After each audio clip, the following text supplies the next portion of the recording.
from the perfunctory smile she usually showed in front of Xiao Ran. Xiao Ran suddenly felt an arrow in his heart. Lu Mengning had never smiled at him like this before. And my big hero. Are they both close enough to call out such nicknames? Su Mingyuan didn't expect Lu Mengning to leave Xiao Ran and come to his side.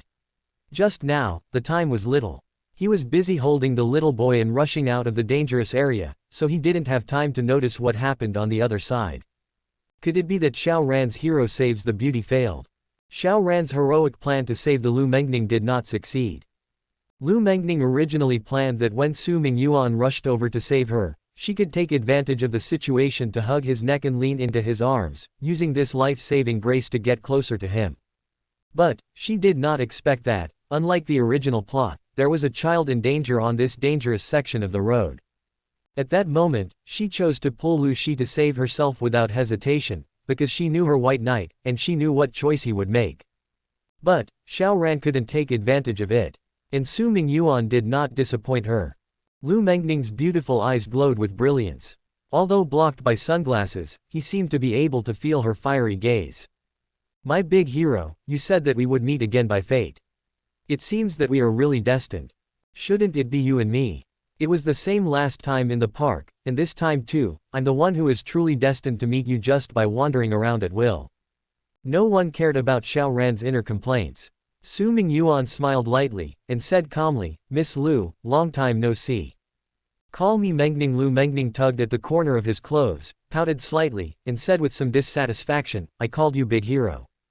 Those slightly upturned lips were like plump peaches, with a tender and attractive luster, which matched her coquettish and angered appearance. It was really heartwarming, and he couldn't help but want to take a bite.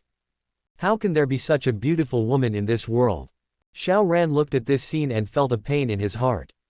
When Su Mingyuan called Lu Mengning Miss Lu just now, then he was a little relieved.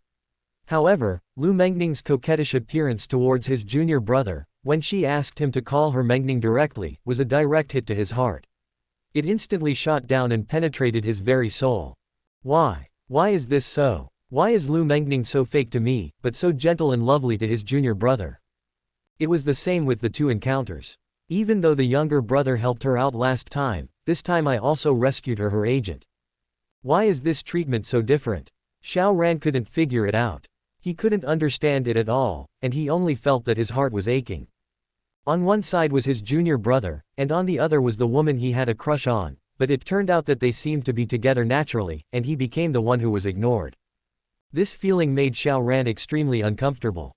It was as if thousands of needles were piercing his heart simultaneously. #pleaser at thechapter8wondernovels.com. He didn't even know how to describe his inner conflict. Should I blame my brother? But the younger brother did not grab his hero's chance to save the beauty, it was Lu Mengning who took the initiative to find him. Should Lu Mengning be to blame? But, Lu Mengning is not his, why did he promise him because he saved her agent? What made Xiao Ran uncomfortable the most was Lu Mengning's attitude, as if they were not familiar with each other after all. But why hasn't the younger brother come over to say hello to me so far? Why? Junior brother, could it be that he is angry with me because of my despicable behavior just now? Lu Mengning's goodwill is not enough, if it makes both junior brothers resent me. It shouldn't, junior brother is very generous. Definitely not. Just when Xiao Ran was worrying about gains and losses, Lu Mengning pinched the muscles on Su Mingyuan's arm and said with a look of surprise, My big hero, I saw your performance just now, but you really look like a hero. After speaking, she looked up at him with a smile of anticipation. My hero, you said last time that you would teach me to paint. I wonder if you are free today. Su Mingyuan smiled slightly, readily agreed, and followed the flow of kindness. Of course I am free, Mengning. Chapter 132, Who is in Control? 1. Lu Mengning did not take Su Mingyuan to the 5-star hotel where she was staying. Although he knew that even if he went to the hotel, with the progress of their current relationship, it would be impossible for that kind of thing to happen. Still, Su Mingyuan felt an inexplicable regret in his heart. How to put it, this unrealistic delusion. Oh, it's just a common problem for men. What made Su Mingyuan even more surprised was that Lu Mengning took him to a formal art room, and really let him teach her painting skills there. Everyone liked to be a good teacher, and it was even more enjoyable to show their excellence in front of beautiful girls. And in the process of teaching, there was inevitably a little physical contact. Like hand-in-hand teaching about drawing or something. But Su Mingyuan always felt the progress seemed to be a bit slow. Or rather, he couldn't help being anxious. It's good to take it slow, but I don't really want to teach you how to draw. Hey. Seeing Lu Mengning holding a brush while staring at the painting, Su Mingyuan began to feel a little impatient. Lu Mengning was not in a hurry or impatient. When she sat there, she had a peaceful and quiet temperament surrounding her, like a noble fairy who didn't belong to the mortal world. But, when Su Mingyuan was teaching her, this noble fairy seemed to have strayed into the red dust. The occasional physical contact between the two would make her blush slightly. Her shy eyes, silky touch, and the close distance allowed them to feel each other's body temperature. It was as if the pure and unsullied noble fairy was forcibly pulled into the mortal world by Su Mingyuan, and he was fiddling with her heartstrings, staining her with crimson blushes. As a result, this secretly titillated Su Mingyuan, and his heart became restless. The more quiet and natural she was, the more ethereal and lofty she appeared in his eyes. The more he couldn't help but want to get closer to her. He wanted to hold the fairy in his arms and see her show more shyness, so that she could dye her own color in crimson. Lu Mengning was actually very good at playing hard to get. This bad night. Bad my big hero. Last time, someone took the initiative to invite you to stay, and you pretended to leave mysteriously, causing me to think of you every night for the past 2 days, looking forward to meeting you again. HMPH, this time, I will also let you taste the unbearable anxiety. Lu Mengning painted for nearly 2 hours before it was completed. In the process, Su Mingyuan didn't have any chance to get close to her except for touching her little hand for the reason of pointing direction. After all, the person he showed in front of Lu Mengning was a mysterious, kind, powerful, and slightly cold handsome guy. Being too proactive would only make her feel a little awkward. On the contrary, it might make Lu Mengning think he was very boring. But, Su Mingyuan's whole heart was itchy.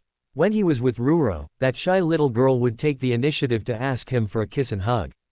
When he was with Xueqi, even during the first 2 dates when their relationship hadn't reached that point, good things would always happen.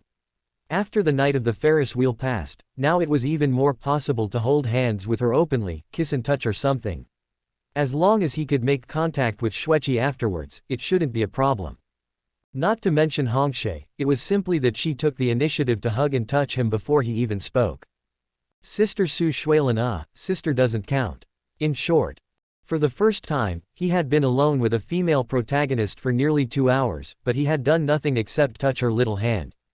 In the whole process, she was really asking him for painting skills seriously, and she was really painting without letting her thoughts wander. This made Su Mingyuan very unaccustomed. It would be okay if Lu Mengning had been in such a focused and serious state all the time.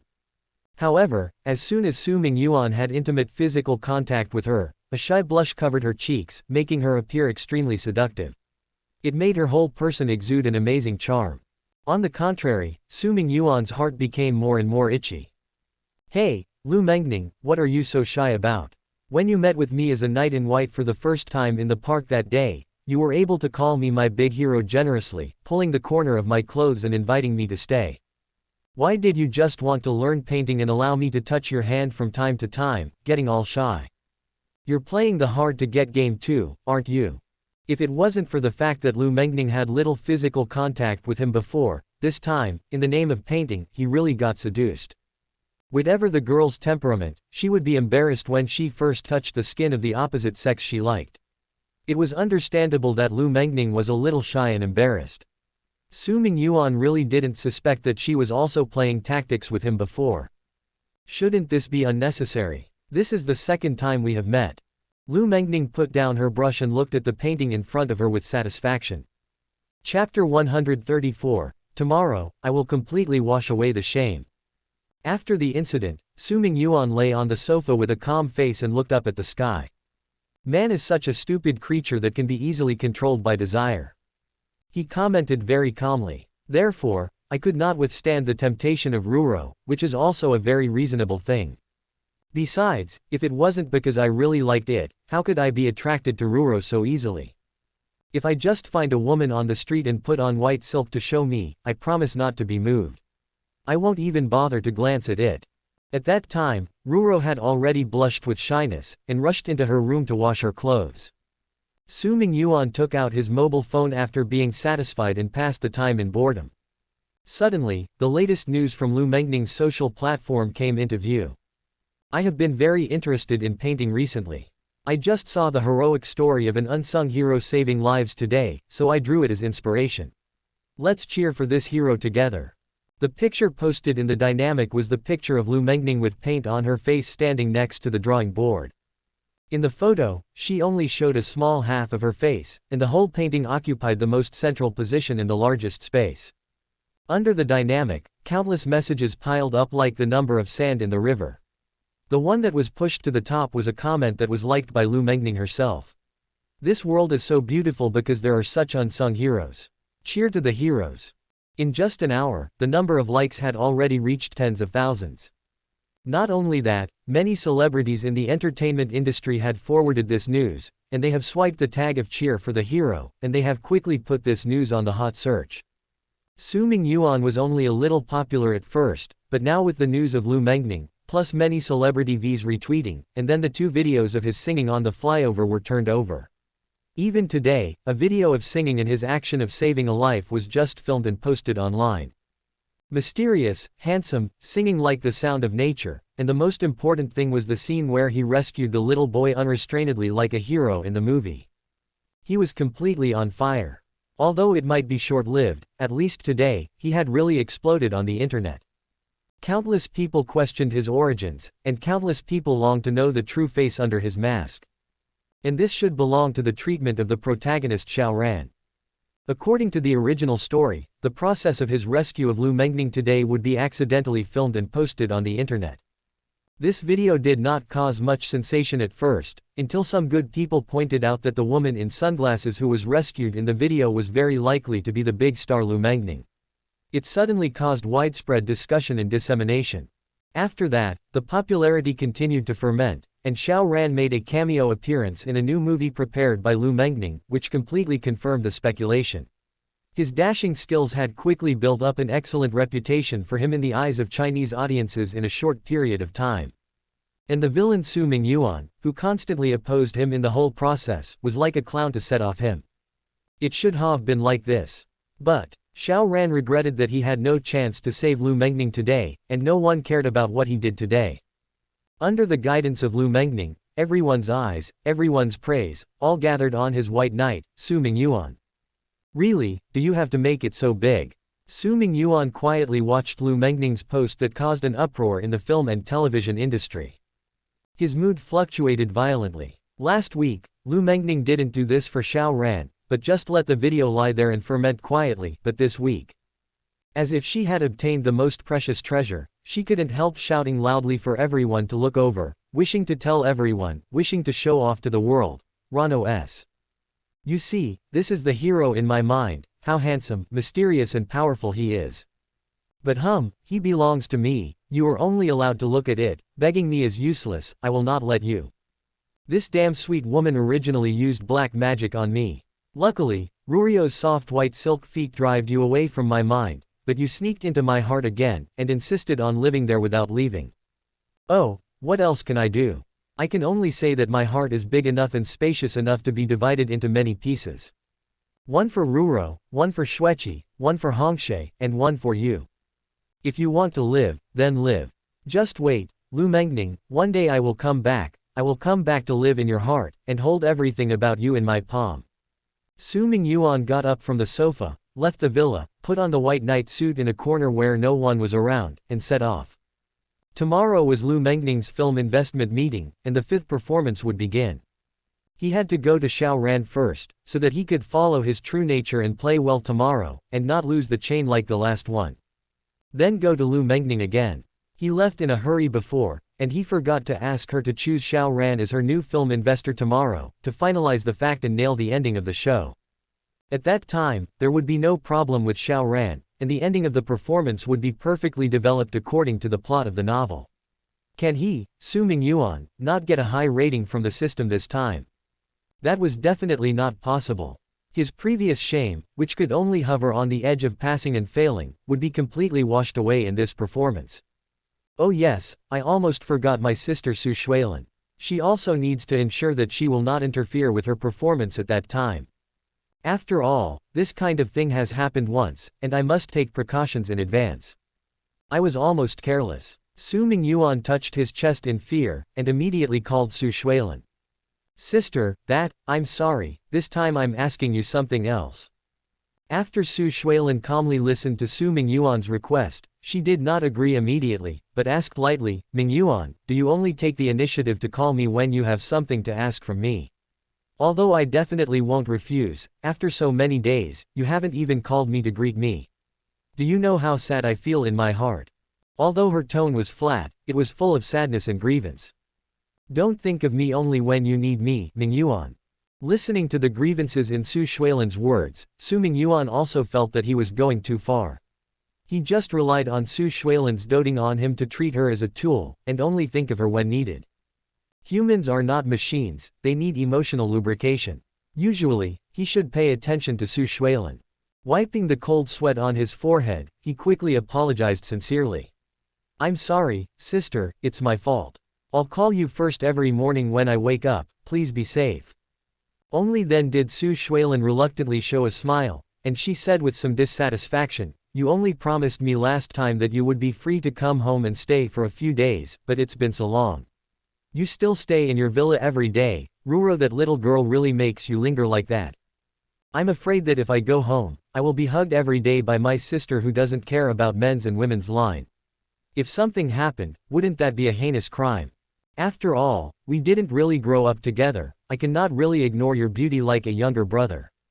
Although I regard you as a sister in my heart, I am really afraid that I can't stand it because my skin is glued with a peerless beauty like you. Mingyuan, come home and stay for a few days in 2 days. Mom misses you too. At that time, Su Shuilin added another bargaining chip, and her tone was full of indifference. She took out the majesty of being an older sister. This time, Su Mingyuan couldn't refuse completely, so he had to agree. After tomorrow's performance, he would home and stay for a few days. Thinking of her mother, her sister shouldn't be too presumptuous in front of her. Just those few days. Maybe I can't find the good baby Ruro to help me, so I have to solve it in private. As a man with strong vitality, this was also a small trouble he has to face. On the other side, Su Shuilin put down the phone, and there was a hint of excitement and anticipation in her eyes. After Mingyuan returns home, I can finally be with him to the fullest, finally have the opportunity to completely break our sibling relationship, and then with the permission and blessing of my mother.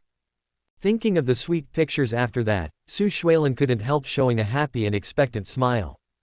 Don't look at the progress of her relationship with Mingyuan at the moment, but she would soon climb out, take the lead, and completely exceed everyone. Sha Shueqi and Murong Hongshe, at that time, they can only eat the vinegar of my old lady. After chatting casually with Lu Shi in the coffee shop, Xiaoran returned to the company and sat in his office until now. He was waiting for someone. Someone he expected. Just because that person said that he would come to him at night, he decided to sit here and wait until the evening.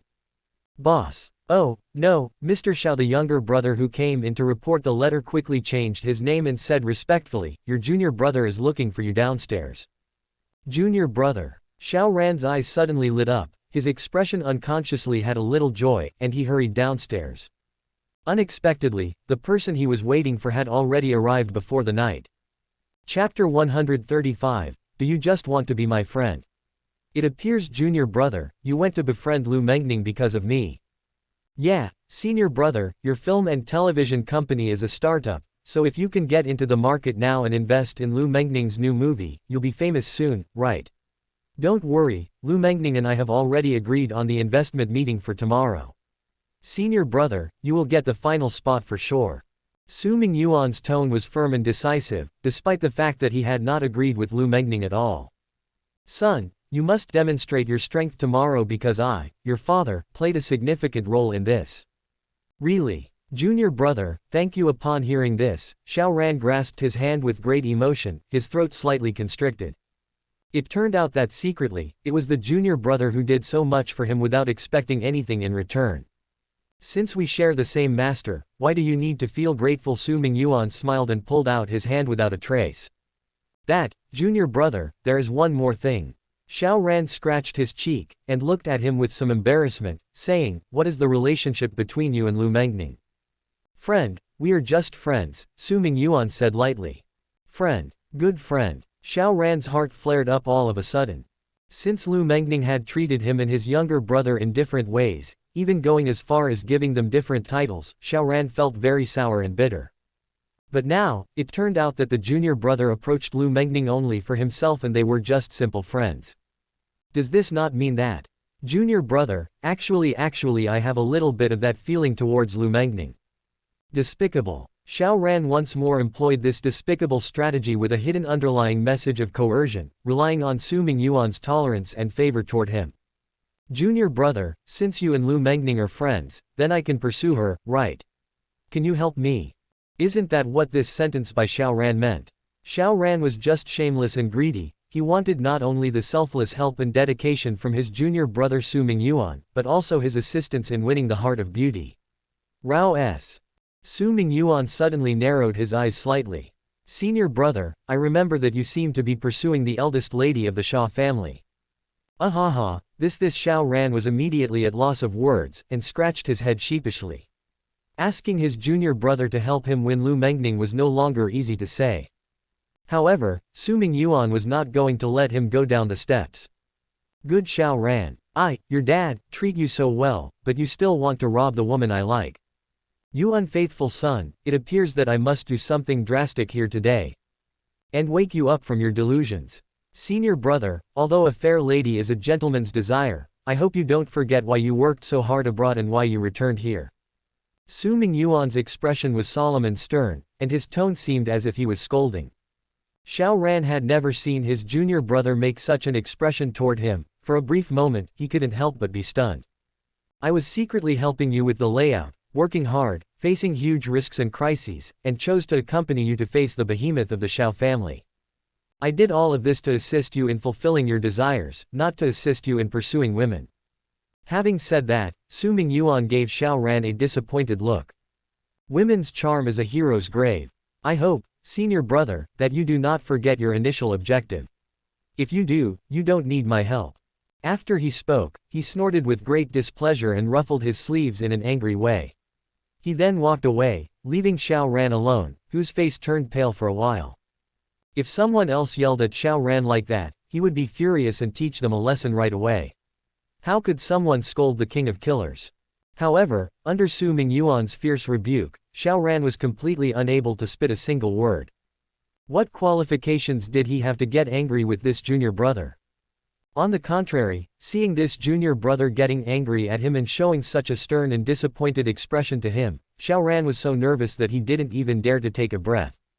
And now, after listening to what his junior brother said, he felt extremely ashamed.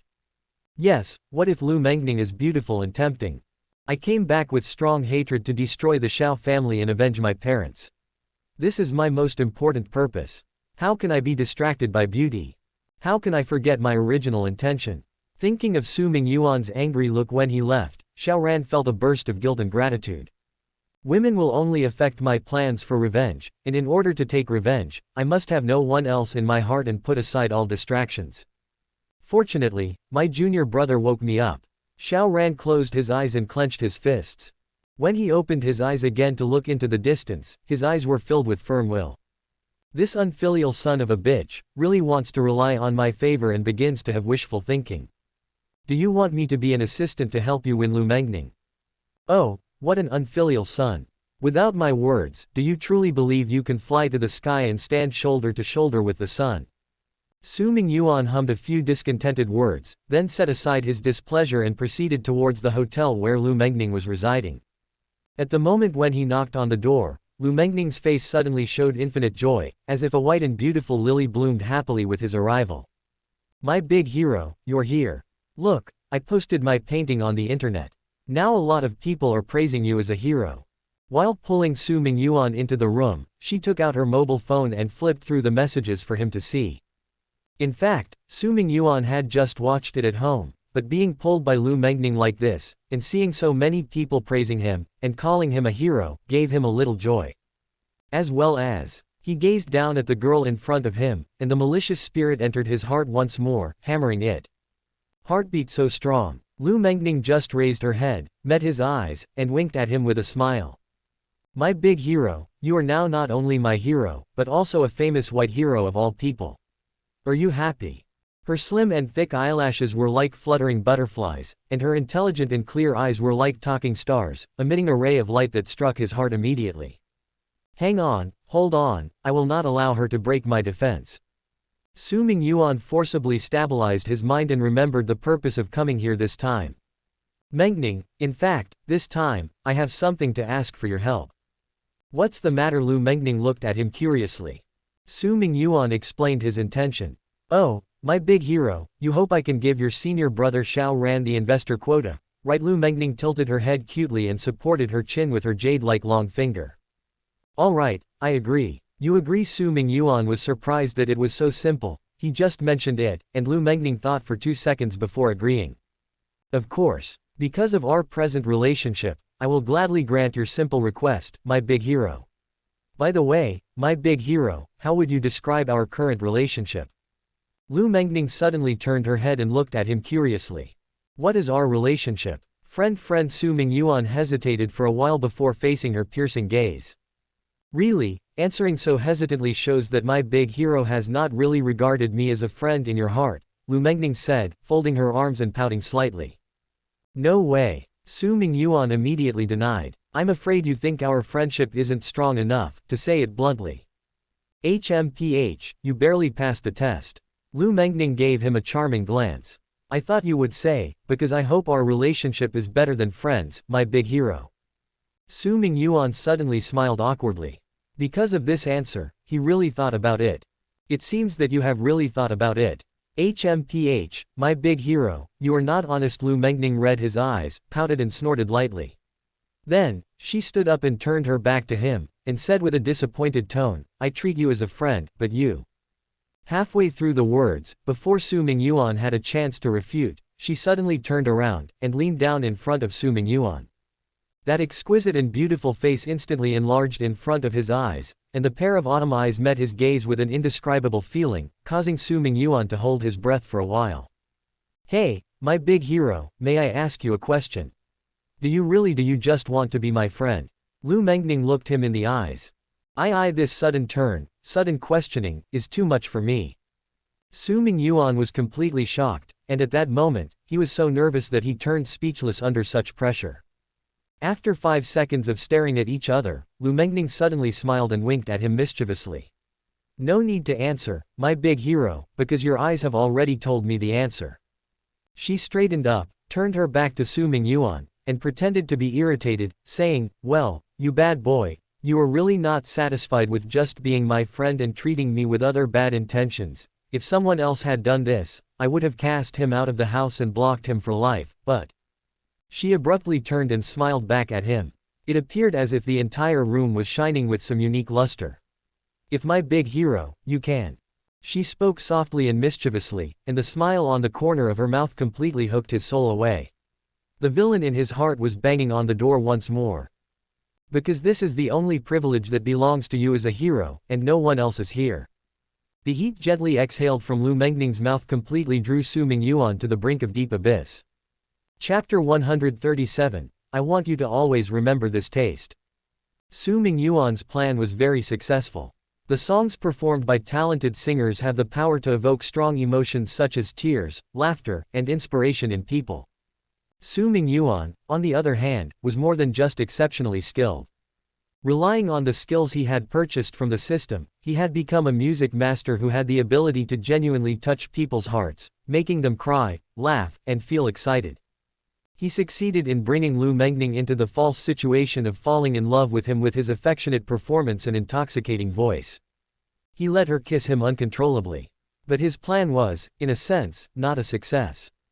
If you want to deeply engage the audience, the singer must also dedicate themselves to the act of singing. Just like now, being kissed by Lu Mengning so actively and affectionately, he couldn't help but be deeply indulged in it. He had long forgotten the purpose of singing. He gently wrapped his arms around her slender waist and responded enthusiastically. The girl in front of him was his love, his cinnabar mole, and his white moonlight. His heart was full of fervent and overflowing passion, and he couldn't wait to embrace her tightly, wanting to merge her completely into himself.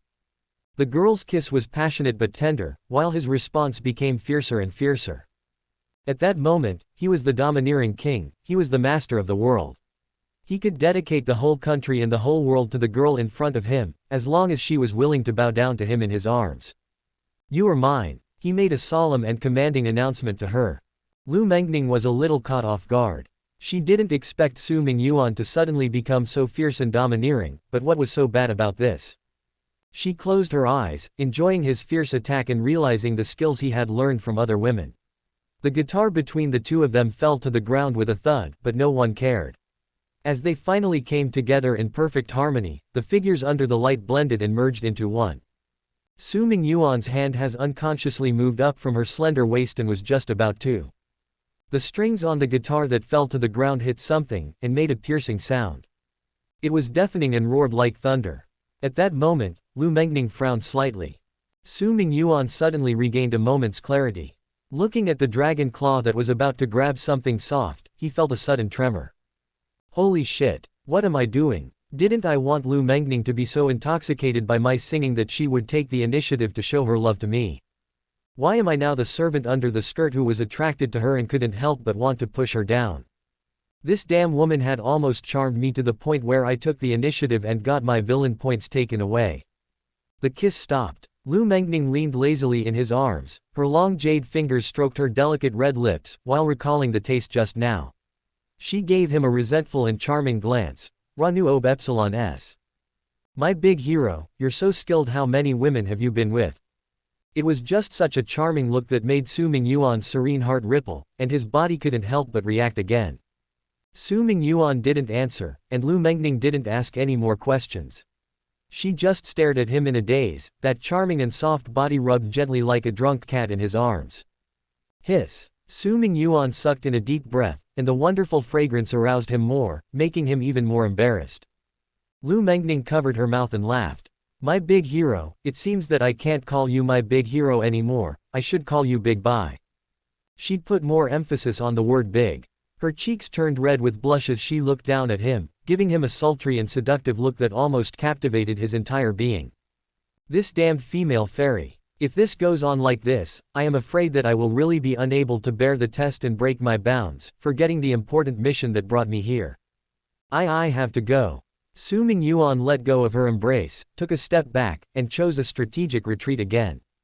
Anyway, the arrangements for tomorrow's performance had been guaranteed, and Lu Mengning, this damn sweet beauty goblin, took the initiative to kiss him. The goal had been achieved, and he had already won.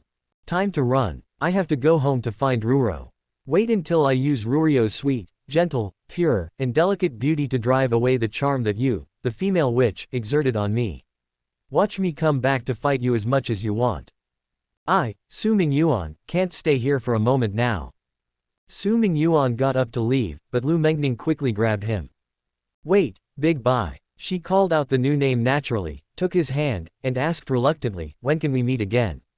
When can we meet again? It can be done tomorrow. It's just that you wouldn't recognize me at that time, haha. Mengning, fate will drive us to meet again. Su Mingyuan gave her a meaningful look. At that time, he remembered the character that he should play in front of Lu Mengning, and he was even a little happy. She is so reluctant to part with me, doesn't that just mean that my plan is finally successful? Fate. I don't know how long it will take us to meet, by your fate, but… Lu Mengning suddenly took out a cherry-flavored gummy, put it in her mouth, and slammed Su Mingyuan on the wall of the entrance. Raising her head on tiptoe, she kissed him again. Big Bye, I want you to think of this cherry-flavored gummy when you eat and drink. I won't let you forget me. She put the gummy candy into Su Mingyuan's mouth, lingered on his lips for the last moment greedily, and suddenly bit his teeth, carving a deep mark on his lips. Su Mingyuan was still enjoying the clumsy and warm kiss of this female goblin, but he didn't expect that she would suddenly use this method. Biting my lip, isn't this a classic plot in many TV dramas and novels? But no matter what, he knew that he would never forget this night. He held a concert for her all night, sang all love songs, and could not forget the heartwarming feeling when he met her eyes. He couldn't forget her touch and the taste of her cherry-flavored lips. He perceived the sweet aroma of cherries to be all around him at that precise moment, and in his mind, Lu Mengning was the only person this smell could possibly be associated with. He didn't notice that it wasn't an illusion. His entire being was attracted by Lu Mengning's sudden sneak attack, so he didn't notice that a faint cherry scent was wafting slightly from the entrance. This was a high-end perfume that Lu Mengning specially obtained. After spraying it, this elegant fragrance would remain on people's bodies for several days, and it would not be washed off even if they took a bath. Lu Mengning finally smiled with satisfaction, waved goodbye to her crush, leaned against the door, and said to him, "Big bye, don't worry, I will listen to you tomorrow and give your senior brother Xiao Ran the investor quota. I will surprise everyone by giving it to him then. It would be great if you could come and witness it. Sorry, I can only disappoint you. I will not be here at the investment banquet tomorrow. But the villain, Su Mingyuan, will come. Unfortunately, you won't recognize me then, hee. In the next few days, you will spend the torment of day and night thinking about me, you bad witch." Su Mingyuan smiled slightly, raised the hem of his windbreaker, and walked home. It seemed that he was still surrounded by the scent of cherries, and the tip of his nose could always smell the vague aura, as if he were still hugging and kissing her. "This damned witch continues to haunt me. I'm gone, and I'm still thinking of you in such a despicable way. But I'm afraid you don't know that I still have Ruro to quench my thirst." Su Mingyuan touched the marks left by Lu Mengning's bite on his lips, and smiled proudly. "And I have the divine art of qi, and the scar you left on my lips will heal and disappear tomorrow. Otherwise, at tomorrow's investment banquet, you might really be able to see through this dual identity. What a pity. At that time, you can only stand in front of me and meet without knowing each other. I can also use my villain identity to set up words to tease you, ha ha ha ha." Su Mingyuan laughed proudly in his heart. Chapter 138, I will definitely get the perfect evaluation. It was already dark when Su Mingyuan arrived home. However, he could see that the villa was still lit up. Ruro was still waiting for him in her pajamas and didn't sleep. The stars in the dark night stood out more prominently, but Rurio's eyes outshone all of them. "Brother Mingyuan, you're back." Whenever he came back from outside, he could always hear her energetic voice. It was precisely because of her existence that, in this huge and cold villa, he could feel an aura of life. When he went back to the villa before, he only saw it as a place to sleep. This week, however, whenever he returned and met Rurio's gentle eyes and heard her greeting like a virtuous wife, he felt a burst of peace and tranquility in his heart. The sensation was as if he had returned to his own home. Please read this chapter at wondernovels.com. Home. "Ruro, it's getting late, go to bed first." Su Mingyuan gently rubbed her hair and smiled. "Okay. Brother Mingyuan, you should get some rest as well. Good night." Ruro returned to her room after nodding obediently. She was always so obedient. Even though she smelled a faint scent on Su Mingyuan's body, she didn't ask anything. She was used to it anyway. After all, every time Su Mingyuan came back from the outside, he had the smell of other sisters on his body. Brooding on such trivial matters would only make her feel more uneasy. It was better to find a way to overcome her shyness in order to launch a more daring attack on Brother Mingyuan in the future. Maybe, if I get a chance, I can spend time with my brother Mingyuan. Ruro thought about it, and her little face turned red again. She shyly pulled up the quilt, covered her little face, wanting to hide her existence. Su Mingyuan went upstairs to take a shower, laid on the bed with a refreshed body, and closed his eyes. Nevertheless, for some reason, the scent of the cherry candy still appeared to linger at the tip of his nose. It must be an illusion. It is all because of Lu Mengning, this charming little goblin. She is so beautiful that I cannot forget how she tastes. Tonight, Ruro couldn't help being a bad boy again in her charming fantasy. And Su Mingyuan had a bizarre dream as well. Lu Mengning, the charming and seductive goblin, was the first female protagonist in the dream, followed by Ruro and Xueqi. Hongshe also appeared, and in the distance, even the hazy form of his sister Su Shuilin could be seen to appear anobe circumflex. Early the next morning, "I'm so sleepy." Su Mingyuan looked at the rising sun outside the window and patted his head. But the weather was nice today, which was a good sign that his performance would also go off without a hitch and end well. When washing in front of the mirror, Su Mingyuan found that the scar on his lips from last night had disappeared, and the faint cherry scent lingering on the tip of his nose could not be detected. Great, everything worked fine. What he didn't know was that when a person stayed in a room full of another scent for a long time, he would gradually become unaware of the existence of this fragrance. And this light cherry smell lingered on the tip of his nose all night, but his mind didn't notice it unless someone pointed it out to him. Su Mingyuan shook his head, forgetting the absurd dream last night, and cheered up. Today was a very important day, and it would lead to a new beginning. Xiao Ran, Lu Mengning, and Shuiqi's side were all taken care of by him in advance. Under his arrangement, these actors understood what they should do today. Additionally, he completely excluded off-site factors like Hongshe and her older sister from this performance. If they were obedient, they would definitely not cause trouble. It could be said that all the variables had been calculated by him, and all the preparations for the stage layout had been completed under his hard work. Now, he was only waiting for actors to appear. This time, the show is going to be lit. When Su Mingyuan thought of this, his mood brightened, so much that he didn't notice Rurio's slight change in expression after approaching him. The smell on Brother Mingyuan. Is it the smell that the sister left on him last night? Or is it just me thinking too much? This must be the scent that the body wash left behind. After Su Mingyuan came back last night, Ruro only greeted him from a little distance, so she didn't perceive the smell on his body too deeply. At that time, she was a little uncertain. Moreover, the smell on his body was very light, unless she was very close to distinguish it. If Ruro had not struggled too long on such a trivial matter. This made Su Mingyuan miss the last chance to make up for the flaw. He was in a good mood now and was very excited. When he thought that he could finally get a high rating from the system with the huge increase in villain points and strengthening points, he couldn't wait to speed up the time and fast forward to the show. So much so that he subconsciously ignored the surprise mentioned by Lu Mengning before parting last night. Surprise. Since she said it was a surprise for Xiao Ran, then she probably gave him a cameo role as in the original novel. Then, when Xiao Ran happened to follow the filming location to shoot a movie, he would trigger a quest in the secret pool of Shuiling, and get the mysterious ice lotus. Su Mingyuan didn't think much about it.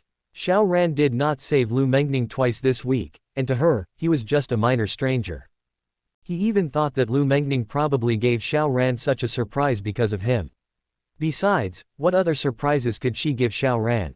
Looking for Xiao Ran to invest and cooperate in the next film. Anyway, Su Mingyuan didn't bother to think about it. Lu Mengning's surprise for Xiao Ran would only further enhance Xiao Ran's coercive effect, and, at the same time, bring him a higher evaluation and more villain points. In other words, this time, in order to ensure a smooth and perfect performance, he walked among the female protagonists without hesitation, deepened his feelings for them, and became intimate with. He had given so much. What else could he possibly do? Now, he deserved the most villain points in this show, and he deserved a perfect rating. How would he lose this time? When previous performances didn't go well, it was either because of the female leads or Xiao Ran. Now that all the problems had been cleared up and solved by him in advance, the stage had been set up, and the actors had been adjusted to their positions. How could he lose? At dusk, the fiery setting sun wrapped in red clouds slowly hit the horizon. However, Su Mingyuan felt that the scenery was extremely beautiful, as if God were doing it for him. About 6 o'clock in the evening, a Rolls-Royce stopped at the Park Hyatt Hotel's entrance. A lavish dinner would be held at the top of the 5-star hotel. It was the investment dinner held by Lu Mengning to prepare for the new film and recruit investors. Su Mingyuan took Ruro out of the car in high spirits, looked at the magnificent sky above his head, and strode into the hotel door with his head held high. Tonight, Su Mingyuan would definitely win the perfect evaluation for this performance. Chapter 139, This is Awesome. Su Mingyuan never thought about failure at all. Everything had been planned to perfection in advance, so of course he came here for a perfect evaluation. Unless there was a problem with one of the leading actors, Xiao Ran or Lu Mengning, he couldn't fail at all, right? And he had already set them in advance, how could the two of them have problems? Hey, if I can't get a perfect evaluation this time, I, Su Mingyuan, will change my name. Forget it, I won't set up a red flag this time. Su Mingyuan thought of the last time he was in front of the gate of Hongyun building. His heart was bubbling with confidence, and the result was like a slap, so he couldn't help but feel a little guilty. Although he spanked Rurio's ass after returning home, if possible, he would rather choose a perfect evaluation and get a lot of villain points. Even though he was absolutely certain that there would be no more mistakes in the performance that time, Su Mingyuan still didn't dare speak indiscriminately. It was true that the sequelae had been rectified. The moment he stepped into the door of the hotel. Ding! To trigger the plot, please complete the performance according to the villain and the plot of the original novel. After the performance, according to the evaluation level, you will get 202,000 villain points and the same amount of strengthening points. Host, come on. Come on. System, victory is already in my pocket, do I still need you to cheer me on? When Su Mingyuan walked into the lobby of the Park Hyatt Hotel on the first floor with his head held high, everyone noticed. There were already many business elites and company bosses who took the initiative to greet him. Su Mingyuan fully demonstrated the playful demeanor of a wealthy young master. He didn't even bother to look at these people a few times. He just clicked his chin contemptuously and walked towards the elevator, ignoring them. There were still a few people around him acting cheekily, as if they wanted to get acquainted with him. In the film and television industry, although his company was only second-rate and didn't have much influence, who made him the young master of the Su family? The Su family's influence spread throughout China, who wouldn't want to curry favor with him. At that moment, accompanied by a crisp, high-heeled sound, everyone's eyes were suddenly attracted by another protagonist who appeared. Xia Xueqi, the Xia family's eldest daughter and president of Xuanmei Company, is an iceberg beauty. She was even more attractive than Su Mingyuan. She was cold, holy, frosty, and beautiful. Xiao Ran, who was following her, suddenly seemed a little unremarkable because of this and was ignored by everyone. A group of people gathered around to greet her again. Xia Xueqi maintained her usual icy arrogance, and nodded lightly. But when she did it, she seemed to have a cold and elegant demeanor, but when Su Mingyuan did the same thing, it seemed that he deliberately looked down on others and lost his noble qualities. RAOS. Everyone in Ming City knew that they had already engaged, and the onlookers waited for a good show.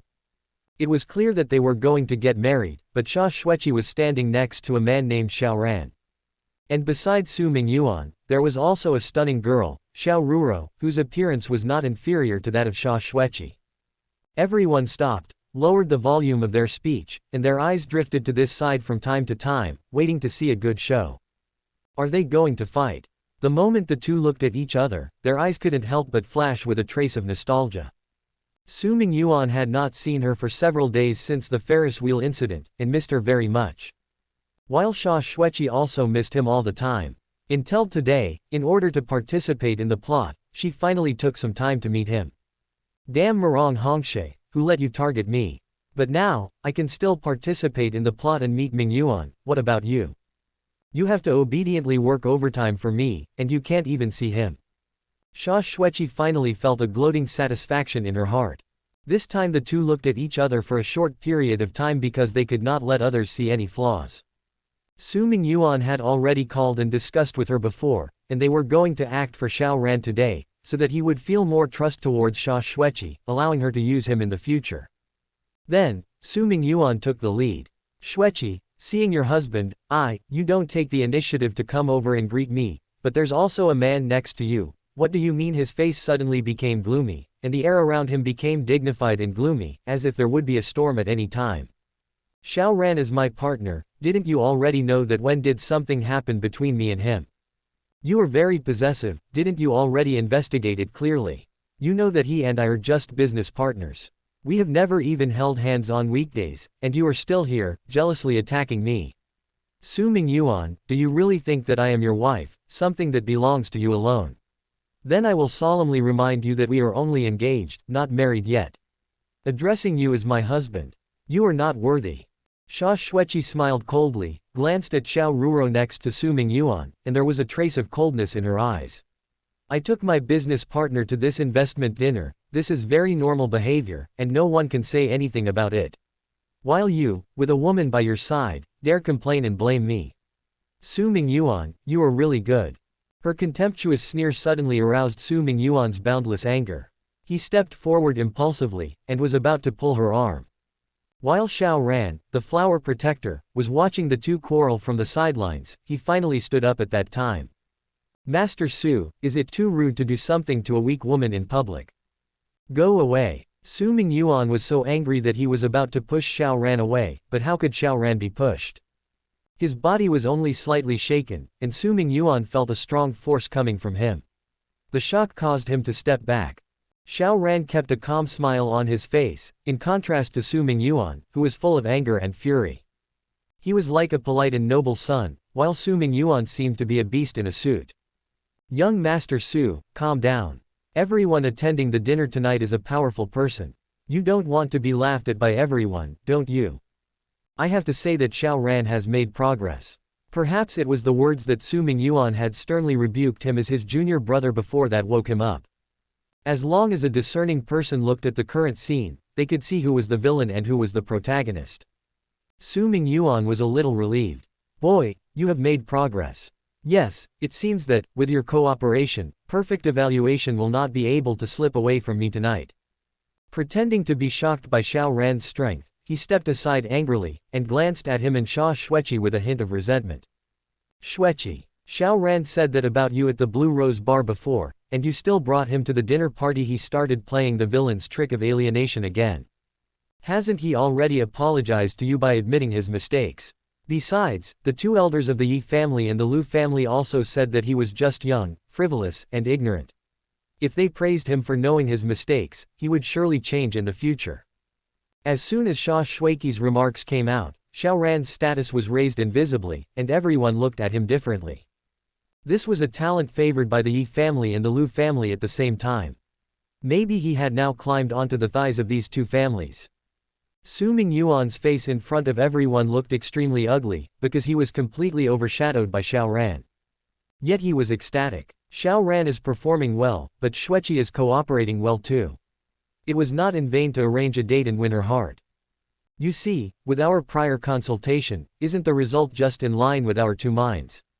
I improved my evaluation in the system, and Xueqi had a useful tool in her hands. This is simply awesome. According to his personality, Su Mingyuan was making the last desperate struggle. #pleaser@thechapter8wondernovels.com. Sha Xueqi, don't tell me that you brought Xiao Ran to the dinner not only to show him the banquet but also to help him get an investor spot from Lu Mengning.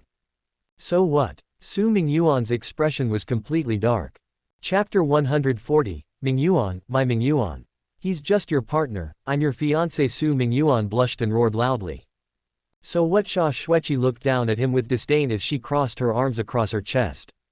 Su Mingyuan clenched his fists tightly, his nostrils spewing hot air, and even the veins popped out on his forehead. Xiao Ran smiled as he stood in front of Sha Xueqi once more and clarified him, Young Master Su, the people here are all civilized and decent people, and you, the rich and powerful young master, should know more about gentlemen than all of us.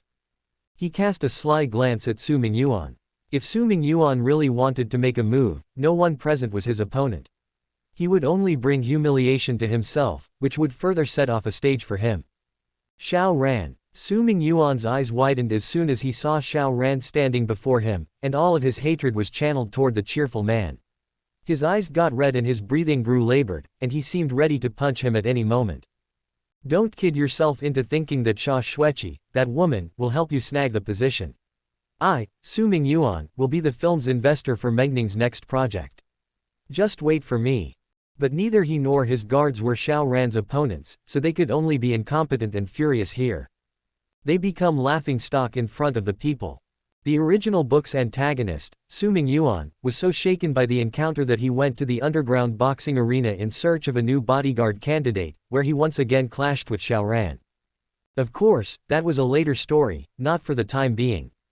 At least now, he, Su Mingyuan, had lost face due to the cooperation of Sha Xueqi and Xiao Ran at the beginning, so he could only watch Sha Xueqi and Xiao Ran walk into the elevator. Clenching his fists helplessly, he felt the gaze of myriad of eyes filled with contempt. With a smile that was not a smile, he tried to hold back his discomfort, and walked straight into another elevator angrily. In the elevator, Xiao Ran stood beside Sha Xueqi, looked at her delicate and beautiful profile, and couldn't help but ask with concern, Xueqi, you just helped me like this, which insulted Su Mingyuan, would it be okay? Sha Xueqi said lightly, it's okay, I brought you here tonight and have decided to support you no matter what, so it's inevitable that I'll clash with Su Mingyuan. In this case, it just came early, so what's the difference? It's just. She spoke of this with a forced smile and said, it's just that I may have to meet Su Mingyuan a few times later. Her expression turned bitter at the mention of Su Mingyuan, but she quickly dismissed it. Xiao Ran's heart sank when he saw the bitter grin on Xia Shuiqi's face. She did everything she did for him, including publicly insulting Su Mingyuan, to show her support for him. Even if she had to endure the grievances and forcefully go on a date with Su Mingyuan again. Shuiqi. He reached out to comfort her by holding her hand, but Xia Shuiqi stepped away from him. Sorry, Xiao Ran, I still can't do it with you now. Xia Shuiqi lowered her head, her hazy expression shrouded in shadows as she whispered.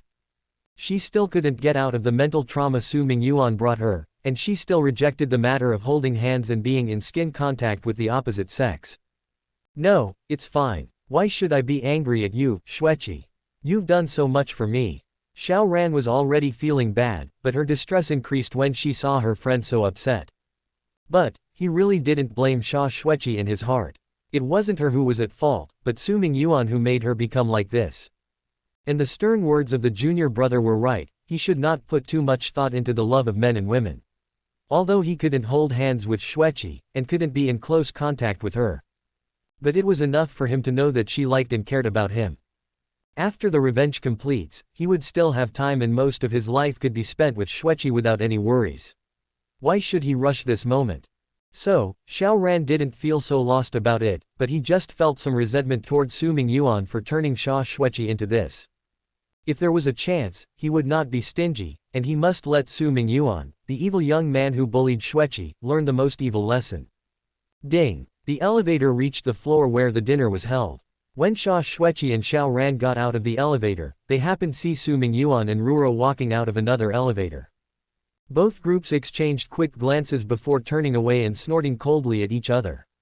They entered the banquet hall calmly. In the air, there were invisible sparks flying against each other. In the hall in front of them, the lights were brilliantly lit. The banquet had not officially started yet, and tonight's heroine Lu Mengning had not yet appeared, but there were already quite a lot of people in the banquet hall. Many people who came to the banquet knew that they might not have the chance to grab this investment, which was a major project that only the top film and television companies were qualified to compete for. But this did not prevent them from coming here to make more contacts, talk about business, and take a side by the way. Just like when Xia Shuiqi and Su Mingyuan entered the hall, they were surrounded by many people. These two were youngsters from top-level families. If they could catch their eyes, it would be a great honor for these people to be mentioned by them. Some people wanted to be dogs. Su Mingyuan didn't like such a snobbish and hypocritical atmosphere. There were many small and big stars with heavy makeup and low neckline crowding around him, but these women couldn't stay longer.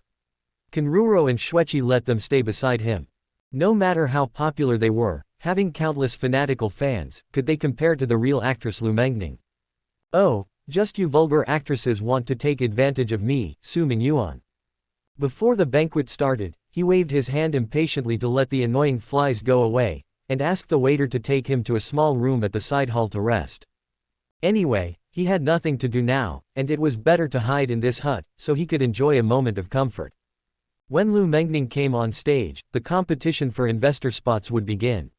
That was the real drama, and it would not be too late for him to play again. The other side of the story is that Xia Shuiqi took Xiao Ran to the banquet and introduced them to the company president and a few celebrities. Xiao Ran, who had just started a film and television company and was short of contacts and resources, felt like a fish in the sea. After greeting Xia Shuiqi, he began to get busy with these people. Xia Shuiqi naturally didn't want Xiao Ran, an annoying light bulb, to stay by her side. She had not been intimate with Mingyuan for several days.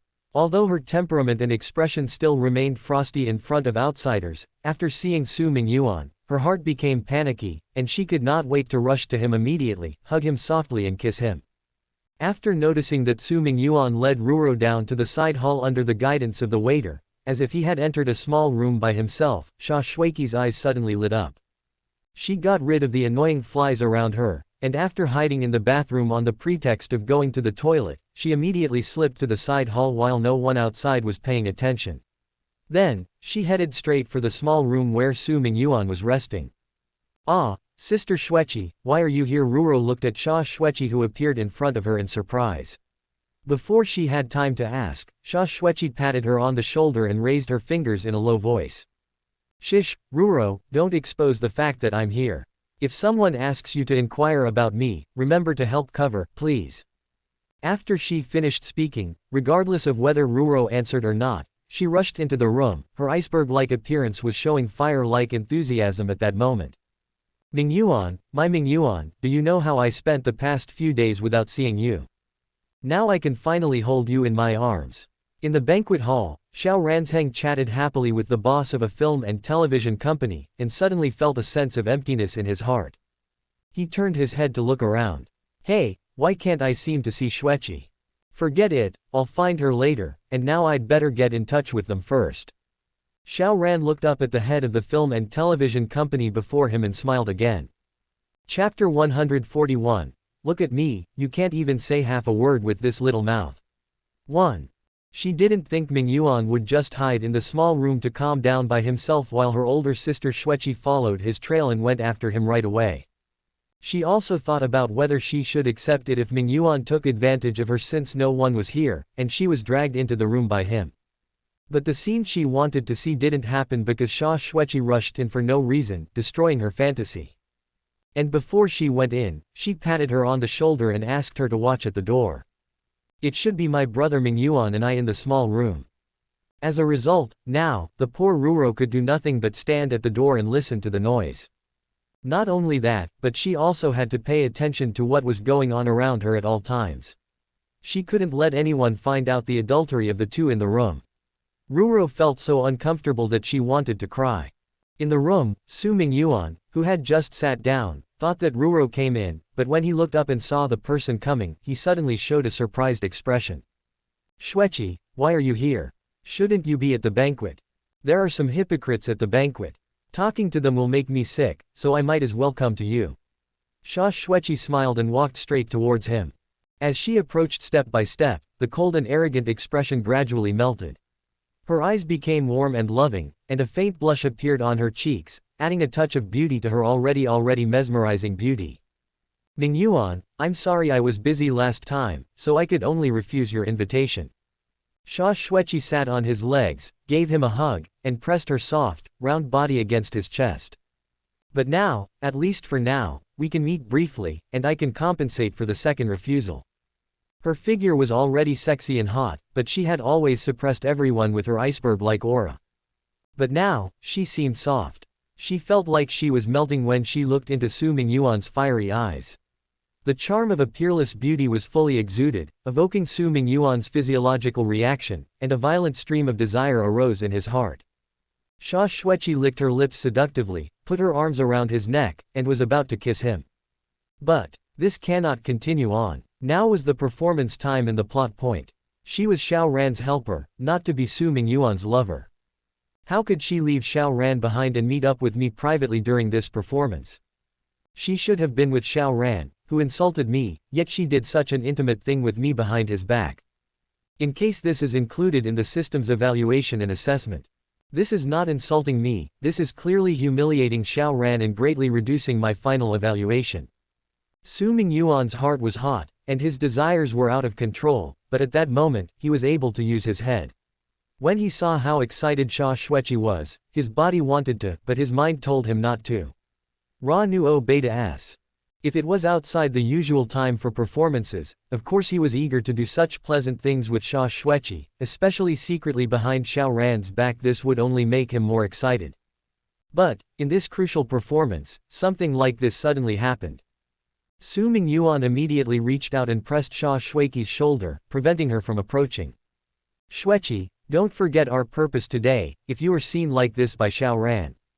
Don't worry, Mingyuan, Xiao Ran doesn't know that I'm here to find you. Xueqi put the strand of hair behind her ears and smiled charmingly. And even if he knew, Ruro, who is at the door, would help us perfunctory him. With that, she leaned down and tried to continue kissing him. How could Su Mingyuan let her succeed? Although it was indeed very exciting, he felt a wave of panic and fear when he thought of the consequences of this action. If he did something sexual with Xueqi here, the system would definitely reduce the score significantly, right? The perfect evaluation would become dream because of this. Su Mingyuan didn't want this to happen. He never got a perfect one during the second week. He wanted to achieve it and prove himself.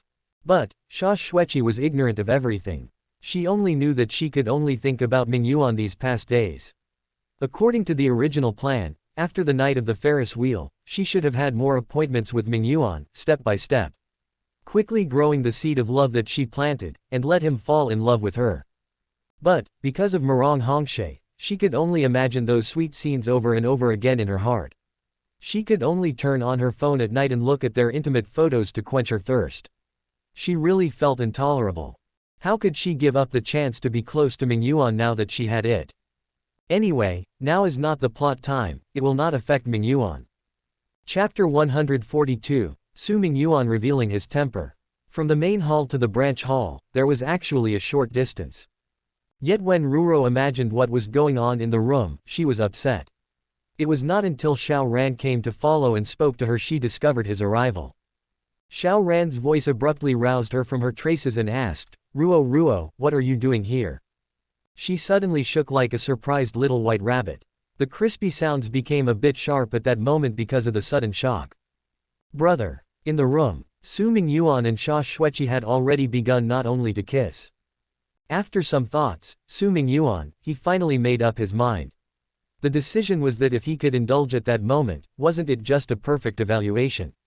Now that he had decided to indulge, then he has to work hard to take advantage of Xueqi. How could kiss be enough?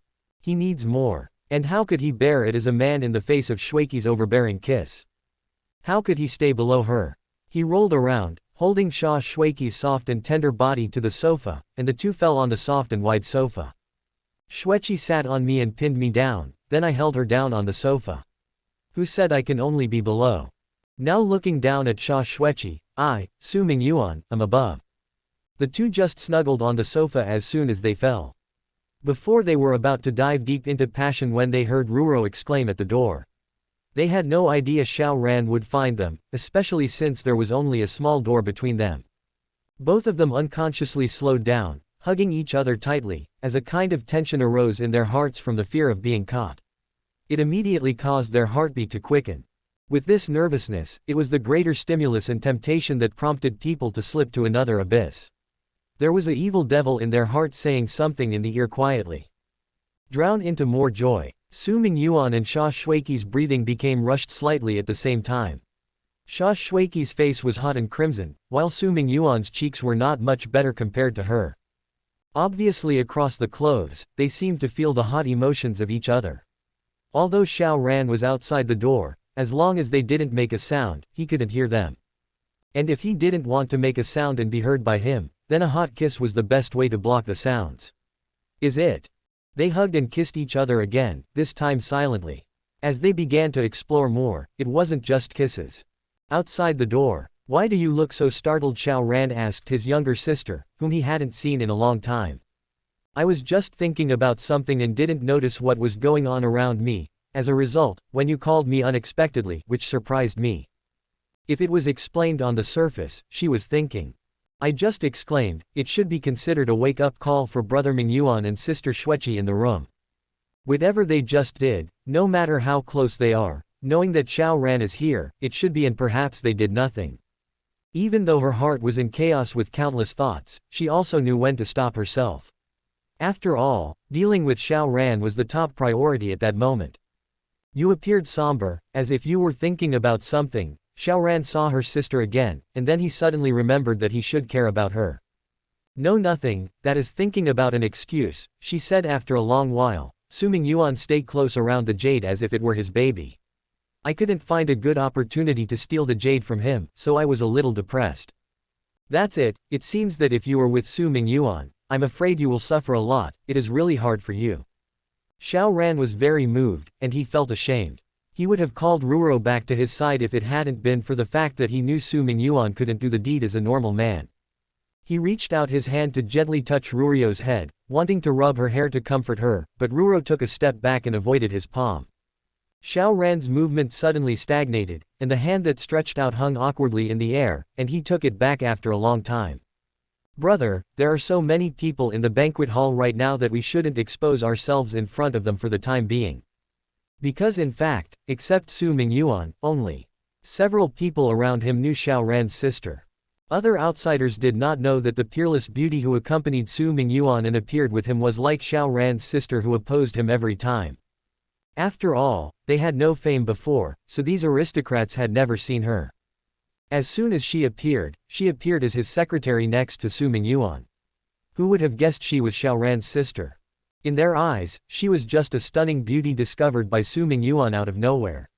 Anyway, wasn't there always a beauty secretary around him?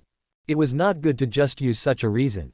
And Su Mingyuan is in this room. In case he suddenly opens the door and sees you and me, it will be difficult to steal spiritual jade from him even if he didn't open the door and see us. If someone else sees this and tells him, in short, brother should not be intimate in such public places, she hurriedly added. It was reasonable enough for him to accept it. But, seeing her dearest younger sister avoid him and take a half step. Even if there was a reason, he felt aggrieved and uncomfortable in his heart. At that moment, the junior brother's severe rebuke appeared in his mind once more. Xiao Ran gritted his teeth silently, and did not show his anger. Yes, my vengeance is now the most important thing. What can I do if I can't get close to her right now? When my wings are wide and I command a great power. There will be more than enough time to get close at that point. Can't I even endure this little grievance? And when it comes to grievances, being the undercover agent is the biggest grievance. What qualifications do I have to blame her? Xiao Ran barely suppressed his words, worked hard, and shifted the topic.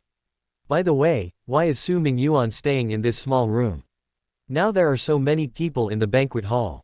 Does he not enjoy the touting of those dogs? It seems that because he have just been swept away by you in the lobby on the first floor, he hid in it and felt sullen inside. Ruro said the reason she thought in advance. This reason was so reasonable that it would not make people doubt at all. At that time, Xiao Ran completely believed in this statement. Thinking of Su Mingyuan's incompetent anger looking at him and Xueqi, he felt a little bit better, and laughed a little happily. Oh, what is the Grand Su family's young master? Due to such a small matter, he secretly hid in sadness. At the same time, Ruro was thinking in her heart.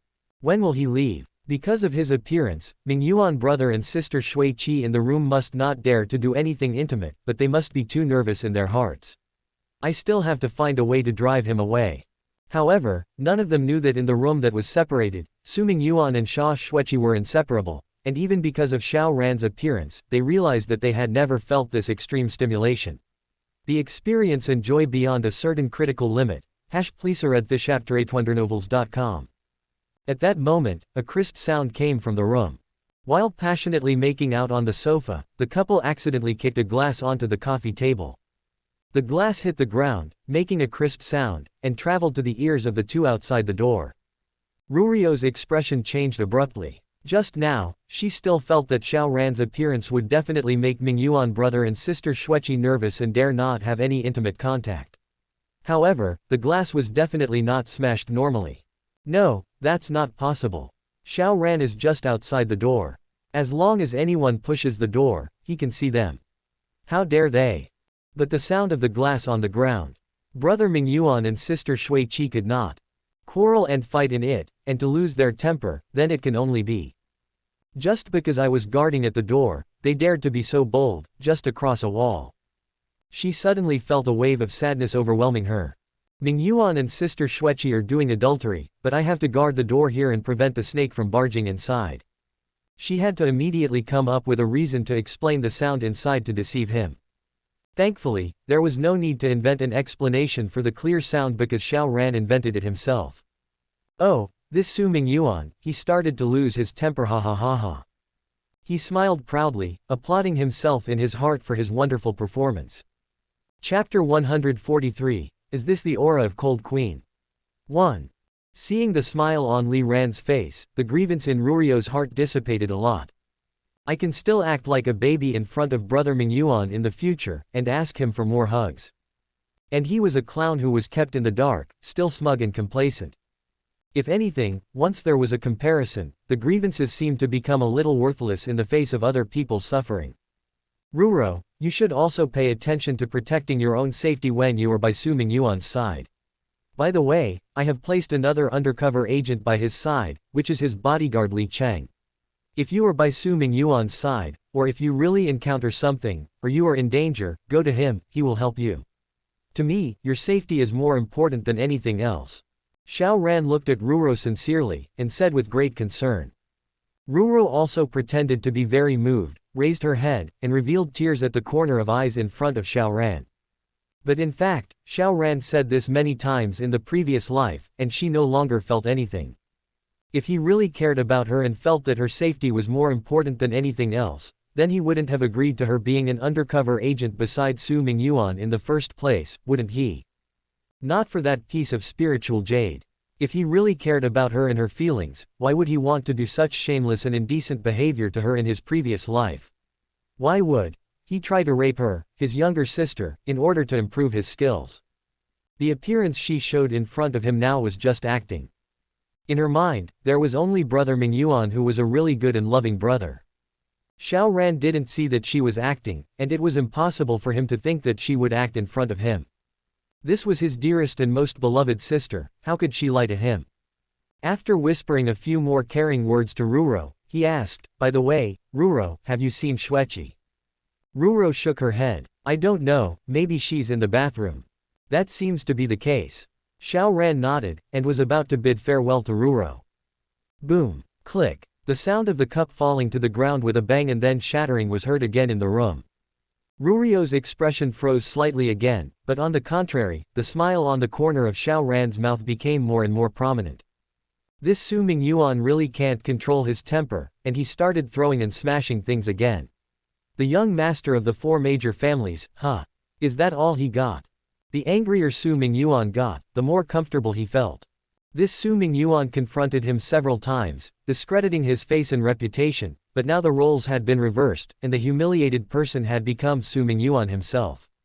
He could only hide in this small room and smash things to vent his anger. Thinking of this, how could Xiao Ran not feel happy about it? I will leave first, you should also be more careful in front of this idiot and protect yourself. Xiao Ran waved his hand, bade his farewell with a smile on his face, and walked towards the hall. Next, before the banquet started, he would continue to seize this opportunity to make more contacts, and Su Mingyuan. Just let the idiot hide in this room alone and continue to make a tantrum like a crybaby, ha ha ha ha. After Xiao Ran left, Ruro finally breathed a sigh of relief. She looked around and saw that no one noticed her, so she quickly opened the door and slipped in. As soon as she entered the door, she saw two shameless people entangled on the sofa, with flushed cheeks and disheveled clothes. They were both panting hot breaths. There were also two broken glass cups on the ground, and two crystal high heels that had been kicked off. Brother Mingyuan, sister Xueqi, how could you do this? Just now Xiao Ran was outside. Ruro blushed immediately, and quickly stretched out her hands to cover her cheeks, as if she was too shy to look at such a passionate scene. It was just that her fingers were separated, revealing a big gap, allowing her two big shy eyes to stare at the beautiful scene in front of her. Only then did Su Mingyuan and Xia Xueqi stop their movements. Especially Su Mingyuan, he was so excited just now that it took a few seconds before he came back to his senses. Ruro saw such a scene, and she suddenly felt a little embarrassed. She didn't even dare to face him with her eyes.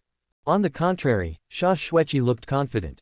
Apart from her slightly red cheeks, she gracefully got up from the sofa, put on her high heels, and calmly arranged her messy clothes. So what if Ruro saw it? She didn't feel ashamed at all. In her heart, she was the real head of the family. Not only was she not ashamed of this, but she felt that Ruro should learn to get used to it and accept it. Because there would definitely be more scenes like this in the future. Step by step, she walked towards the red-faced Ruro. Her posture at the beginning was still graceful and charming. But gradually, the cold and arrogant temperament returned to her body, and the domineering aura that belonged to the female president of Bingshan once again surrounded her body. She patted Rurio's shoulder lightly, and showed her a faint smile. Ruro, you did a great job just now, thank you. She was clearly thanking her, but her tone and expression seemed like a big boss appreciating and praising his employee, which made Ruro unconsciously feel flattered. Is this the aura of Cold Queen? By the way, can I trouble you to see if anyone outside is paying attention here? Xia Xueqi smiled at her again at that time, and said as if begging. Ruro trotted to open the door, stretched out her small head to look outside, then turned her head and said, Sister Xueqi, no. Sha Xueqi pinched Rurio's lovely cheeks, smiled at her again, and left here completely at ease. She deliberately took a detour, came out from another corner, and entered the banquet hall. It looked as if she had just come out of the bathroom. She casually took a glass of wine from the tray in the waiter's hand. She just stood still and took a few sips when Xiao Ran came over. Xueqi, I didn't see you in the hall just now, I was wondering where you went. Chapter 144, Who is she looking at and who is she smiling at? While maintaining her focus at the center, Lu Mengning smiled tenderly while gazing at the crowd, exuding flirtatious expressions. Everyone in that area, men and women alike, couldn't help but feel a flutter, as if she was smiling at them. Is she looking at me? Is she smiling at me? Several bosses of film and television companies thought to themselves, Lu Mengning smiled at me. Is it hinting that she prefers to cooperate with our company this time?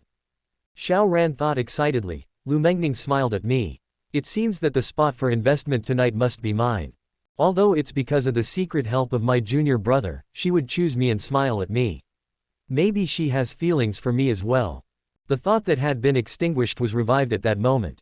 But, if it hadn't been for his junior brother's disappointed eyes and stern reprimands, as well as Sha Xueqi's existence, Xiao Ran might not have been able to restrain his eager heart. It is enough for me to have Xueqi by my side. At the moment, my career is the most important thing.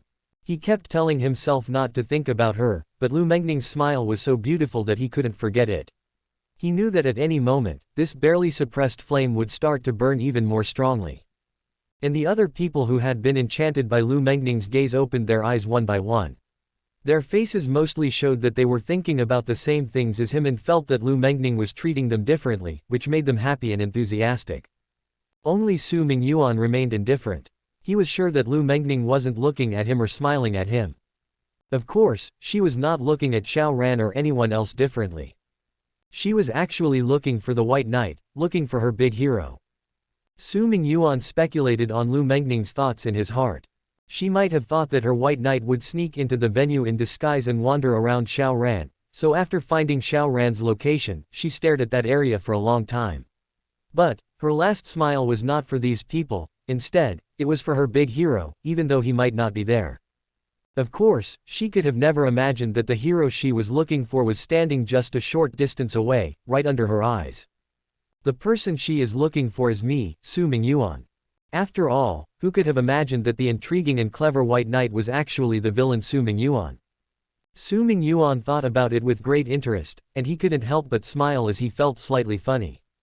The corner of Xiao Ran's eyes, who was not far away from him, happened to catch his smile at that moment, and he immediately misunderstood him, thinking that he was secretly proud. So, he curled his lips contemptuously. This Su Mingyuan really knows how to daydream. He pursued Lu Mengning many times but was rejected lukewarmly by her. Now does he still think that Lu Mengning is looking at him and smiling at him? Empty set beta. LMAO. And strangely enough, the more I look at him now, the more I think he looks like a clown. The smile on Xiao Ran's face became brighter, full of confidence and superiority. He knew what Su Mingyuan was here for tonight, and before that, he regarded him as a very worthy competitor. But now, with Xueqi helping to set up the bridge, his junior brother secretly helping him in advance, and his friendship after saving Lu Mengning's manager, the outcome of the victory was already foreordained. This fool, Su Mingyuan, is destined to fail and serve as a stepping stone for my glory. How could Xiao Ran not be confident at that moment? How could he not feel superior to him? The humiliation he received from Su Mingyuan before, he would return it to him all at once here tonight. No matter how hard you pursue Lu Mengning and long for her favor, the woman you like, her final choice is me. On the stage, Lu Mengning first gave a brief speech, then gave a general introduction to the new film she was going to make, and finally, it was the highlight of the evening. Determine who was the investor in her new film.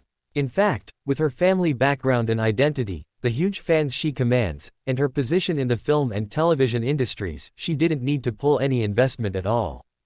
The reason for doing this was just to share some cakes out to give everyone a face. Otherwise, if a person ate alone, it would show that she was not a wise person. Lu Mengning also disclosed the method for determining investors, which was to bid anonymously. Simply put, Anyone interested in competing for this quota should privately write down on a piece of paper how much money they intend to invest in this film and how much of the money they intend to share in the dividend. Then, they give this piece of paper to her manager, Lu Shi. At 8 o'clock sharp, she would select an investor who suited her according to the different bidding conditions on these pieces of paper. An interesting way to bid. The more money a bidder was willing to put up, and the lesser the dividend the bidder was willing to share, the easier it appeared to be to win the investor's quota. However, if the dividend was lesser, which was ambiguous, what if Lu Mengning's film made a lot of money? Wouldn't the bidder take a loss due to the low dividend share? When Lu Mengning announced the bidding method, those who were interested in competing looked at each other with strange eyes. Who knew how much money everyone would be willing to pay, and how much dividend percentage would be required? What if someone paid less money than I did, but because he asked for much less dividends than I proposed, Lu Mengning instead liked his condition? What if Lu Mengning chose him because he was willing to invest more money than me, even though he wanted about the same amount of dividends as me? Despite their worries, they came to the same conclusion: they had to try. The atmosphere at the scene suddenly became subtle, a little like a dark forest. As Lu Mengning stepped off the high platform, the banquet officially began. Some company bosses went to visit her and wanted to be familiar with her. Some company bosses looked at each other, put on a false smile, and began to conceal their ruthless nature behind a gentle surface. There were only two people who were not worried at all. One was Xiao Ran, and the other was Su Mingyuan. They all felt that they knew the final result. Among them, Su Mingyuan was beaming with joy and yelled the loudest, "Okay. Su Mingyuan, will take the investor quota for Mengning's new film. Isn't it just giving money? Su Mingyuan, have money. This time, I want to let her know my sincerity for her and let her know how selflessly I can give for her." A group of celebrities and company bosses who were wandering the banquet hall trying to curry favor with the Su family finally found the opportunity. Suddenly, they gathered around and praised loudly. "Young Master Su is generous. I believe Miss Lu will be moved by your sincerity this time. He is worthy of being the noble master of a top wealthy family. If young Master Su had pursued me like this, I would have been moved. Do those people still want to compete with our young Master Su? To be honest, young Master Su is handsome, rich, and powerful, and Ms. Lu is arrogant. How could she choose to cooperate with them? Consequently, she will choose to join forces with young Master Su, who hails from a wealthy family similar to her own. Do you think my words make sense?"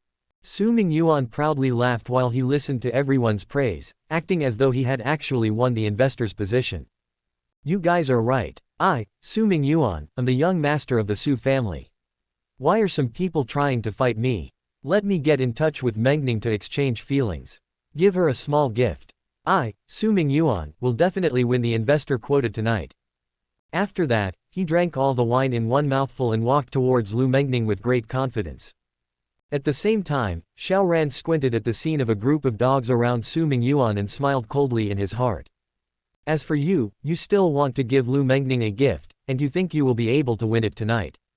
Keep dreaming. I'm looking forward to seeing your shocked and distorted expression when Lu Mengning announces the final result at 8 o'clock. At that moment, he was also walking towards Lu Mengning under the leadership of Xia Xueqi. Lu Mengning was the spokesperson of the Xia Xueqi Cosmetics Company. They were also the descendants of the four families. They had known each other for a long time, and she was the right person to take him to Mengning. Furthermore, Xiao Ran did not sit and wait for his spoils of victory to arrive, though he did make preparations in advance and prepare a gift for Lu Mengning with the help of Xueqi and his junior brother. So when Su Mingyuan approached Lu Mengning and was about to present her with a gift to please her, under Xia Xueqi's leadership, Xiao Ran came with his prepared gifts. Chapter 145, Who is that sweet smell coming from? 1. Inside the banquet hall's grand celebration. Undoubtedly, Lu Mengning became the center of attention. A second-rate film and television company boss was chit-chatting with her when Su Mingyuan interrupted and shoved him away hastily. "Leave us alone, Mengning, and I have some catching up to do." His tone was rough, and his actions were even more direct. This was young Master Su's way of doing things all the time. He didn't mind if you were normally discussing business with Lu Mengning, as long as you're a man, you shouldn't get too close to her. As if Lu Mengning was already his woman. It was no wonder that he would only arouse Lu Mengning's disgust in the original book. When the boss saw that it was him, how could he dare to do something? Full of resentment buried in his heart, he could only retreat angrily. Su Mingyuan turned his head, and when he faced Lu Mengning, he put on a soft, even slightly flattering expression. Mengning, I haven't seen you in a few days. Have you missed me? He looked like he knew Lu Mengning well and was close to her. He even opened his arms and took the initiative to hug her. Lu Mengning took 2 steps back and dodged his embrace. Still, there was a 1-meter gap between the two. Su Mingyuan's smile suddenly froze. Su Mingyuan, based on what I know, I don't think our relationship is that good, right? Lu Mengning said with a slight smile. Everyone could see by her actions and tone of voice that her attitude toward Su Mingyuan was cold. Everyone could see Su Mingyuan's self-indulgence. The atmosphere was a little awkward, but Su Mingyuan didn't flinch, shrugged his shoulders, and said, if hugs aren't good, handshakes are okay, right? With a cold expression, Lu Mengning nodded slightly, curled her lips, and stretched out her jade-like arms towards him. It looked as though he was going to shake her hand out of politeness and then quickly withdraw his hand. However, when Su Mingyuan grasped her soft hand, he not only held it tightly, but also pulled it back with all his strength. Lu Mengning only felt a strong force coming from the opponent's hand. She was caught off guard and immediately fell into his arms. Wow! The crowd around her suddenly exclaimed. Nobody expected Su Mingyuan to be so shameless and use such despicable means in front of everyone to let Lu Mengning take the initiative to embrace him. Ah! Lu Mengning also uttered a small exclamation in his arms. It seemed that she did not expect such a thing to happen when she simply shook his hand. In fact, Su Mingyuan did not expect Lu Mengning to be so weak. With a little effort, she was dragged into his arms. Just because she fell into his arms last week. However, this was not important. The important thing was that his unscrupulous behavior had undoubtedly put himself at the peak of hatred again, making his shameless and indecent villain image more vivid. Looking at the shocked expressions of those around him, the corners of his mouth turned up significantly, enjoying this attention that belonged to him. He lowered his head and gave Lu Mengning an evil smile. Mengning, it seems that you are really dishonest. You clearly said that you don't want to, but as soon as you shook hands with me and touched my skin, your body couldn't help but throw itself into my arms. You know what, that's okay, since I find your dishonest cuteness adorable. He stretched out his hand and was about to approach Lu Mengning's slender waist. Stop it. At that time, the messenger of justice, Xiao Ran, appeared as the protagonist. Su Mingyuan, you used the excuse of shaking hands to forcibly pull Miss Lu into your arms, and everyone in the room can clearly see this. Yet, you still have the audacity to falsify the facts here. It's you again, Xiao Ran. As soon as Su Mingyuan saw him, his smile vanished. Bit by bit, his countenance turned icy, and there was a trace of hatred in his eyes.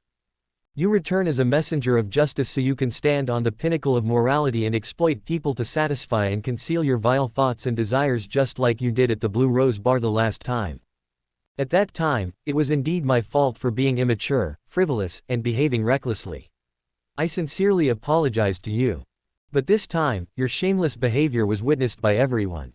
I, Xiao Ran, do not want to be the one to belittle others.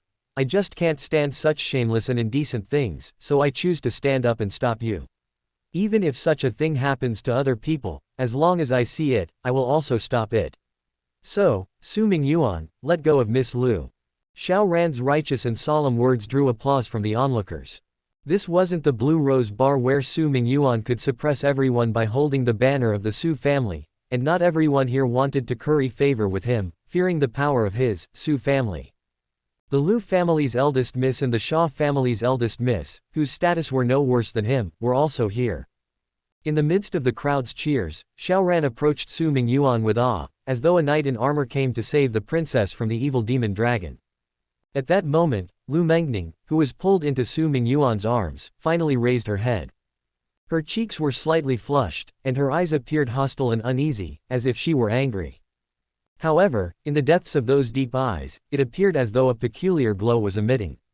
Without Xiao Ran's heroic intervention, she shrugged off Su Mingyuan's arm and escaped his embrace. No need to bother, I can get rid of this scum myself. Lu Mengning smiled at Xiao Ran, which made him feel dizzy for a moment. He turned around and looked at Su Mingyuan with a sullen face. Su Mingyuan, do you know that your behavior will only make me feel bad about you? After speaking, she turned around, ignored him, and pulled Xia Xueqi closer to chat. Xia Xueqi recommended Xiao Ran to her, and Lu Mengning seemed to have a favorable opinion of him, so she conversed with him cheerfully. Su Mingyuan was left out like a clown. Especially the current scene. His nominally engaged fiancée was too lazy to look at him and greet him from beginning to end, while the woman he liked had just shown obvious disgust for him. In addition to ignoring him, they conversed happily with Xiao Ran as if he did not exist. Xiao Ran's limelight was only for a moment, and his righteous words just now aroused the goodwill of most people. But now, he was surrounded by two peerless beauties, Miss Xia and Miss Lu, as if he was the only one. At the center of the spotlight, he was the master of the world. Out of the corner of his eye, he caught a glimpse of Su Mingyuan's gritted and resentful expression. Xiao Ran felt very happy, and his heart swelled up with pride unconsciously. Power, beauty, fame, money. At that moment, he felt as if he really had all this in his hands. Just wait, tonight is the time for you to continue to grit your teeth incompetently and violently, young Master Su. Chapter 146, I will be the one that Mengning chose. The good-for-nothing Su Mingyuan left the banquet hall in Xiao Ran's eyes, and went to hide in a small room off of the side hall. Immediately, he could not control his expression and laughed excitedly. Haha, good. Very good. Very good. Everything is going very well. Although the perfect evaluation cannot be obtained, the excellent evaluation is absolutely confirmed.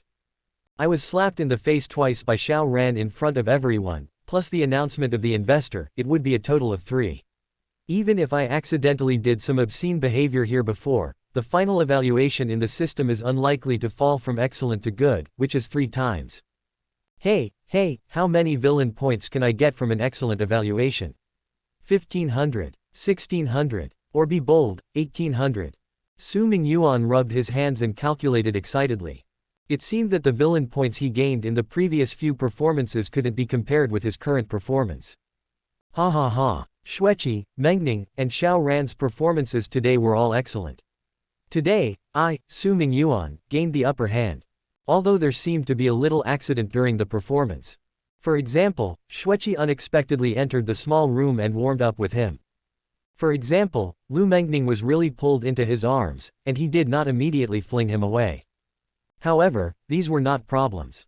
There were small differences in details, just a little stagger error. As long as the results were right, it was okay. Su Mingyuan had no idea how the beautiful face buried in his arms was secretly smiling when she was pulled into his embrace. She was still wondering how to put the smell of cherry fragrance on Su Mingyuan, but he had already created a good opportunity for her. And this matter was also a coincidence. Ruro smelled a faint fragrance from him but didn't remind him. Xia Xueqi actually smelled it when she was making out with him, but she thought it was the scent of body wash, or Ruro. Anyway, no matter who it was, it only stimulated her fighting spirit more deeply at that time, making her more eager to possess him. That was why she said the words, "From now on, you can only be under me." So far, no one had reminded Su Mingyuan of the smell of cherry perfume. After all, the fragrance was very light and could only be noticed up close. Due to this minor error, Su Mingyuan never anticipated that Lu Mengning's script would turn him over. He just stayed in the room for a while. He was shocked, adjusted his mood, and went out again. He felt that his script was perfect and did not have the slightest mistake, so of course he had to continue to act. At that time, with the passage of time, the boss and the CEO wrote their intentions and conditions on a piece of paper and handed them to Lu Shi, waiting for Lu Mengning to come out and announce the results at 8 o'clock. Xiao Ran also wrote down his intentions and conditions and handed them to Lu Shi. Lu Shi smiled at him and put away the pieces of paper. Xiao Ran smiled at her calmly and politely and strode with ease and confidence to find Xia Xueqi. Just as he was about to leave, he saw Su Mingyuan approaching. Xiao Ran didn't want to talk to him about anything. Anyway, he just had to quietly appreciate Su Mingyuan's lamentation. Su Mingyuan, on the other hand, took the initiative to obstruct his way and defiantly declared. Xiao Ran, don't think you can laugh till the end. The temporary lead is just a false victory. It will be me who will become an investor in Mengning's film, it must be me. At that time, I want to see if your face can show a smile. I can't wait to see your unwilling, indignant face. Xiao Ran did not know where Su Mingyuan got his confidence at that time. Looking at his arrogant and provocative appearance, he felt that Su Mingyuan was like a child who was stuck in a lie and refused to admit it. Really pathetic. I'm looking forward to that moment. Xiao Ran smiled gracefully and nodded slightly. In words, deeds, and manners, Su Mingyuan was once again left behind. Su Mingyuan snorted coldly, walked towards Lu Shi with great momentum, and slammed the piece of paper onto the table. This is my condition. You must let Mengning see it, because as long as she sees it, she will definitely choose me. Understand, he gave a peremptory order. Lu Shi secretly pouted, feeling a little disdain in her heart. Just you. No matter what conditions you offer, Mengning will not choose you, okay? Thinking like this, after Su Mingyuan left, she secretly opened the folded paper and took a glance at it. Oh my god. When she saw the above content, her face suddenly showed great surprise. Su Mingyuan is crazy, crazy. She murmured, suddenly feeling. Such conditions. After Mengning sees it, maybe it's really possible to choose him. The time was approaching 8 o'clock. At that moment, Lu Mengning had disappeared at the banquet, apparently watching the paper handed over by Lu Shi, and choosing her favorite candidate. The atmosphere quietly became a little tense. Several CEOs of film and television companies, businessmen, and tycoons who wanted to have a relationship with the Lu family, Xiao Ran, Su Mingyuan. Everyone who participated in the competition seemed to be gradually filled with a low pressure around them, and the whole hall became somewhat silent. But there was a person who was relaxed.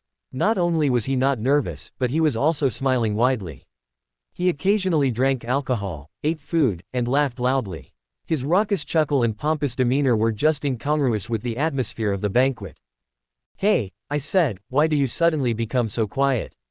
Are you nervous and worried, because you don't know who Mengning will choose as an investor in her film? You are looking forward to it and apprehensive. Ha ha ha. Su Mingyuan looked around and laughed triumphantly with an extremely provocative villain face. What are you looking forward to and nervous about? Do you think the investor's quota will be awarded to you? As Su Mingyuan spoke, he pointed at people and was extremely arrogant. It's too good to be true in a million years. Why should you anticipate feeling nervous? You people just need to put on a look of disappointment and unwillingness, because you are all losers, complete losers. I will be the one that Mengning chooses. Su Mingyuan's remarks immediately aroused public outrage. But because everyone there was highly literate and able to control their anger, no one stood up and provoked him. Rather, they assumed he was angry because he had just been struck and was speaking nonsense. Those dogs who wanted to slap Su Mingyuan stood up at this time and asked, Master Su, why are you so sure that Miss Lu will choose you? Ha ha ha ha, that's naturally because she will never refuse the conditions I gave her. Su Mingyuan picked up a glass of wine casually, drank it wildly, and said with a big smile, the investment I gave her is 52 million, which symbolizes my love for her. And the dividend ratio I ask for is 1.314%, symbolizing my love for her for a lifetime, until death. As soon as this remark came out, everyone in the audience was shocked, and everyone's expressions changed. Investing 52 million, but only about a 1% dividend ratio. This was nearly similar to giving money away for free. No wonder Su Mingyuan was sure that Lu Mengning would not refuse. With such a condition, who among the competitors present can give it, and who can match it? This was also distinct from simply giving a gift. To receive this gift was to accept a friendship, which one would eventually return. But, investing in this sort of thing has nothing to do with human favors. If you believe me, invest in me, and if I make money, I will pay you dividends. If I lose you, you consider yourself unlucky, I blame you for not being able to see it. No one can be relied upon. There is no such thing as favors owed in repayment. So, Su Mingyuan was really giving Lu Mengning money for nothing, or giving money for nothing in return. Even Lu Mengning couldn't refuse this act of giving money for nothing, right? Crazy, really crazy. In order to chase a woman, Su Mingyuan really didn't treat money as money and threw it away like water. Chapter 147, Will You Be My Hero? 1. At that moment, everyone was shocked and speechless. Only Su Mingyuan was looking around proudly in the center. He looked handsome, talented, high-spirited, and heroic. You want to compete with me, young Master Su. As for you, are you worthy of becoming Mengning's investors? Sorry, I, Su Mingyuan, have nothing but a lot of money. The CEOs of the competing companies, as well as the wealthy businessmen, all clenched their fists secretly and couldn't help but want to hit him. Is there even a competition at this point? You offer money to other people without asking for anything in return. Who can compete with you? Even Xiao Ran was unable to maintain composure at that moment. The hand holding the wine glass was slightly trembling. 52 million investment, but only 1% of dividends. What a prodigal son. Su Mingyuan, a god for nothing, is the ideal prodigal son. Such a free condition. Even with Shuiqi's recommendation, the help of his junior brother, and the various bonuses he gave, he didn't think he could do it now. He wouldn't be the one to have the last laugh. No wonder Su Mingyuan became arrogant so quickly, even after being hit. Of course he had the capital of arrogance for throwing money like this. However, Xiao Ran only clenched his fist lightly. Then he quickly smiled, feeling that he was completely worrying too much. Even if Su Mingyuan offered such generous and free terms, he believed that Lu Mengning, who despised Su Mingyuan, would not choose him as an investor solely for the free money. He believed in her, and also believed that the efforts made by him, Shuiqi, and his junior brother would not be in vain. It was not an absolute certainty, but was it significantly worse than 100%? Xiao Ran regained his composure, looked at Su Mingyuan's complacent look, and sneered in his heart. Su Mingyuan continued to laugh, indulging in his own craziness. No matter how much you're smiling and how proud you are right now, your heart will feel even better when you know you are the real loser. Currently, the entire banquet hall has become a stage for Su Mingyuan alone. Even though he was crazy and full of himself, after hearing his speech, almost everyone could only hold back their anger. Ranu Obes. Because in their view, this time it was really important to be close to Su Mingyuan. Although one could comfort oneself in their hearts that this guy was stupid with a lot of money, he was a fella unbearable prodigal son. Outside the golden icon, he was trash, but how could he have a better family background than them? If they said these comments to his face right now, it would simply demonstrate how jealous they were. So the whole hall echoed with laughter for Su Mingyuan and those dogs who wanted to flatter him. It was extremely harsh, like a loud noise that tortured the brain. Everyone's face was a little ugly, and they were secretly unhappy with him. Su Mingyuan watched as it was almost 8 o'clock sharp, and he even took the time to go to Xiao Ran's side to fully interpret the arrogant and hateful face of a villain. Xiao Ran, why don't you talk? Do you think Mengning will choose you if you give her a little gift? And you, Sha Shuiqi, do you believe that if you help Xiao Ran say good things, you may influence Mengning's decision to choose him? What's the use? In the end, you can only watch me, Su Mingyuan, become an investor in Mengning Company, and after making so many efforts, you can only meet the end of failure like a waste. You guys just laughed at me in the hall on the first floor, didn't you? Thinking that you had the upper hand, that smug and elegant look, gee. Now, why aren't you laughing now? Laugh in front of me, laugh. Arrogant, aggressive, and ferocious. Facing Su Mingyuan, who roared loudly, the corners of Xiao Ran's mouth turned up slightly, and he laughed. His indifferent smile showed his demeanor, which was in stark contrast to Su Mingyuan's. Young Master Su, everything is possible before the result comes out. I don't think Miss Lu will choose you. Won't you choose me? You really know how to dream, and you really have the face to smile, Xiao Ran. I'm still here, delusional about the possibility of less than 1%, thinking that Mengning will choose you. Very good, very good. You just keep smiling at me like this. Keep smiling at me. When Mengning comes out to announce the investor choice, I hope you can still smile like this. At that moment, the minute hand of the clock moved to 8 o'clock sharp. The lights of the entire venue suddenly dimmed down, a beam of light hit the high platform built in the center of the hall. Lu Mengning seemed to summon all the beauty of the world as she appeared in front of them with light footsteps.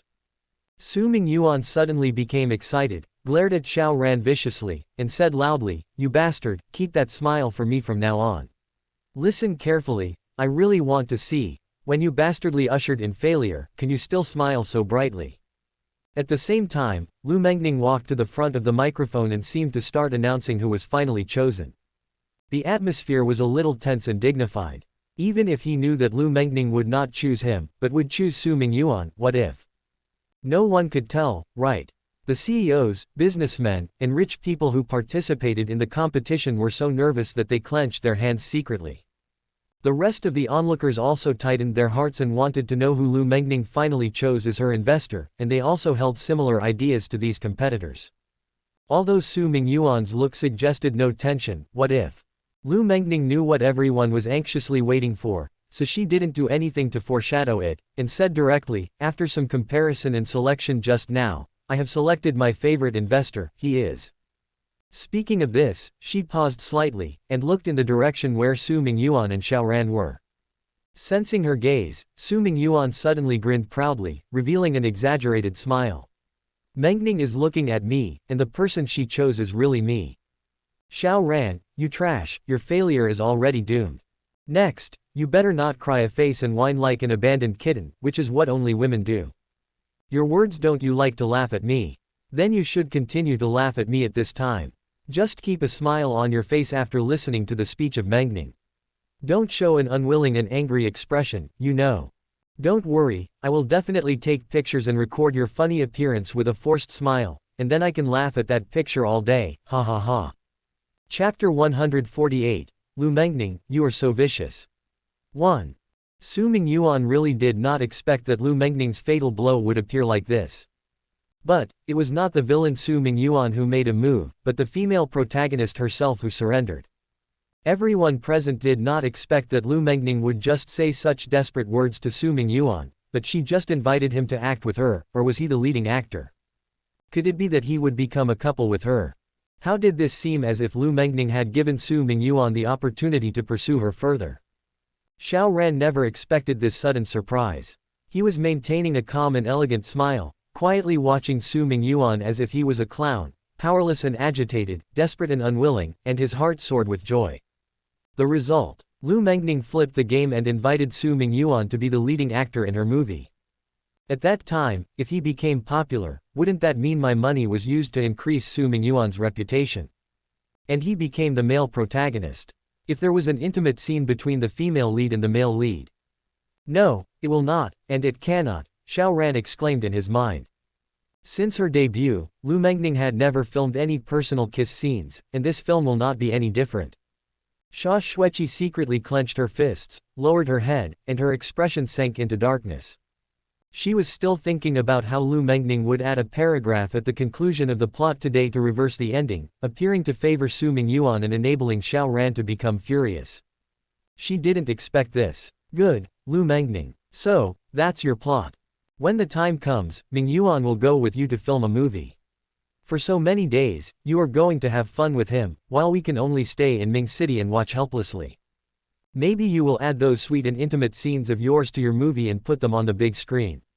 Let the audience all over the country see you showing your affection. Lu Mengning, you are really cruel. I almost thought you were my good sister before. Ruro also felt a little sad. If her brother Mingyuan goes to film with her sister Mengning, she will not see him for many days, and as time goes by, she will not have much time to stay with him either. Raobs. Because, according to the plot, she would become a singer after a while and quickly become famous. She could shine on stage, but the time she could spend with Mingyuan's brother would also be much less. No matter how shocked and complicated the mood of the people present was at that time. But only Su Mingyuan's heart was bleeding. It's over. Two big words popped into his mind. My excellent evaluation, my value of more than 1,000 villain points.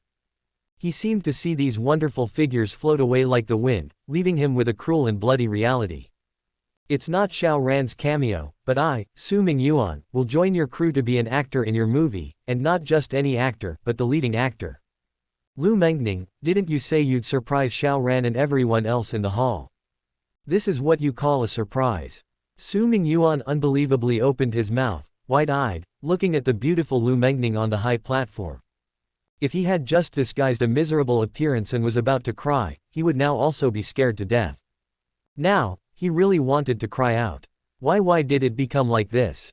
Why is it that when I was about to set foot on the pedestal of victory, a shocking reversal dragged me back to the original point? Tears filled his eyes unconsciously. His expression fell into Lu Mengning's eyes. Was it because of her words that he was moved to the verge of tears? She remembered that night when the fireworks were shining, and her knight laughingly said to her, "Of course I want to do many things, but for various reasons I haven't yet." He spoke incessantly, and she remembered every word he uttered. One of them she remembered clearly. I thought if I had a chance to be in your movie, it would be nice to make a big screen appearance. His tone was somewhat regrettable, and Lu Mengning did not want him to regret it later. Every wish of his, she would earnestly work hard to help him realize them. Obviously, this was included. This was the real surprise she wanted to prepare for Xiao Ran, to everyone in the audience, and also for her big hero. How could she not believe that her big hero was so moved that tears were about to rush out of his eyes? Lu Mengning smiled happily. So, Mingyuan, what do you think? You wanted me to give you a chance. I gave it, would you like to take it? What else could Su Mingyuan answer at that time? If it were in private, he might still be indifferent and sternly refuse, just as he faced Lu Mengning at the amusement park that night.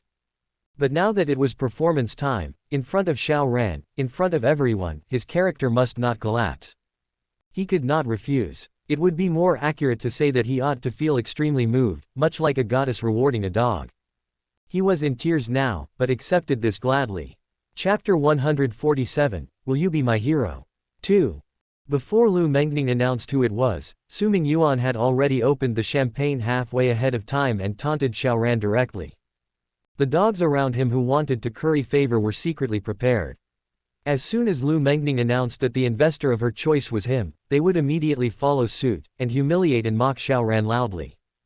However, the investor I choose is Xiao Ran of Burning Flame Film and Television Company. Lu Mengning paused, and then said out loud the final candidate she had determined. Xiao Ran. The investor Lu Mengning chose was Xiao Ran. The beloved and destined protagonist of the world defeated Su Mingyuan's incomparably generous conditions and won Lu Mengning's favor. Boom. The fireworks sounded and ribbons flew, celebrating this special event. All the lights simultaneously shined brightly, and the brightest beam struck Xiao Ran, who was calmly smiling. And standing next to him was Su Mingyuan, who looked dull and dazed, and his whole face was distorted like a clown's. To everyone's surprise, Lu Mengning did not appreciate Su Mingyuan's generous and free conditions, and instead chose Xiao Ran as an investor in her film. This was so surprising and unexpected. But, seeing Su Mingyuan's previously arrogant face turn into the color of pig's liver in the next second, everyone felt that such an accident was necessary. Boom. Since Su Mingyuan's performance was too domineering, it caused public anger. At that moment, everyone applauded warmly and sincerely wished for Xiao Ran's election. The loud applause was like a slap in Su Mingyuan's face. As Xiao Ran anticipated, Su Mingyuan simply laughed joyfully and hysterically. At that moment, looking at his indignant loser face, which he appreciated, Xiao Ran's mood was carefree to the extent that he was delighted. Therefore, he followed Su Mingyuan's instructions and kept laughing for a second. Because it really was so refreshing. As expected, Xiao Ran had been smiling all the time, maintaining the same calm and elegant smile as before. However, it was not he but Su Mingyuan who made a fool of himself after hearing Lu Mengning's speech. Young Master Su, I have been smiling, as you just told me. Are you satisfied now? Xiao Ran's elegant greeting dragged Su Mingyuan into the abyss of rage. And his next sentence threw Su Mingyuan's mood out of control. Also, young Master Su, you just said you wanted to take a photo of me. I wonder if you have taken it now. Of course, it's a matter of courtesy. Young Master Su, I also asked someone to take a photo and record your smile and voice as a souvenir. But, don't worry, I won't be smiling at this photo all day. At best, I'll just laugh a little bit for a minute or two. Raw obese. This was Xiao Ran's way of treating others, and he returned Su Mingyuan's words just now. Boom. The warm applause of the whole audience suddenly became louder, and no one shouted, but this tacit behavior was undoubtedly a loud slap on Su Mingyuan's face. He finally became angry. Why? Lu Mengning. Why? What conditions has Xiao Ran imposed on you? Can it be better than mine? I don't believe it. I refuse to accept it. Su Mingyuan exclaimed indignantly at Lu Mengyuan. His expression was distorted, and his eyes were red. He was fully interpreting the incompetent fury of a loser. If he didn't act like this, how could it appear that he wasn't pretending? Su Mingyuan, Lu Mengning said quietly on the high platform, I can tell you that the conditions offered by Xiao Ran are indeed not as good as yours. Then why did you choose him? Su Mingyuan roared, and all his veins burst. Everyone present was silent, looked at his incompetent and furious appearance with a little sneer, and felt extremely refreshed. Why? Lu Mengning smiled slightly. Because I can choose whoever I want. I think the conditions he offers are very suitable, so I choose him. How about me? Obviously, I gave you the best conditions. You should go with me. Su Mingyuan's fists clenched, and his face flushed with rage. Your offer is indeed very generous, but, Su Mingyuan, money is not everything. Do you think you can touch my heart with money? Sorry, I'm not short of money, I have no less wealth than you. What I want to see is sincerity, the sincerity to cooperate with me to make movies. But, I don't see the slightest sincerity in this matter, and you don't want to work with me on a movie at all. Su Mingyuan, I only see your arrogance that you want to throw money to sleep with me. As soon as Lu Mengning said this, she simply opened Su Mingyuan's dirty mind and exposed it to everyone. It simply swept Su Mingyuan into the abyss of the loser, leaving him with endless despair and darkness, not giving him the slightest chance. Mengning, I didn't think so. The anger on Su Mingyuan's face turned into painful despair at that moment, like a clingy puppy in despair and abandoned by a goddess, even without a spare look. I just don't know how to pursue women. I used to think that if I throw money at them, they'll like me and surround me. So I only know how to pursue you in this way. Can you give me another chance? I promise I will change. Ah, how pathetic, how pathetic. However, at the thought of Su Mingyuan's arrogant and domineering appearance, none of the people present sympathized with him, but they felt extremely happy. Su Mingyuan also felt that he was really good at acting, so in place, it was simply an explosion of acting skills. Woo-hoo, so pitiful, I'm about to die of laughter. No, I'm crying. By the way, I remember Mengning saying she would give Xiao Ran a surprise. It should have been her invitation to Xiao Ran to guest star in a male role in her movie in front of everyone, completely giving me a fatal blow and knocking me down into the abyss, right? Su Mingyuan raised her head with a pleading face, and her trembling eyes really made her unable to see the slightest flaw. Lu Mengning suddenly laughed. Su Mingyuan, give you a chance, huh? Here she comes. After her mockery, she would sneer at me and launch the final fatal blow. It's not impossible. The hero of my movie is not sure yet. If you really want to show me your sincerity, do you dare to come to my theater team and be my hero, and sincerely accompany me to perform a play? Lu Mengning's smile bloomed like a flower. The fatal blow came as promised. The moment Lu Mengning said this, the whole audience was shocked. Chapter 149. My big hero, the cherry scent on your body really smells good. 1. In the hotel's luxurious rooms. Lu Shi was somewhat puzzled. Mengning, why did you let Su Mingyuan, that young master, be the male lead of your movie, and even change the script for him? She was very puzzled, that Mr. Xiao Bai is Xiao Ran's junior brother. Is that why you chose Xiao Ran? Then you. His name is Big Hero. Lu Mengning first corrected Lu Zai's mistake, then smiled mysteriously and patted her on the shoulder. Sister Shi, why don't you think that maybe my big hero would be happy that I chose Su Mingyuan? How could he be happy? He was Xiao Ran's junior brother. Xiao Ran and Su Mingyuan had a hostile relationship. Would he really be glad that she chose his enemy, Su Mingyuan, again? Besides, even if she didn't think about this relationship, Mengning obviously had good feelings towards this Mr. Big Hero, but she had to play a diagonal game with Su Mingyuan, which was a bit. Lu Shi couldn't understand what Lu Mengning was thinking. Well, Sister Shishi, don't think about it, you go to rest first. Lu Mengning pushed Lu Shi and urged her to leave quickly. Later, her big hero would definitely come up to question her. She didn't want his true face to be discovered by Sister Shi. That should be a happy time that belongs to her alone. At the same time, Su Mingyuan was anxiously walking back and forth in the dark alley, waiting for the final result. The time it took for the system to settle was very long. This made him feel especially uneasy, like a student waiting for his test grades to find out if he passed after taking the test. But, he didn't just want to pass. He wanted a good grade. Although Lu Mengning's surprise came unexpectedly in the end, making Xiao Ran's most essential act missed, at least he slapped himself twice in the face, didn't he? He still managed to get his quota of investors, and took a solid step for his upcoming film and television empire. He didn't lose either. I don't even need to think about perfect and excellent evaluations, but with my superb acting skills today, it's not too much to give a good one, right? As for the absurd things he did in the small room with Xueqi and Ruro. Ultimately, he should not be entangled in the system. It was not necessary to calculate such a minor issue for such a long time.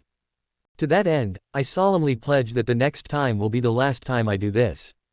Su Mingyuan was now very much like a college student who usually skipped classes and played games, didn't study for the final exam, and then begged the teacher for favor as a last-ditch effort. Of course, he was different from these college students. He tried his best, but he accidentally made some small mistakes that men tend to make in the middle of the performance. But sometimes, a small mistake could lead to the demise of a country. Furthermore, even though Su Mingyuan consoled himself in his heart by saying that men frequently make mistakes, was this a minor error? No matter how good his performance was before, whether Xiao Ran cooperated well with him or not, he played his role in 2 events. And after that, how could he expect to get a good grade after committing such a heinous crime? He kept a secret from the novel's male protagonist by flirting with the heroine, who belonged to him behind his back. Ding! Your final evaluation for this performance has failed. You get 200 villain points and the same strengthening points.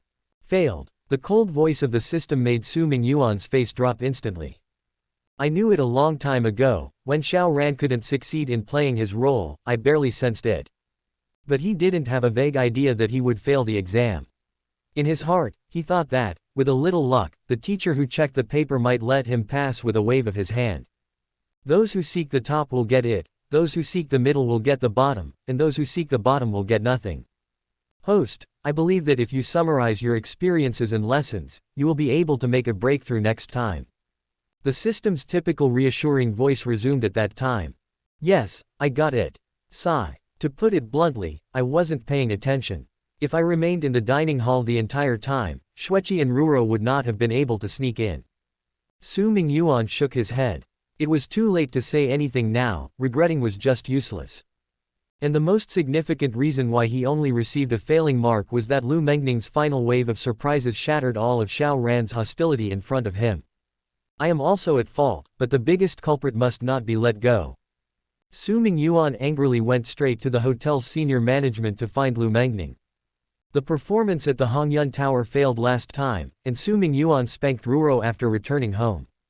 Today's performance at the investment banquet failed, and Lu Mengning, this bad woman, must pay the price. When he knocked on the door of the hotel and was still thinking about how to punish this bad woman, Lu Mengning smiled sweetly and took his hand, as if she had been waiting for him for a long time. My big hero, you finally came to me. Huh, what's going on? How did she know that I was coming to her? Su Mingyuan subconsciously felt that something was wrong. However, before he could think about it, Lu Mengning's next sentence stunned him, and his defense crumbled. His expression changed in an instant. Are you happy with the surprise I gave you at the banquet tonight? Lu Mengning smiled, raised her delicate little face, and looked at him, looking like she was begging for praise. However, Su Mingyuan was shocked by the words coming from her mouth at that moment, and a cold sweat suddenly seeped from his back. At the banquet? Did she know I was at the banquet? She found out my true identity. It's impossible. My white night suit is a system product, and no one should recognize it. But if she really knows the identity behind my mask, then the matter of inviting me to be the leading actor in the movie seems to make sense all of a sudden. That makes sense. Don't be like this. Chapter 150, she is the only person in his eyes. 1. I'm in a hurry. Su Mingyuan turned his head and did not know what his psychology was. I knew you or not. Lu Mengning bit her lips tightly, and her voice was extremely firm. A pair of bright eyes stared into his eyes without blinking, even though his eyes were avoiding them. The air temperature on summer nights was still hot. Even though the air conditioning was turned on in the room, Su Mingyuan still felt that his heart could not calm down at all. My big hero, you come with me. No matter what he was thinking, Lu Mengning opened the door and forcefully took his hand to the underground parking lot of the hotel, putting him in a convertible car. If you are upset, why don't you go for a drive? You haven't seen the night view at the top of Yanming Mountain, have you? In fact, I really want to see it too. Would you like to view it next to me? Lu Mengning handed him the car keys with a smile. What a strange woman. At this moment, she wants me to drive a sports car to the top of the mountain to enjoy the scenery. However, Su Mingyuan, who was in a complicated mood, did not want to reject Lu Mengning's proposal. He wanted to escape, and he hoped that Lu Mengning would choose to stay. He was afraid that the mask would be exposed, but he secretly longed for someone to see through it. At the moment when Lu Mengning was about to point it out, his conflicting psychology made him completely confused, and the unspeakably complicated emotions made him suddenly not know what kind of face he should give Lu Mengning. So, why not go on a ride? Even without my answer, she continues to accompany me. Su Mingyuan inserted the key and started the engine. With a loud noise that gradually became violent, a black convertible drove out of the underground parking lot, and then rushed towards Yanming Mountain. Wherever they passed, there was a burst of lightning and thunder. Yanming Mountain is located on the outskirts of Ming City. With its gorgeous environment, Qinshan Park is a popular tourist destination during the holidays. Haoshan Park was somewhat deserted because it had not yet been fully developed, and few tourists visited it. With the winding road in Huoshan and many curves, this place quickly became a racing holy place for many racing enthusiasts in Ming City. It was here that Yi Chen was surprised by Xiao Ran's driving skills. Only then did they become acquainted, and the two became friends. At this moment, a drag racing competition is about to be staged at the entrance of Huoshan Park. The two most prominent are Yi Chen and Lu Qing of the Lu branch family. Each of the two parties had a group of junior brothers. In order to seize ownership of the track, they fought against each other for a long time. They twist and turn around the mountain road, which splits into different tracks, and they had to compete every once in a while to redivide the ownership of these sections of the track. Ra Nu O Beta S. Tonight is obviously another game of honor. Yi Chen and Lu Qing look at each other and see the sparks flashing in each other's eyes. For the rich and young, they have no worries about food and drink, no lack of wealth, and it is a phase. Yi Chen, I worked hard for several nights to prepare for tonight's game. I will break my previous record for the shortest time I had again. Get ready for your defeat. Lu Qing stated this angrily. Yi Chen smiled coldly. Oh, Lu Qing, what gives you the courage to say big things like that? Under the tutelage of my junior brother, Xiao Ran, I have once again achieved a significant improvement in my driving skills. You're the one who will lose. The two looked at each other, then simultaneously turned and entered their cars. The convoy behind the two also got on their cars and ignited, ready to go. As soon as the flag dropped, the 8 customized sports vehicles bolted from the starting line and sped towards the finish line. 5 minutes later, a black convertible made a thunderous noise. Immediately, someone came up to wave the flag to stop the car. It was okay during practice, but once the game began, these spectators would prevent automobiles from using this road so as not to disrupt the race with foreign vehicles. However, this black sedan is like a roaring tiger, with unabated speed and roaring like thunder. With a strange sideways shift, it avoids the flag-waving boy blocking the middle of the road. The roaring sound from passing by was like a warning from the god of death, which made this little brother's legs weak, his pupils dilated, and the hand waving the flag freeze in the air. Then he suddenly collapsed and sat weakly on the ground. He obviously missed his chance to meet with Prince Yama just now. He was almost about to be hit. Nevertheless, the driver did not slow down, and the moving vehicle's body was less than 30 centimeters from him, and the rearview mirror on the body was almost close to his. The body flew past. It was not until a long time later that this little brother came back to his senses, picked up the walkie-talkie, and shouted loudly, "Brother Yi, Brother Lu. A foreign vehicle has entered our race. Be cautious, the opposing party is a master." Master. When Yi Chen and Lu Qing heard this, their hearts moved at the same time. They smiled coldly, and they didn't care about the master that the little guy said. At this time, the two were biting each other hard. Yi Chen was in the lead position, while Lu Qing was towards the rear. One of them attempted to block the other's position to prevent the other from passing. The other driver, like a slithering snake, waited in a bend for the opportunity to pass. 2 people have already left the cars of the other 6 team members behind. Therefore, neither felt any pressure and did not take the so-called expert seriously. Because in terms of time, when the other party entered the road from Haoshan, they had already started for 6 or 7 minutes, far ahead of the other side for a long distance. They are confident that they will not encounter the other team as they race to the finish line. Why did they take this matter to heart? Oh, master. If the person is indeed a master, is that person capable of catching up to them? Their attention soon returned to the fight with each other. Meanwhile, Su Mingyuan felt the roaring mountain wind and the fast-passing scenery. He stepped on the accelerator and felt very happy. Why do men love sports cars? When driving a vehicle, a loud noise is accompanied by the powerful sensation of being driven back. Controlling the ferocious mechanical beast beneath your body causes the wind to split, the clouds to rip apart, and the speed to fly to extremes. The adrenaline makes your blood spurt. It is a kind of romance that belongs to men alone, a wanton catharsis that belongs to men alone. Chapter 151. So, he took the initiative to kiss the princess. 1. Lu Mengning sat on the lawn, leaning against a tree. The shade of the trees was lush, and the night wind tonight was particularly refreshing and gentle. Lu Mengning brushed her hair in a feminine way, and then patted her side lightly. "My big hero, come and sit down." Su Mingyuan didn't refuse, and just walked over there. Changing the environment was like changing the mood. Sometimes things that seemed to be extremely confusion, after an exciting and exhilarating drag racing, felt that they were nothing much. So what if I was recognized? Su Mingyuan. White Knight. Aren't they all me? Lu Mengning bent her knees, put her hand on her cheek, and looked at him with a smile. Xiao Bai, are you feeling better now? Su Mingyuan sat next to her. What do you think? Then do you have something urgent to leave now? Lu Mengning asked again. Su Mingyuan turned his head away and responded to her with a smile. No, not anymore. Lu Mengning tilted her head to look at him, the smile on her face widened. Xiao Bai, although I don't know why you behave like that on weekdays, it's completely different from you wearing a mask.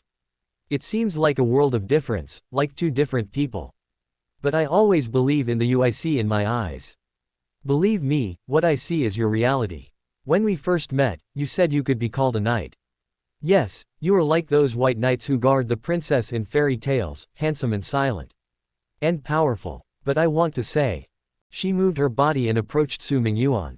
There was originally a distance of a few palms between the two, but now there was almost no gap. The night breeze blew in at the right time, drifting the delicate fragrance of her body into Su Mingyuan's breath. The leaves on the trees rustled, and the moonlight looked extremely beautiful at that moment.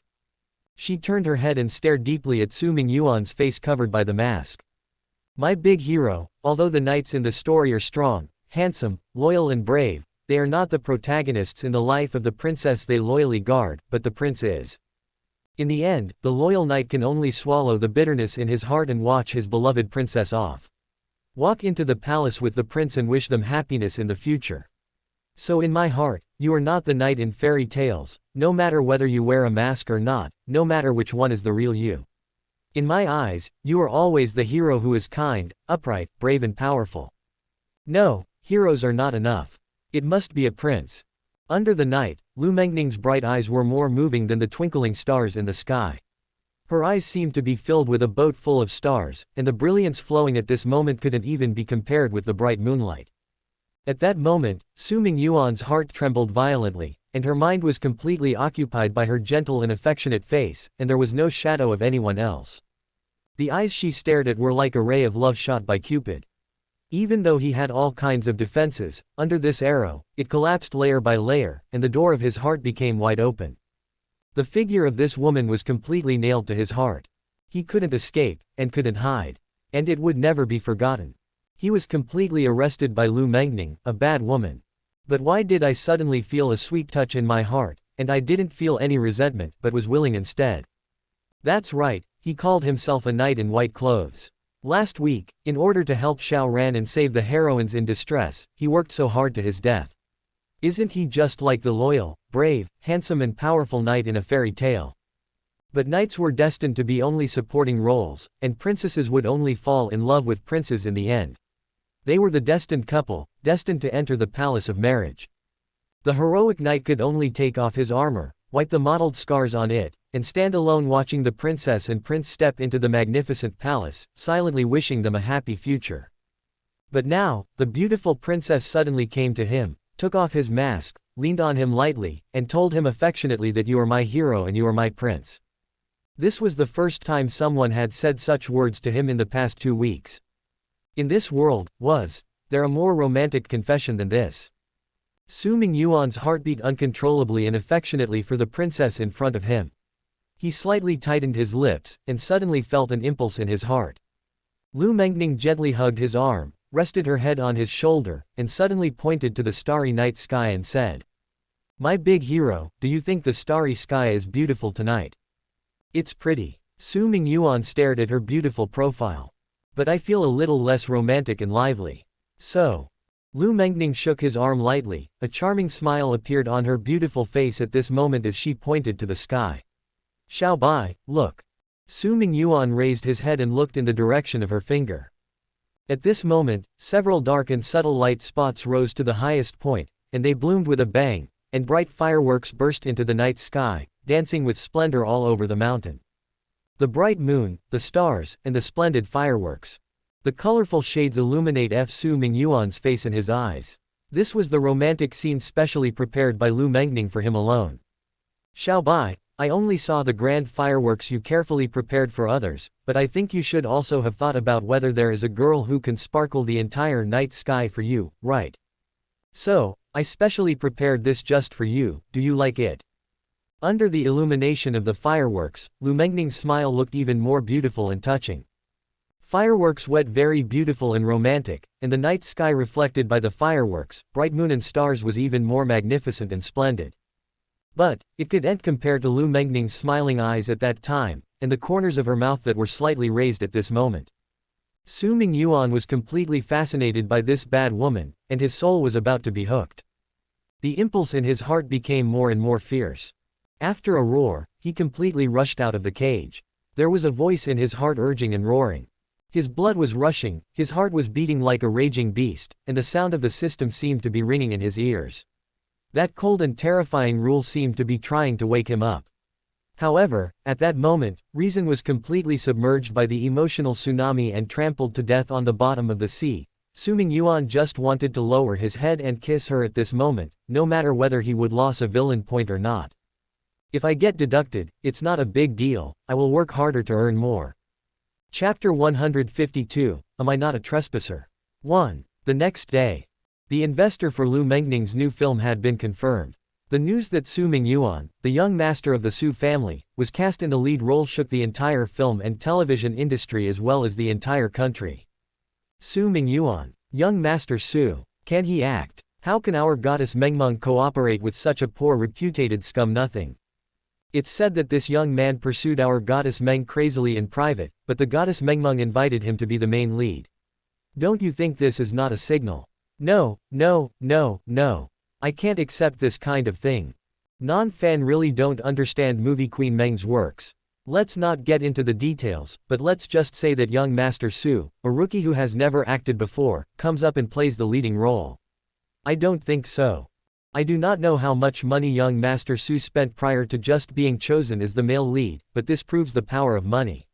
Even movie Queen Meng cannot avoid the custom. Mengmeng is the Lu family's eldest daughter. Is she short of money? Young Master Su must have been chosen for some reason. In short, everyone thinks Mengmeng is great. We will not be disappointed by the film she produces. Regardless of how many people disagreed, the movie had completely blew up in the country and captured everyone's attention before it started shooting and broadcasted. Su Mingyuan didn't expect that his reputation would not be known by people all over China in the follow-up episode about Ruro, but at this time, because he was selected by Lu Mengning as the lead actor in the movie, it would spread first. Whether the impact was good or bad. Anyway, the issue brought up by this film had fully overtaken the internet, and its popularity was soaring. As long as the shooting wasn't too poor, it was impossible to predict whether the box office would fluctuate. Countless eyes and heavy pressure gathered on Lu Mengning. After all, she chose Su Mingyuan herself. Lu Mengning didn't care about this. She was busy revising the script, looking for locations and preparing for the crew. After Su Mingyuan sent her back to the hotel last night, he also chatted with her, telling her to reduce his scene as much as possible. Who knew how long the filming would take, and what if it happened while he was filming and it was his turn to act as the villain? Lu Mengning was very understanding and agreed. The film she was working on was originally a feminist film, with all of the men playing minor roles. Even the actor who played more parts in the film must not occupy much space in the whole film. And she also knew that her big hero had the task imposed on him by the Overlord, which she would not try to push. What she wanted was to fulfill his wishes and make him happy. She would not really have to use filming as a reason to keep him around. If there were fewer scenes, the actor would get fewer scenes. If his scene was decreased, they should have more time to play outside of the drama, right? Lu Mengning thought happily. Unexpectedly, at this time, Xiao Ran suddenly called her and invited her to dinner, looking very interested in the movie and wanting to help. How could Lu Mengning not understand this stinking man's mind? Not only did she not give him a chance, but she also took advantage of him. He wanted to help. It just so happened that she left all the troublesome things like preparing and convening the crew and choosing a scene to film to him. Lu Mengning gave Xiao Ran a list and left it up to him. Xiao Ran was a little depressed at the beginning, but soon he looked at the list sent to his mobile phone and smiled. Because he suddenly realized it was an opportunity to meet these people in the film and television industry under the name of Lu Mengning. After he realized this, he no longer complained in his heart, instead he felt that Lu Mengning was really kind to him. Lu Mengning didn't think so much at all. Because, in her perspective, Xiao Ran's film and television firm would undoubtedly be controlled by Shui Shui in the future and become hers. Since it was hers, revealing these links to Xiao Ran was not a capital offense, right? She was currently busy revising the script, thinking that after the revision was completed, all the preparatory preparations would be completed in a short time as soon as possible, and then she could bring her Xiao Bai into the crew together. That was the most important thing to her right now. It should have been like this. Until it was almost noon, Su Mingyuan personally sent Ruro to her. Mengning, I have to go home to live for a few days. My secretary, Ruro, will follow you for a few days, just to learn acting skills. What do you think? As soon as Su Mingyuan arrived, he appeared entirely accustomed to Lu Mengning, with an easygoing and casual demeanor, but also with a subtle familiarity, as if the enthusiastic, clingy dog from last night's party was not really him. Ruro raised her eyes to peek at him, then looked at Lu Mengning who was smiling, and finally had a clear guess as to the reason why brother Mingyuan took so long to come back last night. I don't know why, the first few times I felt depressed because of this, but now I feel that it's not a big deal at all. Anyway, brother Mingyuan will go home no matter how late he plays outside. On the contrary, after learning that brother Mingyuan wanted to go home to see his parents and live at home for several days. The fact that he had to be separated from her because of this, Ruro felt deeply sad about this and thought that sister Shuilin was really cunning. Obviously, I will not have much time to stay with my brother Mingyuan. How many days are you going home to stay? Lu Mengning narrowed her eyes slightly, feeling a little amused by Su Mingyuan's behavior which was different from her previous life. Is Lan Lan also competing in secret? But what does this have to do with her? She smiled and took Ruoro from Su Mingyuan.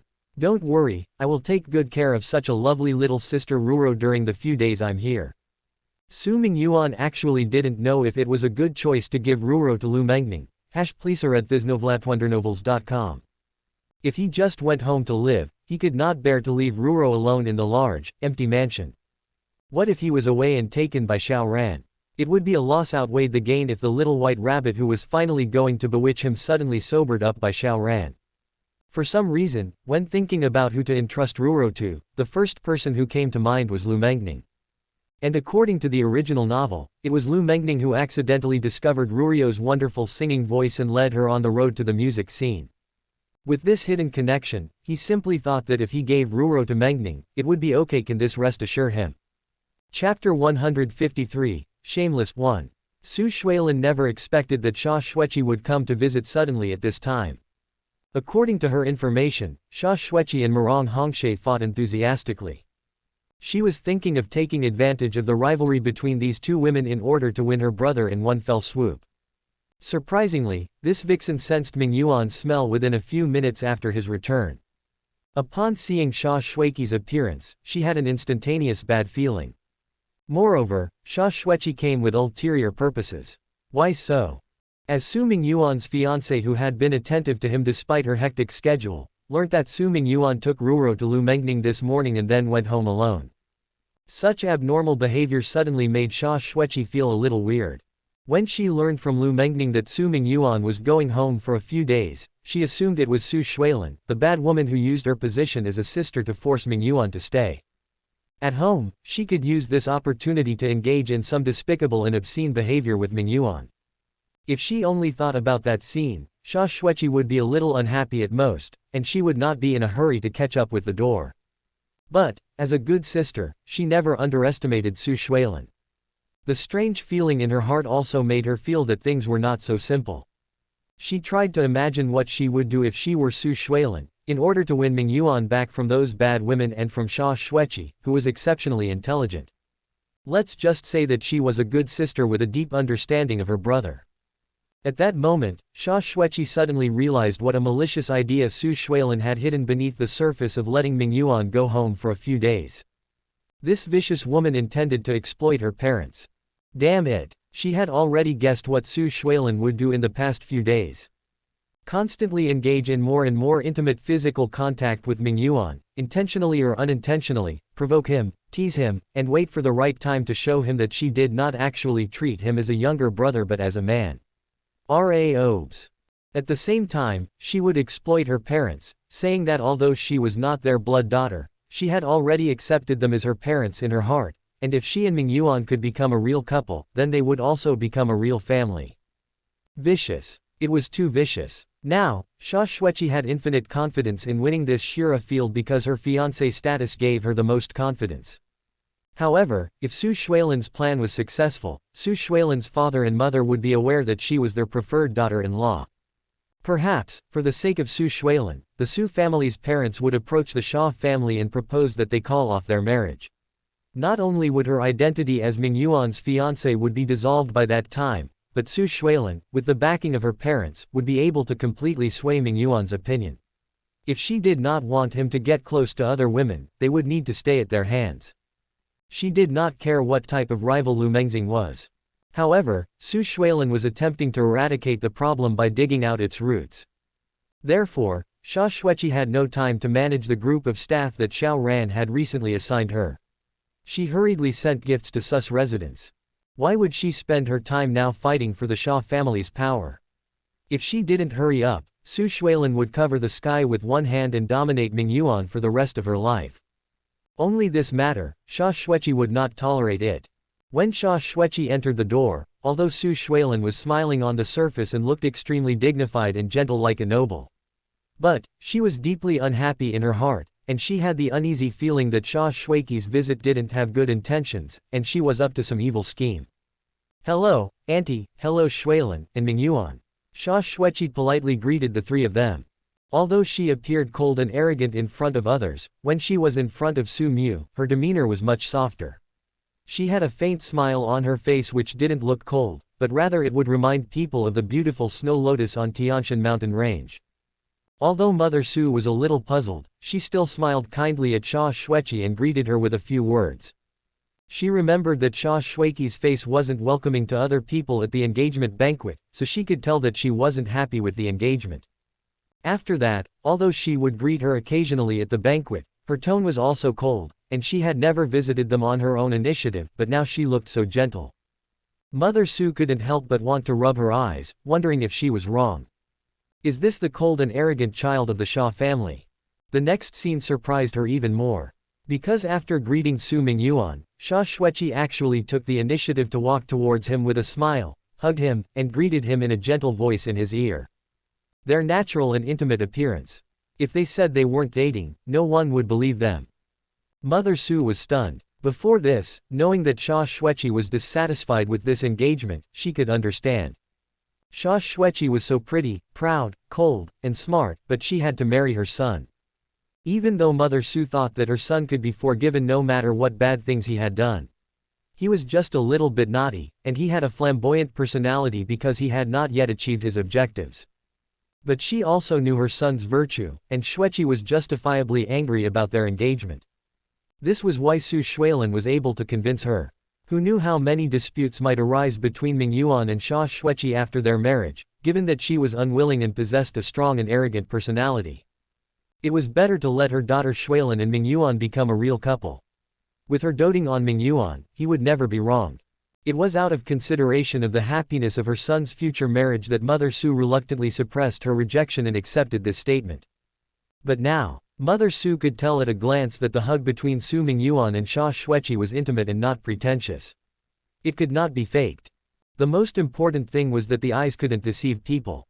Whether it was the way her son looked at Xueqi, or the way she looked at him, the relationship between the two. Mother Su suddenly hesitated. Su Shuilin was gnashing her teeth nearby. She and Mingyuan just hugged each other briefly, but now Sha Xueqi was not only embracing Mingyuan in front of her, but the two were whispering to each other while doing the same. Mingyuan's embrace was filled with the scent of this coquettish bitch, his reddish cheeks, the way he looked at her. Seeing this scene, Su Shuilan's lungs would explode. Fortunately, Su Mingyuan also felt that it was embarrassing to be so intimate with Xueqi in front of his mother, so he let go not long after, and took her by hand into the living room. At that time, Xueqi hurriedly asked the driver to bring over gifts in large and small packages, all of which were high-quality goods for beauty. Mother Su did not refuse, and accepted them with a smile. Although she had some doubts, she was not in a hurry. Xueqi took her hand and sat down next to her, praising her for her youth and beauty. Outsiders might mistake her for her older sister, and she introduced the effect of the gift she brought. After that, she said, "Auntie, it will make you look younger and more radiant." Chapter 154, You were able to entice me.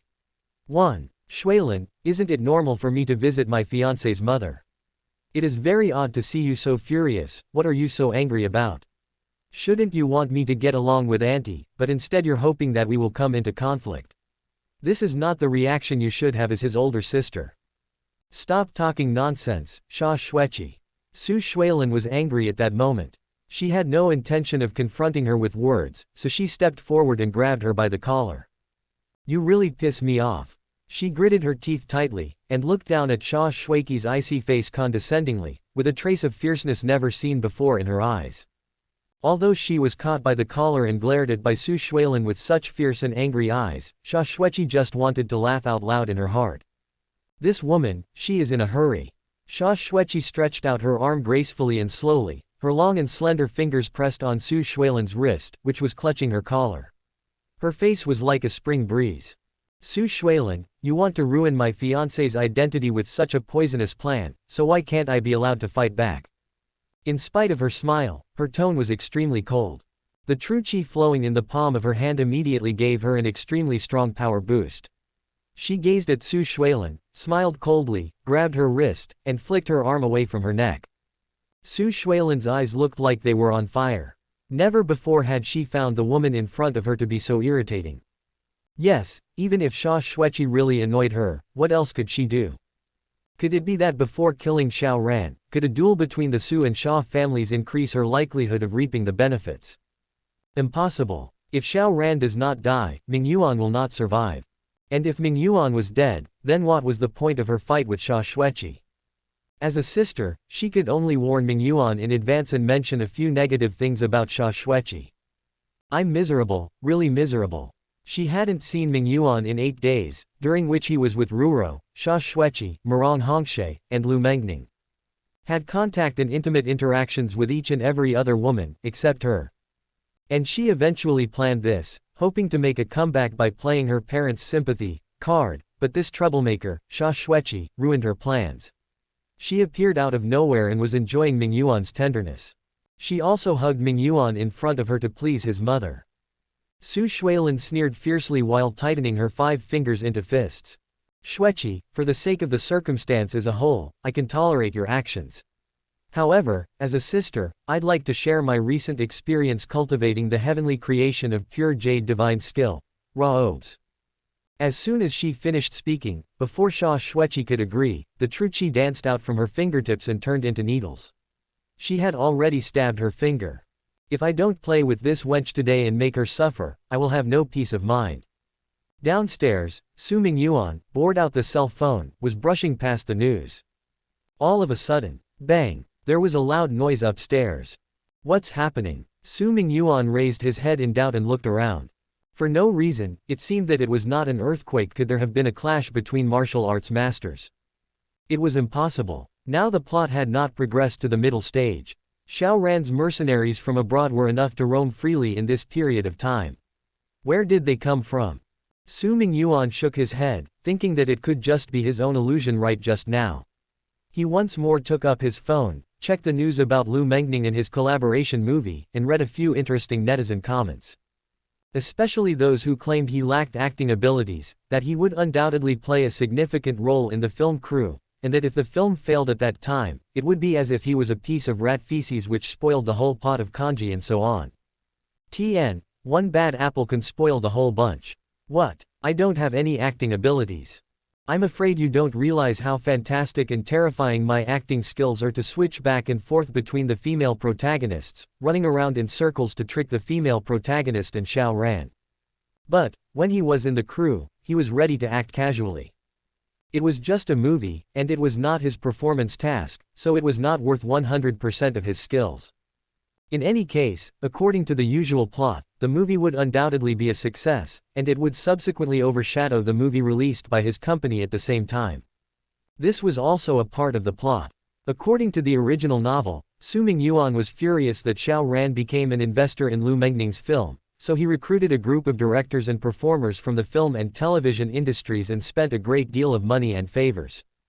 He worked tirelessly to create a super god film that would compete with Lu Mengning's latest movie for release at the same time, effectively suppressing the spotlight on these two people. He wanted to let Lu Mengning that collaborating with Xiao Ran was fruitless and a waste of time. He, Su Mingyuan, was the real capable person, and he was worthy of her admiration and her heartfelt approval. Then, this movie didn't even make a tenth of what Lu Mengning's film did at the box office. He was fortunate to have his grandmother assist him. The collaboration between Xiao Ran and Lu Mengning was extremely fruitful, as he played a cameo in the film. He gained notoriety due to Su Mingyuan's heritage, and through a series of public appearances, they became a national couple and public lovers. At that time, Su Mingyuan's performance task was no longer something that required Xiao Ran to be present and let him pretend to be forced in person. After all, in the original novel, there were many scenes in which he hid in the dark and plotted against Xiao Ran in an attempt to ruin him. Afterwards, the protagonist Xiao Ran's halo not only shattered his trick, but he also showed off his heroism and domineering demeanor in front of everyone. It was a successful wave of coercion, which made Su Mingyuan, who was hiding behind the scenes, grit his teeth and feel resentful. This kind of performance task was even easier for Su Mingyuan. Instead of confronting Xiao Ran, let him humiliate himself in front of everyone in order to play hard to get successfully. As long as he first made a sinister villain image which depicted conspiracy and calculation, sent the task to his subordinates, and then secretly targeted Xiao Ran. Afterwards, the plot would be broken, and Xiao Ran would successfully pretend to be coercive. After receiving the news, he would reveal the image of a furious villain, and an excellent performance could be completed. He didn't need to do anything. He only needed to adopt a villainous character, replicate the wicked skills from the original novel to plot against Xiao Ran, and wait for him to act successfully. Xiao Ran should not let him down. Later, Xiao Ran would encourage the villain Su Mingyuan to take action. If he was successful in any way, he must repeat the same action and slap Xiao Ran in the face. Chapter 155, Can't My Sister Be With Him for the Rest of My Life? 1. Sister, what are you going to do? Su Shuilan's eyes made Su Mingyuan feel a little scared. In this episode, when his good sister looked at him, her eyes were always affectionate and doting. But now her eyes were hot, domineering, and full of possessiveness. It was as if a fire was burning. Su Shuilan didn't answer Su Mingyuan's question, but just forcefully pushed him on the sofa and leaned forward very aggressively. She really couldn't bear it anymore. She really couldn't take it anymore. Looking at the moist luster Sha Shueqi left on Su Mingyuan's lips, she just wanted to erase the traces on it completely and stain him with her own mark. Mingyuan belongs to me. She tightly pinched Su Mingyuan's chin to prevent him from moving, then bent down and kissed him very passionately and domineeringly. At that moment, her heart exploded, and a 1,000-foot-high tsunami was set off on the calm lake. Su Shuilan finally broke through that boundary by relying on her tough dominance. Who said siblings couldn't kiss each other? Now she had done it. Well, his lips were invaded, and Su Mingyuan's eyes widened. Immediately, he looked at Su Shuilan's delicate face in disbelief. His eyes were full of panic, fear, and bewilderment. He couldn't understand at all. Why did his sister Su Shuilan suddenly pinch his chin so forcefully and kiss him? Su Shuilan, is she really the younger sister I thought she was? This had completely exceeded the limit of intimacy between siblings. Even if he were a younger brother, he wouldn't do such a thing. Su Mingyuan, who was pressed against the sofa, began to struggle hard. He wanted to push Su Shuilan away, and he wanted to yell at her to tell her that this was wrong. R-alpha-NOB. However, Su Shuilan's lips tightly blocked his mouth, making it difficult for him to breathe, let alone shout. Her pair of slender arms tightly wrapped around his limbs, pinned him down, held him in her arms, and prevented him from struggling to escape. Su Mingyuan was startled, terrified, panicked, and confused. Although he was kissed by such a peerless beauty, his heart was trembling in panic, and he kept rejecting this kind of transgressive behavior. "Sis, what are you doing? Is this normal intimate behavior between siblings? Quickly let me go." During the interval of breathing, Su Shuilin finally gave him time to catch his breath and speak, but before he could speak, Su Shuilin cupped his face with both hands, and the burning flames in her eyes were so hot that they were about to burn him. She obviously didn't intend to end it here. How could it be enough to only taste Mingyuan's lips? With Sha Shuiqi's flirtatious actions, she would do it again with Mingyuan.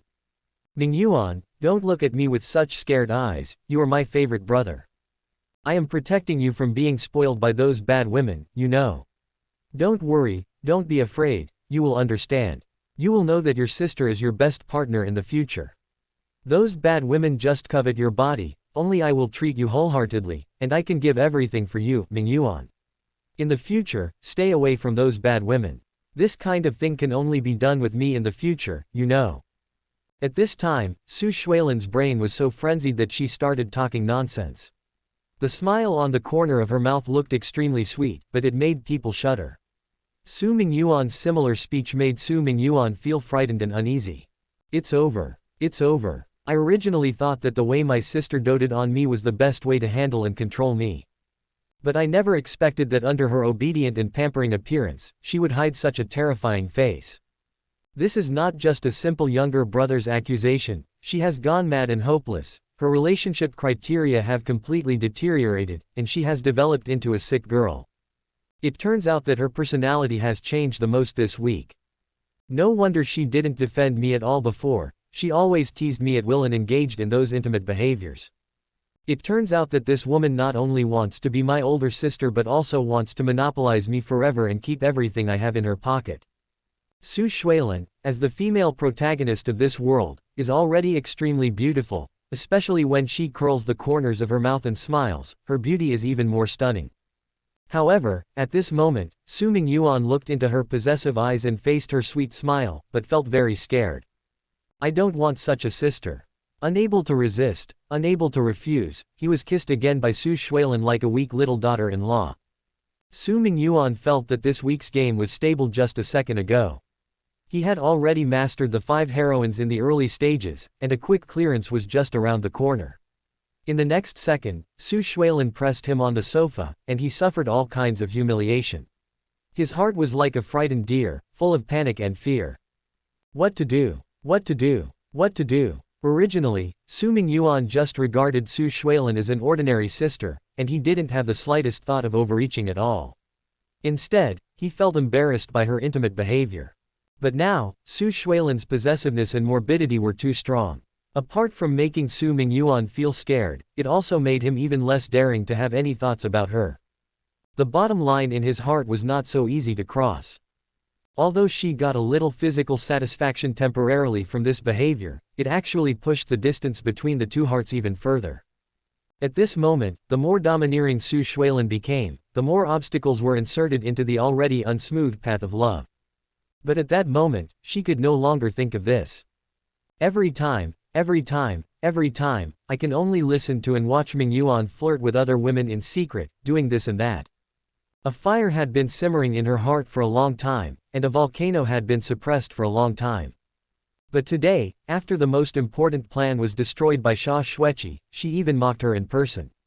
This volcano erupted. Su Shuilin could no longer think about it so much.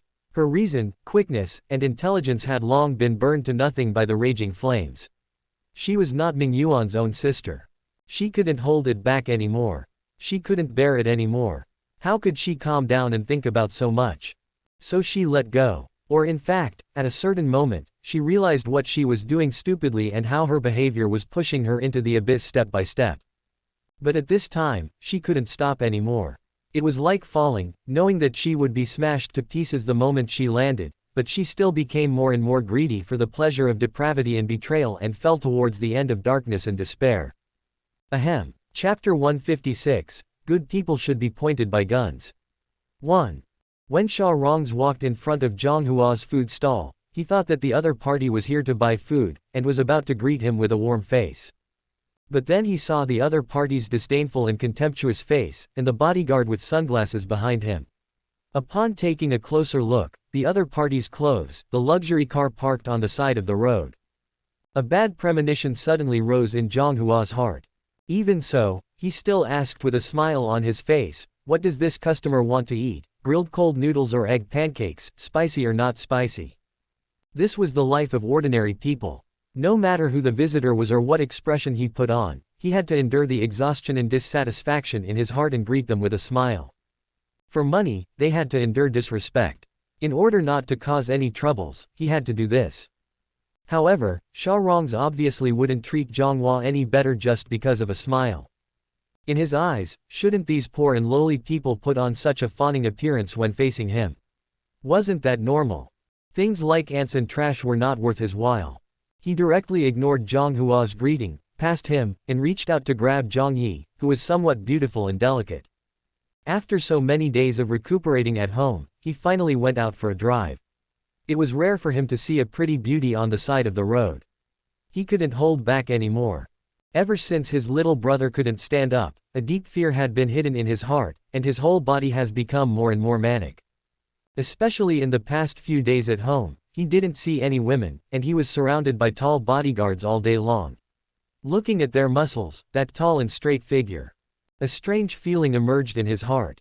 When Xiaorongs realized that there were such dangerous and terrifying signs in his heart, he was terrified and almost collapsed. "No, this is impossible. How could I, Xiaorongs? What I like is women." Woman. He couldn't wait to experiment and prove himself. To prove that he was a man, to prove that he could stand up.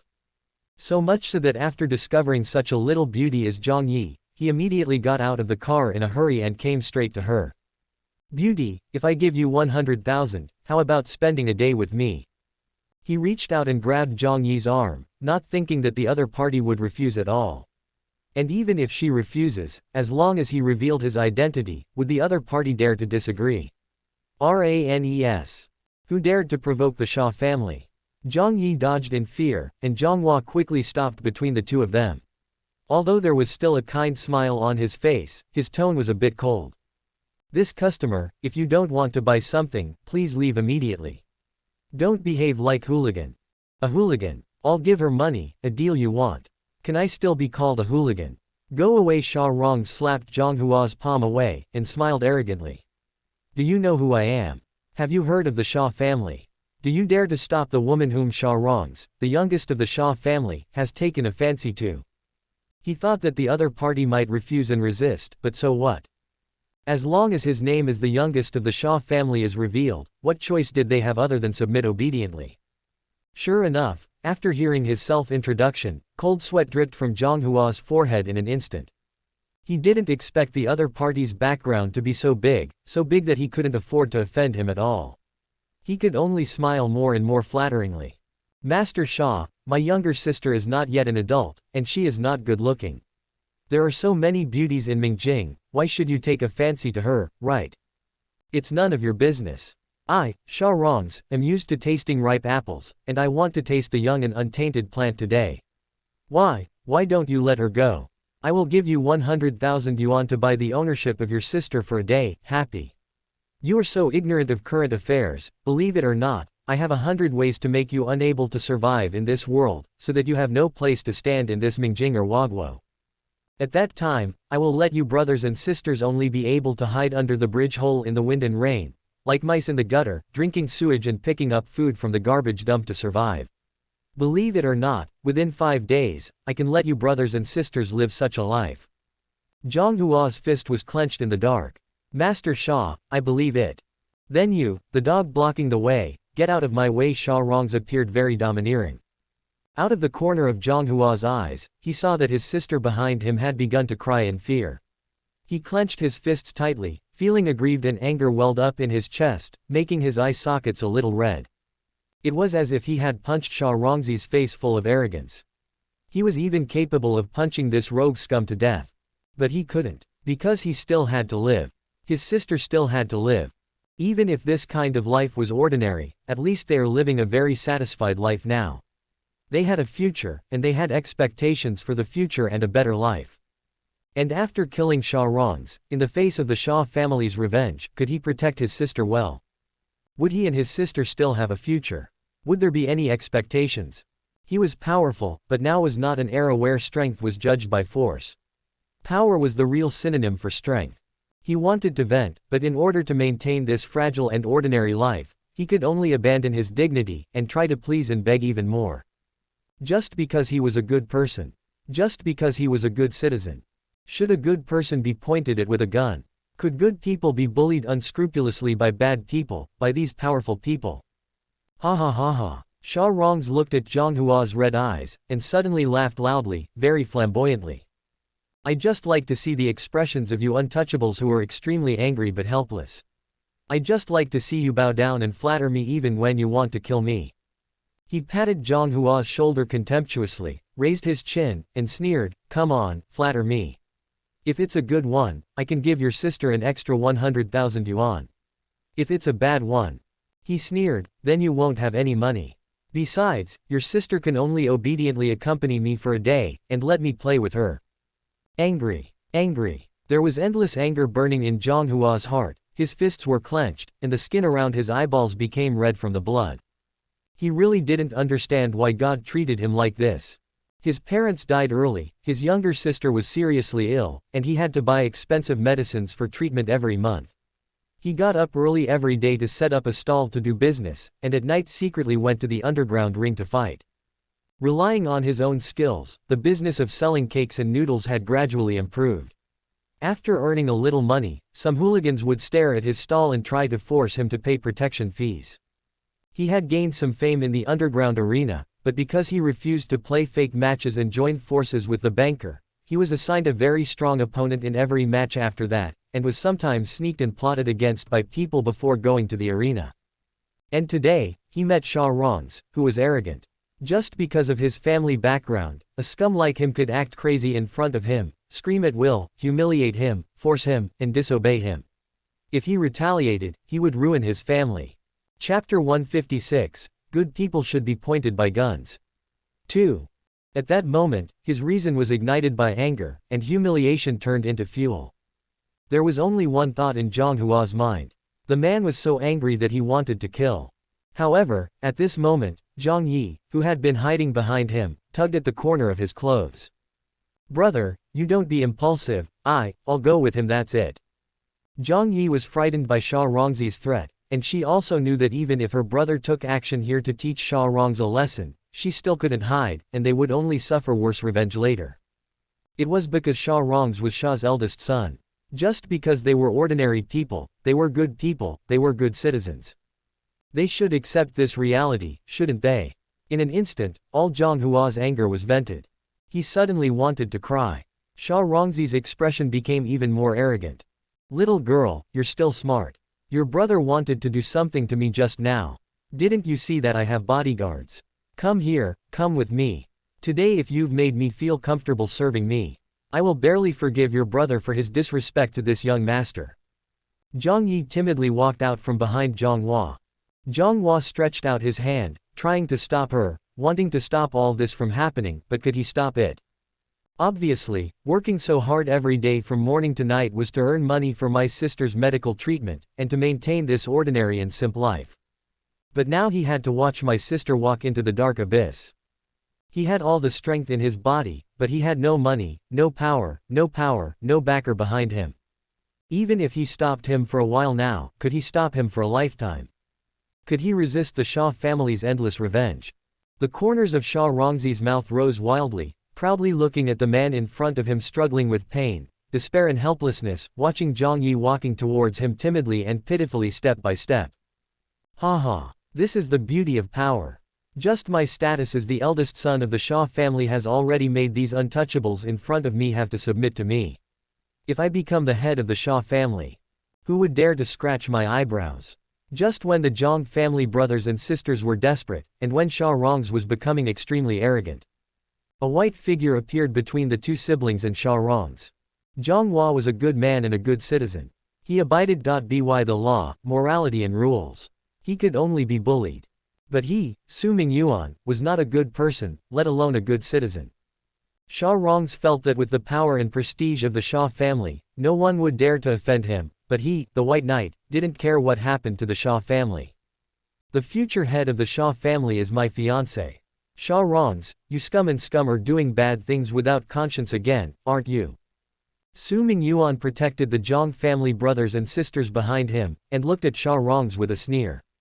Seeing the sudden appearance of this terrifying white figure, Sha Rongs immediately recalled the pain of his broken arm that day, and the panic after being watched by his death-like eyes. This guy, how could this guy appear here?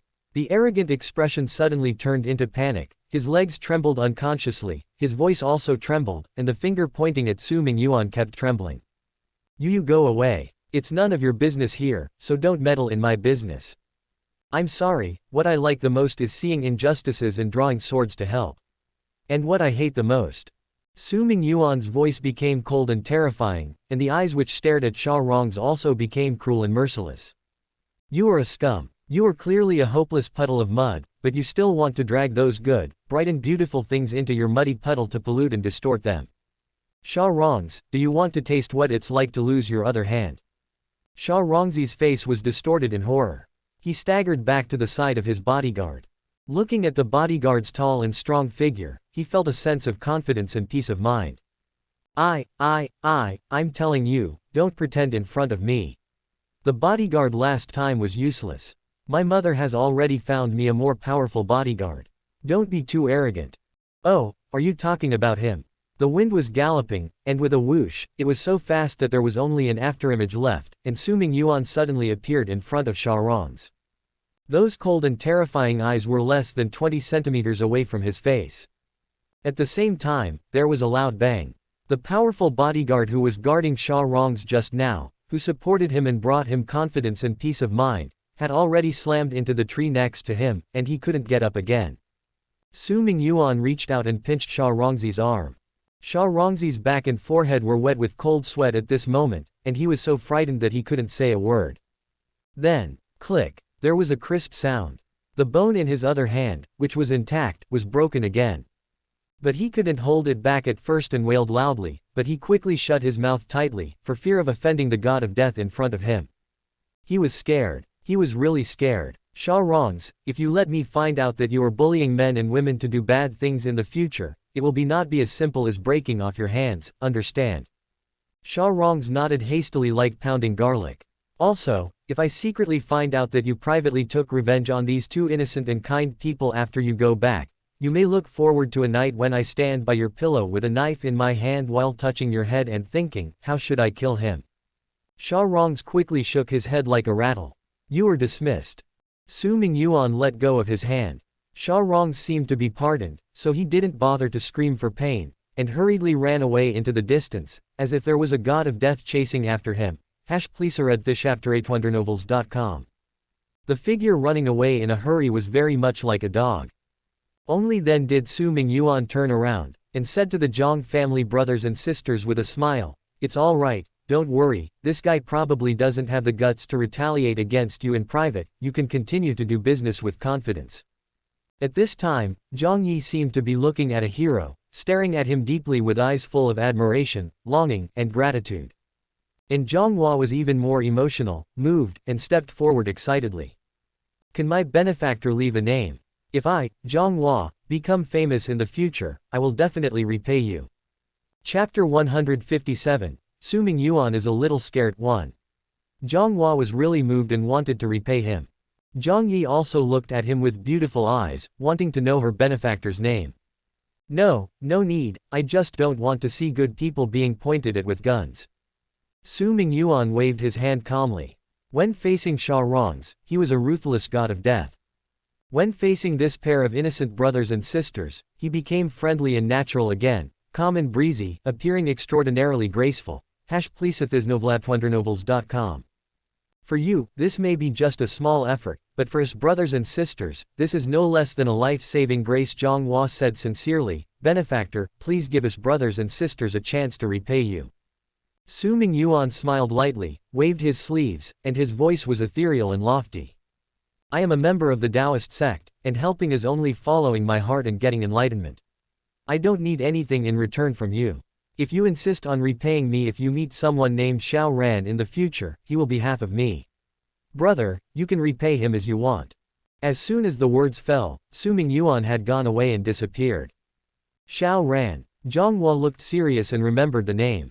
Zhang Yi glanced at the distance, and retracted her eyes. Reluctantly. The girl's heart seemed to be taken away by Su Mingyuan, who was drifting away. The Xia family. Xia Rongs dropped his broken arm, and was about to run in to find his mother to comfort him while weeping, but as soon as he entered, he saw Xia Xueqi standing at the door. At this moment, even her elder sister, the big demon king who had been bullying him, looked so kind and gentle in his eyes. Wu's sister, my other hand was also broken. The moment he saw his relatives, tears burst from his eyes. Like a wronged child, he threw himself into Xia Xueqi's arms and asked for a hug. Then he was kicked by the expressionless Xia Xueqi, and he staggered and fell to the ground. Who broke it? Xia Xueqi asked coldly. Xia Rongs didn't expect that he would forget his usual resentment towards his sister, and just wanted to throw himself into her arms and cry, but at that moment, Xia Xueqi still kicked him away with a frosty face. But at least she still asked him, didn't she care about him? It's the white-clothed man I told you about last time, sister, Wu, you don't know how terrifying that man is. You have to avenge me, Wu. The man in white. Is it Mingyuan? Xia Xueqi's face turned cold immediately, and she glanced at Xia Rongs with disgust. It's good. Xia Rongs, who was crying, stopped, and looked at her in disbelief. Is this what a sister should say? Xia Rongs felt that his heart had been hurt even more. Since both his hands were broken and he had no support, he had to use a lot of strength to stand up from the ground, and then ran into the house to find his mother. When his mother comforted and stroked him and finally calmed him down, she asked him who the man in white was, and he had any clues. Xia Rongs didn't know a shit, and couldn't answer one question. Rongs, you don't have any clues. You don't even know who the other party is. I will have to ask your father to help you get revenge, but it's useless if we can't find anyone. Xia Rongs suddenly cried louder. After this, he finally thought hard for a long time before he managed to recall the first time he saw the other party. It seemed to be in Murong Hongshui's Lingshe Pavilion. Even if the other party was not Murong Hongshui's subordinate, he must have something to do with her. He was about to tell his mother, but when he was about to open his mouth, he hesitated again. He thought of Su Mingyuan's terror and his threats. Even if he told her mother about the details, the white-clothed Grim Reaper covered his face, so no one would know his facial features, and Murong Hongshui could completely shirk that she didn't know him. And if the god of death finds out that I want to use the power of my family to take revenge on him. Maybe you can look forward to the scene where I'm standing next to your pillow with a knife in the middle of the night, touching your head while thinking about what to do to make you die horribly. Do you expect such a scene? Su Mingyuan's cold and terrifying words echoed in his ears. Xia Rongs shuddered unconsciously, and the hairs all over his body stood on end in horror. How about why don't I not tell my mother? Or find someone else to help avenge me? As long as it's not the Xia family, the god of death shouldn't suspect me, right? A candidate suddenly popped up in my mind. His brother-in-law Su Mingyuan, the biggest playboy in Mingjing who was fearless. It just so happened that Xia Xueqi, a bad woman, didn't feel pity for his younger brother at all, and she looked as if she wished for his hand to be cut off. See if I don't find a chance to knock you out and throw you on my brother-in-law's bed, and let him take advantage to avenge me. Xia Rongs thought sinisterly, and at the same time, he couldn't help but start to fantasize about the scene where the god of death in white would be caught by his brother-in-law, take off his mask, and kneel in front of him begging for mercy. But for some reason, he was clearly fantasizing in that direction in my mind, but not only was the death god not caught by the brother-in-law in his mind, but he tied the two of them together with his backhand, slowly rubbed the blade, looking cruel and cold. Gazing at them, he said, "Okay, next, whose head should be cut off first?" Hiss. Goosebumps suddenly came back. The fear that Su Mingyuan brought to Xia Rongs went deep into his bones. At this moment, just imagining the appearance of the other party, his teeth began to chatter, and his body began to tremble. He's so scary. But he's so good, so powerful. While the seeds of fear were buried deep, another wonderful emotion seemed to be quietly sprouting. Mingyuan has been away from home for 2 hours, and he hasn't come back yet. In Su Shuilan's boudoir, she sat in front of the window and looked out, full of resentment, as if she had become a stone. At this moment, the subordinate suddenly sent a message. Miss, an accident happened to the brothers and sisters of the Zhang family whom have been surveillanced by us. Su Shuilin clicked on it and saw another video shot from a hidden angle. The subordinates reported that the Zhang family brothers and sisters encountered difficulties from the Shaorongs when they were setting up a stall, and were rescued by a mysterious man in a white mask. What's even more coincidental was that the spy who was spying on the Zhang family brothers and sisters accidentally took a video of this mysterious white-clothed man changing clothes in a corner where no one was watching, and that mysterious man turned out to be. While Su Shuilin ordered her subordinates to keep it strictly confidential, watching the two videos sent from her mobile phone, she rubbed her brows and sighed. If these bad things hadn't happened today, she was already thinking about how to arrange the positions of the Zhang family brothers and sisters, whether to continue to let Zhang Hua join Xiao Ran's company as his undercover agent according to the original plot, or simply reverse the plot and let Zhang Hua become Mingyuan's personal bodyguard. Chapter 158. Don't abandon me, okay? When the car drove to the gate of Lingshe Pavilion, Su Mingyuan was already nothing like before. Because Murong Hongshui's lipstick marks were now all over his face. She took his arm and led him to her boudoir while smiling. As she closed the door, she gently caressed his heart and asked with care. My knight, my love, has something happened? Or do you no longer find my body attractive? You don't seem too interested. She could feel that her flirtation with him did not seem to excite him as it usually did. Obviously, she was enthusiastic to him, but Mingyuan, her knight, did not appear to be happy. Murong Hongshe looked at his eyes with concern. Su Mingyuan squeezed her hand, expelled a long sigh, pondered, and planned to deal with his issue immediately. Would Hongshe allow him to be nice to other women? To be honest, Su Mingyuan was quite hesitant to ask this question in front of Murong Hongshe. She was not a powerless girl, she was the underworld queen of Ming City, feared by the people, and her hands were deeply stained with blood. Who knew how she would react? Whether she would continue to maintain a relationship with him, choose to break up with himself, or possibly use her twisted mentality to kill him. Especially Su Mingyuan had a faint feeling that he had seen a trace of yandere in Murong Hongshe. And since he approached her as a white knight, she might never find out that he was cheating on her with another woman. Or just don't ask, right? Su Mingyuan was not willing to take such risks. No matter how good he was at time management and how easily he could move between multiple female protagonists, humans were not infallible machines. His real identity, Murong Hongshe, must not be found out. After all, he, Su Mingyuan, provoked some woman, and the White Knight had nothing to do with it. But besides being in contact with her as a White Knight, he also had contact with Lu Mengning. Murong Hongshe would find hints quite likely as time goes on, especially since she was the most powerful intelligence boss in Ming City. And if that problem kept getting pushed back, it would only make that time bomb keep getting more dangerous. If it goes off, it would blow him up and there was no way to escape. So it was best to bring up the issue and talk about it now, before Hong Shui turned into a yandere.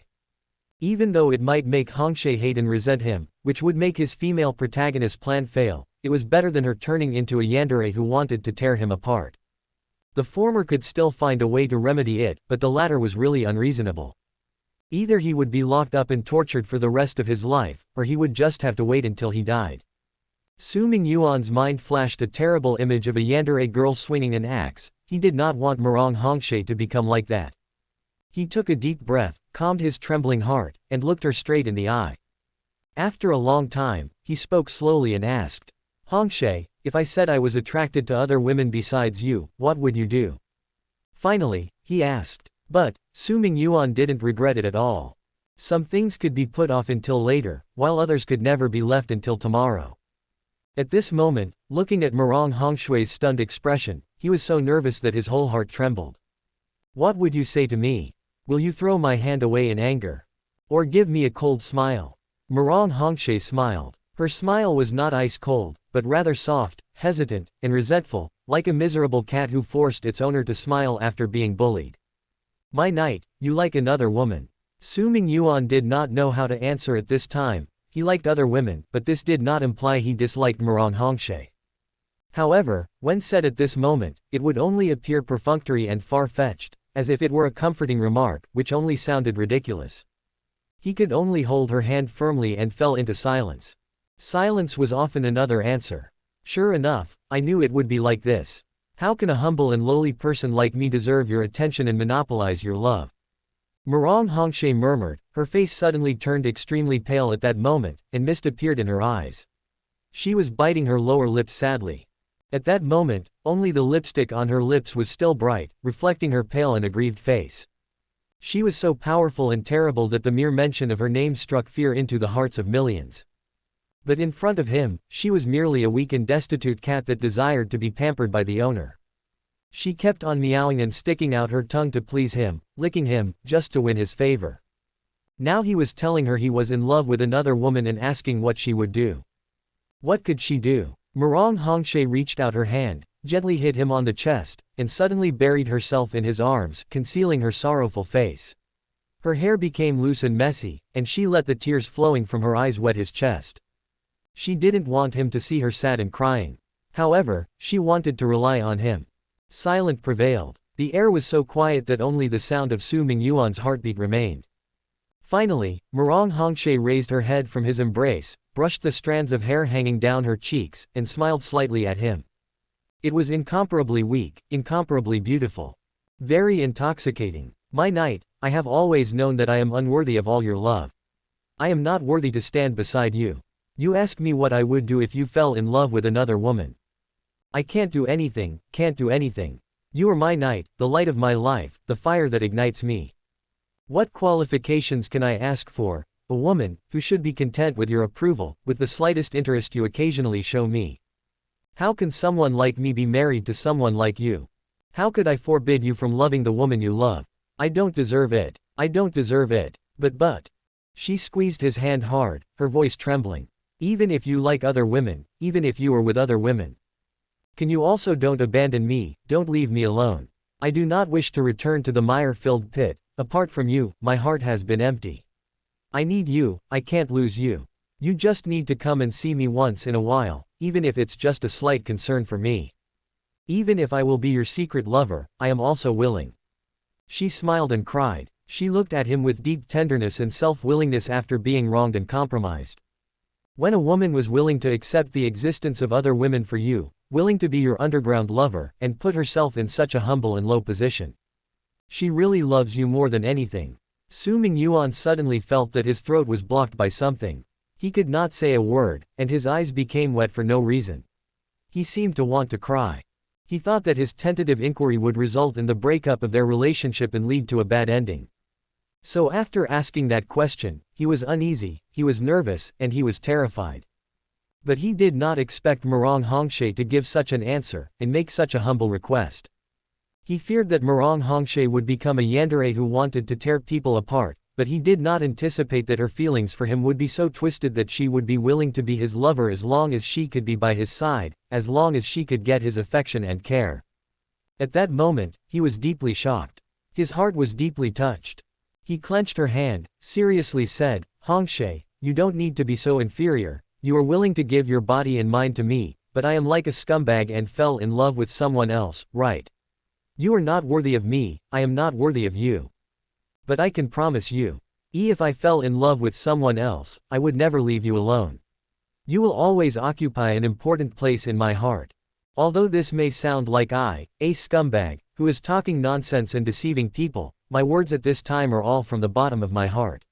You, Hongshe, you are also an indispensable and extremely important person for me. What a scumbag speech. While saying that she was very important in his heart, while saying that he fell in love with other women. Su Mingyuan was a little confused.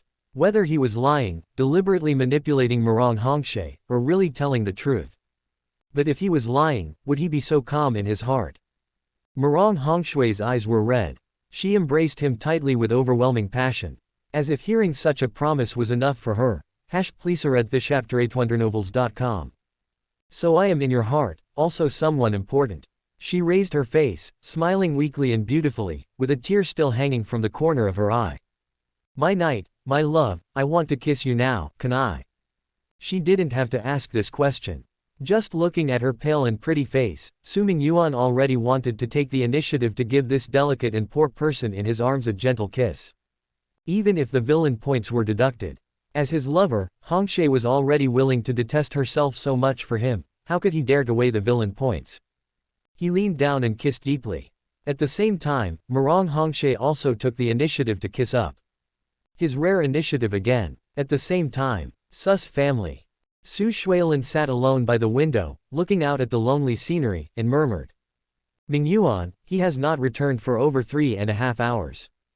Chapter 159, Who is Wrong? Miss, young Emma, that mysterious white-clothed man was caught by Murong Hongshae and brought to Lingshe Pavilion. She got the news over the phone. When Su Mingyuan acted as a white knight, he would frequently complete his disguise in a corner where no one was present, and then quickly simply disappear in place. Su Shuilin, who secretly sent people to spy on him, often had no idea where he went after dressing up. After all, Su Mingyuan also practiced Radiant Jade True Chi skill, so if the spy got close, he could easily spot him. Due to the distance, however, Su Mingyuan, disguised as a white knight, no longer needed to conceal his strength and quickly disappeared, leaving Su Shuilin's subordinates unable to find him for some time. Su Mingyuan, on the other hand, ran into the Zhang family's siblings today. After saying goodbye to the two siblings, he began to wander casually and did not hide deliberately until he was caught by Murong Hongshae. So Su Shuilin's subordinates found out that he was taken away by Murong Hongshae. Receiving this news, Su Shuilin suddenly couldn't sit still. She knew that she was a little impulsive today. She acted too hastily. But if Mingyuan's heart was broken at this time, if a woman took advantage of the void at this moment.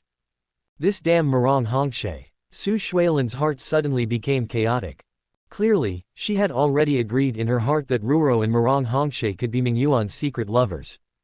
Clearly, she already knew that Mingyuan had numerous close relationships with women other than her.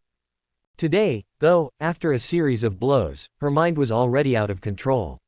Sitting alone for hours, her heartache intensified. She could not calm down at all. And at this time, when she heard that Mingyuan was taken to her Lingshe Pavilion by Murong Hongshae, how could she sit still? How could she sit here and watch Murong Hongshae, that damn thief who took this opportunity to steal Mingyuan's heart? And taking advantage of the opportunities she prepared. Su Shuilin immediately ordered someone to drive to Lingshe Pavilion immediately. Murong Hongshae, can't you be obediently Mingyuan's lover, just a maid who warms his bed, but you still want to take his heart away from me, and take away all his love? I won't allow it. Su Shuilin gnashed her teeth. At this moment, she had completely lost her mind. She didn't even realize that Su Mingyuan was making out with Murong Hongshae as a white knight. Even if she rushed to the scene, what reason and qualification did she have to interfere with the couple's normal intimacy? She could only stand there and look. And observe in agony and pain. Lingshe Pavilion. Murong Hongshae was secretly happy in her heart. In her heart, she had never expected to occupy the position of Mingyuan's harem. In fact, she was not so sad and aggrieved in her heart. She was very smart, very smart.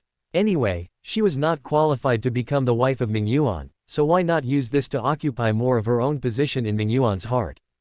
Her approach was successful. So successful that Su Mingyuan would rather be detained as a villain and couldn't stop himself from lovingly touching and kissing her. Through Mingyuan's gentle and compassionate actions, she sensed that Mingyuan was progressively falling in love with her.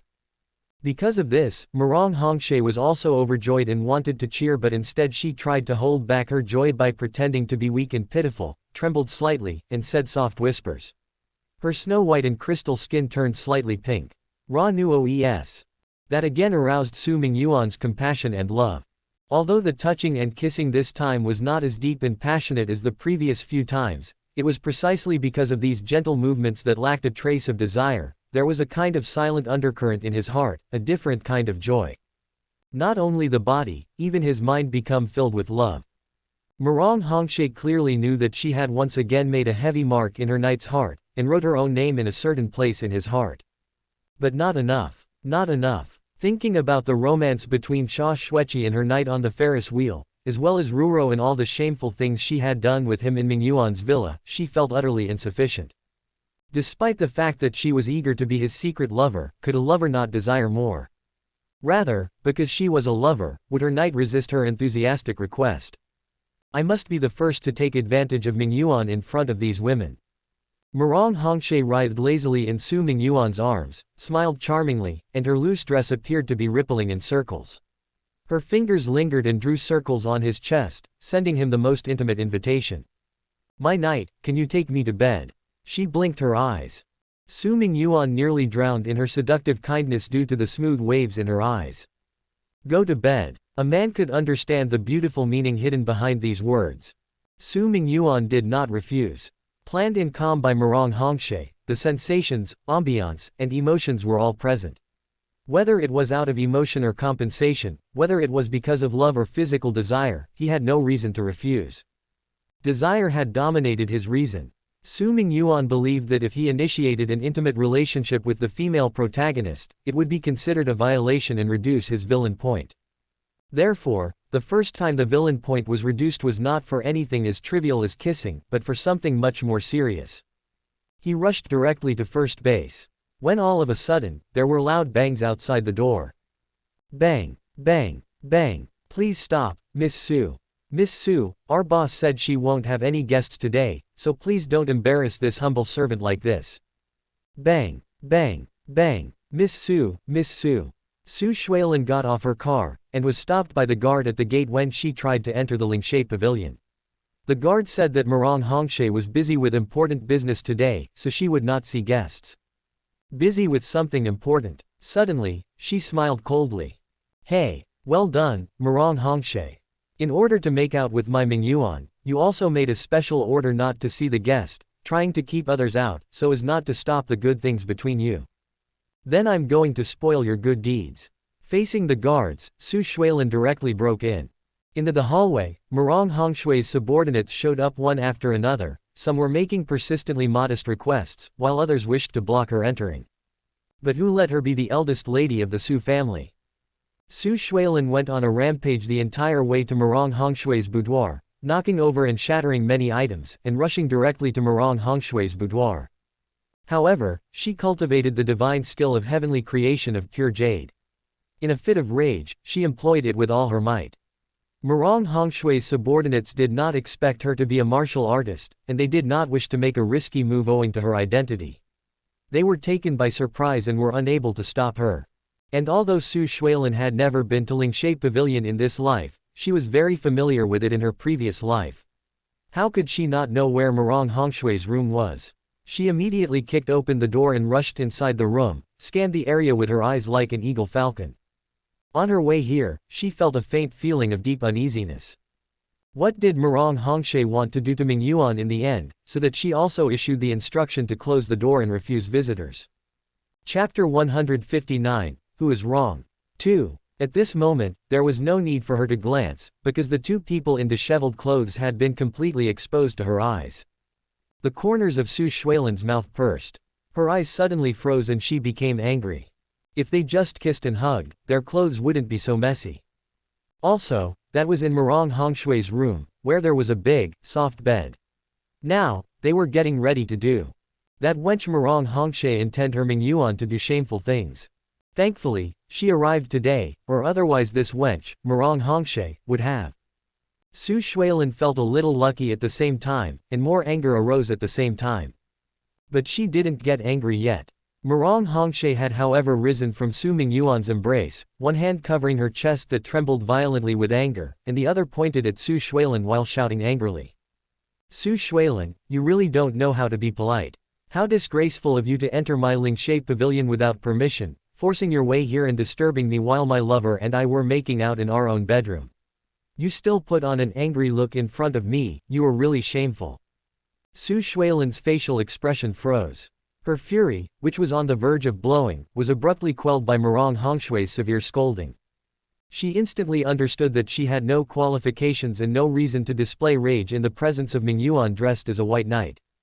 On the contrary, Murong Hongshe, who was another person, was making out with her white knight in her own home, and she, the eldest lady of the Su family who hastily barged in and disturbed their activities, was the real villain. She should be the one to be blamed. Shoot. In the room, Murong Hongshe suddenly walked to the edge of the wall where her knives was placed and suddenly pulled it out. Whoosh! The slender sword-like long knife flashed with a cold light in the huge room. Murong Hongshe raised the blade, the tip of the knife pointed at Su Shuilan's throat, and said violently, Su Shuilan, you must give me an explanation today. She was clearly angry enough. She should be the first woman in Mingyuan's heart before these women. However, because of Su Shuilan's sudden appearance, the atmosphere, feelings and emotions she had painstakingly created were all destroyed at this moment. It was very likely that she would lose this great opportunity. How could she not be angry? Su Mingyuan was also frightened. He never expected that his sister Su Shuilan would suddenly catch the scene. Although he was relieved because he appeared on the scene as a white knight rather than Su Mingyuan, he was shocked when Su Shuilan just broke in, and all the picturesque and hot desires he felt were extinguished instantly. At this time, he was also shocked by Murong Hongshe. Unexpectedly, she was so angry that she pulled out her knife directly. She didn't really want to kill his sister, did she? Su Mingyuan hurriedly hugged her from behind, gently touched her skin and comforted her and said, Hongshe, don't be angry about this little thing. This, Su Shuilan is not polite. Our Hongshe doesn't need to be like her, does it? Although Mingyuan was trying to save her, the demeaning tone and the ignored expression still made Su Shuilan feel sad. Well, I'll listen to you. Murong Hongshe turned her head and smiled at Su Mingyuan, kissed him, then obediently put down the knife in her hand and glanced at Su Shuilan secretly and proudly. The moment the two women looked at each other, thousands of spark flashed in their hearts. Although Murong Hongshe was extremely angry at Su Shuilan's appearance, she secretly hated her for damaging her own good. But at this point, she had to cover up with Su Shuilan instead, and she couldn't let Su Mingyuan discover the flaws, especially the fact that they were reborn. Of course, she could not really kill Su Shuilan. This angry look was just put out to confuse Su Mingyuan and take more benefits from Su Shuilan. Su Shuilan also understood, so she became more and more sad.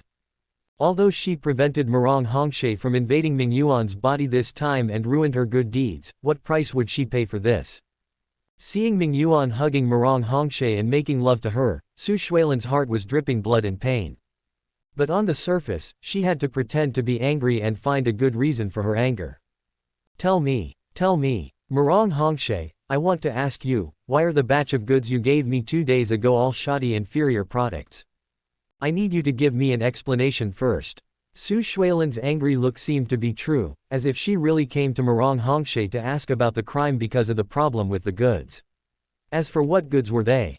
She didn't know, anyway, it was made up now. Murong Hongshe frowned at first and said, Su Shuilan, I want to do business with you seriously. There is an issue with the goods. It appears that one of my subordinates is a traitor. I will investigate and provide a satisfactory explanation. But, she smiled coldly, you trespassed on my Lingshe pavilion today, and also disturbed the good things between me and my lover. Su Shuilan, you must also give me a statement and an explanation about this matter.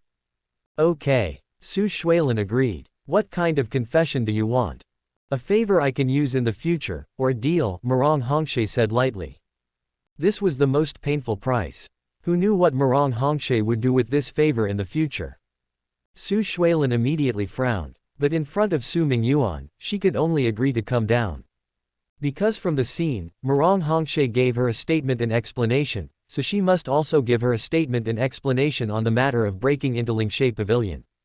Although Murong Hongshui's attempt was stopped and Mingyuan's body was saved, Su Shuilan still felt that she had lost.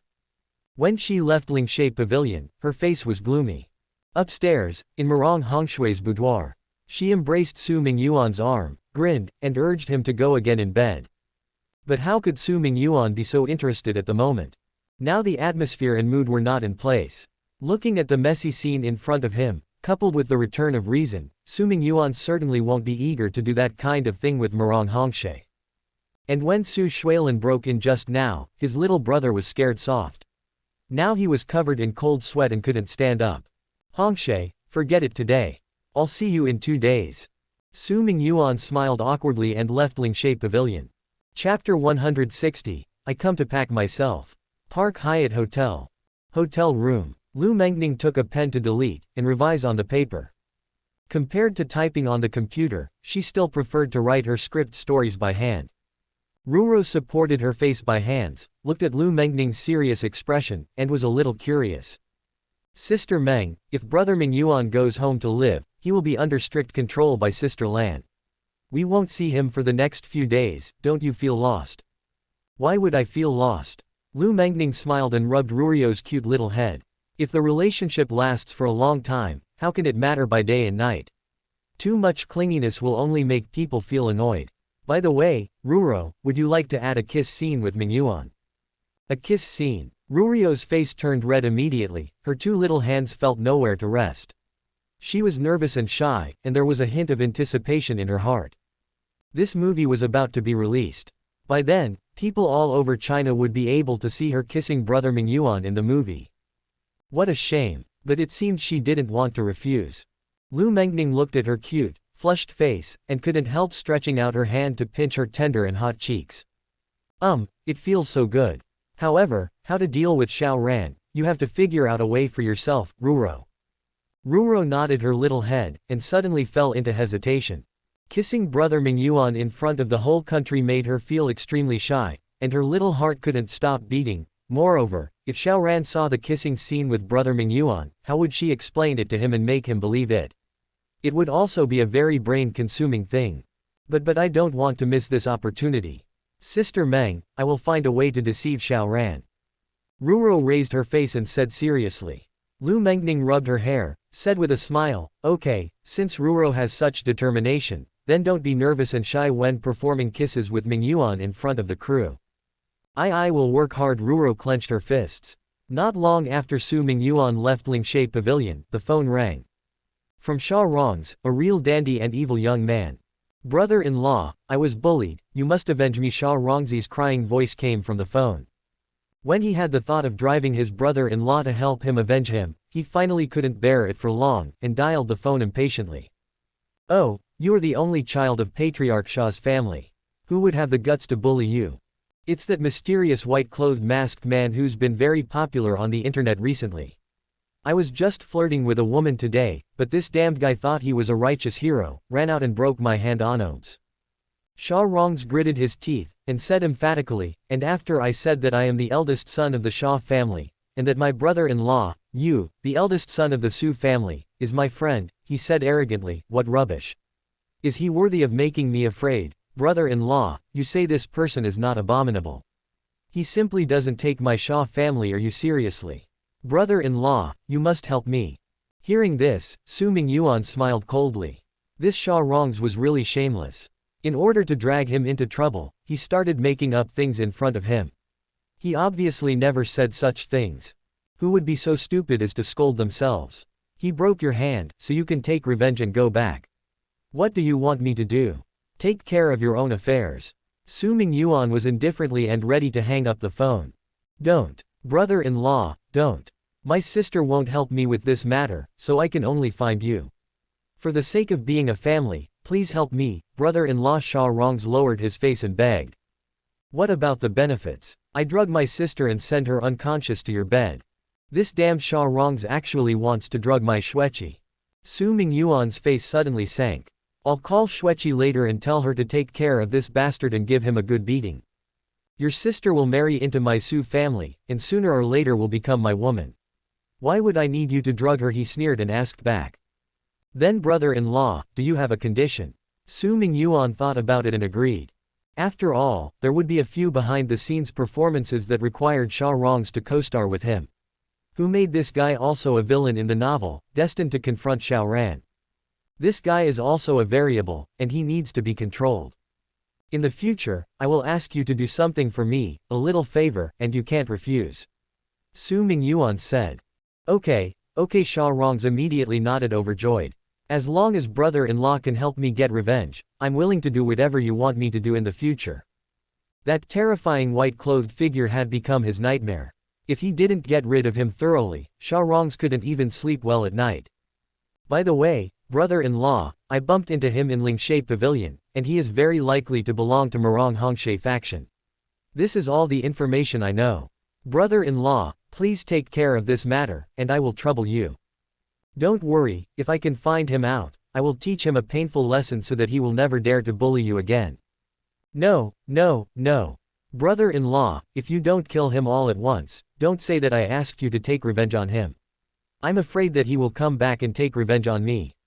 Sha Rongs was like a frightened bird. I see, you can rest assured to leave this matter to me. Su Mingyuan smiled. Thank you, brother-in-law, I'll invite you to spend some time in the heaven and earth when you're free. A serious problem in his heart was about to be resolved, and Sha Rongs was ready to enjoy again. However, he still didn't dare to act rashly until the death god in white was dealt with by his brother-in-law. I don't want to bully men and women, but I can go to the head office of regular clubs, right? Su Mingyuan also followed suit with a smile that men could understand.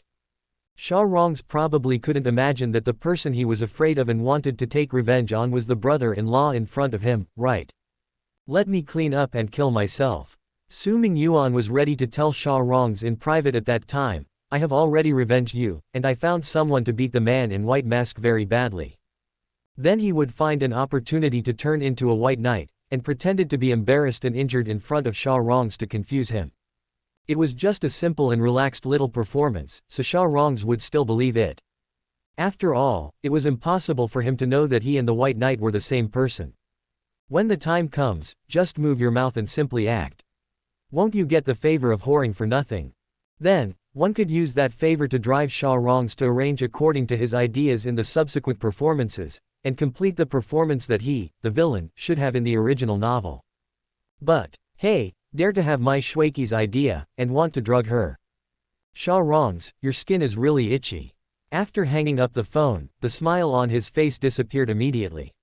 He clicked on the address book and quickly called Sha Shuiqi. At the same time, on the other side, Sha Rongs who hung up the phone hummed a little song in a beautiful mood. Fortunately, although the scary guy broke both of his hands, he didn't break off his fingers one by one, otherwise he wouldn't even be able to use his mobile phone. During this time, he could only stay at home to pass the time.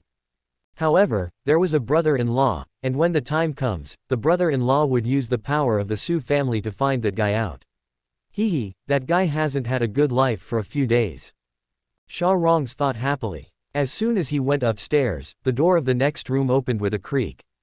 Saw his sister Sha Shuiqi walking out with a blank expression. Sister. Sha Rongs was about to show her a flattering smile. Bang! Sha Shuiqi dragged him into his room and began beating him mercilessly. Boom! Sister, why did you hit me? I didn't mess with you.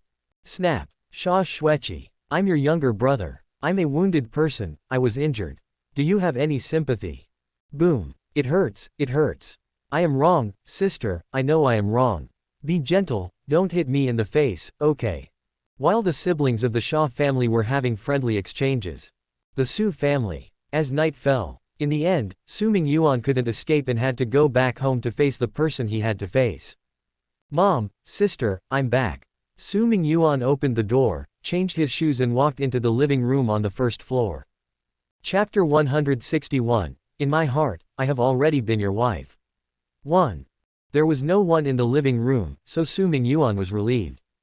If he opened the door and saw his mother and sister sitting on the sofa, waiting for him as if he was a prisoner awaiting trial, the scene would really make his heart jump. Fortunately, both of them were not here. Maybe they were busy with something else. Su Mingyuan ordered the chef to prepare some meal to satisfy his hunger. The food was fairly tasty, but it was not as tasty as Rurio's dish. He went up to the second floor after eating and was about to go to his room to rest when the door next to him suddenly opened. Su Shuilin stretched out her hand and pulled him into the room. Mingyuan, you've finally come back. Bang! After she closed the door, she pushed Su Mingyuan against the wall, rubbed his cheek with her delicate, cold hand, and looked at him with resentment and affection. Su Mingyuan immediately felt a chill in his heart. He thought he'd escaped when he noticed no one in the living room and the silence in the house, yet he had no idea Su Shuilin was waiting for him here. The door was locked. Su Shuilin's gorgeous and resentful face was calmly and intently staring at him.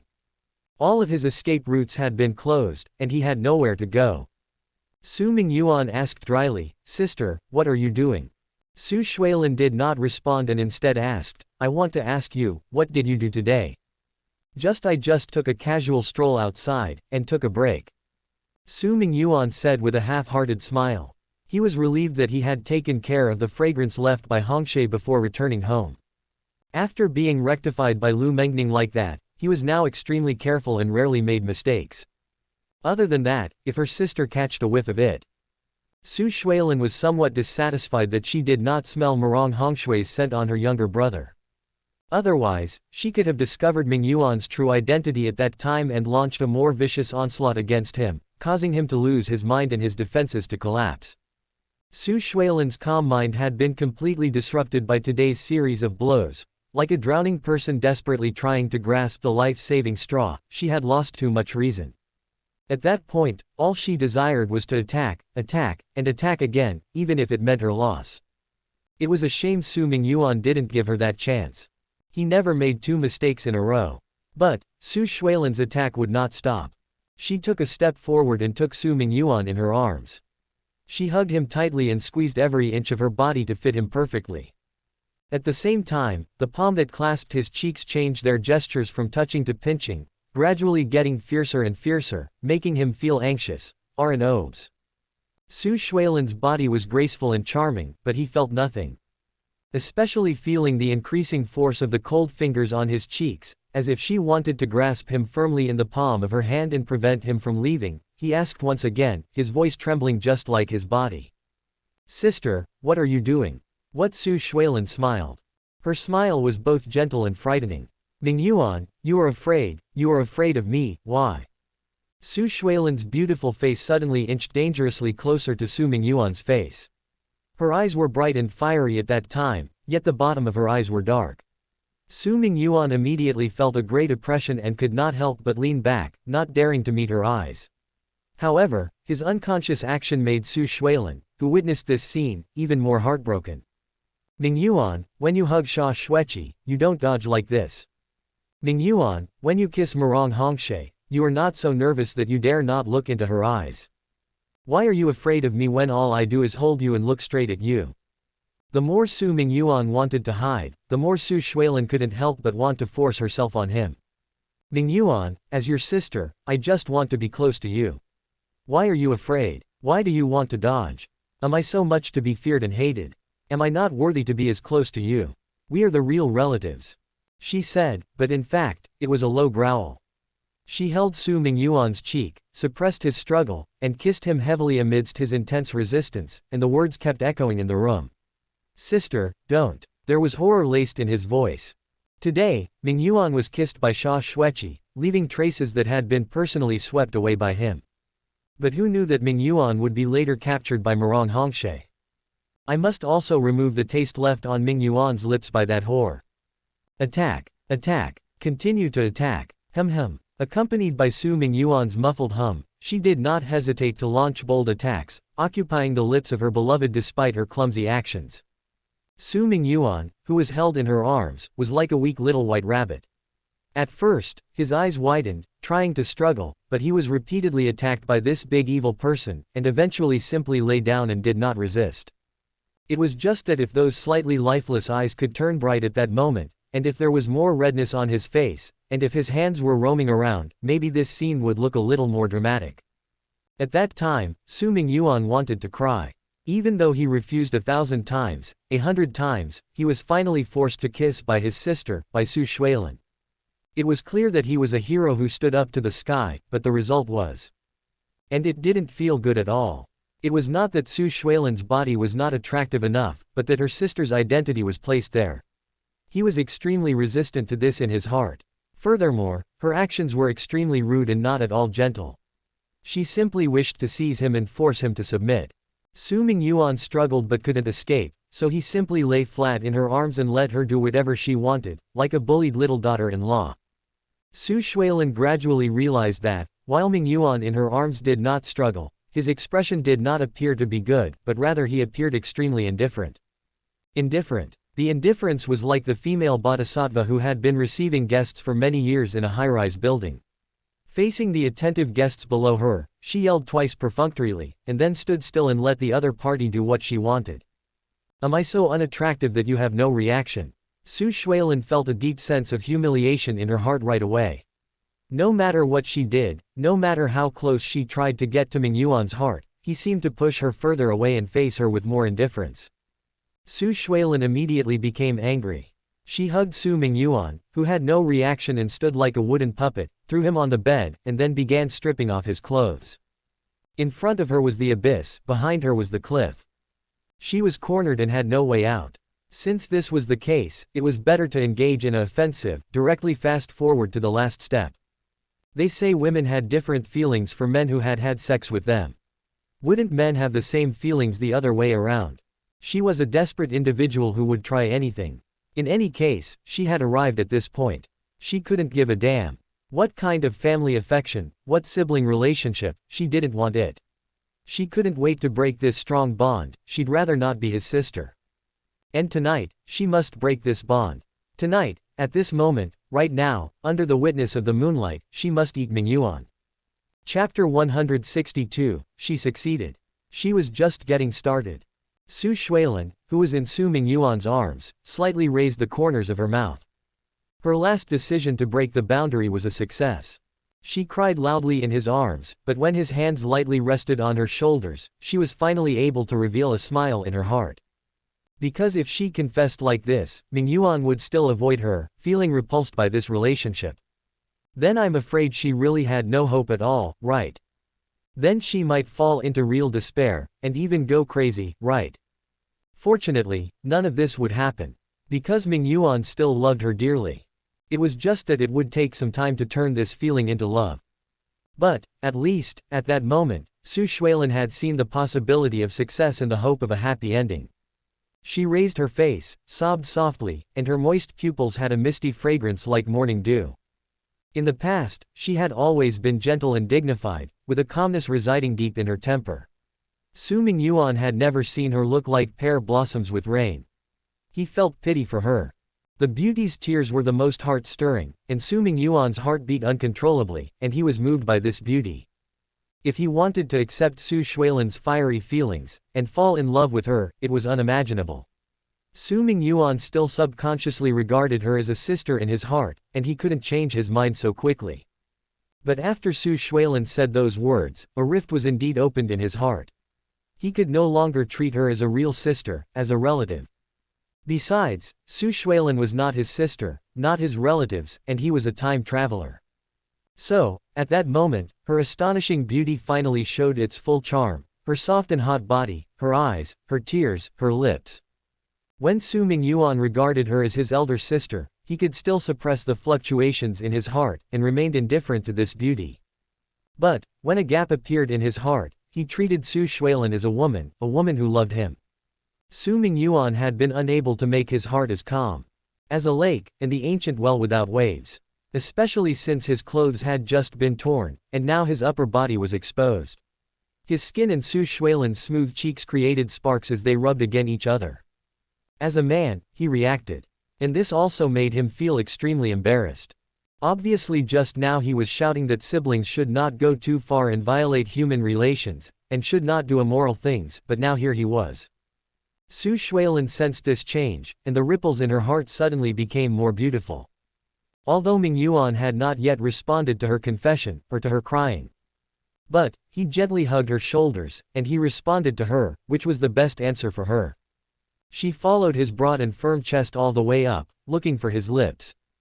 That time, she wouldn't use as much force as before. She wanted to let him know her tenderness and let him feel her warmth. Mingyuan, you haven't given me an answer yet.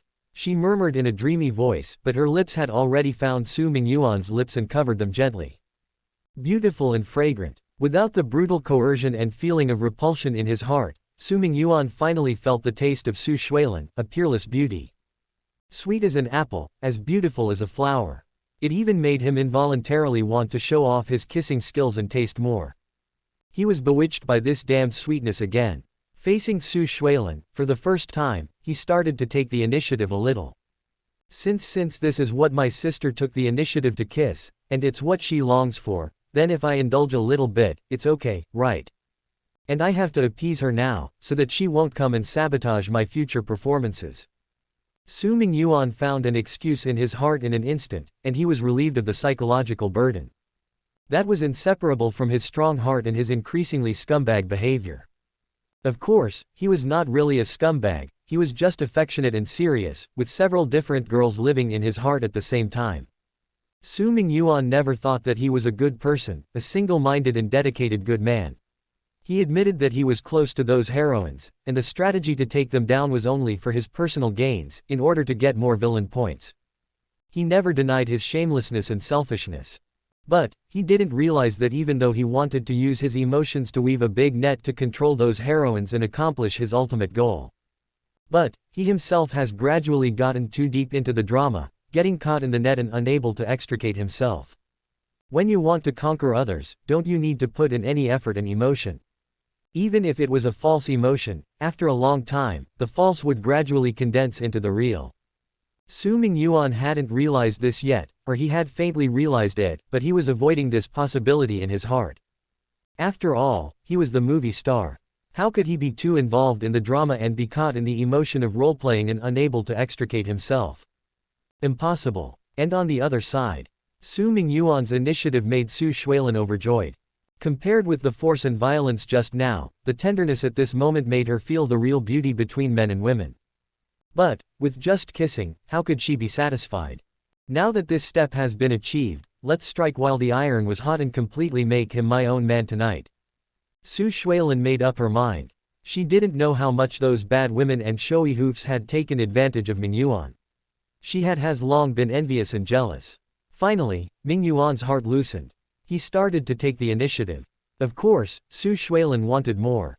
When her lips parted, she took Su Mingyuan's hand, smiled affectionately and sweetly, and was about to take him to the bed. Just now Mingyuan chose to run away on that big soft bed, but at that moment, shouldn't he refuse again? She sensed little Mingyuan's excitement. However, it turned out that she was wrong again. Confession was not a clarion call to charge, but a declaration of victory. She just forcibly opened a hole in Su Mingyuan's heart with her affectionate and touching crying confession, but this did not mean that Su Mingyuan accepted her so quickly, fell in love with her, and wanted to become husband and wife with her. It took a certain process to change his mentality, not to mention that although Su Mingyuan wanted to appease her, but when he thought of the strong possessive attitude she showed before, it was absolutely impossible for him to finalize a relationship with her at this time. Chapter 162, She succeeded. She was just getting started. Su Shuilin, who was in Su Mingyuan's arms, slightly raised the corners of her mouth. Her last decision to break the boundary was a success. She cried loudly in his arms, but when his hands lightly rested on her shoulders, she was finally able to reveal a smile in her heart. Because if she confessed like this, Mingyuan would still avoid her, feeling repulsed by this relationship. Then I'm afraid she really had no hope at all, right? Then she might fall into real despair, and even go crazy, right? Fortunately, none of this would happen. Because Mingyuan still loved her dearly. It was just that it would take some time to turn this feeling into love. But, at least, at that moment, Su Shuilin had seen the possibility of success and the hope of a happy ending. She raised her face, sobbed softly, and her moist pupils had a misty fragrance like morning dew. In the past, she had always been gentle and dignified, with a calmness residing deep in her temper. Su Mingyuan had never seen her look like pear blossoms with rain. He felt pity for her. The beauty's tears were the most heart-stirring, and Su Mingyuan's heart beat uncontrollably, and he was moved by this beauty. If he wanted to accept Su Shuilin's fiery feelings, and fall in love with her, it was unimaginable. Su Mingyuan still subconsciously regarded her as a sister in his heart, and he couldn't change his mind so quickly. But after Su Shuilin said those words, a rift was indeed opened in his heart. He could no longer treat her as a real sister, as a relative. Besides, Su Shuilin was not his sister, not his relatives, and he was a time traveler. So, at that moment, her astonishing beauty finally showed its full charm, her soft and hot body, her eyes, her tears, her lips. When Su Mingyuan regarded her as his elder sister, he could still suppress the fluctuations in his heart, and remained indifferent to this beauty. But, when a gap appeared in his heart, he treated Su Shuilin as a woman who loved him. Su Mingyuan had been unable to make his heart as calm as a lake, and the ancient well without waves. Especially since his clothes had just been torn, and now his upper body was exposed. His skin and Su Shuilin's smooth cheeks created sparks as they rubbed against each other. As a man, he reacted. And this also made him feel extremely embarrassed. Obviously just now he was shouting that siblings should not go too far and violate human relations, and should not do immoral things, but now here he was honored. Su Shuilin sensed this change, and the ripples in her heart suddenly became more beautiful. Although Mingyuan had not yet responded to her confession, or to her crying. But, he gently hugged her shoulders, and he responded to her, which was the best answer for her. She followed his broad and firm chest all the way up, looking for his lips. That time, she wouldn't use as much force as before. She wanted to let him know her tenderness and let him feel her warmth. Mingyuan, you haven't given me an answer yet. She murmured in a dreamy voice, but her lips had already found Su Mingyuan's lips and covered them gently. Beautiful and fragrant. Without the brutal coercion and feeling of repulsion in his heart, Su Mingyuan finally felt the taste of Su Shuilin, a peerless beauty. Sweet as an apple, as beautiful as a flower. It even made him involuntarily want to show off his kissing skills and taste more. He was bewitched by this damned sweetness again. Facing Su Shuilin, for the first time, he started to take the initiative a little. Since this is what my sister took the initiative to kiss, and it's what she longs for, then if I indulge a little bit, it's okay, right? And I have to appease her now, so that she won't come and sabotage my future performances. Su Mingyuan found an excuse in his heart in an instant, and he was relieved of the psychological burden. That was inseparable from his strong heart and his increasingly scumbag behavior. Of course, he was not really a scumbag, he was just affectionate and serious, with several different girls living in his heart at the same time. Su Mingyuan never thought that he was a good person, a single-minded and dedicated good man. He admitted that he was close to those heroines, and the strategy to take them down was only for his personal gains, in order to get more villain points. He never denied his shamelessness and selfishness. But, he didn't realize that even though he wanted to use his emotions to weave a big net to control those heroines and accomplish his ultimate goal. But, he himself has gradually gotten too deep into the drama, getting caught in the net and unable to extricate himself.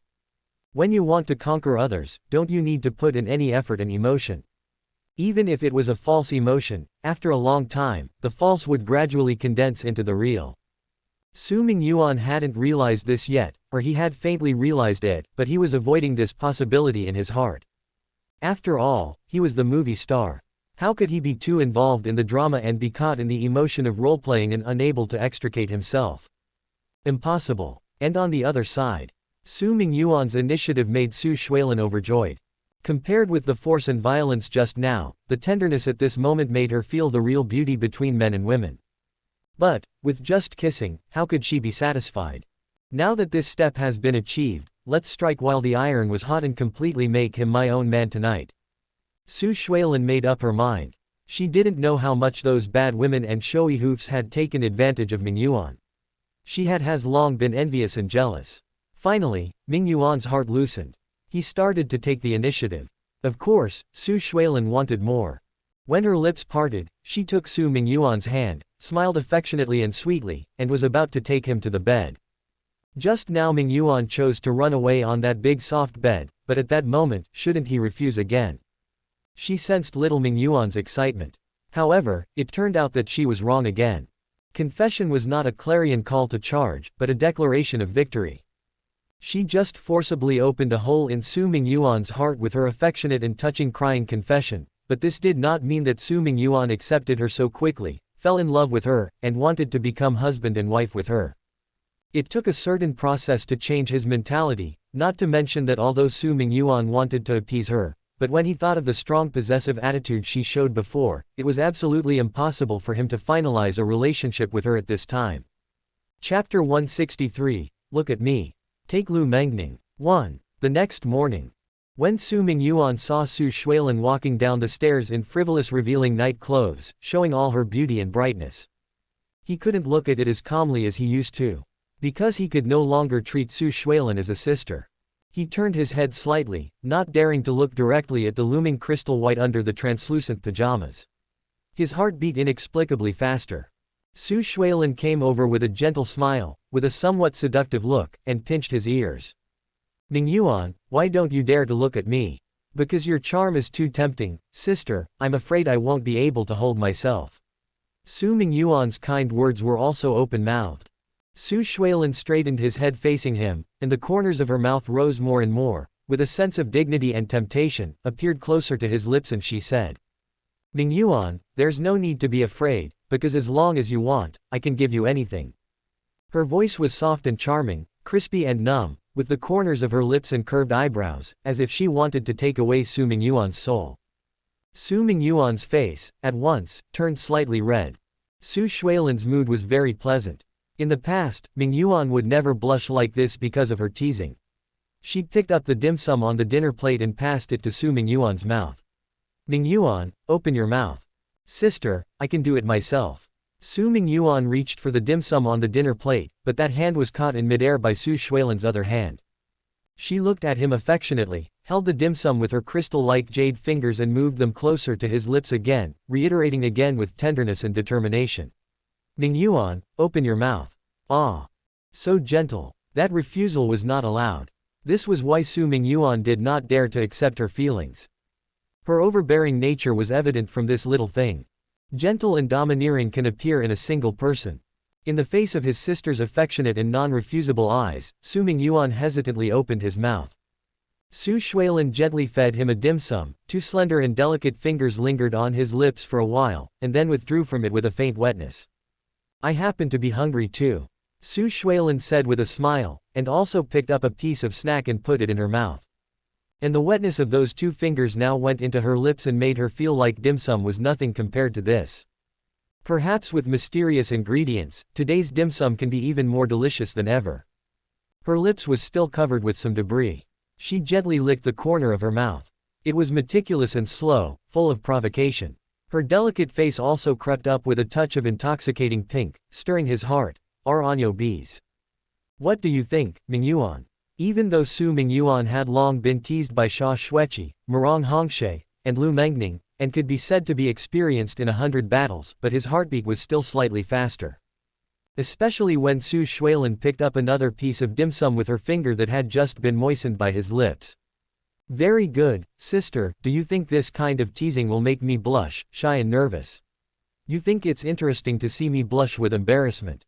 I admit, you are indeed beautiful, pretty and heartwarming. But there are 4 other great beauties like you on my side. Do you want to make me feel this way so that I can't help but beg you for forgiveness and take the initiative to seek you? Then you really underestimate me. He didn't need Su Shuilan to tempt him. Su Mingyuan opened his mouth and ate the delicious food delivered to his mouth, and at the end, he even licked her finger mischievously. Don't you want to kiss me indirectly? Then I'll satisfy you. Su Shuilan laughed. The gentle smile became brighter, even revealing a hint of bewilderment. Mingyuan's initiative made her very satisfied. She carefully ate the sweet and delicious taste from Mingyuan on her fingers, and then picked up a piece of snack. The pearl-like white and beautiful teeth only lightly bit half of it, and then the beautiful face came to Su Mingyuan and sent the other half to his mouth. It was still too troublesome to use hands. Since she wanted to feed, of course, it was still mouth-to-mouth that was the most convenient. Hem. In the face of such an unexpected attack, the delicious snacks, the sweet fragrance of Su Shuilan's lips, the burning breath, and the burning cheeks. Su Mingyuan's face turned red. Once again, he was forcibly kissed. Being molested by a woman to the point of blushing. What a shame. If it weren't for that rule, if it weren't for the fact that taking the initiative to prod his sister would probably lead to the end of being occupied and suppressed by her, how could be so meek? What a nuisance. Then Su Mingyuan slowly closed his eyes and enjoyed the beauty of the moment. Anyway, it was already like this. Refusal would simply make the sister angrier and more violent, furthering her Tsunere characteristics. Of course, Su Mingyuan was not so stupid, and he didn't suffer at all. Regardless of the type of attack his sister launched on him, he would catch it if he could. If he couldn't, run or drag the instance. Anyway, until he found a way, he couldn't take the initiative to give his sister any promises. Because although she was very kind and gentle to him, her desire for control and exclusivity was too strong. Su Mingyuan's heart that yearned for freedom did not want to be bound by her alone. After a sweet sibling feeding, Su Mingyuan saw that Su Shuilan wanted to continue more. He quickly took the company's business as an excuse and ran away. What should be more in-depth after kissing? Su Mingyuan didn't dare to think about it, because if he continued, he would probably not be able to stop himself. And once he and Su Shuilan did something like that, there was no way to end it. Sister, she would definitely control him and keep him in captivity, making him her precious treasure all to herself. Maybe it was not that scary and serious, but keeping him away from other female protagonists, monitoring and controlling all his actions at all times, was absolutely predictable. Chapter 163, Look at Me. Take Lu Mengning, 2. Su Mingyuan didn't know that in addition to the time to act as a white knight, he was already under Su Shuilan's monitoring and control. He came to his second-rate film and television company. After a long time, he, the arm-flinging shopkeeper, finally came to work again. As soon as he arrived, he began working. He quickly contacted the general manager, Su Mei, and began to organize the follow-up operations. According to the original novel, since Lu Mengning chose Xiao Ran as an investor and invited him to play a cameo role, Su Mingyuan, the villain who could only love and pursue her, was furious and immediately spent a lot of money to gather a group of well-known directors, actors and crew members in the film and television industry to make a big production movie to be released at the same time as Lu Mengning's new movie. It was in order to suppress her popularity and let her know who was worthy of her attention. Now that he had come to work in the company, he just ordered people to do it. That was just preliminary preparations. After all, it took a long time for a movie to go through from filming to release. After the film was finished and released, it was completely defeated by Lu Mengning's new movie, which showed that Su Mingyuan was ridiculously incompetent. The behind-the-scenes performance was considered complete, and he could get the villain points. In the office, he found Su Mei and began to assign tasks. Su Mei, the next most important task for our company this year is to make a big-budget movie. Ding! The moment he said those words, the system immediately issued a cold mechanical beep. Detected that the host is performing behind-the-scenes drama, ask the host to work hard to restore the behind-the-scenes plot of this paragraph. At the end of the performance, you can get 200-1500 villain points and the same strengthening points according to the final result. Su Mingyuan immediately became serious. The show had begun. Make a movie. President Su, do you have any general plans and ideas? Su Mei asked cautiously. Plan. Idea. Ha ha ha. Su Mingyuan immediately laughed in disdain, showing the ignorance and arrogance of the dandy. What plans and ideas do you need to make a movie? Just get the best director, the most famous stars, produce powerful and explosive special effects scenes. Isn't a movie that makes money like this? Su Mei paused for a moment, unable to refute, but could only smile awkwardly. You are right, President Su. But aren't you going to participate in Miss Lu Mengning's movie recently? Why is this time? It was because of participating in Mengning's movie that I made up my mind that our company must also make a movie this year. And it must be better than her, even more wonderful, launched at the same time as her, compete with her, and earn more money at the box office than her movie Rao S. Ah, this is why. Su Mei couldn't figure out whether the boss of her company had a problem. Without Lu Mengning's final role as a monster, Su Mingyuan would not have become the hero of her film, and his operation would have been justified. But in Lu Mengning's new movie, President Su, you are the leading actor. As a result, you still want to spend a lot of money to make a film to compete with her, but also to suppress her. What type of mentality is that? Su Mingyuan also knew that he had to give a barely justifiable statement, so he exhaled and said arrogantly, HMPH. You don't understand. Then I'll tell you, even if Mengning's movie makes money and sells well at the box office, so what? Her investor is Xiao Ran. The higher the box office collection of this movie, the better the reputation, the more profit it makes, the more money it makes for Xiao Ran. What do I get out of it? Even the better I act, the better I am, the more money I am getting for Xiao Ran. Su Mei, do you think I would willingly let Xiao Ran get such a big benefit? Let me become a tool for him to make money. Therefore, I want to raise all the funds of the company to make a big production that is enough to suppress Mengning a new movie. I want to prove to Mengning that what a huge mistake it was for her to work with Xiao Ran instead of me when she cast me in the lead role, so now I'm doing all in my power to make her regret that decision and instead revere me as an investor. I won't criticize her films on purpose, instead, I will try to play my role well and then beat her in a dignified manner. I'll make her and show everyone what I, Su Mingyuan, can do. Looking at the high-spirited President Su, Su Mei seemed to understand. That young master of the Su family was losing his temper and trying to save some face, that was why he came up with such absurd thoughts. But who let her be a part-time worker? And being a member of the Su families, she could only honestly obey Su Mingyuan's orders.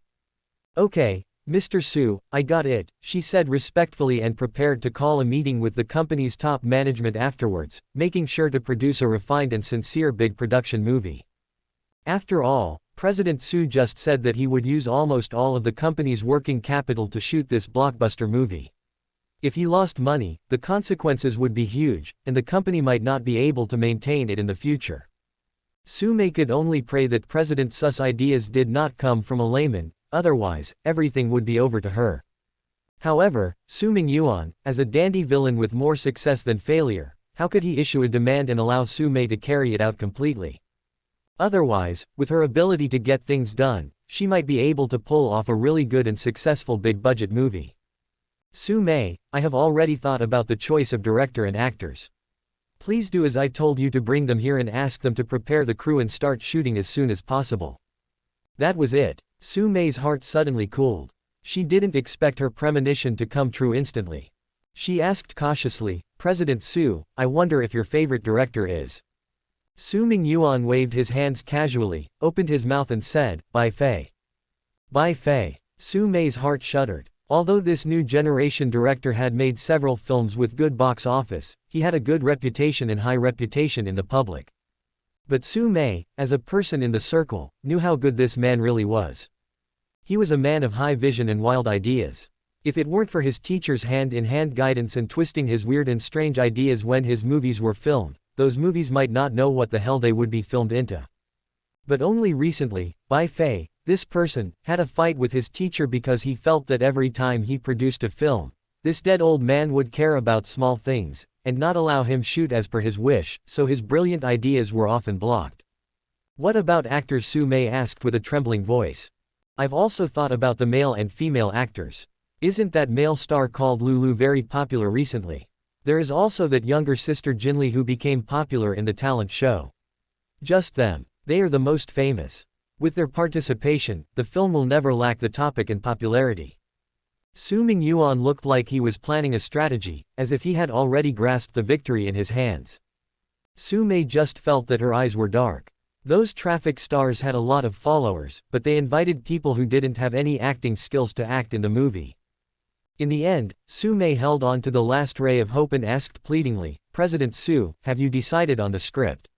Is it an adaptation of a novel or? Su Mingyuan immediately laughed, waved his hand, and pointed out the bold and heroic Zhang Shan. With a well-known director, a traffic star, plus investment in place, with the support of our company, what script do we need to care about? Let Bai Fei play freely and shoot what he wants to shoot. Anyway, as long as money is being spent, special effects are being made and scenes are being stacked, and the fame and topic of the director and the stars are being made, the audience will buy it. I really want to see the shocked and adoring expression on Mengning's face when she finds out that she was beaten by a movie produced by my company. Su Mingyuan looked up at the sky at an angle of 45 degrees with his hands behind his back, resembling a lonely master. Su Mei almost cried in her heart. Chapter 164. Today, Su Shuilin is also working hard. 1. Su Mei, just gather these people as I instructed, and get this matter done as soon as possible, you understand. Su Mei's heart was dripping blood. With President Su doing this, I'm afraid the whole company will be ruined by him. But she had no choice but to respond. Okay, President Su. She was thinking in her heart. I must go ask the eldest lady for help. Su Shuilin originally placed her here. Before Su Mingyuan messed up, she was thinking that if President Su did not intervene, she would work hard, recruit directors and actors, and produce a high-grossing film to prove her ability to the eldest lady. But now, how could she still think about proving her ability? There was no need. The company was going to be ruined by President Su. At that moment, Su Mei was only thinking about letting Su Shuilin know of the situation and beg for help. Su Mingyuan had no idea that so many thoughts flashed through Su Mei's mind in an instant, but he nodded with satisfaction. The people chosen by him, they wouldn't know what goes in his mind. Would she believe that Mr. Bai Zhifei, who produced Pure Hearts, into Chinese showbiz, is comparable to Mr. Bai Fei in this world? Would the male and female characters in Crouching Tiger and Hidden Dragon be the two actors? He was not worried about making a bad movie. He didn't mind getting hit in the face. How would they know all of this? Very good, just do as I say, I believe this movie is the beginning of my dream and the opportunity for our company to take off. Su Mingyuan seemed to be proud, his palm turned into a fist, and his confident appearance was as if he had already held the fruit of victory in his hand. It was so vivid that Su Mei's heart could not help chilling. With such a boss, how could the company not decline? By the way, after you bring them together, arrange a meeting for me. Although I have heard about their fame, I still need to carefully investigate their skills, Su Mingyuan suddenly said. Did he change his mind? Of course not. He was to take that meeting to determine whether those several Crouching Tiger and Hidden Dragon of that week's show were still as unimpressive as ever. Whether he could be rest assured that the responsibility of making that bad film could be entrusted to them. Once determined, when the time comes, he would immediately give all the power to Director Bai, never let Su Mei or the company's people interfere with the shooting. But he was aware that these people possessed some skill and talent, and if they stepped in and saved this bad movie, what should he do? Although the possibility was very low, Su Mingyuan decided not to give them any chance to backstab himself. He should give it to someone who knew more about it than he did, but they shouldn't stop Director Bai from taking the leadership. You are welcome to go down and give my instructions during the company's top management meeting. Okay, President Su. Su Mei retreated. Although President Su's performance did not appear completely hopeless in the end. He was aware that after recruiting individuals, he would need to verify their qualifications, R alpha O beta S. But, she was still uncertain and always felt cold. After walking out of the office, she secretly dialed Su Shuilan's phone number while calling the company's top management for a meeting. Hello, miss, let me tell you something. In the office, Su Mingyuan did not anticipate that Su Mei would complete his instructions and inform Su Shuilan about it. The system beep sounded in his ears. The first stage of this behind-the-scenes performance has been performed. The final evaluation will be made according to the performance results and effects. Advising the host to continue to work hard. After solving a problem, Su Mingyuan was in a good mood and left his company. The film had been initially implemented on his company's side, and Mengning's side had not been messed up because he included his own variable. He was talking nonsense right in front of Su Mei. Saying that the script was unimportant, he actually knew very well whether a film was good or not, whether it could be sold well, or whether it could have a good reputation. The most important aspect was the script or plot. At least, it should not be awful. A story with a poor quality could still sell well. But if the plot was poor, no matter how impressive the special effects and production, the film would fail. So, Su Mingyuan went to find Lu Mengning. He was afraid that there would be problems there. If the script would be changed beyond recognition due to the addition of him, the non-existing male lead, then the storyline would be chaotic and illogical. This was something he absolutely did not want to see. Of course, there was another reason, that was, he also missed Mengning and Ruro a little bit. His sister was incredibly good and very seductive, but she was also very scary. Only their warmth could give him comfort. On Su Mingyuan's way to go to find Lu Mengning, Su Shuilan listened to the phone and frowned slightly after hearing Su Mei's description. Is Mingyuan preparing to invest all the company's money to make a bad movie based on the plot of the novel? When the film was released, its reputation and box office would then disintegrate one after the other, and Mingyuan would be ridiculed by the public. It was the last thing she wanted to see. Wasn't the purpose of living a new life to make up for those regrets, to make Mingyuan's life less aggrieved? She told Su Mei to do it according to Su Mingyuan's instructions, and left it to her to deal with secretly. She told Su Mei to do as Su Mingyuan told her to do first, and leave this kind of thing to herself to deal with secretly. Director Bai Fei, +2 traffic stars, and no excellent script. No matter how one looked at it, it appeared to be a mess. It would be too obvious if they changed directors and actors, and Mingyuan would definitely not agree. Su Shuilan was going to wait for him to meet with these guys, and then gather these guys in private and beat them up. No matter how rubbish Bai Fei was, no matter how much bad he was at making movies, his first few movies could still be shot in a satisfactory manner under the restraint and hands-on guidance of his teacher. Then, she would bring his teacher back. Even if he has broken up with his teacher at this time, but now that I, Su Shuilan, want him to follow his teacher's instructions to make a movie, and don't allow stupidity and selfishness during the production, dare he refuse? A traffic star who can't act and can only read 1, 2, 3, or 4 lines. Get tired by hard work. I, Su Shuilan, want you to do what the director says and work hard. Do you dare bend the rules? Of course, the most important thing is to have a good script. The actors' acting skills were poor. As long as the story was good enough, the box office collection would not be too bad. There was no rush for these things right now, she could take her time. After all, Mingyuan Company hadn't even found enough people yet. Su Shuilin was now focused on the Zhang family siblings, instead. Zhang Hua was the last descendant of the Zhang family, an ancient martial arts family that had been wiped out. He had great martial arts skills, wasn't too weak, and, most importantly, he knew how to show gratitude and repay kindness. If she could win his heart, no matter whether he was placed next to Xiao Ran as an undercover agent or next to Mingyuan as a bodyguard, she would be extremely relieved. In these days before the plot of the underground arena, Xiao Ran would get Zhang Hua's thanks for meeting and saving Zhang Yi by chance. It was precisely because of this that on the night of the underground arena, Zhang Hua saw Xiao Ran's loyalty and mysterious strength, and out of gratitude for him, Zhang Hua resolutely chose him in the face of the high-priced temptation offered by Su Mingyuan. Of course, Su Shuilin would not let this happen again in this life. This time, the person who saved Zhang Yi would no longer be Xiao Ran, but she, Su Shuilin. She would use the kindness of their Su brother and sister to firmly bind Zhang Hua to the Su family's chariot and make him swear his full loyalty. Chapter 165, What's the layout? 1. Husband. Why did Ruro suddenly call me that? Su Mingyuan was taken aback for a moment. Seeing Rurio's shy and attractive appearance, his heart beat uncontrollably. Ruro was really too attractive.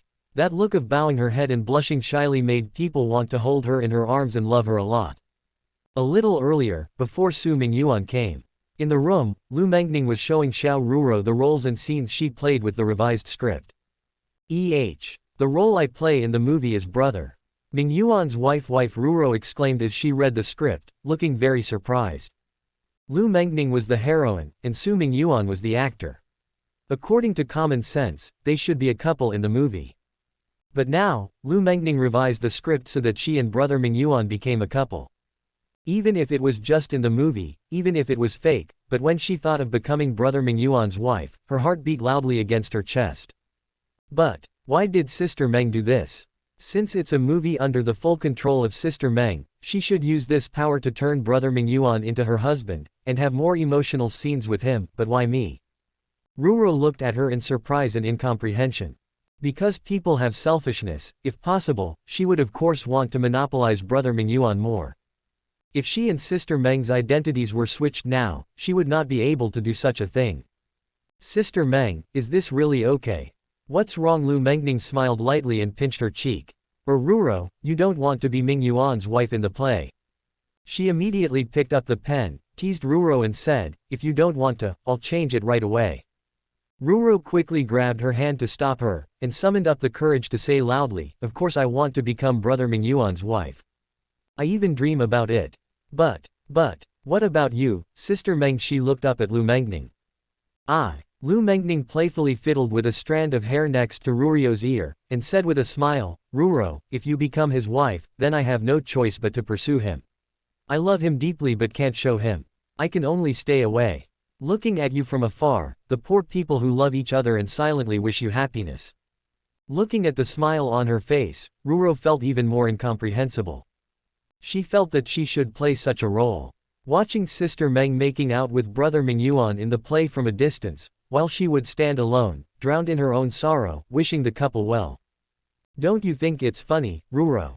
In reality, it's Su Mingyuan who pursues me crazily and adores me, but can't get my love. In the movie, the person who pursues and love became me, and I became the one who couldn't get her beloved. At this moment, Lu Mengning giggled lightly. But, Ruro knew it well. Even in reality, how could brother Mingyuan be the one to not get love? After being reborn, they all longed for brother Mingyuan's love and care, so how could they reject him? Even if she had long since given up fighting for the position of the main place, seeing brother Mingyuan dating other sisters, and smelling their scent on him every time he came back, she would feel sad and jealous for a while. But Sister Meng not only did not take advantage of the movie to dominate brother Mingyuan, but instead fulfilled her wish in a disguised form. For such an arrangement, although she was extremely puzzled, Ruro was undoubtedly pleasantly surprised and happy. However, the kind-hearted woman felt that this would be a little bit unfair for Sister Meng. She let go of Lu Mengning's hand, looked at the latest changes in the script, hesitated for a while, and whispered, Sister Meng, thank you for making such a script arrangement for me. But if you change it like this, you will definitely not feel good in your heart, right? Or forget it. After saying this, she felt regretful in her heart. This was a great opportunity to become husband and wife with brother Mingyuan, even if it was an act, even if it was fake. Why did I just give up? But even though she felt a bit of regret, she felt inexplicably relieved, as if she wasn't that uncomfortable. Lu Mengning suddenly stopped talking. She stared at Ruro for a long time, and then suddenly burst into a bright smile. Seeing my beloved being intimate with other women, and even pushing him into someone else's embrace with my own hands, wouldn't I really feel sad about it, wouldn't I feel aggrieved? Who is not selfish, who has no selfishness, who does not want to be loved wholeheartedly by the one he loves? But if that was his wish, if it made him happy. Even if she felt sad, even if she felt wronged, his happiness was her own happiness. So that little bit of sadness became insignificant and not worth mentioning in front of him.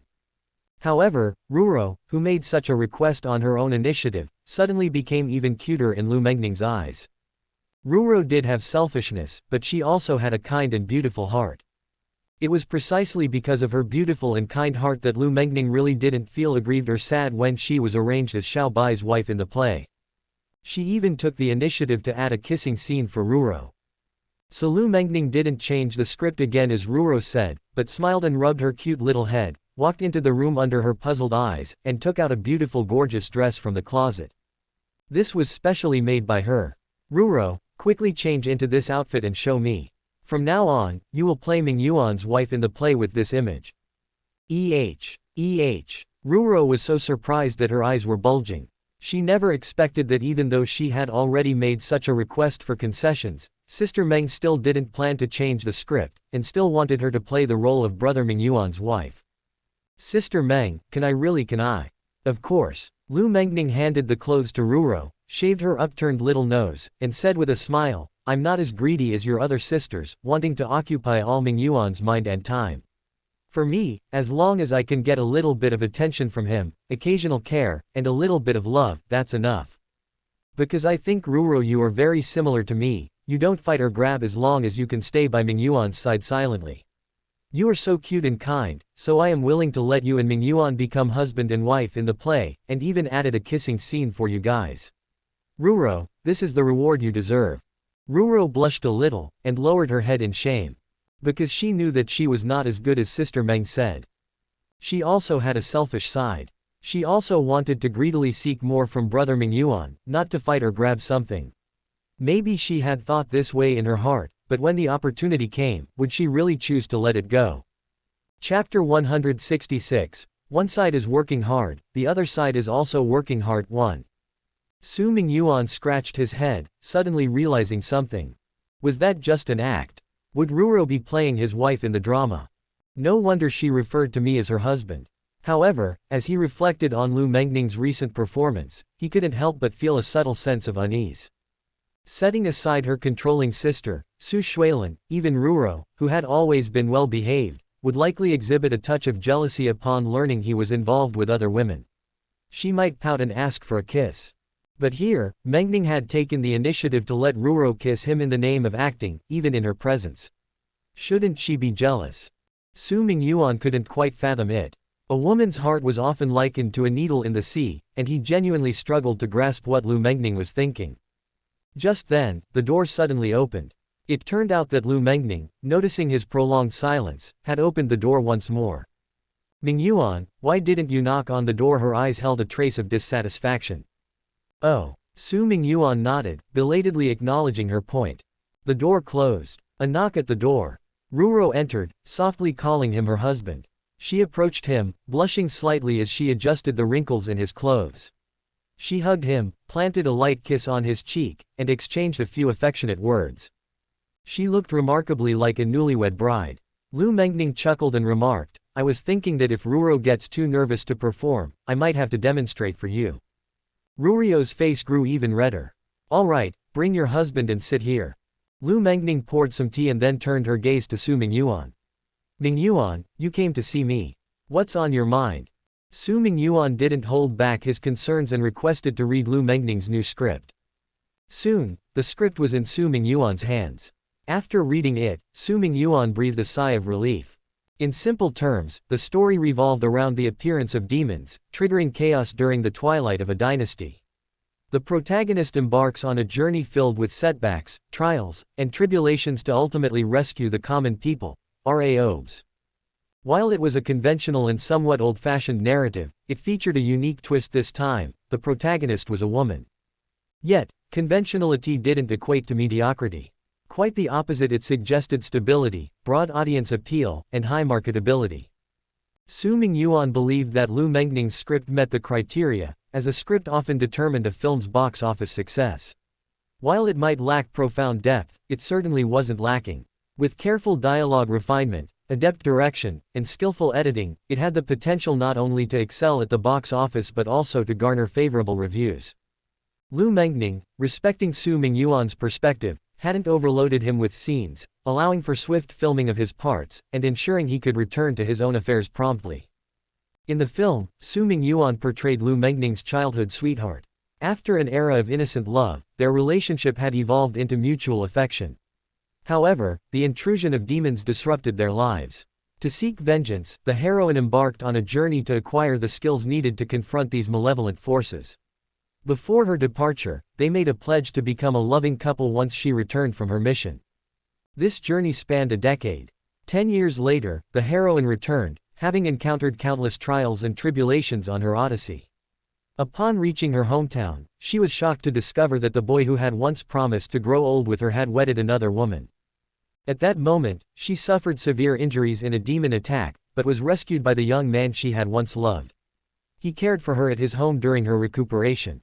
However, time had wrought changes in both of them. He treated her kindly and gently, but his devotion to his wife was even more pronounced.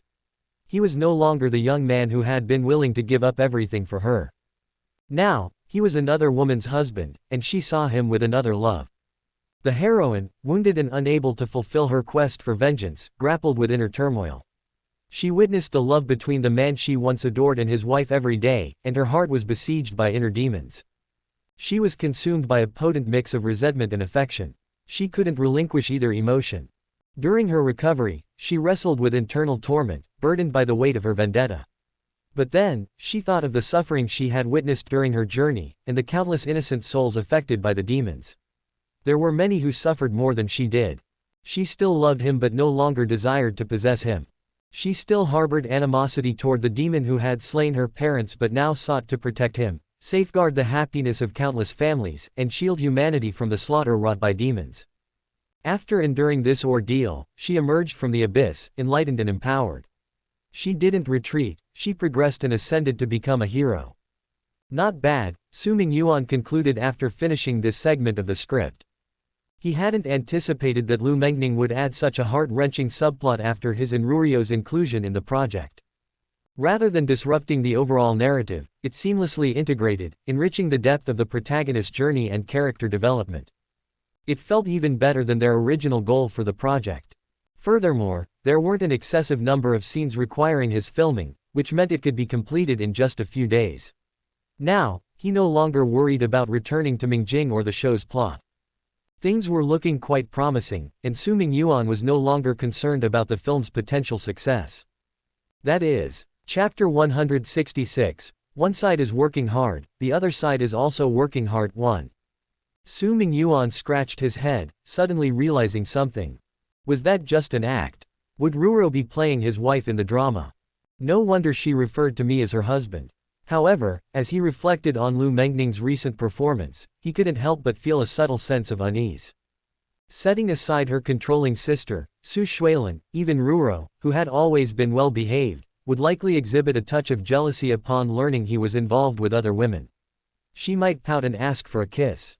But here, Mengning had taken the initiative to let Ruro kiss him in the name of acting, even in her presence. Shouldn't she be jealous? Su Mingyuan couldn't quite fathom it. A woman's heart was often likened to a needle in the sea, and he genuinely struggled to grasp what Lu Mengning was thinking. Just then, the door suddenly opened. It turned out that Lu Mengning, noticing his prolonged silence, had opened the door once more. Mingyuan, why didn't you knock on the door? Her eyes held a trace of dissatisfaction. Oh. Su Mingyuan nodded, belatedly acknowledging her point. The door closed. A knock at the door.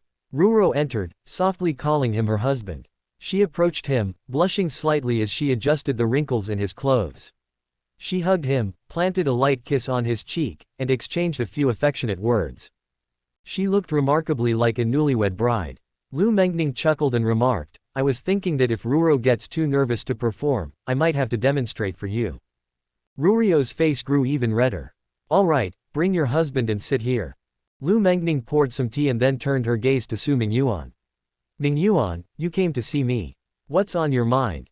Su Mingyuan didn't hold back his concerns and requested to read Lu Mengning's new script. Soon, the script was in Su Mingyuan's hands. After reading it, Su Mingyuan breathed a sigh of relief. In simple terms, the story revolved around the appearance of demons, triggering chaos during the twilight of a dynasty. The protagonist embarks on a journey filled with setbacks, trials, and tribulations to ultimately rescue the common people. While it was a conventional and somewhat old-fashioned narrative, it featured a unique twist this time. The protagonist was a woman. Yet, conventionality didn't equate to mediocrity. Quite the opposite, it suggested stability, broad audience appeal, and high marketability. Su Mingyuan believed that Lu Mengning's script met the criteria, as a script often determined a film's box office success. While it might lack profound depth, it certainly wasn't lacking. With careful dialogue refinement, adept direction, and skillful editing, it had the potential not only to excel at the box office but also to garner favorable reviews.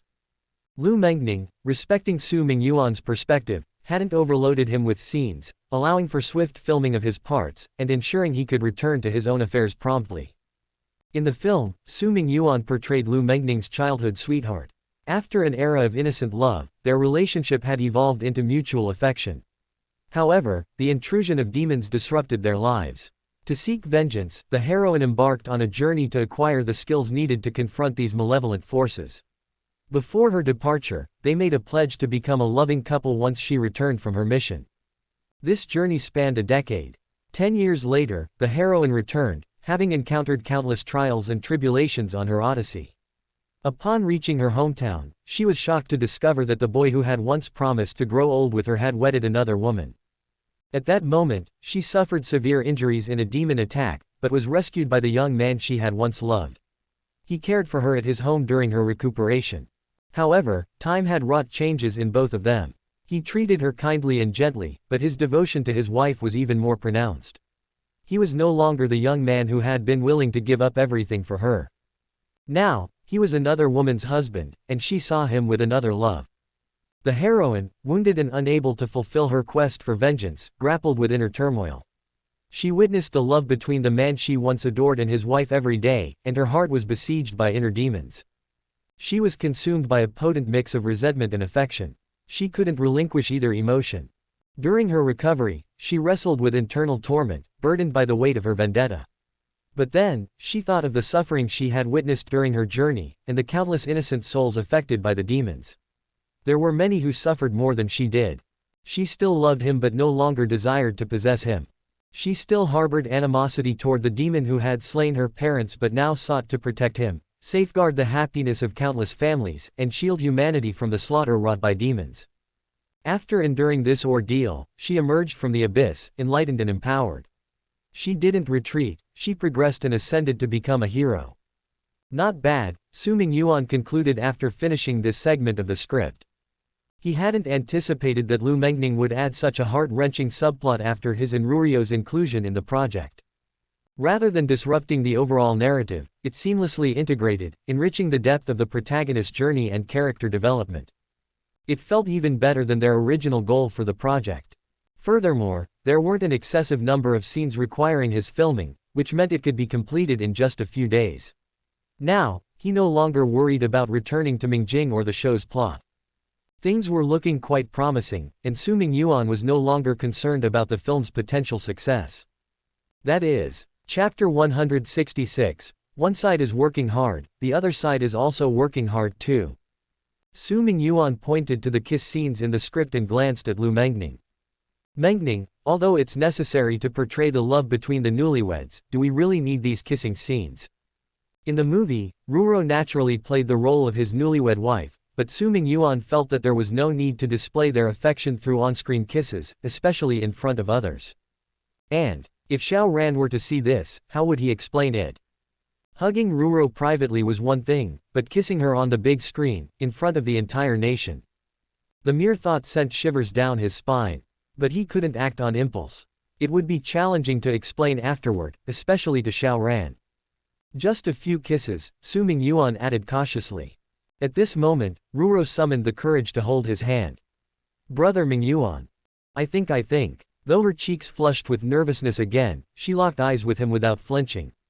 Newlyweds would want to share affectionate moments after their wedding. A single kiss can't capture the depth of their love. If there's just one kiss. She began to look shy again, biting her lip gently. Her coyness added to her charm. But she quickly regained her determination, gazing firmly into his eyes and giving his hand a slight squeeze. Just one kiss isn't enough, it wouldn't be realistic. She insisted, advocating for more intimate scenes with brother Mingyuan. She longed to bask in the spotlight and share her happiness with everyone. She wanted to shout to the world. Look, brother Mingyuan and I are married. He's my husband. Faced with Rurio's determination, Su Mingyuan couldn't refuse. As many kisses as needed after all. When he thought about it carefully, was there a significant difference between one kiss and several? As long as he could find a way to appease Xiao Ran. I'll find a way to handle Xiao Ran, Ruro suggested, taking the initiative to intervene. Lu Mengning, holding her cheeks, smiled. I'll announce that all your kissing scenes were shot with stand-ins and release some behind-the-scenes footage as proof. Well, since everyone was eager to help him deceive Xiao Ran, why should he worry? Su Mingyuan felt relieved, letting go of his concerns. Now he could enjoy it. The idea of Xiao Ran seeing him kiss Ruro on screen, while reassuring himself that it was all staged, added an exhilarating thrill to it. However, Ruro needs to work on her acting skills. She got nervous and forgot her lines during the audition. Filming with Mingyuan in front of the entire crew will be even more challenging. And the kissing scenes you might get too embarrassed to continue. Lu Mengning pointed to the script's several kissing scenes and suggested with a smile, why don't you practice a bit according to the script? As an accomplished actor, I can provide some guidance. Su Mingyuan and Ruro exchanged glances. Ruro lowered her head shyly and agreed softly. Of course, she wanted to get closer to brother Mingyuan, even if it was in front of sister Mengning. And Mengning didn't seem to mind too much. Su Mingyuan was unsure whether to join in. Lu Mengning's hands lightly rested on the back of his hand, and she smiled at him.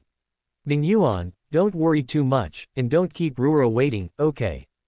But after practicing with Ruro, as a token of gratitude for my guidance, you'll have to go shopping with me. Don't decline. She playfully shook Su Mingyuan's arm and winked. Su Mingyuan agreed readily. He couldn't neglect Mengning while getting closer to Ruro. Mengning had proposed this exchange, putting his mind at ease.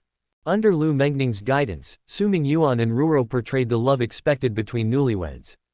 Perhaps because of Mengning's presence as a third party, Ruro blushed easily and became more emotional. Su Mingyuan also experienced a different kind of excitement. While they didn't engage in overly intimate actions, he felt more exhilarated than when they were alone and Ruro allowed him to hold her. Later, in the hotel room, the three of them discussed their feelings. Meanwhile, on Su Shuilan's end, she worked diligently to manipulate Zhang Hua. After a series of strategic moves, including aiding in Zhang Yi's medical treatment and helping improve their living conditions, Su Shuilan revealed the truth about Su Mingyuan's identity. She painted a picture of him as a good-hearted person who often played the role of a white knight to help those in need. His carefree image was just a facade to avoid drawing attention from the three major families. He disguised himself to avoid fear and became a symbol of hope for the helpless. The Zhang siblings were initially bewildered but soon felt touched and admired Su Mingyuan. Su Shuilan further suggested that Zhang Hua serve as Su Mingyuan's personal bodyguard to ensure his safety. Grateful and indebted, Zhang Hua readily accepted. With the Zhang siblings now under her control, Su Shuilan successfully eliminated Xiao Ran's potential allies. After the meeting, as Su Shuilan was heading back, she contemplated her reward for Mingyuan's dedication. Tonight, can I indulge a little? Can I crawl into Mingyuan's bed and hold him while I sleep? Considering her efforts and lack of recognition, Su Shuilan believed Mingyuan wouldn't object. She envisioned a more intimate connection, perhaps even reaching the final step. Su Shuilin was determined. When she entered Mingyuan's bed tonight, she would undress and slide in. Who could resist the allure of a beauty like her, lying naked next to him? She was confident that Mingyuan would be captivated. As she drove to the hotel, Su Shuilin contemplated her actions. She didn't intend to interfere but wanted to observe their interactions. If it was just innocent intimacy, she could address it later, once Mingyuan returned home. However, when Su Shuilin arrived at the hotel entrance in her car, she witnessed Lu Mengning, wearing sunglasses and a mask, exiting the hotel while holding Su Mingyuan's hand. Follow them discreetly, and don't get caught, Su Shuilin instructed. In Lu Mengning's movie script, as the heroine, she couldn't have her love. She could only watch as Su Mingyuan shared affectionate moments with his new wife, a source of inner torment. But now, with no script, Su Shuilin had unwittingly assumed that role. Her car slowly followed the pair, determined to remain unnoticed. Chapter 167, Lu Mengning is on the next big move. 1. For many male compatriots, shopping with girls was always full of exhaustion and torture. Just buy what you like. Why do you have to pick and choose and compare them? After shopping in this store for more than 10 minutes, you didn't buy anything and went to the next one. Su Mingyuan thought it was okay. The main reason was that Lu Mengning was very considerate and didn't waste too much time, and she was very rich so she could just buy whatever she liked. My big arrow, do you think this bracelet looks good? Nice. My big arrow, do you think this dress suits me? You look even more beautiful when you put it on. My big arrow, do you think this dress is beautiful? You look so beautiful when you put it on. If not by her side, Lu Mengning could finally use her exclusive address for Su Mingyuan. Su Mingyuan, on the other hand, turned into a ruthless praise machine, as long as he kept saying yes. Some people might feel impatient, but Su Mingyuan felt that it was a good experience to see such a pleasing beauty as Lu Mengning's dress-up show. If you really liked her, then even shopping with her seemed to become less boring. In the fitting room, Lu Mengning suddenly stretched out a hand from the curtain and called out to Su Mingyuan. My big arrow, come here. As soon as Su Mingyuan came to him, he was suddenly pulled in. Opening her eyes, Lu Mengning was wearing a hot and bold attire, looking at him shyly with her little hands behind her back. The large expanses of exposed skin were like snow-white and crystal-clear attractive pearls.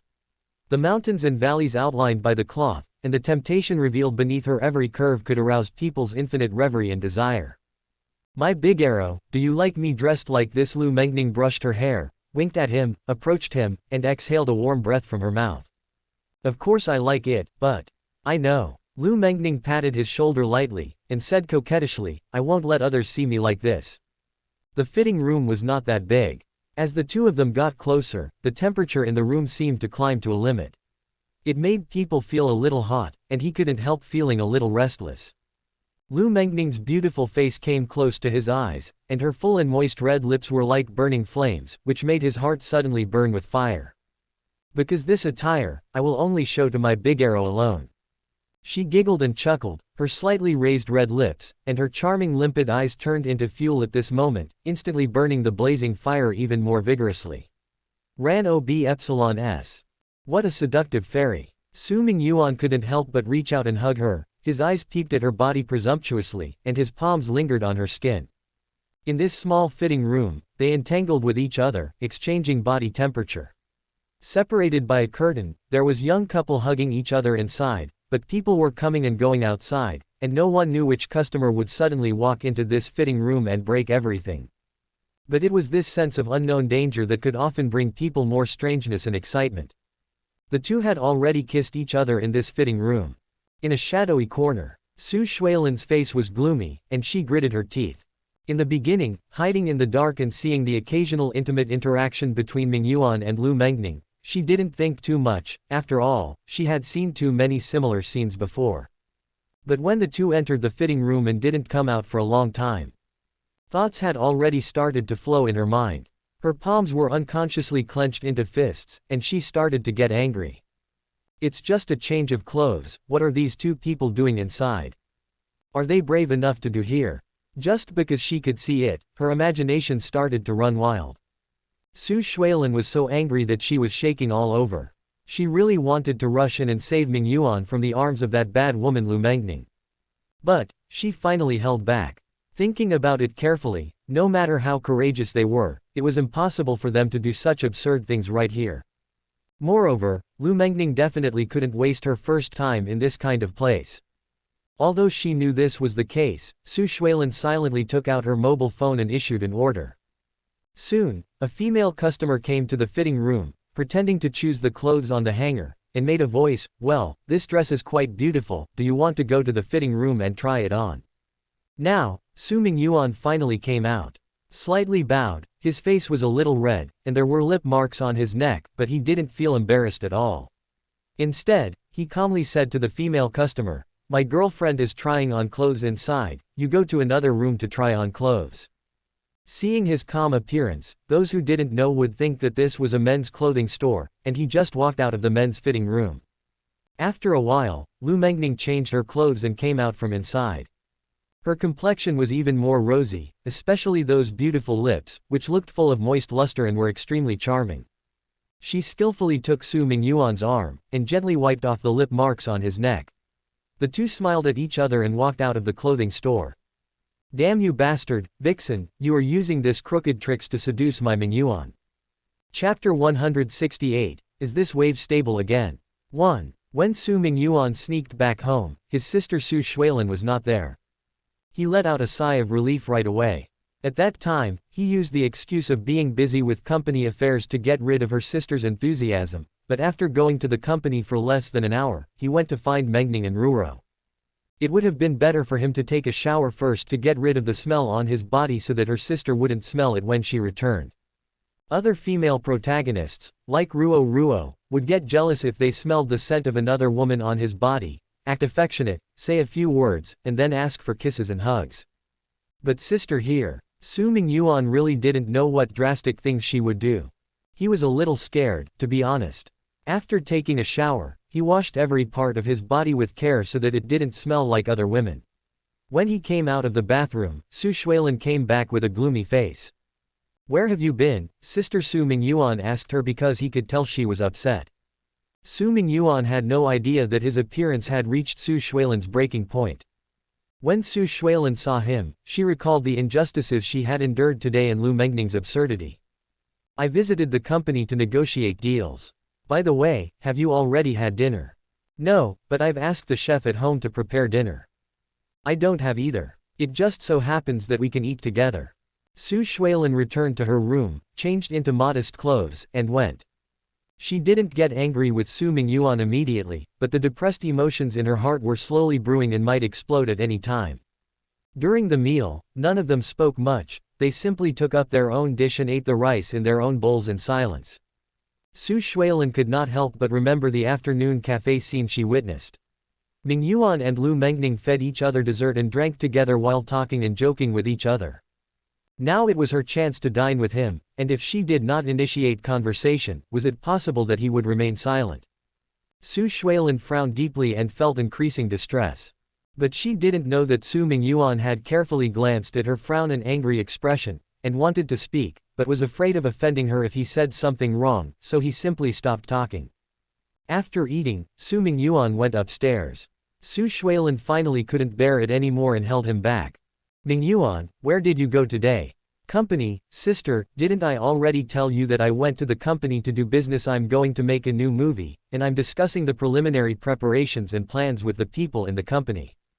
Su Shuilin sneered. Su Mingyuan felt a little cold and scared when he saw her expression. Su Shuilin didn't mean to expose him, but her smile got more and more strange as time went on. Please read thisnovel@wondernovels.com. "You have worked very hard today, Mingyuan. Come on, let me massage you to help you relax and reward you well." She dragged Su Mingyuan to her room. "Sister, there is no need." Su Mingyuan kept saying no, but he couldn't stop Su Shuilin's hand from getting stronger and stronger. It was not easy for him to show his strength beyond ordinary people, so he could only let her drag him into the room. Anyway, it was just a massage, so it shouldn't be a big deal, right?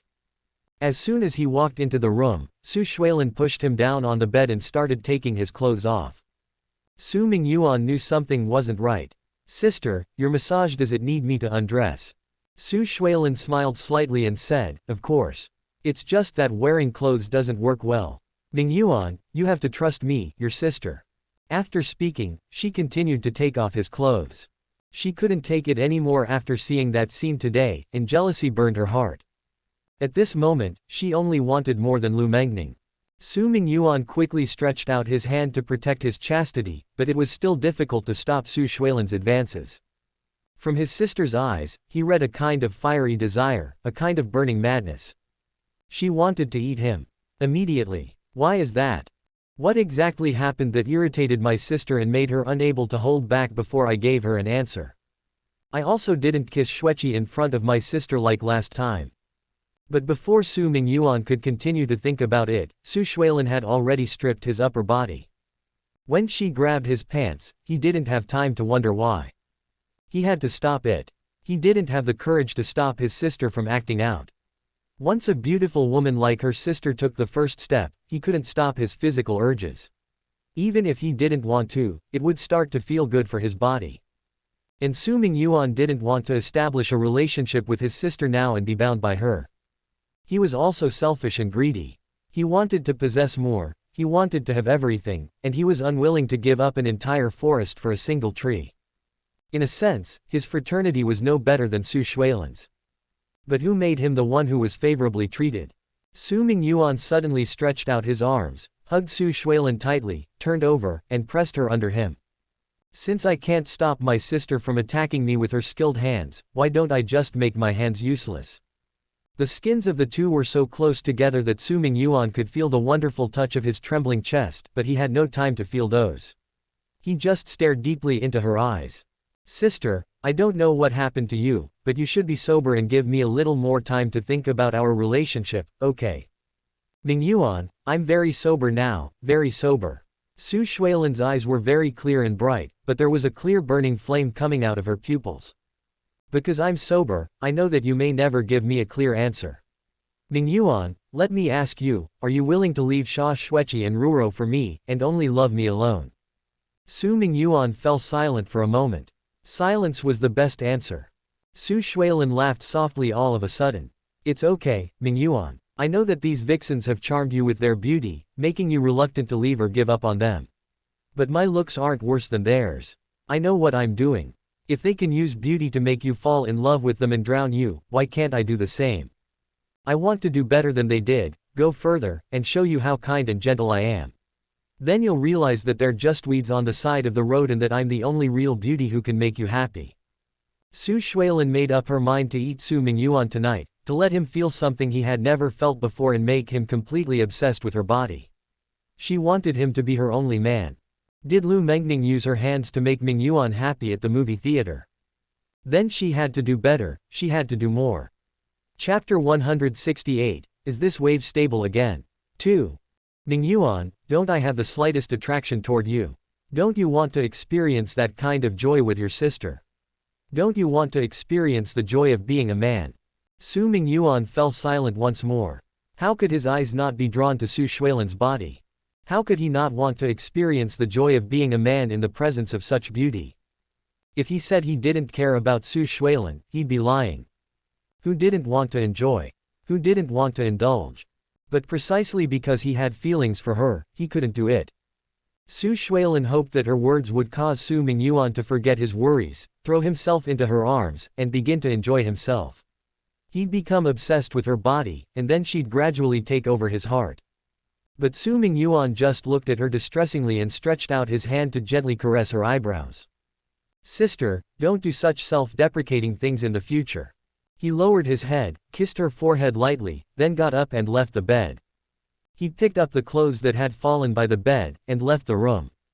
Su Shuilan's eyes widened in astonishment. Her heart felt empty and blank as she stared at the empty ceiling. Why did Mingyuan still reject me? So sad. I want to cry.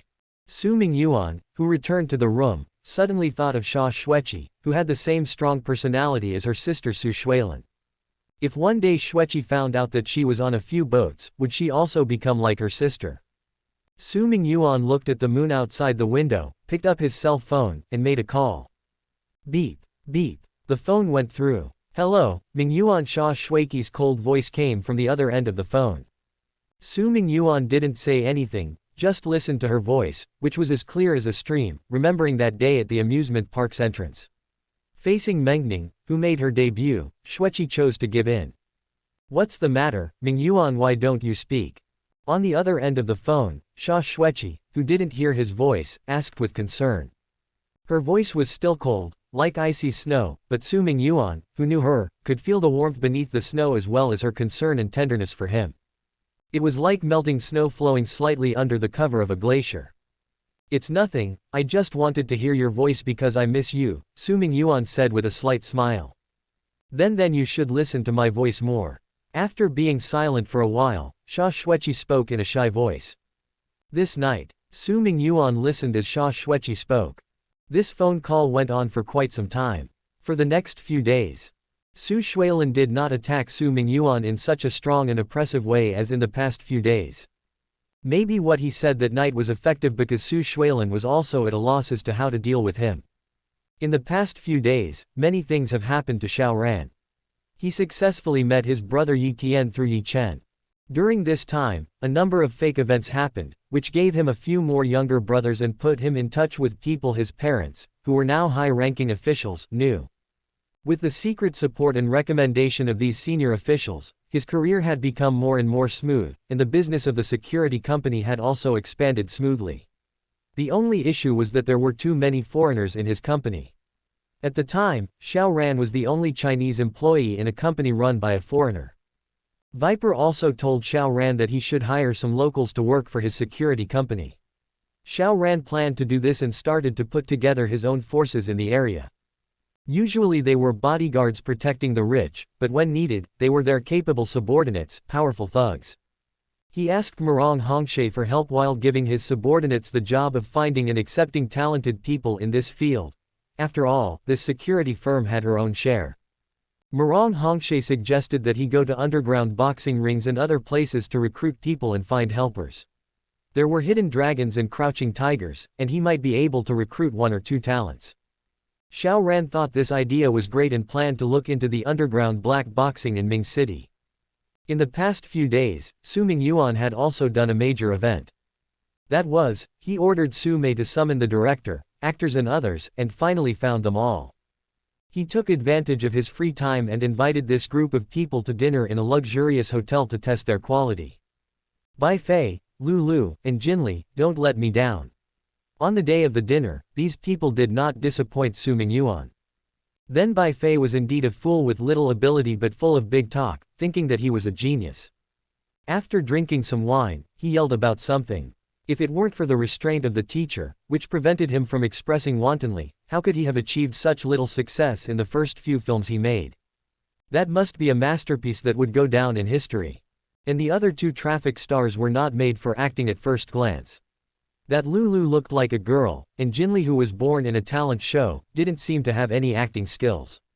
He tested them casually and let them perform a crying scene live.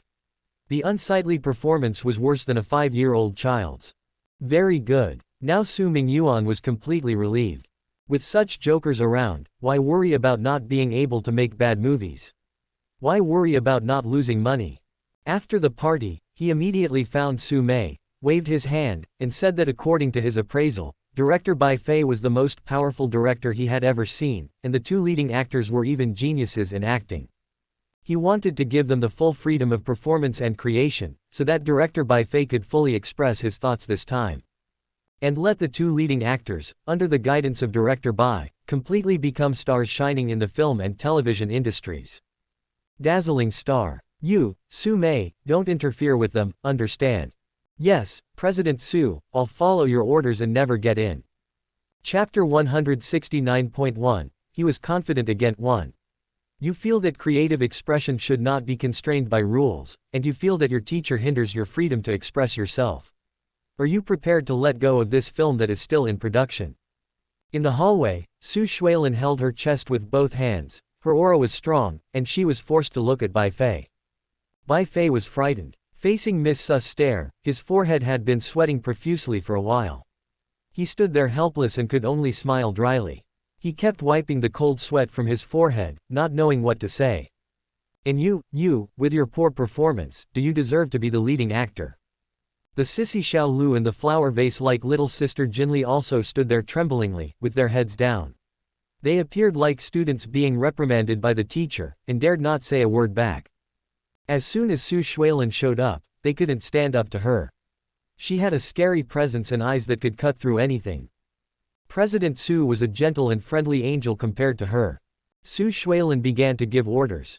First of all, she found his teacher, who broke up with Bai Fei, and asked him to serve as the film director again and be in charge of the filming and production of this film.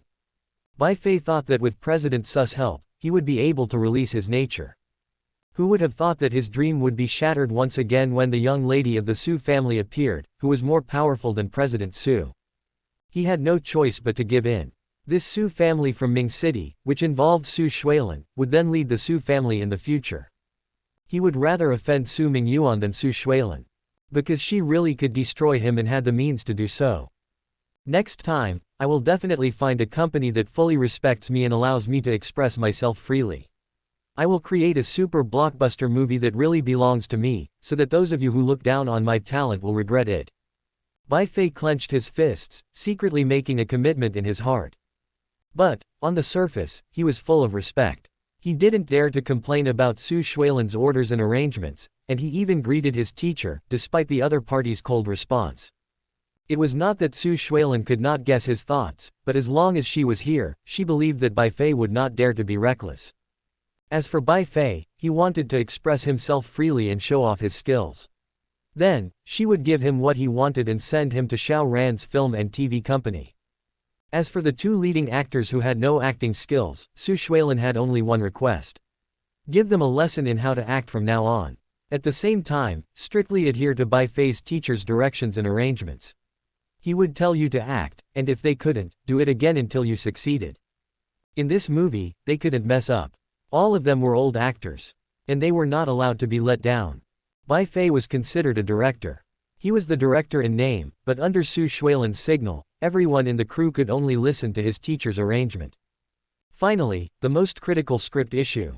Su Shuilin had already made preparations. She had already bought the script Wandering Blue Star, based on Teacher Lu's novel of the same name, and she brought the screenwriter along with her. Regardless of whether a film was good or awful, the story was the most essential element. She had read through the script and was very relieved. Bai Fei read the script of The Wandering Blue Star. He actually didn't like to shoot this kind of story.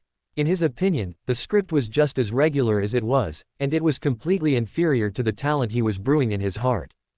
But, he could only honestly choose to start filming. Therefore, these talents gathered by Su Mingyuan, under the coordination of Su Shuilin, were gathered together again. The director, actors, and script, the three most important components had all been cast.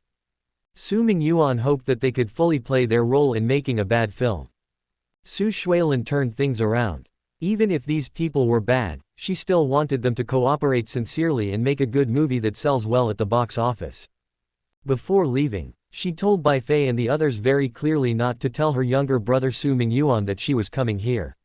At the same time, she gave Su Mei some orders, mostly to hide the truth from Mingyuan and make him think that everything was happening according to his plan. Su Shuilin did this to prevent Mingyuan from suddenly turning back under the reminder of the Overlord and ruining all of her work. The Overlord wanted Mingyuan to make a big joke like the original plot and be ridiculed by everyone.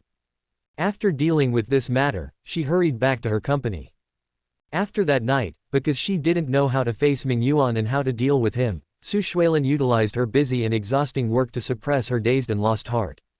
She received news that Xiao Ran had hooked up with several high-ranking officials recently. All of whom were the connections left to him by Xiao Ran's parents, which was obviously a great thing for him, who wanted to expand his circle now. In addition to the Yi family, he had another supporter on his side. Su Shuilin could not simply stand by and let him flourish like this.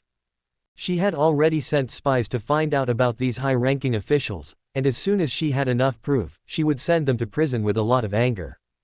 Do you want to have powerful support, Xiao Ran? I'm sorry, but I'm going to destroy your backers soon. Chapter 169, he was confident again, too. These days, Su Mingyuan was not idle. He first pretended to follow the development of the plot. At the invitation of a certain side branch follower of the Shah family, he was getting ready to go to Ming City's underground ring in a few days to recruit talented players. The two bodyguards protecting him seemed so weak to Xiao Ran that he had long wanted to change them.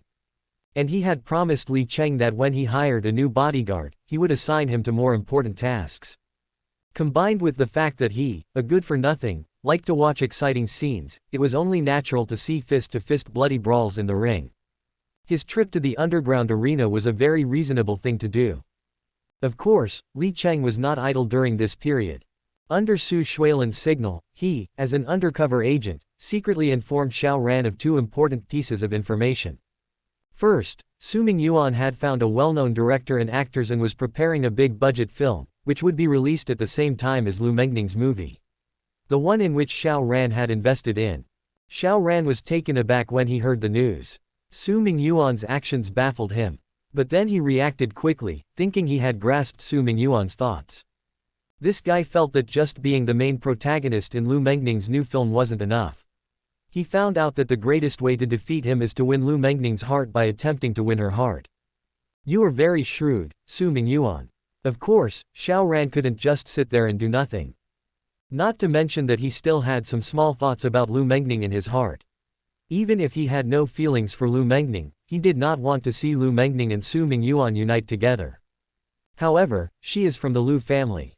Ming City's four big families are Su, Sha, Yi, and Lu. Fortunately, he buried a nail in advance by Su Mingyuan's side. With Li Cheng as an undercover, he got to know that Su Mingyuan had secretly prepared all this. Otherwise, when the time comes, he may be deceived or shady and not even realize it. Initially, Xiao Ran wasn't keen to be involved in the film's production. Just in time, he thought that assigning his right-hand man and good brother Viper to monitor the situation would be enough. But now, after learning the news, Xiao Ran couldn't sit still. Su Mingyuan is mean and evil. He may not purposely cause problems for the staff on set in order to frustrate Lu Mengxing and impede production. But, he can secretly hire someone to sabotage and ruin his image on set. Basically, Viper is a foreigner who does not understand these twists and turns, so he has to go there himself. Perhaps he can use this to expose Su Mingyuan's evil plot, show it to Lu Mengning, and then he. And if Ruro was there, he would be able to protect her from being bullied.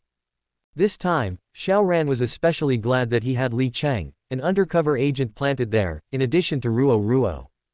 He secretly called Ruro 2 days ago and learned that Su Mingyuan had left Ruro alone at Lu Mengning's place, and she didn't know what to do. If he had no way of knowing what Su Mingyuan was planning recently, if it hadn't been for Li Cheng as his undercover, he might have been deceived by this despicable and shameless Su Mingyuan. However, Xiao Ran was unaware that Su Shuilan had completely calculated his careful thinking.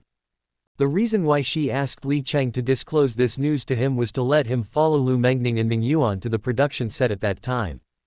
Now her plan to win back Mingyuan has been slow to progress, and she herself doesn't know how to start, but she cannot allow other women to significantly overtake her at this time.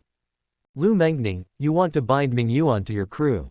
You also want to take advantage of this time to hold him back, so that you can make out with Mingyuan behind my back and even do something more outrageous in a place that is out of my reach. Then I will send you Xiao Ran, that troublemaker. I'd like to see if you, Lu Mengning, still have time to fall in love with Mingyuan and make love to him. I'm afraid it is too late to deal with Xiao Ran, right? As for the second news that Li Cheng gave to Xiao Ran, that was naturally because Su Mingyuan would also go to the underground arena in a few days, and judging from the time, they were likely to meet. Brother Xiao Ran, you should prepare early. Ha ha ha ha. After hearing the news, Xiao Ran smiled lightly, and did not feel any danger and worry. Now he and the two brothers of the Yi family were friends. He had Shuiqi's support, and he was cooperating with Murong Hongshe. He had also met several of his father's younger brothers and his father's elder brother in the past few days. Not to mention he was also chess buddies with the old man of the Yi family and the old man of the Lu family.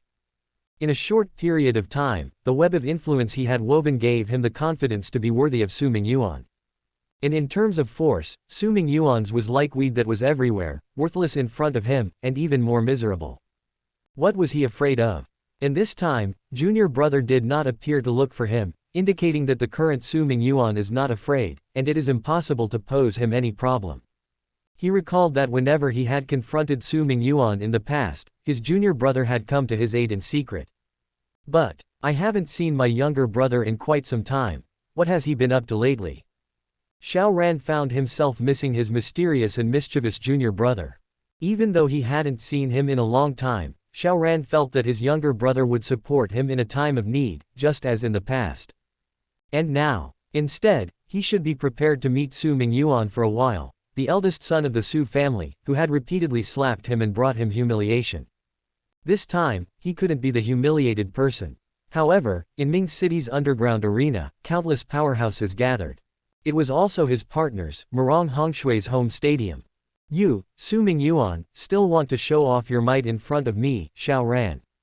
Sorry, but it's not possible this time. Xiao Ran looked out the window at the endless blue sky and smiled slightly, full of confidence. Murong Hongshui, whom Xiao Ran believed to be his lover at the time, was holding Su Mingyuan, the younger brother who Xiao Ran missed, tightly in his arms. Su Mingyuan was the eldest young master of the Su family. Please read this at wondernovels.com. There are still a few days before the official start of the next drama. Su Mingyuan, of course, should also be well prepared to build a good stage behind the scenes, to give his indisputable rebellious son Xiao Ran, who has disappointed him time and time again, a chance to perform. Before that, of course, he had to exclude all the interfering variables.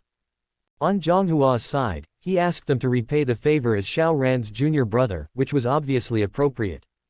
On Shuiqi's side, they were now employing Xiao Ran's employees to vie for dominance inside the Xia family, which made it hard for them to attend the performance.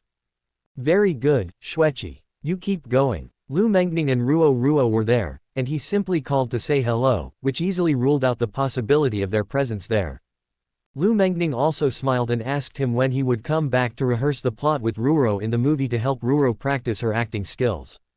Finally, only my sister and Murong Hongshui were left. My sister has been busy with her work recently. Su Mingyuan had been secretly observing recently, and he discovered that she seemed to be targeting someone, and she was very busy, secretly collecting evidence, and there was no time to continue to launch a night attack on him. He also didn't think it was possible for his sister to show up in places like the underground arena. The most important thing was that, after that night, Su Mingyuan felt that the relationship between him and Su Shuilin was a little frozen. Now it didn't feel so good to ask his older sister for anything anymore. Chapter 170.2, System, you cheer me up, because you look down on me, too. The system was asking him to slay. Su Mingyuan waved his hand grandly, expressing that he didn't need it. Why would I need you to cheer me? System, do you look down on me and think I can only fail? Hey, look at me this time, I will get a perfect evaluation and beat you hard.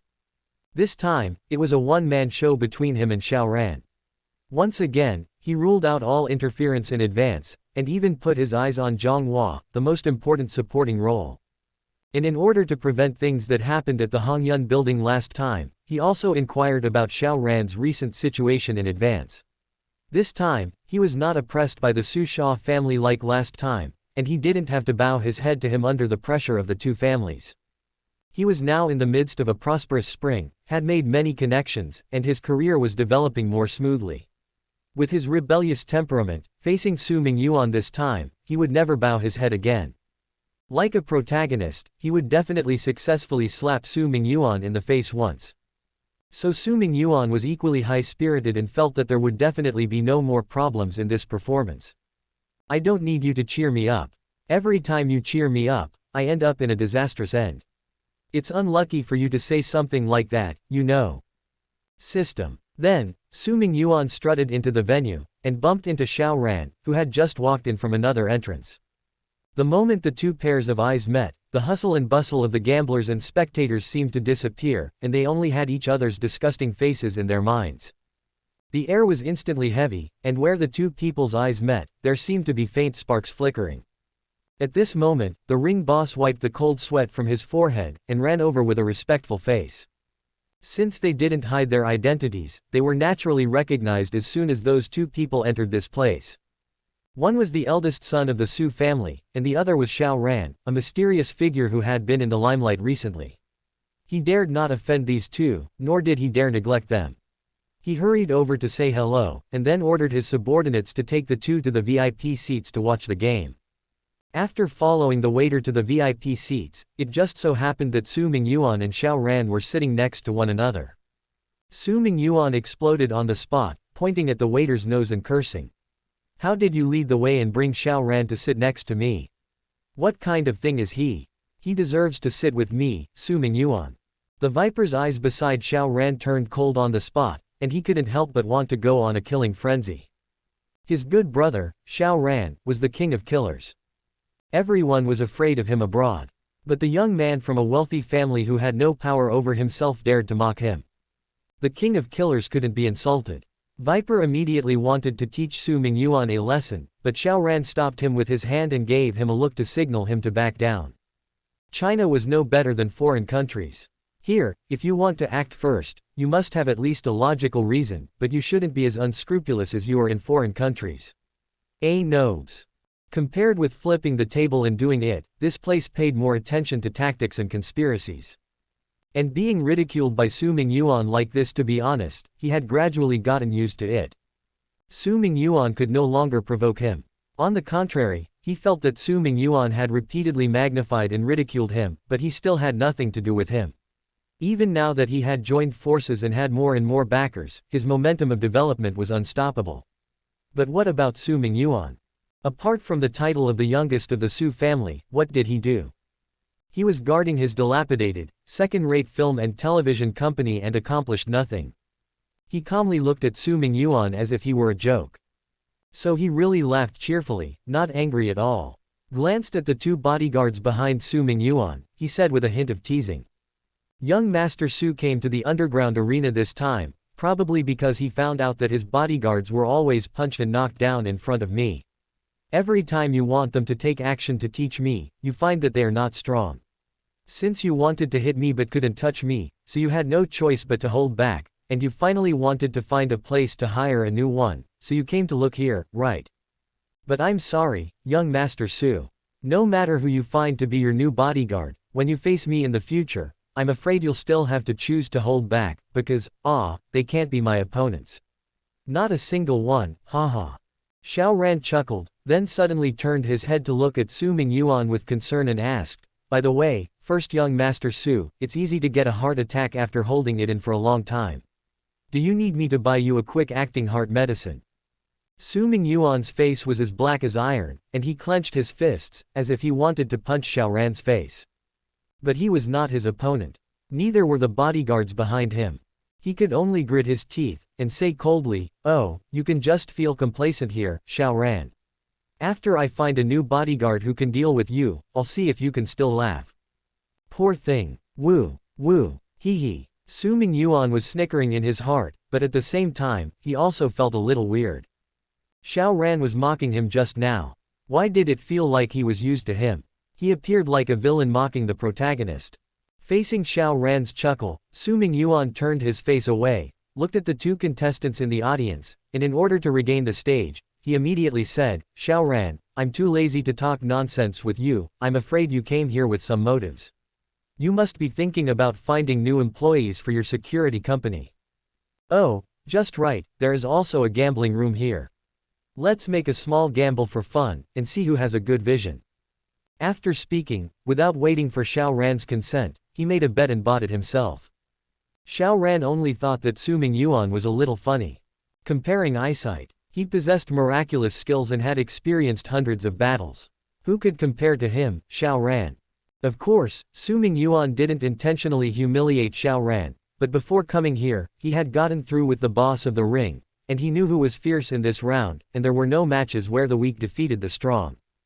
After he made a good bet, he gave Li Cheng a look. Li Cheng immediately went to the boss knowingly and asked him to play fake matches in secret. It didn't matter who was weak or strong among the upcoming players, the one that young Master Su bet on must get the final victory. No matter how good your vision is, Xiao Ran, can you compare to me, Su Mingyuan, who operates in secret? Su Mingyuan smiled, as if he had already seen the situation in which he had regained his fortune.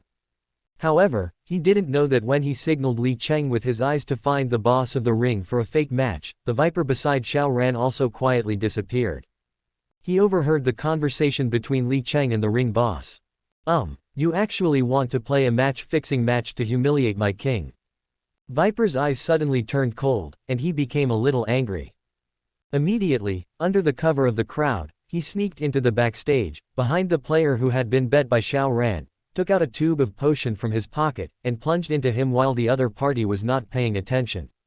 Still want to play a fake match? 10 minutes later. Su Mingyuan looked at the scene where the big, strong man with red eyes and a violent face brutally kicked his betted player out of the ring, and his face turned livid. What about the counterfeit match? Chapter 171.1, Men that both protagonists want. 1. It seems that young Master Su's vision is not good. Hearing Xiao Ran's words, which were laced with irony, Su Mingyuan's face became increasingly ugly. The next one. The strong man who appeared next and had received the drug injection from Viper defeated the two other players.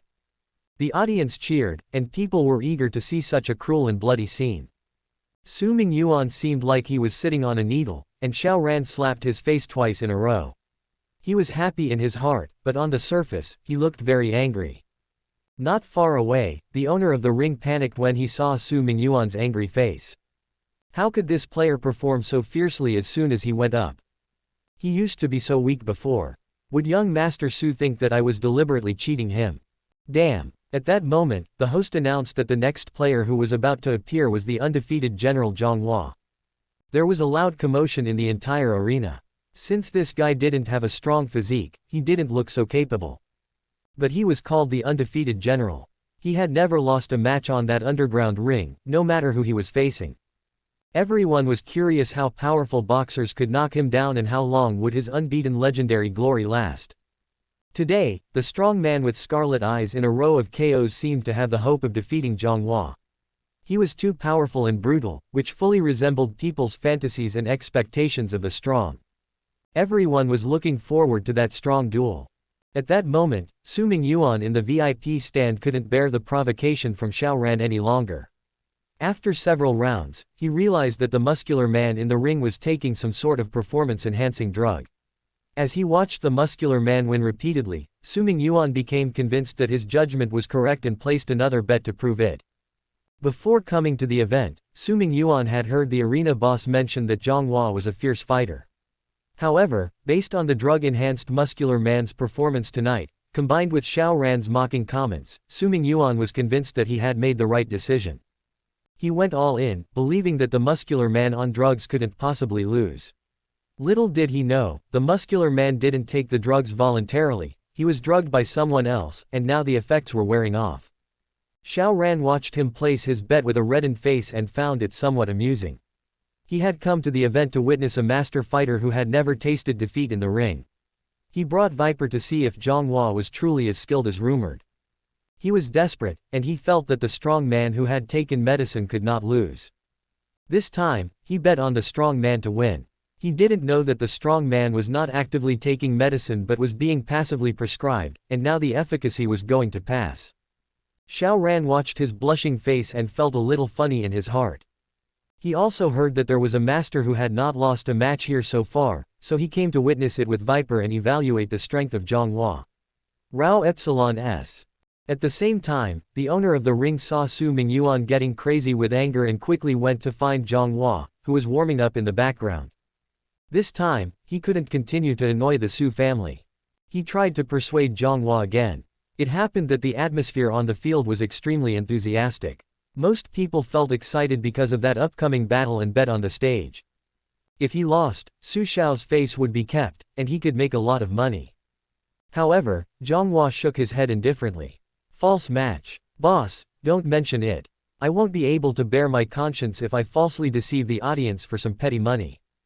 The boss's smile became extremely gloomy. He knew that Zhang Hua wouldn't agree. It was estimated that he would not hear his advice, so he also prepared other measures.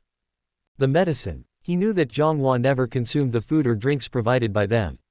Even if he was tired, he only drank the water in the thermos cup that he was carrying. Opportunity. But today, in any case, he had to let Zhang Hua, a cricket who did not spare his face, receive an unforgettable lesson. Okay, you won't do it, right then don't, and you shouldn't blame me for giving less money. Why Zhonghua suddenly grabbed the boss's neck in anger. When he talked about the money, he became really desperate. The boss appeared submissive on the surface, but he was very proud because he knew that Zhonghua could not really do anything to him. He was strong, but he could shoot him to death. Who made him so honest and easy to bully? Who made him choose to come here to fight in underground battles, and he was unwilling to follow him? Sure enough, Zhonghua took a deep breath, barely suppressed the anger in his heart, and watched the boss coldly. Because I refused to cheat in the game, you broke your own rules. If it's like this, I am afraid that there will be no boxers to come to your field to play the game in the future. At that time, Zhonghua was still trying to reason with him. I really won't break my own rules, but this does not mean that I can't add more. Zhonghua, you have repeatedly insulted me and violated the rules of our place. If I deducted some money, it wouldn't be a problem, right? The boss said. As for which regulations Zhonghua violated, this was not important. If necessary, Zhonghua could be used as a reason for deduction because he entered with his left foot in the ring instead of the right foot. You. Zhonghua gritted his teeth, stared at him with extreme anger, completely angered by his shameless tactics. Chapter 171.2 Men that both protagonists want to. At that time, he was trying to reason with him. While they were in the midst of argument, he couldn't pay attention to a short and insignificant figure, who quietly touched his backpack, unscrewed the lid of his insulation cup, and secretly put medicine. The boss laughed. He knew that Zhonghua had a habit of drinking before fighting, and this action would completely destroy Zhonghua's everything tonight. Seeing that his poisonous plan was successful, his face eased, and he laughed. Oh, Zhonghua, I won't do so well. Tonight you should make a boxing shot. I will not deduct you a dime, but if you don't obey discipline, don't come later. After tonight, Zhonghua won't be used. Because he would be abolished. In the eyes of the boss, if you don't obey his orders, then no matter how strong you are, you will be cleared by him. Did you hear the cheers of the audience? Zhonghua, it's time for you to play, cheer up. At the end, the boss patted Zhonghua's shoulder with a kind look, as if his unhappiness had disappeared. Watching Zhonghua unscrew the thermal insulation cup before fighting, take a sip of water, and walk to the ring, the boss smiled behind him. He walked to the VIP seat, quietly telling him what he had just done, so that the Su family would be at ease. Young Master Su, be at ease, I promise you that you will win this time. Although his voice was a small whisper, it was impossible for normal people to overhear, but he underestimated Xiaoran, who was sitting next to Su Mingyuan. Seeing the boss of the ring walk up to Su Mingyuan with a smile on his face, Xiaoran felt inexplicable. He had always believed in his hunch, so he quickly activated his enhanced hearing. His ears moved slightly, and he heard the voice of the boss of the ring. The viper next to him inspected his words and found that he was wrong. As a top killer, he immediately moved to Su Mingyuan, and he talked to the two of them. After listening, they realized how despicable and ruthless this boss was.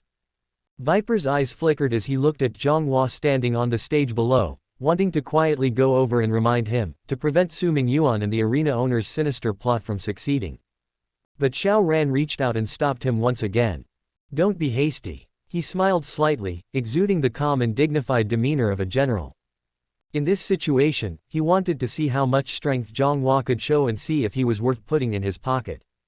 Moreover, helping others avoid illness before they get sick does not necessarily earn too much gratitude. It is only when one is in despair and beyond hope that one's assistance becomes particularly precious, isn't it? On the viewing platform, Xiaoran sat calmly on the fishing platform, neither arrogant nor impatient. In the arena, Su Mingyuan was smug and provocatively glanced at Xiaoran, as if he had already won. But on the other hand, Zhonghua suddenly felt dizzy and weak, with cold sweat breaking out all over his body and his limbs feeling powerless. He leaned against the edge of the boxing ring, holding his forehead, with a pale face and an incredibly weak look, resembling a sickly sapling. The burly man on the other side was still under the influence of the drug, flexing his muscles, breathing heavily, and glaring at him with anger. He appeared terrifying. Raw new OBs. The whole audience immediately erupted into a lively discussion, and the noise almost lifted the roof off. No one had expected that just moments ago, Zhonghua, who had been alert and energetic, would suddenly look like a person suffering from food poisoning, weak and pale. However, even in such a situation, the referee ignored everything and blew the whistle, announcing the start of the match. At that moment, the stadium was filled with a cacophony of angry curses and cheers. The majority of the gamblers had placed their bets, heavily backing Zhonghua to win. After all, he was an undefeated general. But with his current condition, did he even look like a winner? To make matters worse, there had been persistent rumors that the owner of this arena was manipulating his fighters to lose the matches. Those who refused to comply were allegedly drugged and turned into cripples on the arena floor, beaten to the point of being permanently disabled. Fake match. Fake match. Fake match. The crowd began to chant, voicing their concerns and suspicions about the integrity of the fight. Suddenly, cheers and shouts erupted like waves throughout the entire venue. Meanwhile, those who had placed heavy bets on the muscular man were laughing and shouting with joy, yelling, "This is not a fake match. What undefeated general! Come on, punch him hard. Beat him up." In fact, there were even gamblers fighting each other on the spot due to differences of opinion, and the scene was as intense as ever. It was like a spectacular drama unfolding before their very eyes. However, the scene in the arena was getting even more surprising and exhilarating. Despite being drugged and poisoned, Zhonghua bravely took a deep breath and faced the burly man charging towards him like a wild bull. He did not flinch or dodge, but clenched his fist tightly, and the muscles in his arm bulged with incredible strength and power, forming an intimidating and domineering punch.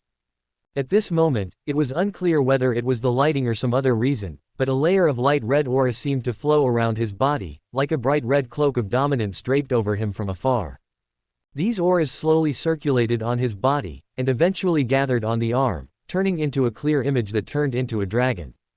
Roar! Boom! With a punch, even the air was left trembling, and the closer referee felt a hot and overbearing aura passing through his eyes, and the terrible power made him almost kneel.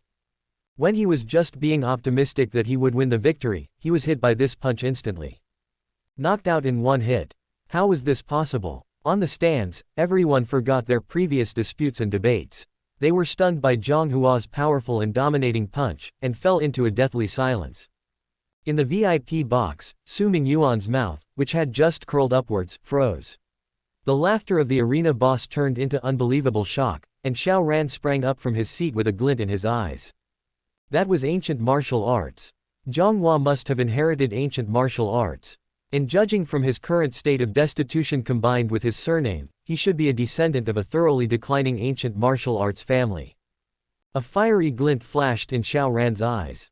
If he had just wanted to see how much Zhonghua was worth and how powerful this man who was hyped up as an invincible general was, he now wanted to acquire him and bring him under his wing. At the same time, the audience in the stands finally reacted and burst into thunderous applause. The small voices of opposition and anger were drowned out by the excited cheers and shouts and couldn't stir up any waves. Su Mingyuan's face was incredibly ugly. He grabbed the arena boss's hand and glared at him angrily. "Is this the guarantee you gave me just now?" The arena owner wiped his sweat and innocently said, "Young Master Su, you see, I drugged him. Who would have thought he would still be so fierce? I didn't expect this either."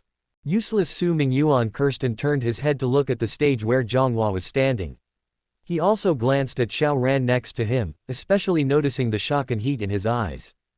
His gaze also started to become unusually intense. At this moment, he couldn't care less about losing face in front of Xiao Ran again or the humiliation of losing to him. He quickly asked the arena owner to bring the antidote so he could give it to Zhonghua and win his loyalty. Even Xiao Ran was shocked. With Zhonghua's strength, who wouldn't want him in their camp? Capture him. Su Mingyuan needs to apprehend this person, Zhonghua. Then he wouldn't have to fear Xiao Ran's power anymore. Whenever he felt angry about Xiao Ran's ridicule in the future, he would finally have someone to help him beat him up. After defeating his opponent with a single punch, Zhonghua coughed twice and exited the stage, looking pale. At the same time, Xiao Ran and Su Mingyuan rushed towards the backstage. Both were determined to acquire Zhonghua, as he was a prize they both coveted. Chapter 172, Take Off. I've already won. 1. Take off. I've already won. Su Mingyuan rushed to the backstage ahead of everyone else. At that moment, nothing else mattered but his urgent desire to win the loyalty of Zhonghua. Taking down Zhonghua would make the humiliation he suffered at the hands of Xiao Ran earlier seem insignificant. It would give him the confidence to finally take down Xiao Ran himself in the future. This was the real opportunity to take action. Of course, Xiao Ran also wanted Zhang Hua to join his side. However, after overhearing the conversation between the arena owner and Su Mingyuan, he was confident that he could persuade Zhang Hua to join him once Su Mingyuan failed. Once Su Mingyuan thought he had convinced Zhang Hua, Xiao Ran would step in to expose the arena owner's scheme and the collusion between him and Su Mingyuan. Would Zhang Hua still choose Su Mingyuan then? That was impossible. Xiao Ran was already planning to take advantage of the situation to teach the arena owner a lesson, help Zhang Hua recover from the poison, and win his admiration and loyalty. Therefore, for now, he let Su Mingyuan be happy and jump around. The more eager and attentive he was, the more interesting and enjoyable it would be when he exposed everything. Xiao Ran's lips curved into a meaningful smile as he watched Su Mingyuan's hurried figure disappear. It was a pity that there weren't many spectators, so not many people could see Su Mingyuan's miserable expression when he lost. In the backstage of the boxing ring, Zhang Hua picked up his backpack and quickly prepared to leave, tightly pursing his pale lips.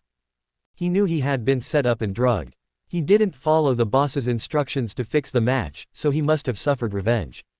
If the boss was willing to do this to him, then the subsequent revenge would be endless. Maybe there were already people waiting to kill him backstage or in the alley outside. He had to leave as soon as possible and find a way to detoxify at home. At that moment, Su Mingyuan arrived. As soon as he saw Zhang Hua, his eyes lit up.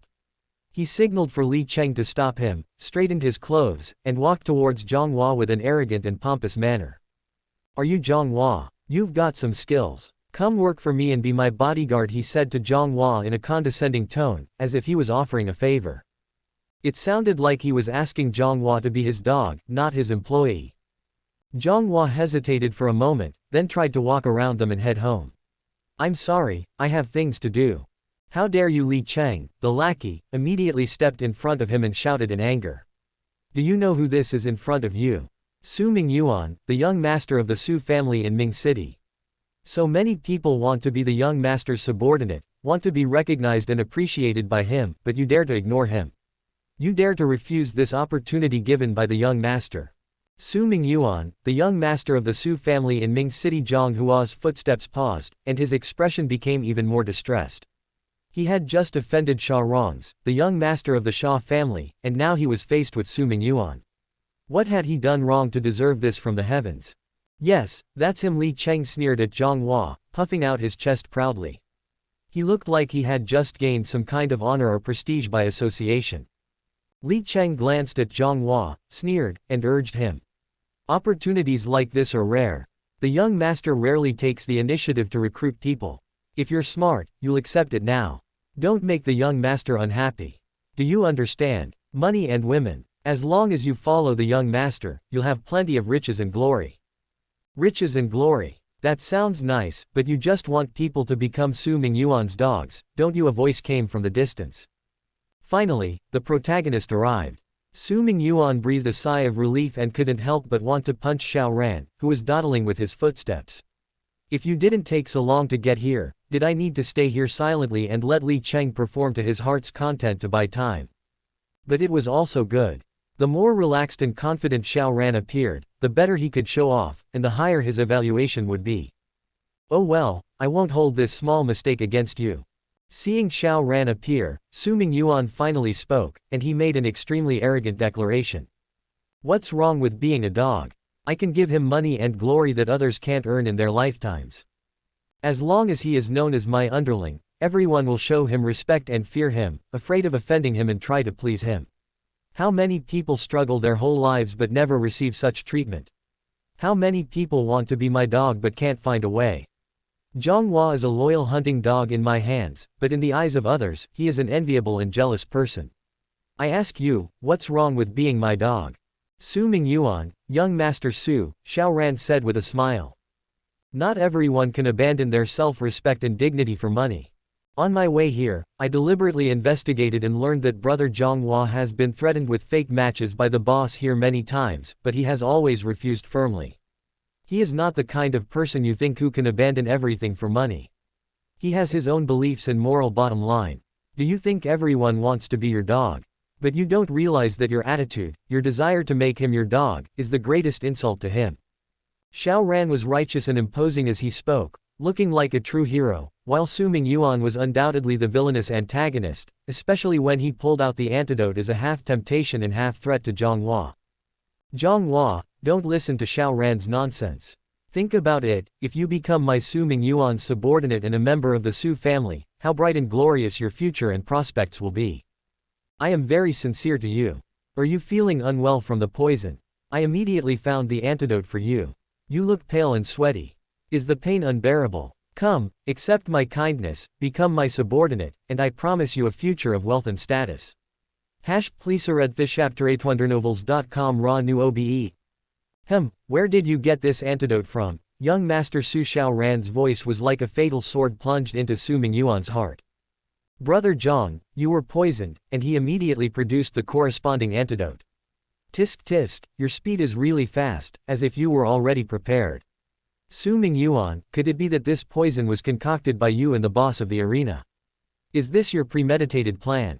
Did you do it to buy people's hearts? You're talking nonsense. Su Mingyuan's face suddenly changed, as if his thoughts had been uncovered, revealing a guilty and blushing expression. I'm not talking nonsense. In fact, I was right next to you just now, and I heard and saw everything clearly. I saw the boss of the arena whispering in your ear, telling you that he had poisoned Zhang Hua and that he was sure to be defeated with just one punch when he entered the arena. The fighter you bet on was sure to win. So, Su Mingyuan, did I hear it wrong? Xiao Ran smiled and said. Xiao Ran, you're just making up stories and slandering me. Chapter 172.2, Take Off. I've already won. 2. However, compared to Xiao Ran's calm, confident, and composed demeanor, Su Mingyuan's behavior was like a raging storm, yelling and shouting. It was obvious to see that whether Xiao Ran's words were true or not, Su Mingyuan was feeling guilty. Xiao Ran had already won. Watching as Zhang Hua appeared to be lost in thought and Su Mingyuan looked like a clown, Xiao Ran knew that the situation had already turned in his favor. On the way here, he had done a simple investigation and gained a rough understanding of Zhang Hua's character. With Su Mingyuan's conspiracy now exposed and the image of the mastermind behind the scenes established by him, even if Su Mingyuan was innocent and had not planned to poison and scheme against Zhang Hua, it did not stop Xiao Ran from transferring Zhang Hua's resentment towards the arena boss onto Su Mingyuan. It also did not stop him from framing Su Mingyuan as the mastermind behind Zhang Hua's poisoning. After all, everything he said was true. He had witnessed and heard Su Mingyuan's conversation with the arena boss with his own eyes and ears. Please read this chapter at wondernovels.com. Therefore, it was not difficult to surmise that Su Mingyuan was one of the masterminds behind Zhang Hua's poisoning. It was a natural conclusion to draw. With Zhang Hua's honest and straightforward character and his clear distinction between right and wrong, he would not join Su Mingyuan's camp and become the subordinate of his enemy. So, Xiao Ran had already won. At this moment, he actually wanted to laugh out loud and release his emotions, but he held back. There was no need to rush. To be elegant and composed, that was the key. The closer you get to the moment of victory, the more important it is to remain unfazed and self-assured. Only then would the fruits of your victory taste even sweeter, leaving you with a sense of endless satisfaction. Meanwhile, Su Mingyuan saw Xiao Ran's performance and breathed a sigh of relief. This foolish son of mine was doing pretty well this time. Of course, his own acting wasn't bad either. He had already won.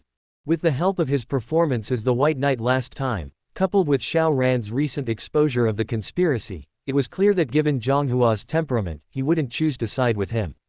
In this performance from start to finish, he lost to Xiao Ran in everything from verbal taunts, to visual comparisons, and even in the final competition for Zhang Hua's allegiance. Xiao Ran had successfully fooled everyone. Can I give myself a perfect score? This time, I will earn 1,500 villain points, which is equivalent to all of my previous performances combined. These 1,500 enhancement points will allow me to improve my skills by 3 years. Let's take off. Su Mingyuan was overjoyed and felt like singing out loud. But, no need to rush, no need to rush. Single quote. The performance is not over yet, and I should continue my outstanding performance as a villain. The closer I get to the brink of victory, the more careful I have to be and not show any flaws or missteps. Only in this way can the final fruit of victory be tasted incomparably sweet and delicious. As the two of them were lost in thought, they didn't realize that there was another person in the room whose mind was also racing at the moment. Young Master Su Mingyuan acted really well. Zhang Hua glanced at Su Mingyuan, looking at the twisted expression of the other party, feeling a sense of admiration in his heart. If it weren't for Miss Su Xuelin's reminder that young Master Su deliberately pretended to be a spoiled rascal in order to deceive the other three families, Zhang Hua wouldn't have been able to tell that he was acting. Ronobes. Thinking back to the time when young Master Su transformed into the White Knight, with his elegant and mysterious appearance, and comparing it to his current demeanor, if it weren't for Miss Su's reminder, Zhang Hua would never have been able to connect these two personas, let alone think that they were the same person. So even though Su Mingyuan was performing so well at the moment, portraying the image of a villain in a city, clean text vividly, Zhang Hua had no thought of mocking him, and he only felt more admiration for Su Mingyuan in his heart. For more than a decade, he has maintained this facade. He must have endured a lot of grievances. Su Mingyuan is playing the role of the villain really well, thought Zhang Hua as he watched Su Mingyuan's excellent performance with admiration. Even though Su Mingyuan appeared to be infuriated and twisted with anger, Zhang Hua knew from Su Xuelin, the young mistress, that Su Mingyuan's behavior was all an act to deceive the other three families. Zhang Hua thought back to when Su Mingyuan had disguised himself as the White Knight. His demeanor was graceful and mysterious. But now, watching his current behavior, if it wasn't for Su Xuelin's warning, Zhang Hua would never have suspected that the two personas were the same person. Even though Su Mingyuan was playing the villain's role extremely well, bringing to life the image of an urban white-collar villain, Zhang Hua felt no desire to mock him. Instead, he felt more admiration for Su Mingyuan, who had been able to maintain this facade for so long, enduring untold hardships along the way. When Miss Su Xuelin told me earlier that the young master was only pretending to act arrogantly and recklessly to deceive the other three families, I couldn't tell that he was just acting. When I think back to when the young master acted as the elegant and mysterious White Knight, I could hardly connect him to the person in front of me now without Miss Su's reminder. It's unbelievable that they are the same person. Despite his convincing portrayal of the villain, Su Mingyuan, I don't feel any ridicule towards him. Rather, I am filled with admiration for him. It must have been a burden for the young master to maintain this facade for over a decade. He must have experienced a lot of grievances. Chapter 173.1, Murong Hongshe, Save.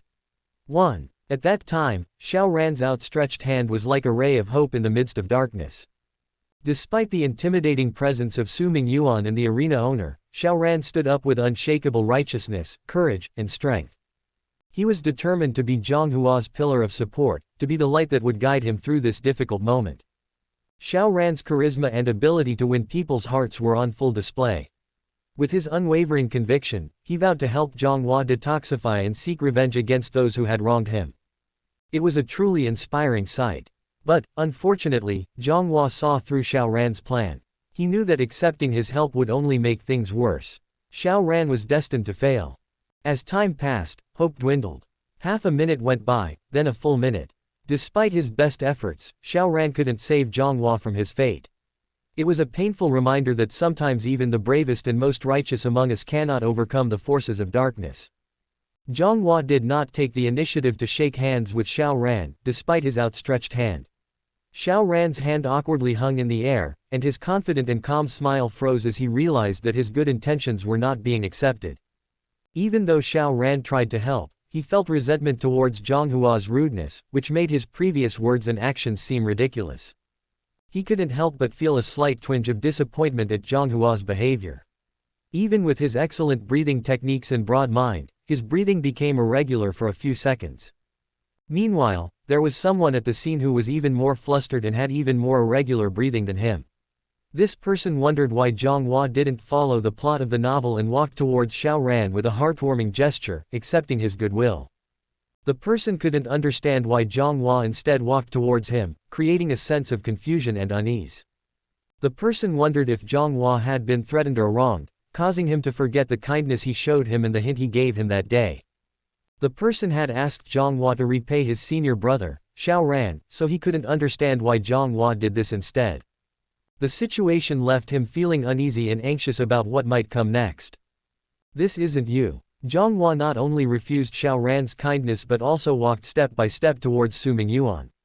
His eyes were determined, showing that he had made a decision. He looked at Su Mingyuan and said seriously, "Mr. Su, I am willing to be your subordinate and hope that you can keep your promise." His gaze fell on the antidote in Su Mingyuan's hand. He had made his choice. Watching this scene, Xiao Ran's expression completely froze. He had appeared as if he were helping Zhang Hua, but he had never expected Zhang Hua to turn around and throw himself into Su Mingyuan's arms, fiercely slapping Xiao Ran's face. Rano vs. His heroic words had turned into a joke, and his actions were truly laughable, like a clown. But this wasn't right, was it? According to what he had learned along the way, Zhang Hua's character shouldn't have led him to this choice. Had he ultimately lost himself to reality and to this money-driven world? Meanwhile, the viper beside him had already changed his gaze the moment Zhang Hua made his choice, looking disdainfully at him and secretly spitting out. To ignore the kindness of the emperor like this, what a cowardly and ungrateful person. On the other hand, Xiao Ran didn't curse him in his heart, he still wanted to fight for Zhang Hua. Although Zhang Hua had chosen money, did he lack it? Brother Zhang, he quickly called out to Zhang Hua. If you've compromised because of Su Mingyuan's threats and fear of retribution from the Su family, don't succumb to the evil schemes. I, Xiao Ran, have some reputation and face. I run a security company and a film production company. I also have very close relationships with Yi Tian and Yi Chen from the Yi family. You can rest assured coming to me, and I guarantee that Su Mingyuan and the Su family won't be able to target you. Su Mingyuan can offer you wealth and fame, and so can I. And don't forget that Su Mingyuan just conspired with the arena owner to poison you. Can he really accept you without resentment if you go to him? Will he not secretly plot against you again? Brother Zhang, there's a way out of this sea of bitterness. Come to me, I really don't want to see a good person like you fall into the hands of a villain. Xiao Ran was persuasive, with every word aimed at persuading Zhang Hua, both emotionally and rationally. Su Mingyuan listened and silently applauded, hoping that Zhang Hua would change his mind and turn to the light. Don't listen to him at this moment, the arena owner suddenly jumped out. He saw Su Mingyuan about to recruit a valuable asset and was about to reconcile with him tonight. He couldn't let Xiao Ran ruin everything now. Xiao Ran had a mysterious background and was close friends with the two brothers from the Yi family. There were faint hints that he relied on the Yi family as a backbone, but so what? Su Mingyuan was the real heir of the Su family, unlike Xiao Ran.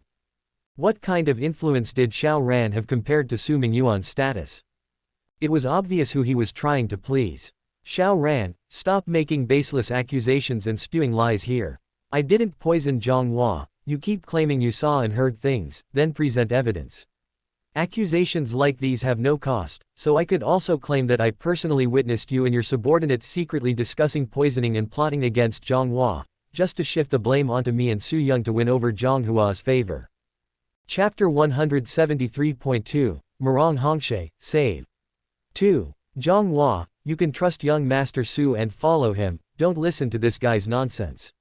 What kind of future do you have following him? Following young Master Su is the real path to wealth and success. Su Mingyuan was seething with anger. Seeing that Xiao Ran was about to persuade Zhang Hua, he was delighted. But he didn't expect the sneaky boss to jump in and interrupt at this moment. After the performance ended today, he would make sure to choose a miserable death for this bastard, for the greater good.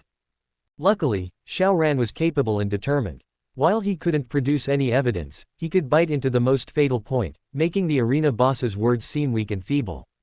What about the antidote? Su Mingyuan got the antidote from you, didn't he? If it wasn't you who poisoned Zhang Hua, how could you have the antidote ready? The arena boss's eyes flickered as he used a sophistry argument.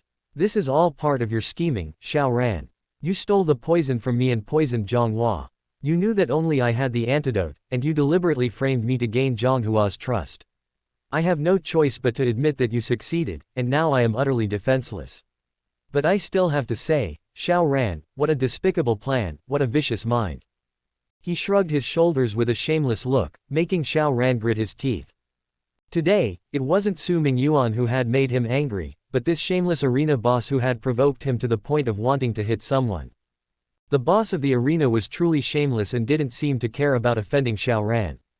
Putting aside the fact that it would be more beneficial to make friends with Su Mingyuan than to offend Xiao Ran, just before coming here, he was flattering and trying to please the underground queen of Ming City, Lady Murong Hongshe. Perhaps because his flattery worked, he received a promise from Lady Murong. Go and do what you need to do. No one will be able to touch you tonight. With Lady Murong's assurance, the boss was completely fearless of Xiao Ran. He had heard that Xiao Ran was quite capable, but this was his home turf, and Lady Murong was also here tonight. He had no fear of Xiao Ran getting violent. Just as he was speaking, Lady Murong Hongshe made her entrance. She walked in with an elegant stride, dressed in a red dress, exuding an imposing and deadly aura as well as a noble and alluring one. I am curious about what is causing all this noise down here. I never thought I would be able to witness such an interesting drama between two men fighting over a man, she said with a light laugh, interrupting the argument between Xiao Ran and the arena boss. The smile on her lips was charming and tempting, but no one present showed any desire or greed. She was a terrifying and deadly snake demon. Every seductive gesture concealed venomous fangs that could claim a life in an instant. Both Su Mingyuan's and Xiao Ran's eyes lit up. Su Mingyuan was relieved that he had visited Hongshe before the performance and asked her to look out for him. This backup plan was now coming in handy. Hongshe, save me, he thought. Meanwhile, Xiao Ran was hopeful that, given his current partnership with Murong Hongshe, she would stand by him and speak up for him. This could help him win Zhang Hua's favor. The arena owner was brimming with confidence, thinking to himself that Murong Hongshui's appearance was clearly in support of him. Do you still dare to be arrogant in front of me, Xiao Ran? The poor arena owner had no idea that Murong Hongshui and Xiao Ran had secretly worked together. Even Xiao Ran's security company gave Murong Hongshui 60% of the profits. I saw the performance earlier, and I know for a fact that the poison on Zhang Hua's body was not administered by Xiao Ran. You know who did it, don't you? Zhanghua Murong Hongshui spoke up, putting an end to the argument. Su Mingyuan and Xiao Ran were overjoyed, while the arena owner looked bewildered, then incredulous, and finally crestfallen. How could this be? How could Murong Hongshui expose me and take Xiao Ran's side? Didn't she promise me something? I didn't do it. I didn't. The arena owner wanted to argue, but Murong Hongshui's cold hum and icy stare made him break out in a cold sweat. He stood there, trembling, too scared to say another word. The hairs on his neck suddenly stood up as he felt a chilling murderous intent. Murong Hongshui continued, what Xiao Ran just said is not entirely wrong. After experiencing an assassination attempt, even if you go to Su Mingyuan's side, can you guarantee that he won't hold a grudge against you? Even if he doesn't, can you truly let go of any resentment in your heart? She smirked. Anyway, that's all I have to say. It's up to you to decide. But before that, she waved her hand coldly. Suddenly, a black figure appeared behind the arena's boss. Then a sharp knife pierced his heart. I never thought that someone would break the rules in my territory, forcing my fighters to participate in rigged matches, and, if they refuse, poisoning them. Murong Hongshui coldly laughed and announced the arena boss's death sentence, avenging Zhang Hua. The arena boss screamed in agony, his eyes wide open and blood flowing from his throat. He stared at Murong Hongshui, as if accusing her. You promised me that no one would harm me tonight. Why? Indeed, Murong Hongshui had promised him that no one would harm him tonight. But this promise did not include her. His part was over, and it was time for him to exit. It was that simple. Murong Hongshui picked up a snow-white handkerchief and wiped the non-existent blood off her hands. She acted as if she had just slaughtered an animal, not a human being. The black figure disappeared again from behind the arena boss. Murong Hongshui was not only feared for her ruthlessness but also for her mysterious and powerful shadow guards. Her on-site murder surprised the other spectators. Su Mingyuan seemed to be scared and shrank his head in fear. The viper's face lit up at the sight of blood, and he licked his lips. Xiao Ran was even more delighted in his heart. He had long been dissatisfied with the owner of the arena, and Murong Hongshui's ruthless killing style was even more to his liking. He looked at the other party's stunning appearance in the red dress, and his little heart beat faster, producing some inappropriate thoughts. Her live killing was also surprising to the rest of the crowd. Chapter 174.1 System, are you sending me a consolation prize? 1. Su Mingyuan felt even more aggrieved as he watched Zhang Hua's face, which lacked any response. However, he couldn't do anything to change the situation. He could only play the role of the villain and relish in his petty victory. He laughed maniacally and looked at Xiao Ran and Murong Hongshui with pride as he handed the antidote to Zhang Hua. Ha ha ha, it's so laughable, too ridiculous. No matter how persuasive Xiao Ran is, and even with Murong Hongshui's assistance, Zhonghua still chose to be my subordinate. Zhonghua remained indifferent to his victory, and Su Mingyuan was left feeling frustrated. Sob. Why haven't you changed your mind and returned to Xiao Ran's embrace, Zhonghua? I am a complete villain, and I just teamed up with the arena boss to poison and plot against you. Is there something wrong with your eyes? This time, Su Mingyuan didn't blame Xiao Ran. In his opinion, there wasn't much of a problem with his bastard son's performance this time. He had tried his best, so how could he blame him? He also didn't blame Murong Hongshui, who had helped Zhonghua to expose the real villain and take her revenge.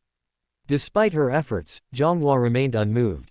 Is it possible to make Murong Hongshui, the underground queen, beg Zhonghua to belong to Xiao Ran's side? Even at that moment, Su Mingyuan, as a dedicated actor, continued to act to reveal arrogance of his villainous character. He laughed arrogantly and ecstatically, but his heart was crying. Woo-woo, my perfect performance, my villain points. Zhonghua looked at Su Mingyuan's crazy laughter and felt that his smile didn't seem as happy as he appeared. He could understand why. Even if you disguise yourself, you will get tired. Even a mask, no matter how long it's worn, will inevitably reveal flaws. Su himself was not such an evil and dissolute person. He was so refined and cultured, why would he want to laugh so arrogantly and provoke others? He silently pitied Su Mingyuan for a second. Unfortunately, besides Zhonghua, no one present could see through Su Mingyuan's disguise. Xiao Ran felt a burning sensation on his face. In order to win over Zhonghua, he had vented his anger for him and was even willing to fight against Su Mingyuan for him. He had already lowered himself and made such generous promises, but he couldn't get the other party to turn back. Looking at Su Mingyuan's arrogant smile and tone at this moment, Xiao Ran was so angry inside. Before, he had traveled the world and many people were grateful for even his small favors. With just a little bit of kindness, they were willing to serve him wholeheartedly. But this Zhonghua remained indifferent even in the face of his attempt to recruit him, the king of killers. Alpha OES. Xiao Ran snorted in anger and left with his tail between his legs. He didn't want to stay there any longer and endure the ridicule of Su Mingyuan. He found it strange that every time he faced this fool, even if he initially had the upper hand, he would soon face a reversal and be humiliated in the end. It was truly bizarre. Murong Hongshui looked at Su Mingyuan, who had gained a loyal follower, and smiled lightly without any displeasure on her face. Su Mingyuan, you have great skills. I'm also interested in Zhonghua. He values loyalty and righteousness. I wonder what you did to make him so loyal to you. Su Mingyuan was also puzzled. He had done nothing, so why did Zhonghua choose him? Had Zhonghua changed his character and become afraid of power and death? But that couldn't be the case because he didn't submit to Sha Rongzi's pressure that day. Murong Hongshui left with graceful steps. She was in a good mood. How could she not be happy when she saw that the general, who used to belong to Xiao Ran, became Mingyuan's subordinate in this life? Meanwhile, Su Mingyuan reluctantly accepted Zhonghua's loyalty. He was speechless. He thought he had eliminated all the hidden dangers and even set up a backup plan for Zhonghua, pretending to be a white knight and showing him kindness, so why did this happen? Su Mingyuan left the underground arena with Zhonghua. He would interrogate and find out what went wrong. He wanted to see which link had the problem. Why did the backup plan go wrong? After Su Mingyuan left, Xiao Ran and Murong Hongshui met in a reception room. Xiao Ran, if you need help, I can give you a hand, Murong Hongshui said lightly. Not only did she want to see the general who used to belong to Xiao Ran's subordinates fall into someone else's arms, she also wanted to gradually infiltrate her manpower into his business, gradually neutralizing and controlling his career and power. In response to the proactive approach of Murong Hongshui, Xiao Ran was somewhat excited and even exhilarated. Even the discomfort caused by Su Mingyuan's mockery just now dissipated with it. Thank you very much, he responded, raising his glass of red wine to clink with Murong Hongshui's. Meanwhile, some strange thoughts quietly bubbled up in his mind. She approached me first. Could she be interested in me? As he stole a glance at Murong Hongshui's bright red lips, his heart rate unconsciously accelerated. His gaze toward her gradually became different from before, but it was disgusting to her. Noticing the change in his gaze, Murong Hongshui felt disgusted with the presumptuous Xiao Ran. After quickly discussing the matter with him, she immediately drove him away. The wine glass that had just been clinked was shattered by her face full of disgust. Only Xiao Ran was still feeling good about himself. Although he didn't get Zhonghua today and Su Mingyuan also acted in front of him, things always happen for a reason. Instead, he deepened his cooperation with Murong Hongshe. With the cool breeze blowing on the street, Xiao Ran's mouth showed a faint smile. The Viper whispered beside him, "Qingdi, don't let your guard down. That Murong Hongshe says she wants to help you by providing manpower, but I think she's really eyeing your company. Sure, with her help, your company and career may flourish, but whether it will still be under your control is another matter entirely." "Viper, I'm well aware of what you're saying." Xiao Ran patted him on the shoulder and chuckled. "But have you considered the other side of this? It's also an opportunity to force Murong Hongshe to hitch her chariot to mine. The more she helps me and the closer we work together, the more she will be seen as being on my side by outsiders. The power of Murong Hongshe is indispensable in my fight against my enemies. With this opportunity, I can hitch her wagon to mine and make her mine." Chapter 174.2, System, Are You Sending Me a Consolation Prize? 2. Xiao Ran's eyes burned with ambition as he gazed at the sky. Today, Murong Hongshui's attitude towards him revealed this opportunity and strengthened his resolve and hope. Who was Su Mingyuan? Who was Zhonghua? He no longer cared about them. With Murong Hongshui's support, what did he need Zhonghua for? Xiao Ran was utterly unaware that he was being manipulated and toyed with and was daydreaming about being a mastermind. As he looked at Qingdi's dominant and commanding demeanor, Viper couldn't help but feel inspired and a surge of passion. He rarely saw Qingdi display the same arrogance and dominance he had when they were overseas, but today, he saw it again. "Qingdi, don't worry, I'll keep an eye on the company." Viper thumped his chest with determination. My good brother, I trust you," Xiao Ran said as he patted Viper's shoulder. Viper was more than just a good friend, he was Xiao Ran's actual brother, a person he could entrust his life to. He had faith that Viper would keep an eye on the company while he focused on expanding his network and searching for opportunities to grow his business. Since Xueqi was busy with the power struggle within the Xia family, she didn't have much time for Xiao Ran. This gave him the perfect opportunity to spend more time with Murong Hongshe and deepen their relationship. He was determined to bind her to his chariot and make her his. In Xiao Ran's eyes, his burning ambition was clear. If he could take down Murong Hongshe, he would be one step closer to achieving his revenge. Even though this might seem unfair to Xueqi, he believed that she would understand his actions. Murong Hongshui's beauty didn't tempt him. What he needed was the power and influence behind her. He only approached her for the sake of his revenge. With this thought, the guilt in Xiao Ran's heart dissipated a little, making it easier for him to justify going to meet Murong Hongshui behind Xia Shuiqi's back. Unfortunately, his good intentions were bound to fail. Murong Hongshe didn't even bother to make up excuses. She outright rejected Xiao Ran's invitations several times. However, this only made Xiao Ran even more eager to win her heart, seeing her as a unique and elusive woman. Rano es. But, on the other side of town, Su Mingyuan brought Zhonghua to a tea shop and finally found out why he had chosen to side with him.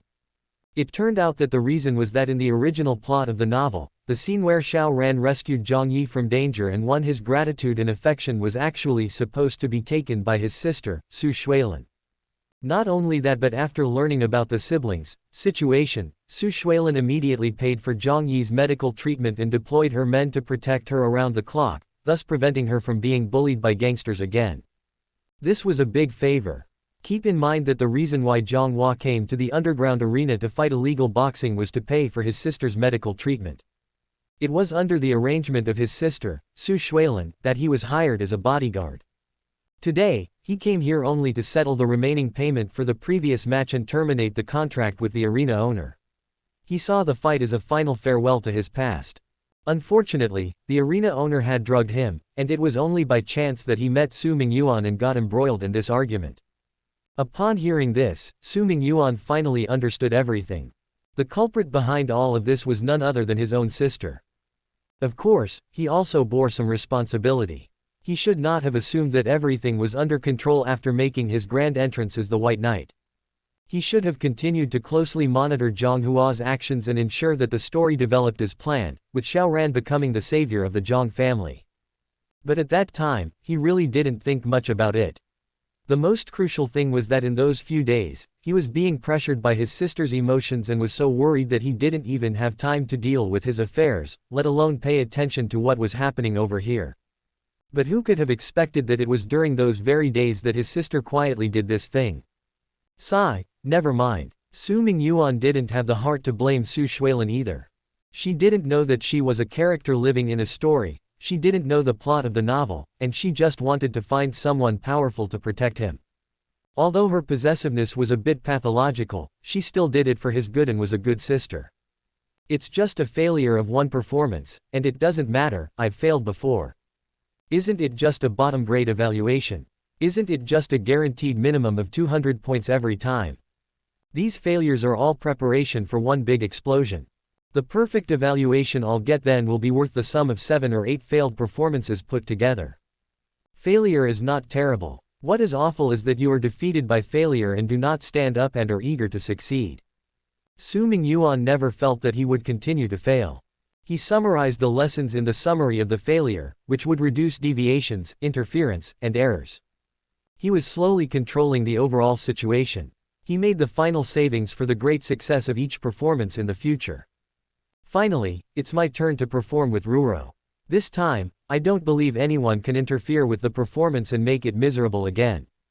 Impossible. Because she listens to me the most. Su Mingyuan was full of confidence again. At the same time, the sound of the system echoed in his ear. Ding! At the end of the performance, a comprehensive evaluation is conducted, and the final evaluation of this performance is obtained. Calculating. Oh, it doesn't matter. It's definitely not good anyway, right? Hey, the system, don't tease my wounds, do it quickly, and send the 200 villain points and strengthening points to the grandfather. Ding! Your final evaluation is, pass. You have earned 400 points and an equal number of strengthening points. Host, please continue to work hard. Believe that in the next performance, your evaluation will continue to improve. Su Mingyuan suddenly widened his eyes, and he looked incredulously at the system's prompt. Pass. Pass. System, I had already completely given up hope, but you still surprised me at the last minute, didn't you? However, after thinking about it, Su Mingyuan felt a little strange. Tonight, Xiaoran finally failed to show off, so why did he still get a passing grade? Was it because Xiaoran did really show off in front of him 1 or 2 times before they argued over Zhonghua's ownership? Or did the system see that he had failed multiple times in a row and was afraid that his mentality would collapse, so it gave him a passing grade as a consolation prize to encourage him? Wait a minute. Su Mingyuan remembered his previous experience of getting a passing grade and suddenly seemed to have discovered something. Chapter 175, Damn World Will has come to harm Mingyuan again. 1. Su Mingyuan remembered his last passing performance evaluation. At that time, just like today, although there was a plot twist due to the appearance of his sister in Hongshe, which made Xiaoran slap himself in the face, Su Mingyuan had successfully acted out a few scenes in front of him. Perhaps that was why the system gave him a passing grade. But, Su Mingyuan felt that there must be more to it than that. Last time, at the investment meeting for Lu Mengning's movie, he also successfully acted out a few scenes, but he still ended up with a failing grade. Su Mingyuan keenly sensed a variable between passing and failing performances. That was, he didn't bring Ruro with him in the performances where he received passing grades. Discovering this fact shocked him and made him a little bit incredulous. Could it be related to Ruro? I passed without her but failed every time I brought her. Su Mingyuan couldn't believe it. No, it can't be. If Ruro was Xiaoran's undercover agent, her mere existence was a huge insult to him.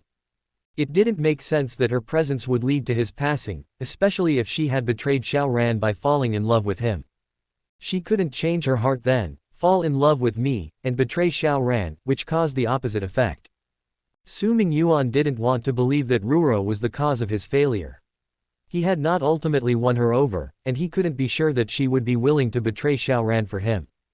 Perhaps another variable contributed to his failure.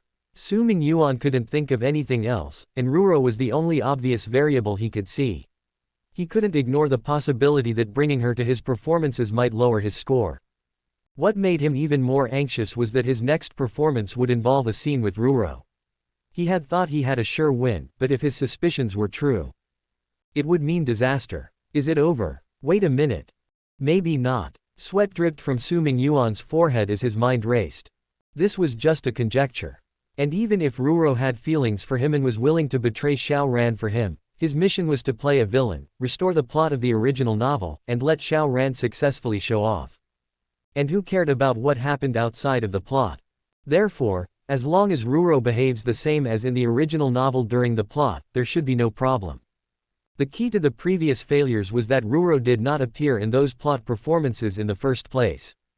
He thought he could improve his performance by bringing Ruro with him, but he was digging his own grave.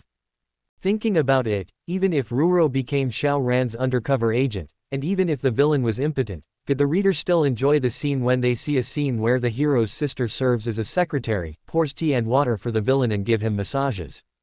Even if the reader knows that she is an undercover agent and the villain is impotent, would they still find pleasure in reading such a scene? Moreover, even if Su Mingyuan succeeded in making Xiao Ran look like a fool, the circumstances that led to his failure were too many to count. With all these factors combined, wouldn't readers be angry and leave negative reviews? If readers were giving negative reviews, it was only natural for Su Mingyuan to get a failing grade for his performance. Understood. Su Mingyuan raised his perspective to a macro level, and suddenly, he understood everything. His behavior of bringing Ruro onto the stage was presumptuous and arrogant, regardless of whether she was a real or fake spy. He dug his grave by thinking he could create a more exciting slap-in-the-face scene than the original novel. In the future, he must not bring Ruro or anyone else who might interfere with the original plotline. He must strive to reproduce the plot according to the original novel perfectly and never allow other female leads to enter the story. Especially his older sister. Come to think of it, she had messed up several of his performances in secret. Su Mingyuan felt a surge of frustration in his heart. Although he was angry, he couldn't vent his emotions. After all, Su Shuilin was doing everything for his good. But, Su Mingyuan felt it was time to have a good talk with his sister, who constantly interfered with his affairs and ruined his plans, thinking she was helping him. This feeling was not good. He returned home with Zhonghua and arranged his deployment. He finally released Li Cheng, allowing him to study and exercise under Su Li for a while. Later, he promoted Li Cheng, Xiao Ran's undercover agent, as his confidant, which facilitated his poisonous scheme. This guy could inform Xiao Ran in time, use the information to counter him, and then show off. Then, he went straight to find his sister, Su Shuilin. Although they had not appropriately spoken or acted intimately as siblings for several days due to the recent incident, Su Mingyuan felt it was time to clarify this matter with his sister. Meanwhile, Su Shuilin sipped her tea in the office and relaxed after receiving news from Murong Hongshe. Although she hadn't been intimate with Mingyuan for several days, she had been paying attention to his every performance. Knowing that the result of this incident was just as she expected, that scoundrel Xiao Ran not only failed to gain any advantage or show off but also left in a hurry. The gloomy mood that had been present for some time finally cleared up a bit. Su Shuilin realized that she had acted too impulsively and scared Mingyuan on that day.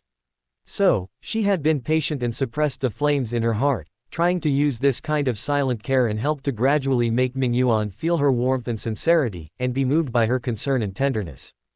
She had also secretly helped Mingyuan vent his anger. She believed that after he knew that Zhonghua was sent by her to help him, he would feel closer to her. Maybe he would forgive her for her impetuousness and take the initiative to reconcile with her. Mingyuan did come to her, but his purpose completely differed from what she expected. Mingyuan. When she greeted him with a smile, her charming face made the golden sunlight look dull. But Mingyuan didn't show any happy expression, and his beautiful black eyes showed a hint of resentment instead of joy. Su Shuilin's heart sank, and her smile faded. Zhonghua was sent by you to help me, right? Chapter 175.2, Damn World Will has come to harm Mingyuan again. 2. Yes, Su Shuilin replied, her voice lowering as she looked at her brother's unhappy face. She didn't understand. She was only trying to help Mingyuan, so why did he seem upset? Sister, thank you for your care and love, but Mingyuan took a deep breath and looked her in the eye. I'm an adult now. I don't need someone to protect me or interfere in my affairs under the guise of doing what's best for me. I can handle my own life, whether I succeed or fail. So, sister, can you please not? He paused, leaving the rest of his words unspoken, but Su Shuilin understood his meaning. Mingyuan not only didn't appreciate her help, but he also hated her interference so much that he couldn't tolerate it anymore and had to come to her directly to speak his mind. Su Shuilin couldn't understand. She felt so wronged, and her heart hurt. She thought her help this time would ease the tension between them and make Mingyuan feel her sisterly love and care. But who knew that the result would be Mingyuan's even deeper disgust and more obvious alienation? Why would it be like this? Mingyuan, I'm your older sister, I'm protecting you, caring for you, shouldn't that be natural? At that moment, Su Shuilin's expression was exceptionally soft and weak, exceptionally aggrieved. She no longer had any dominant aura, and looked fragile, making people feel sorry for her. But, when she showed her possessiveness earlier, it was so terrifying. Su Mingyuan gently hugged her shoulders and whispered, "Sister, I know you want to protect me, but I'm not a fledgling bird that needs parents and relatives to shelter me from the wind and rain. I can face hardship and setbacks head on, and I need to experience the wind and frost myself. I just hope that in the future, you won't secretly eliminate all the setbacks and difficulties for me without my knowledge. You can cheer me on and encourage me on the sidelines, but I have to bear my own hardships. Besides, I'm not saying that I won't need your help in the future. Look, even now, I often ask for your help, right? But I know you won't ask for my help, because you're forced by the damned will of the world to play the villain, to relive the plot in the novel for me, for the sake of our family's lives. But, are you going to let me watch as you go and get slapped by Xiao Ran, watching him humiliate you again and again until you meet the death that follows the novel's plot? Even if I don't have this selfish possessiveness over you anymore, even if I don't feel the terrible need to control and dominate you, I still can't be indifferent and watch you being humiliated by Xiao Ran. Xia Xueqi, Murong Hongshe, Lu Mengning, and Xiao Ruo all feel the same as me. Why do you have to hurt my heart like this? No, this is not right. Something is not right. Su Shuilin gazed at Su Mingyuan's face, examining every expression in detail. She saw a trace of helplessness in his face, as if he were carrying a heavy burden like a mountain. Why was Mingyuan unhappy, and why did he seem so helpless as if carrying a huge burden? Su Mingyuan was indeed very helpless and felt a lot of pressure. Because if he handled things badly, it could escalate the conflict, completely angering his sister's mind and leading her to extremes. If she completely messed up the plot, so, Su Mingyuan came to talk to Su Shuilin and shared his burden. However, to Su Shuilin, it was a completely different story. She understood everything completely. Why did Mingyuan not feel happy about her secret help but instead showed a hint of helplessness? Why did he seem to be carrying a heavy burden and so eager for her to leave? Because the damn will of the world was once again oppressing Mingyuan. It's all my fault, it's me who was careless. The world's will has always been able to perceive my secret opposition to the chosen child of destiny and protagonist of the world, but because I was born as a local creature, it couldn't target me. After Mingyuan found out I sent Zhonghua to help him, the world's will finally had an excuse and reason to force Mingyuan to restrain me and stop me from opposing Xiao Ran. No wonder Mingyuan is not happy at all. No wonder he seems to be carrying a heavy burden and says such words to me with a helpless look. He probably didn't want to say such hurtful words to me, but under the oppression of the will of the world, he had to endure the pain and reluctantly say those words to his beloved sister. Because the will of the world finally seized the opportunity to punish her, Su Shuilin. It is to use Mingyuan, to pressure him to personally intervene and stop me from helping Mingyuan hurt Xiao Ran. What a cruel world will. Su Shuilin gritted her teeth, and when she looked at Su Mingyuan again, her eyes were full of tears of distress. This is all my fault. If it weren't for me trying to mend our relationship, letting Mingyuan feel my love for him, and deliberately letting him know that I helped him behind the scenes this time, he wouldn't have suffered like this. The world wouldn't have pressured him like this. I am such a bad woman. Su Shuilin made up her mind in her heart. In the future, she couldn't let him know about her secret help, couldn't let him be forced by the world will to come to her and say such hurtful things. She couldn't let him suffer the mental torture imposed by the world will. Even if all her future secret efforts for him couldn't be known to him or appreciated by him, she couldn't let Mingyuan suffer again because of her. Mingyuan, I understand now. I promise I will only appear when you need me in the future. I will never again act on my own without your consent and do things you are unaware of. Su Shuilin raised her head and promised seriously. To prevent Mingyuan from suffering and being humiliated by Xiao Ran in the future, she had to lie. Chapter 176.1 Drag them all down. 1. Sister, she actually agreed. Su Mingyuan's heart was filled with joy. Was it that simple, that easy? He originally thought it would be difficult and challenging. It was not easy to convince Su Shuilin. She was such a strong and stubborn person. He even prepared himself for the worst-case scenario, but it turned out like this. It worked. Su Mingyuan breathed a sigh of relief, and a heavy psychological burden was instantly relieved. In Su Shuilin's eyes, her response finally relieved the oppressive grip of the damn world's will on Mingyuan, allowing him to catch his breath. A trace of deep resentment flashed in her eyes. Just wait, world's will. If you don't let Mingyuan off the hook, I won't let Xiaoran off the hook either. Su Mingyuan moved and gently hugged Su Shuilin. He didn't expect his sister to be so understanding. It seemed she was not as sick and terrifying as he thought. Sister, thank you. Mingyuan, you are the closest and most loved person to me. If I'm not good to you, who will I be good to? Su Shuilin sighed faintly, her tone filled with sorrow, causing Su Mingyuan to hold her tighter. She gradually realized that Mingyuan didn't like forceful approaches, but instead, this gentle attack seemed to have a greater effect on him. She buried herself in Su Mingyuan's embrace, greedily breathing in the long-lost warmth. And Su Mingyuan also seemed to feel a little remorse, realizing that his words had indeed hurt his sister's heart. In addition, the silent treatment they had been giving each other these past few days must have made his sister feel uneasy. So he continued to hold her without immediately leaving. Unfortunately, it was just a hug. Of course, Su Shuilin hoped that Mingyuan would take more initiative towards her. But she forcibly suppressed her anxious emotions and kept repeating in her heart, "Don't rush." Compared to others, her path of love was destined to be more rugged and difficult. She couldn't expect to reach the end in one step, to achieve everything at once. That would only push Mingyuan further away and make him develop more fear and resistance. After going through these lessons, Su Shuilin fully understood this truth. She realized that she could only take the same dominant route as Xia Xueqi, gradually cultivating her feelings with Mingyuan and slowly transforming the sibling affection into romantic love between a man and a woman. If she rushed this process, it would easily backfire. She couldn't be too forceful and impatient like before. But how could she endure it?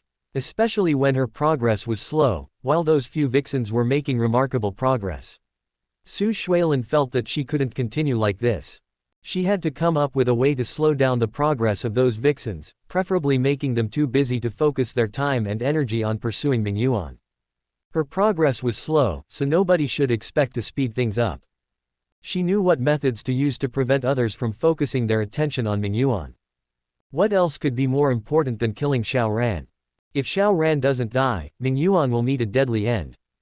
If Xiaoran doesn't die, we will forever be under the invisible blade of the world's will. Killing Xiaoran is more important than vying for Mingyuan's affection.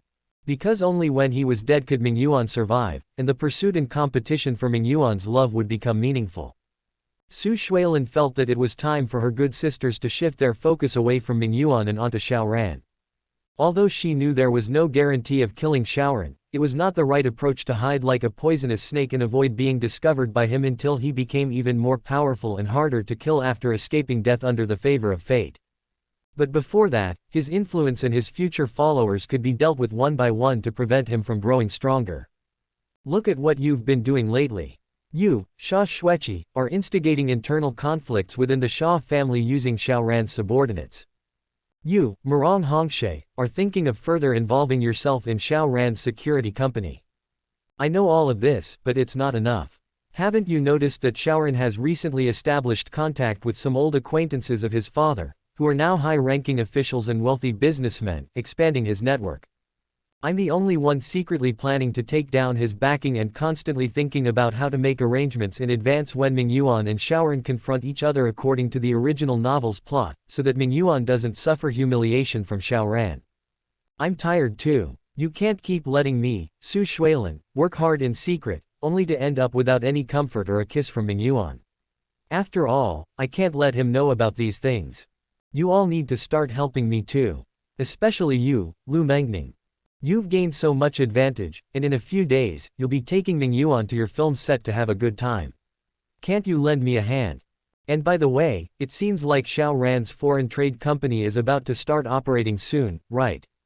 Once he extends his influence and power from abroad through this company. Of course, Su Shuilin couldn't just let it happen. And in doing so, wouldn't it be perfect for her good sisters to find something to do? Su Mingyuan hugged Su Shuilin and thanked her sincerely before leaving in a good mood. Having solved a big problem, his mood was naturally good. After all, a failed performance was only temporary, but if he couldn't handle his relationship with his sister well and it turned into an explosive situation, the consequences would be devastating. As long as his sister didn't continue to interfere with the plot or act as a spy, he believed that everything would soon return to normal. The upcoming performances would not be like before, where he could only earn 200 or 400 villain points every time. Speaking of which, he had now accumulated 600 enhancement points and could purchase a year's worth of skills. Su Mingyuan hurried home happily to exchange with the system. Ding! You have spent 500 enhancement points. Your heavenly clear Mingyu divine technique has permanently gained 1 year's worth of power. What a pleasant sound it was. Su Mingyuan stood up with a joyful mood, feeling a sense of ease and relaxation throughout his body. Coupled with his recent diligent cultivation, he now possessed 2.5 years' worth of power. He believed that life would only get better and better. In the next performance, and the one after that, his gains wouldn't be limited to exchanging for 1 year's worth of power. It could be 2 years, 3 years, or even 5 years. Looking at the bright sunshine outside, Su Mingyuan believed that he would soon return to the peak martial state of the previous playthrough. He was happily enjoying himself, unaware that Su Shuilin was making phone calls to the other female leads one by one. Hey, Xueqi. Hey, Hongshe. Mengning. Chapter 177.1, You have such a good mentality. It seems that he's encountered some trouble. He's been reported with some incriminating evidence and he's quite anxious about it, said Xiaoran. This time, Xiaoran finally understood that with Uncle Li's help, it should have been easy to pass the review. So why did things go wrong? Either someone was targeting Uncle Li, or they were targeting him. How interesting, he said. He clasped his hands together, appearing thoughtful, with a slight upward curve at the corner of his mouth. He had a premonition that someone was targeting him. But he didn't mind at all. From his ventures overseas to returning home, he had experienced many difficulties and setbacks. He had faced numerous hidden challenges, but each time he not only smoothly overcame them but also gained many benefits afterward. After returning to the country, he had also encountered situations where he was underestimated, targeted, and looked down upon. But in the end, didn't every confrontation result in him showing off and gaining a resounding victory? Well, except for that time against Su Mingyuan, that idiot. That guy had the backing of the Su family, someone protecting him, so it was normal for Xiaoran to not overpower him at that time. Xiaoran even felt that the more he was defeated by Su Mingyuan, the greater the benefits and advantages he would gain when he came back and slapped him in the face. He was not discouraged at all. He believed that one day he would be able to reclaim his position from Su Mingyuan. At that time, Su Mingyuan would be irretrievably destroyed, while Xiaoran would soar to success. In the moment he suspected that someone was secretly targeting him, he wondered if Su Mingyuan had used the power of the Su family against him. But reason told him it wasn't the case. How could that idiot Su Mingyuan possibly know that he was preparing to establish a foreign trade company? How could he know about Xiaoran's relationship with Uncle Li? It definitely couldn't be him. Then, who had set their sights on him? Regardless of who it was, Xiaoran had no fear at all. He had confidence in himself. His past experiences and expertise provided him with enough support. This difficulty was just another opportunity for him to show off and prove others wrong. Xiaoran left the company and headed to a familiar small park. Establishing a foreign trade company was important to him. It would allow him to network with more people, and most importantly, he could gradually extend his influence and connections from his foreign ventures and friendships to the domestic market, rapidly growing his power in the country. So he decided to seek help from his chess friends. Whoever was targeting him behind the scenes. Could they withstand the influence of the Yi family and the Lu family? He would visit the park almost every few days to play chess with the elders of the Yi and Lu families. He didn't want to miss out on the support of these two influential figures. He held onto them tightly. He also believed that after so many times of accompanying and developing a relationship, the two elders wouldn't ignore this matter. With a gentle and confident smile, he walked into the small grove in the park. And then, go away. When playing chess, just play chess. Why are you bringing up worldly matters with us two old men? Xiao Ran, we consider you a chess friend, but you want to use our status as your backing. We helped you once, and now you have the audacity to ask for our help a second time. Old Master Yi spoke without any politeness, blowing his mustache and glaring at Xiao Ran with anger on his face. The smile on Xiao Ran's face turned awkward and confused. He never expected that as soon as he brought up the matter, Old Master Yi would refuse so angrily. Didn't he agree quite readily last time to help him? Although he said it wouldn't set a precedent, everyone knows that not setting a precedent means it can be done again next time. But well, I guess I can help you.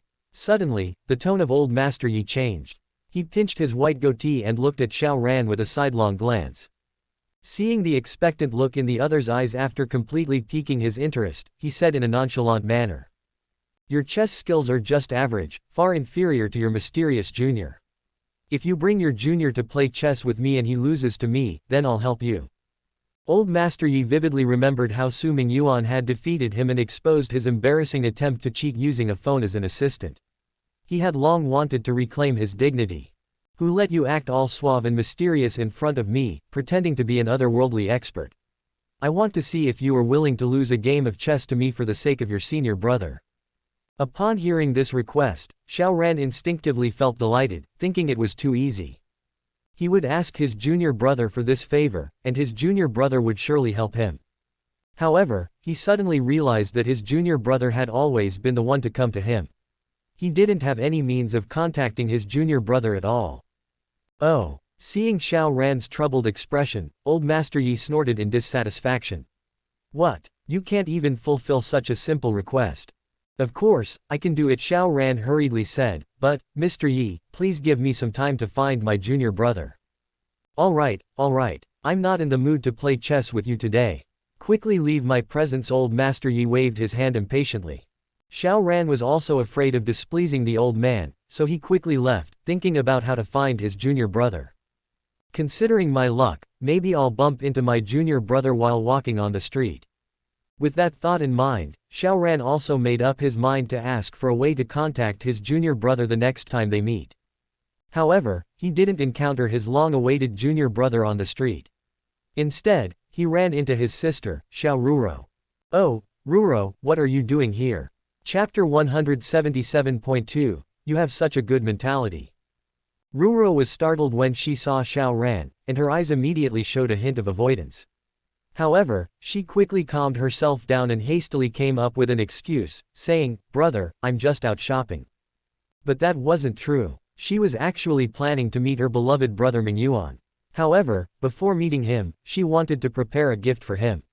She had noticed that he liked it when she wore white silk, and under Lu Mengning's guidance, she had acquired certain special knowledge. So this time, she planned to buy a white silk-made outfit to wear when meeting her brother Mingyuan. Unexpectedly, she bumped into her biological brother Xiao Ran before she could meet him. Xiao Ran didn't notice her initial evasive gaze.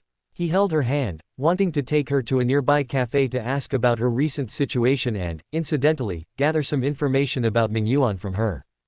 However, Ruro subtly took a step back and raised her hand, pointing towards a cafe not far away, proactively saying, Brother, it's been a long time since we've seen each other. Let's go there and sit for a while. Her raised hand conveniently missed Xiao Ran's hand, preventing him from holding it. For some reason, Xiao Ran suddenly felt a strange sense of unease and discomfort, but he didn't dwell on it and responded with a smile, Sure, it's been a while since I sat down and had a good chat with you, Ruro.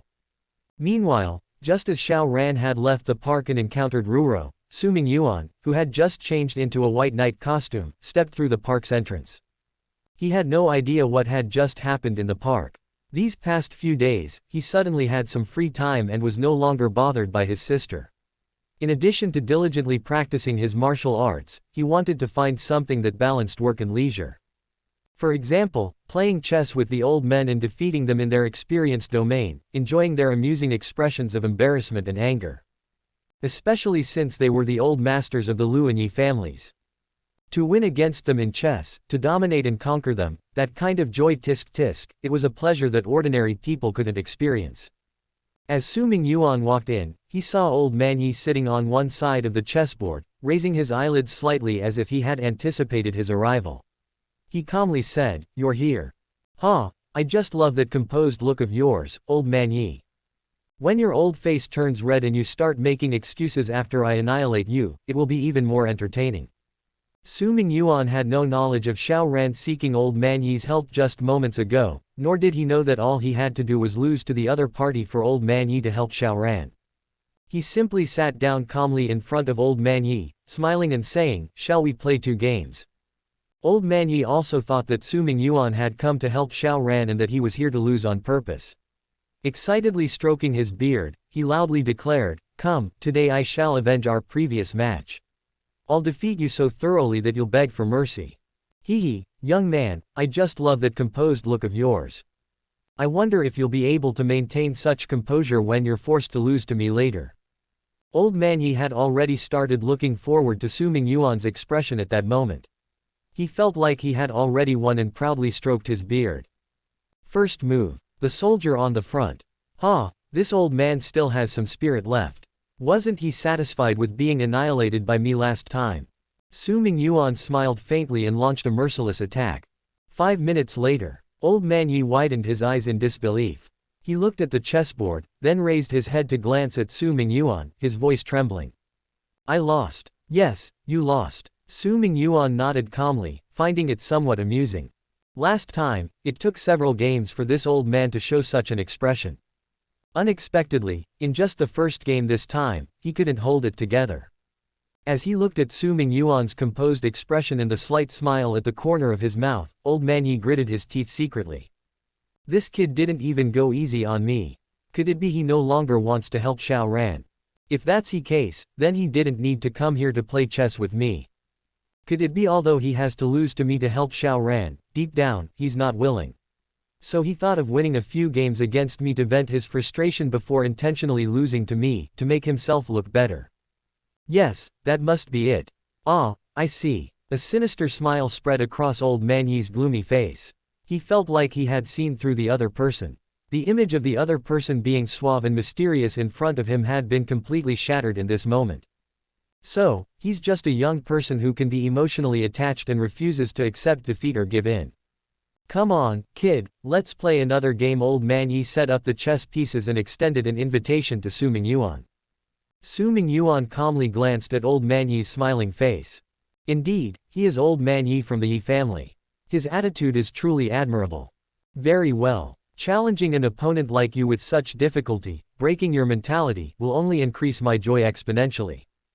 Su Mingyuan smiled and said, "Sure, I'll play another game with you, old man." 5 minutes later, old man Yi, who had been checkmated, showed no signs of distress. He stroked his beard and smiled. "Kid, how about another game?" Su Mingyuan smiled and nodded. "Okay." Another 5 minutes passed. Su Mingyuan skillfully controlled the timing and defeated old man Yi once again in 5 minutes. Old man Yi didn't feel frustrated after losing. He silently made a mental note. "That's the 3rd game. Kid, I want to see how strong your desire to win is, how unwilling you are to accept defeat. I want to see how many games it will take for you to finally lose to me." Another game. Okay. 5 minutes later, old man Yi was defeated again. His expression changed slightly. "It's the 4th game already. Is this kid still unwilling to accept defeat? Old man, do you still want to play?" Su Mingyuan smiled at him. Old man Yi raised an eyebrow. Another game. It's already the 5th game. You must have had enough frustration and should be ready to lose to me, right? Another precise 5 minutes later. Old man Yi, defeated again. He could no longer maintain a smiling expression on his face. 5 consecutive games of massacre, and all of them were controlled by the opponent's precise timing, resulting in a crushing defeat every 5 minutes. What a humiliation. For his elderly heart, it was quite a blow. Old man Lu, from the Lu family, watched the whole scene, and his eyes narrowed into slits from laughter. But old man Yi, the one in the midst of it all, stubbornly set up the chessboard again and looked at Su Mingyuan once more. Another game. Stubbornly, he was still waiting for that one game where Su Mingyuan would obediently lose to him. However, in the 6th game, the 7th game, the 8th game. After the 8th game ended, he couldn't hold it in anymore. He couldn't resist knocking the chessboard and angrily staring at Su Mingyuan. He questioned. "I'm an old man. I could be your grandfather. Can't you go easy on me and let me win? Su Mingyuan remained calm and composed. Old man, in a game of chess, just like in a battle, would you go easy on the enemy's commander-in-chief just because they're an old man? You can't even let me win a single game and make me happy. Su Mingyuan smiled and said, what's the point of playing a game if it's not about winning, especially in a competitive game like this? Good, you're good. At that moment, old man Yi was no longer angry. He clapped his hands and laughed, the admiration for Su Mingyuan growing in his eyes. He initially thought that this kid had come here this time to lose a game to him for the sake of Xiaoran. But, he never expected that from start to finish, Su Mingyuan had no intention of losing. Old man Lu also looked at Su Mingyuan with the same admiring gaze. Compared to Xiaoran, this young man was truly unique and extraordinary.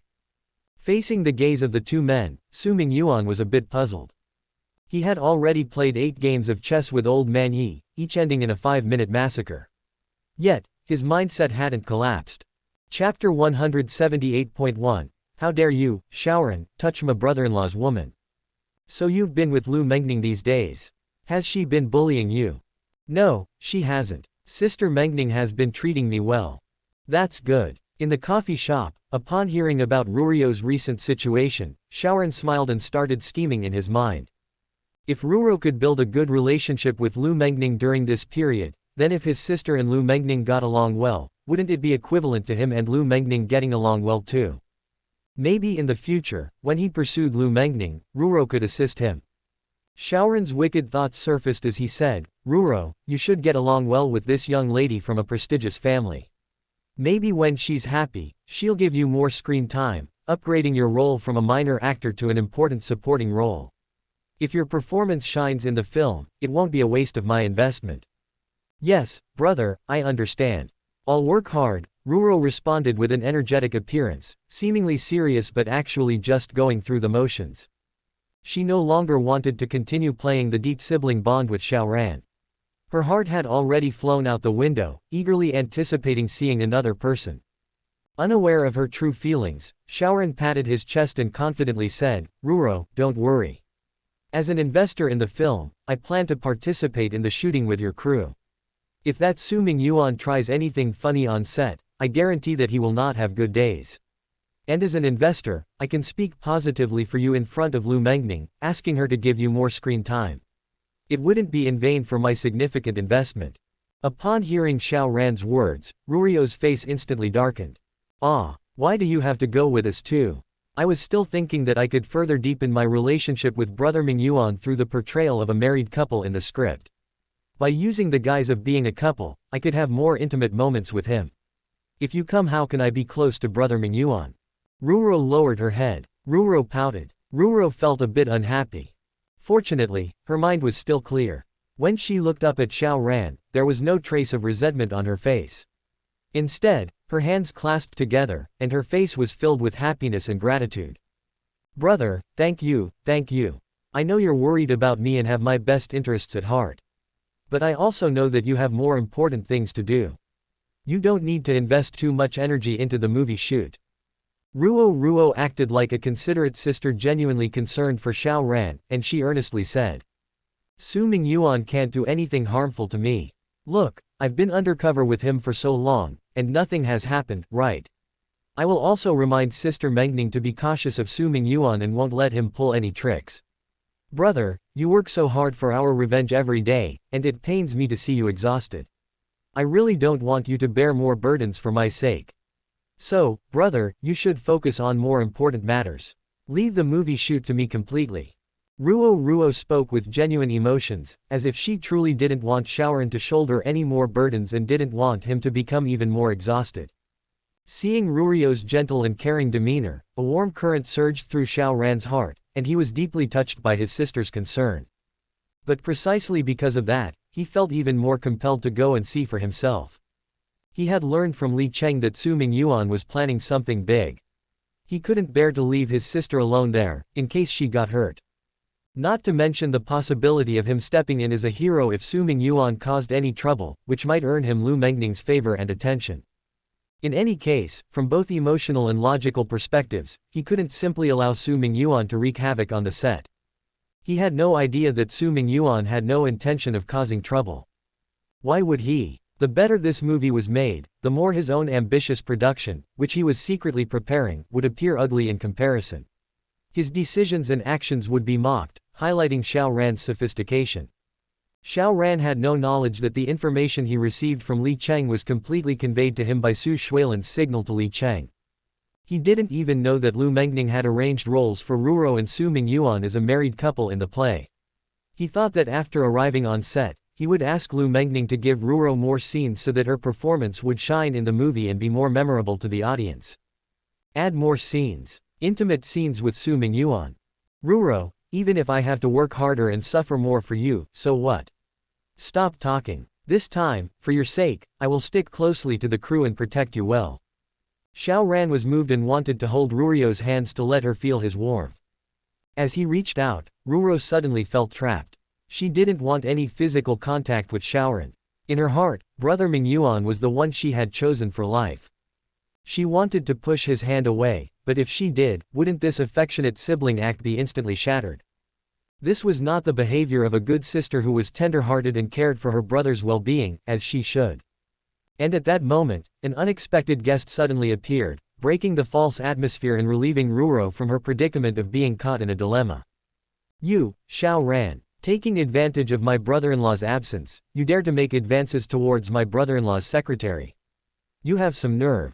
With bandages wrapped around his hands and his broken bones still healing, Xiao Rongs, with a mischievous look on his face, walked up to Xiao Ran. Behind him, a tall and burly newly hired bodyguard followed faithfully like a loyal attendant. He couldn't stand being idle at home and couldn't bear his mother's constant nagging. Unexpectedly, as soon as he went out for a drive, he witnessed such a scene. It's you. Xiao Ran had a vivid memory of Xiao Rongs, who had been arrogant and stepped on him several times before. Of course, it's me. Xiao Rongs tilted his nose arrogantly and aimed his large nostrils at Xiao Ran, exhaling a gust of air. He didn't know this guy before, but with Xiao Ran's recent growing fame, especially his identity as a partner with his sister-in-law's family, Xiao Rongs would find it hard not to recognize him. Xiao Rongzi's sister, Xia Xueqi, was, of course, Xiao Ran's enemy, not to mention that he had witnessed this guy trying to touch his brother-in-law's secretary's hand. He still relied on his brother-in-law to deal with that white-clad Grim Reaper. Moreover, Xia Xueqi always treated him with contempt, frequently attacking him with heavy punches whenever she looked displeased with him. If he wanted to settle the grudges of being bullied by her over the years, he would rely on his brother-in-law. So Xiao Rongs immediately stepped forward. Didn't he understand his brother-in-law's nature? He was referred to as a secretary, but in reality, he was a kept mistress, his brother-in-law's woman. And the woman who belonged to my brother-in-law, could you, Xiao Ran, touch her? At the same time, on the other side of the road, a mysterious and dashing figure appeared on the street. Just as these three coincidental parties met, Su Mingyuan also appeared. Just a moment ago in the park, watching as Yi Lao was repeatedly defeated by him, yet remained unruffled, even showing a carefree and joyful expression, Su Mingyuan suddenly felt bored. After playing 2 more rounds, although he won decisively, the look in the opponent's eyes was filled with even greater admiration. This made Su Mingyuan feel somewhat hurt. What he wanted to see was Yi Lao's face turning red, clutching his beard, and arguing stubbornly after losing, saying, "I didn't lose. If I were 30 years younger. If it weren't so cold today." Instead of seeing Yi Lao's face turning increasingly strange, filled with a mysterious smile, he decided to run. Throwing out some witty remarks and speaking vaguely to maintain his superior image, Su Mingyuan immediately made his escape. After he left and hadn't walked a few steps, he coincidentally arrived on this street and saw the unexpected encounter between Xiao Ran, Ruro, and Xiao Rongs through the glass window of a cafe. What he didn't know was that after he left, Yi Lao stroked his beard in satisfaction, a smile playing at the corners of his mouth as he spoke to Lu Lao. "This kid is extraordinary. Your granddaughter was saved by him last time. If they could develop a relationship from this, it wouldn't be a bad thing. This young friend is indeed remarkable, but it's a pity about my granddaughter."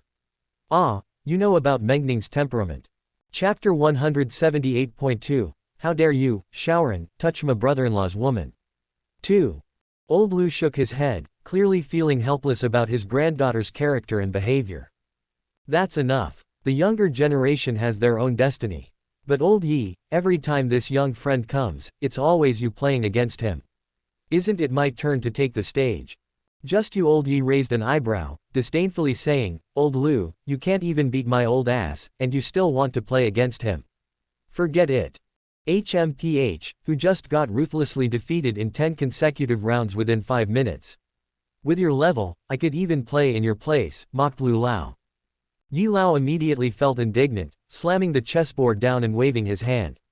Old Lu, come on. Today, I'm going to show you my skills.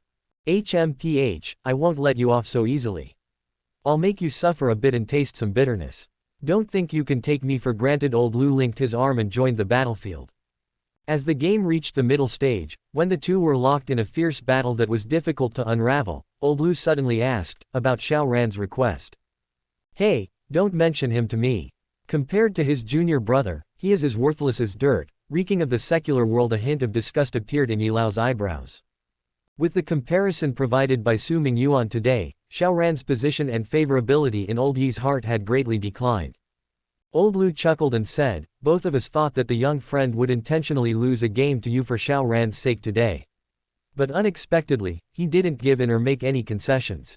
From what I observed, he doesn't seem to be at odds with Xiao Ran. This move clearly has a deeper meaning. I'm afraid he doesn't want Xiao Ran to easily solve this problem with our help. The sharpness of a sword is forged through grinding. He has higher expectations for Xiao Ran. Why complicate things? All I know is that the brat didn't let me win a single game. If I don't win, I'm not happy. If I'm not happy, why should I help Xiao Ran? Old Yi impatiently waved his hand and urged, let's play chess, let's play chess. Old Lu looked at Old Yi, who appeared like an old naughty child, and shook his head with a smile. In fact, regardless of whether Xiao Ran's junior brother fulfilled the promise to lose against Old Yi today, Lu Lao wouldn't have helped Xiao Ran anyway. It was Old Yi who agreed to it wholeheartedly. What did it have to do with him, Old Lu? Moreover, these days, he couldn't be fooled by his granddaughter's actions behind the scenes after she returned home. The reason Xiao Ran faced various obstacles was because his granddaughter was secretly exerting great efforts. How could he undermine his granddaughter's position? However, he was also somewhat puzzled. Wasn't Xiao Ran chosen as the film investor by Mengning herself? Why was she secretly targeting him? Well, forget it. Let the younger generation handle their own affairs. He raised his hand and moved a chess piece, looking at the astonished expression of Yi Lao, and revealed a calm and composed smile. Snap. Old Yi, checkmate. Su Mingyuan had no idea that his routine activity of playing chess with the old man today would inadvertently disrupt his son's plan. As he looked at Xiao Ran and Xiao Rongs facing each other with a tense atmosphere and mutual confrontation in the increasingly volatile cafe, he found the scene extremely interesting. He was curious about how these two ended up in this situation. However, why is Ruro also here? Doubts and curiosity filled his mind. He suddenly became curious about how Ruro would react when he appeared before her in another identity, as Xiao Ran's junior brother. How would she behave when Su Mingyuan's name was mentioned in her presence? Is she still a loyal undercover agent for Xiao Ran, or had she unknowingly been captivated by Su Mingyuan? With these thoughts in mind, he walked in. Xiao Ran, you have some nerve. You know very well that my sister is engaged, yet you insist on becoming her business partner. And now you secretly arranged a meeting with my brother-in-law's secretary, wanting to make advances towards her. What do you mean by that? Are you deliberately trying to steal my brother-in-law's woman? You have no sense of decency, and today I will teach you a lesson on behalf of my brother-in-law. As soon as he entered, Su Mingyuan heard the unique and piercing voice of Xiao Rongs, resembling that of a duck. He never expected that Xiao Rongzi's confrontation with Xiao Ran this time was because of him. Or rather, because of Ruro. Yes, Xiao Rongs didn't know that Ruro was Xiao Ran's sister. Seeing Xiao Ran secretly meeting with Ruro, he naturally assumed that Xiao Ran was trying to undermine his position and took it upon himself to defend his brother-in-law. But why did it sound a bit strange? Shueqi, Ruro, those were the women destined for Xiao Ran in the original novel. However, in this first-person perspective, it seemed like he had captured their hearts, and Xiao Ran had become the one digging his own grave. In the cafe, Xiao Rongs pursed his lips and gave instructions to the bodyguard behind him, ordering him to give Xiao Ran a severe beating. He didn't believe it. Sha Rongs was used to bullying others, especially men and women, and apart from being taught a lesson by the white-clothed Reaper, he had never failed before. He didn't believe that Shaoran would be as tough as the white-clothed Reaper. Moreover, the reason why the white-clothed Reaper was terrifying was not only because of his cold and cruel demeanor and his superior strength but also because he wore a mask and his identity was unknown. If you dare to lay a hand on me here, Shaoran, I guarantee that within an hour, you'll be sitting in a prison cell. Today, he would thoroughly teach this treacherous couple who betrayed his brother-in-law and secretly met each other a lesson right here. However, the bodyguard didn't immediately follow his command to attack Shaoran. Instead, he turned his head and looked at Su Mingyuan, who was approaching slowly, as if facing a formidable enemy. He sensed danger. You useless fool. Did I waste my money on you? Why aren't you doing anything? Sha Rongs was about to start cursing at the bodyguard when he followed the direction of his gaze and suddenly saw a familiar figure. A terrifying, nightmarish white figure. Sha young master, long time no see, Su Mingyuan said with a slight smile. Sha Rongs instantly felt like he was in an icy abyss, and cold sweat instantly covered his back. Chapter 179.1 Your secret has been exposed. 1. Damn it, damn it. How could he be here? In the instant that Su Mingyuan appeared, Sha Rongzi's face turned pale with fright. The previous warning from Su Mingyuan flashed in his mind, wrapping around his neck like a cold blade, sending shivers down his spine. I was trying to catch my brother-in-law red-handed. I didn't do anything wrong this time. Sha Rongzi's legs trembled, and he nervously averted his gaze. His head turned left and right, seemingly seeking courage from the people around him. Or perhaps he thought that with so many people present, Su Mingyuan wouldn't dare to harm him. Indeed, Su Mingyuan had no intention of harming him. After all, Sha Rongs was standing up for him as his brother-in-law. Moreover, both of Su Mingyuan's hands were fractured and immobilized, so he couldn't engage in any physical activity. He decided to leave Sha Rongs with his remaining limbs intact, so that he wouldn't even have trouble walking in the future. Su Mingyuan smiled faintly and used his eyes to signal to Sha Rongs that he could leave. Sha Rongs felt as if he had been granted amnesty and hastily fled with his bodyguard. He was truly frightened. Why bother standing up for his brother-in-law? Escaping with their lives was now the priority. However, before leaving, Sha Rongs glared at Ruro with intense hatred. Although he didn't say a word, his eyes were filled with a warning. In his eyes, even though he had just witnessed Shaoran's attempt to make a move on his brother-in-law's secretary. But meeting privately here, it was clear that this seemingly pure and beautiful woman wasn't so loyal to her brother-in-law and had thoughts of betrayal. HMPH, you too, I'll go back and report to my brother-in-law. Sha Rongs fled in a panic, as if encountering a cat as a mouse. Meanwhile, Shaoran looked at Su Mingyuan with a surprised and delighted expression. He didn't expect to meet him here. Sure enough, whenever I need my junior brother to appear, he always does. And as soon as he appeared, he scared away Sha Rongs, the playboy, and helped me escape from the situation. Shaoran felt a wave of surprise and gratitude filling his heart. He didn't think too much about why his junior brother scared off Sha Rongs as soon as he appeared. After all, his junior brother, being half a member of the mysterious sect, had mysterious methods. It was likely that they had encountered each other at some point, and his junior brother had shown Sha Rongs his mysterious and terrifying side, causing Sha Rongs to flee in panic. Thinking back to Sha Rongzi's previous provocations, maybe his junior brother had dealt with Sha Rongs before specifically for his sake, leaving a deep and terrifying impression on him, resulting in the situation just now. A warm feeling flowed through Shaoran's heart. I wonder how much my junior brother has secretly worked for me. Junior brother, it's been so long. Shaoran stood up and approached, firmly shaking Su Mingyuan's hand and giving him a warm hug. Su Mingyuan was a bit bewildered by this enthusiastic embrace. He had been hugged like this by several female protagonists before, but today, Shaoran, the male lead, was embracing him with such warmth. Fortunately, Shaoran wasn't gay, so the embrace was brief, and Su Mingyuan didn't feel too uncomfortable. Junior brother, did you come here to find me on purpose? Shaoran, oblivious to his own overinterpretation, asked happily. Su Mingyuan nodded perfunctorily. Yeah, I just finished playing chess with the two old masters from the Yi and Lu families in the park. What? Junior brother, did you say you were playing chess with old Yi in the park just now? Before he could finish his sentence, Xiao Ran interrupted him, somewhat excited.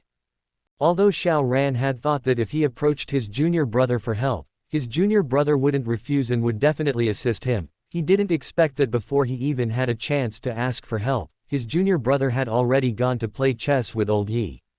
Truly my good junior brother.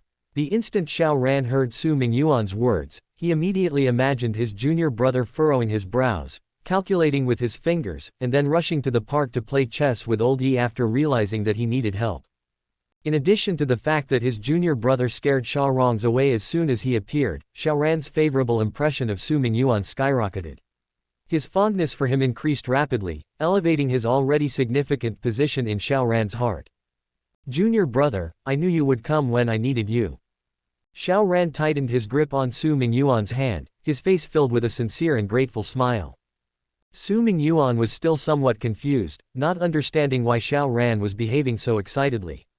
However, he couldn't let go of his image as the mysterious and superior white knight in front of Xiao Ran, so he calmly nodded. Senior brother, rest assured, I will always be your strongest support. Xiao Ran interpreted his composed and calm demeanor as a sign that Su Mingyuan had indeed helped him with the chess match against old Yi. Otherwise, why would his junior brother be wearing such a serene smile? Xiao Ran wrapped his arm around Su Mingyuan's shoulder and invited him to sit down. Then he introduced his mysterious junior brother to his sister, briefly explaining their background. After that, he introduced his sister to Su Mingyuan. Junior brother, this is my sister Ruro. She is currently working undercover by Su Mingyuan's side to help me steal the Dragon Essence Jade from him. Haha, but I don't think I need to introduce all this. With your profound skills, I believe you have already figured it out. Xiao Ran said with a smile. Oh, by the way, junior brother, didn't you say that when you went to Su Mingyuan's villa last time to steal the jade for me, Ruro helped you? Oh, I see, you two already know each other. Why am I introducing you to each other then? Xiao Ran patted his forehead, suddenly realizing.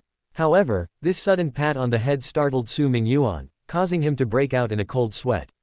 Because everything he said at that time was a lie.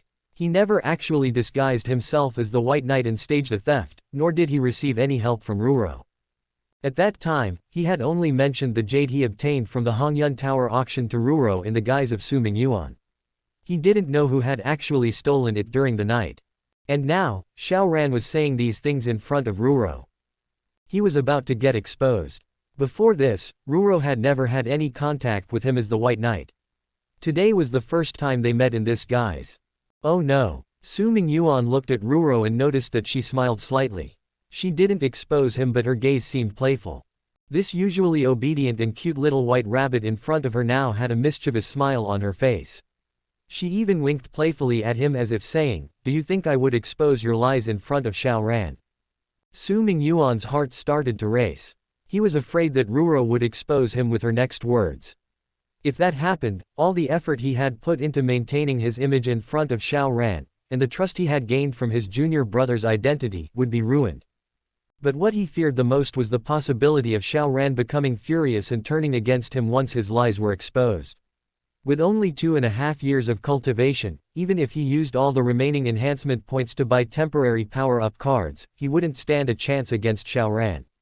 The consequences would be unimaginable once the truth was revealed. Never before had Ruro, this cute and lovely little white rabbit in his eyes, seemed as terrifying as a big bad wolf.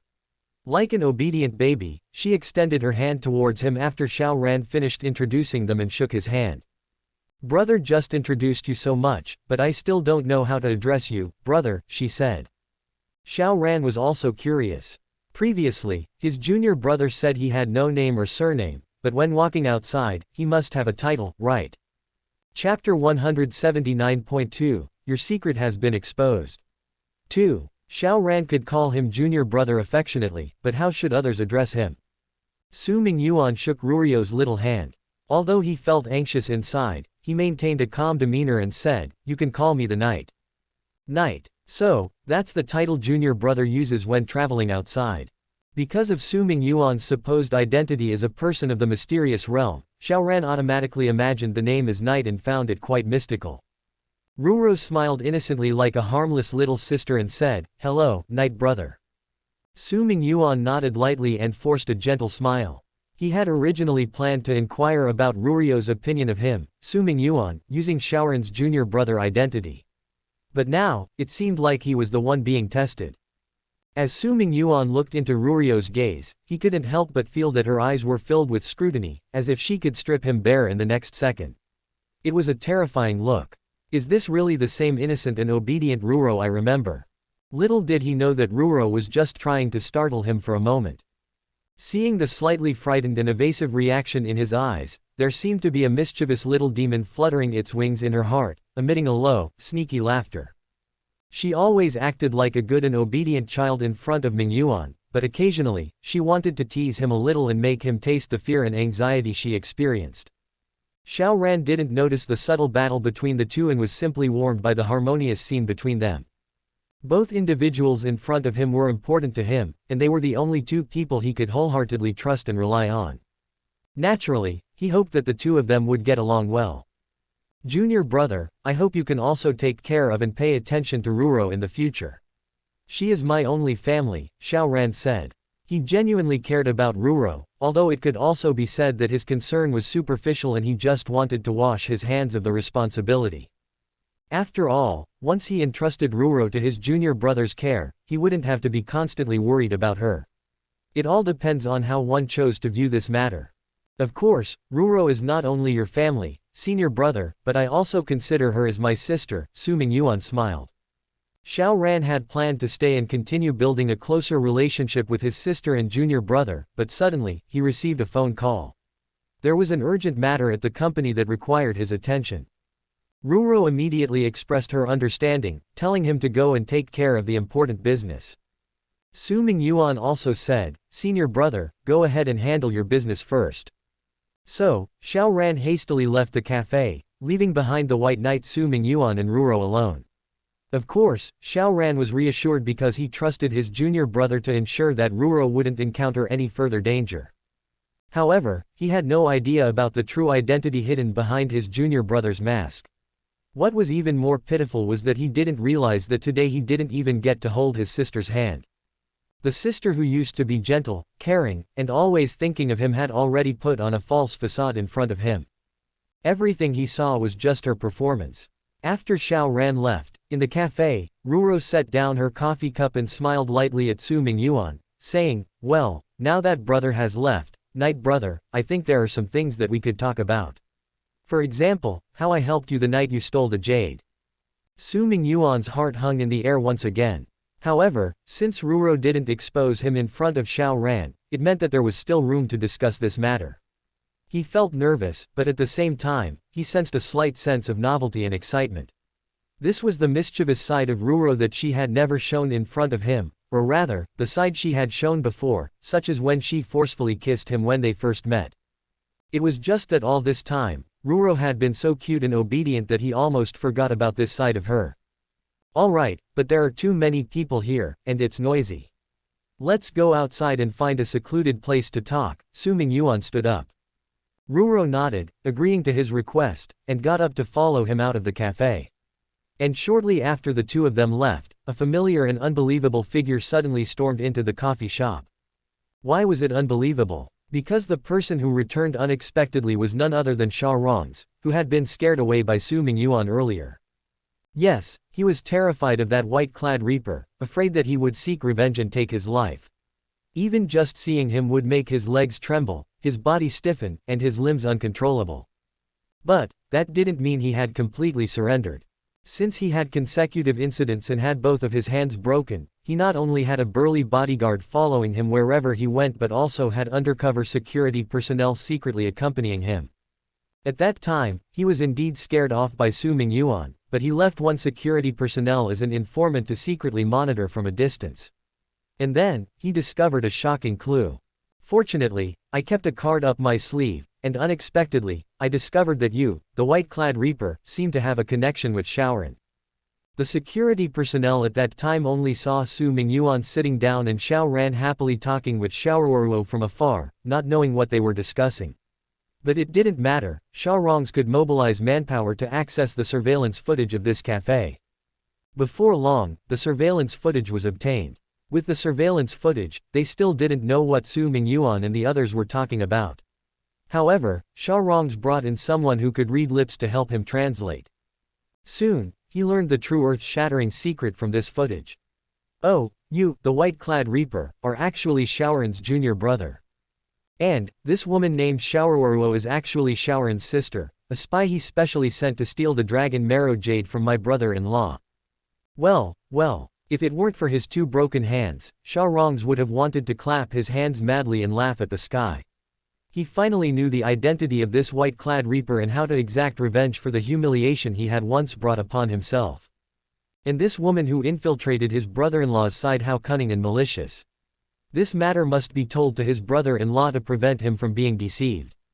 And then night, since you're elusive, I can't catch you to seek revenge, but can't I take revenge on your senior brother Xiaoran? Just wait. Soon, I will have Xiaoran repay me for the fear and humiliation you once inflicted upon me one by one. Chapter 180.1 Interrogation, actually a confession. 1. The summer breeze gently brushed the willow trees. Su Mingyuan, the white-clad knight, and Xiao Ruoro strolled along the street by the river. Leaning against the railing, Ruoro lightly flicked the strands of hair blown by the wind, while gazing at Su Mingyuan. Mr. Knight, she said. She pretended to be composed, her voice slightly chilly, and her eyes somewhat wary, as if she truly didn't recognize Su Mingyuan and regarded him as a suspicious intruder. You deceived my brother, she continued. On the night you stole the jade, I had no knowledge of it whatsoever. I only learned about the theft from Su Mingyuan later. Yet, you told my brother that you received my help. You're lying, you're deceiving him. Why? Ruoro wore a serious expression as she questioned him. Every time he embarrassed her, making her blush, so she now looked forward to seeing Su Mingyuan in an embarrassed state. Moreover, she was curious about how Su Mingyuan, faced with such a fatal flaw, would try to explain himself. During the walk, Su Mingyuan had already prepared his response. Recalling the events of that night, after his failed performance at the Hongyun Tower, he called Ruoro over according to their prearranged plan and sternly punished her delicate and tender little raised buttocks. Then, the next day, he presented the jade he had obtained from Xiaoran to his junior brother. Yes, in reality, there was no jade theft incident at all. But, Su Mingyuan said there was, and the white-clad knight said there was, and he actually gave the jade to Xiaoran. Therefore, this incident truly took place. Since it did happen, who says Ruoro didn't contribute to it? Miss Ruoro, you're wrong to say that, Su Mingyuan smiled. Even at that moment, he remained calm and composed, as if he had everything under control. I indeed didn't receive your direct help, but if it weren't for your seduction of Su Mingyuan that night, distracting him from the newly acquired treasure, how could I have stolen it so easily? Originally, he stood with his hands behind his back, facing the river, looking superior. But suddenly, he turned around, looked into Ruorio's eyes, and his smile took on a hint of mockery. Speaking of which, I'm actually quite curious.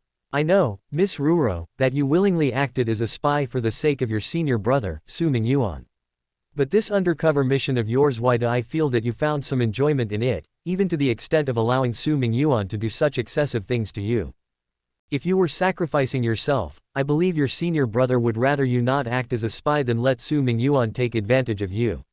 You told your senior brother that Su Mingyuan was impotent and wouldn't make any inappropriate moves towards you. But I personally witnessed that he did more than just that to you, Miss Ruoro. And it seems you didn't resist it much, but rather welcomed it. Quite enjoying it, I must say. You and Su Mingyuan were alone together for so many days. Just on the night I went to steal the jade, I saw the intimate scenes between you and him. But what about the moments when your senior brother couldn't see or didn't know? How many intimate acts have you engaged in with Su Mingyuan? Su Mingyuan took a step towards Ruoro, turning the tables with a counter-accusation. Does the little lamb want to play the big bad wolf? Watch me scare you back to your true form.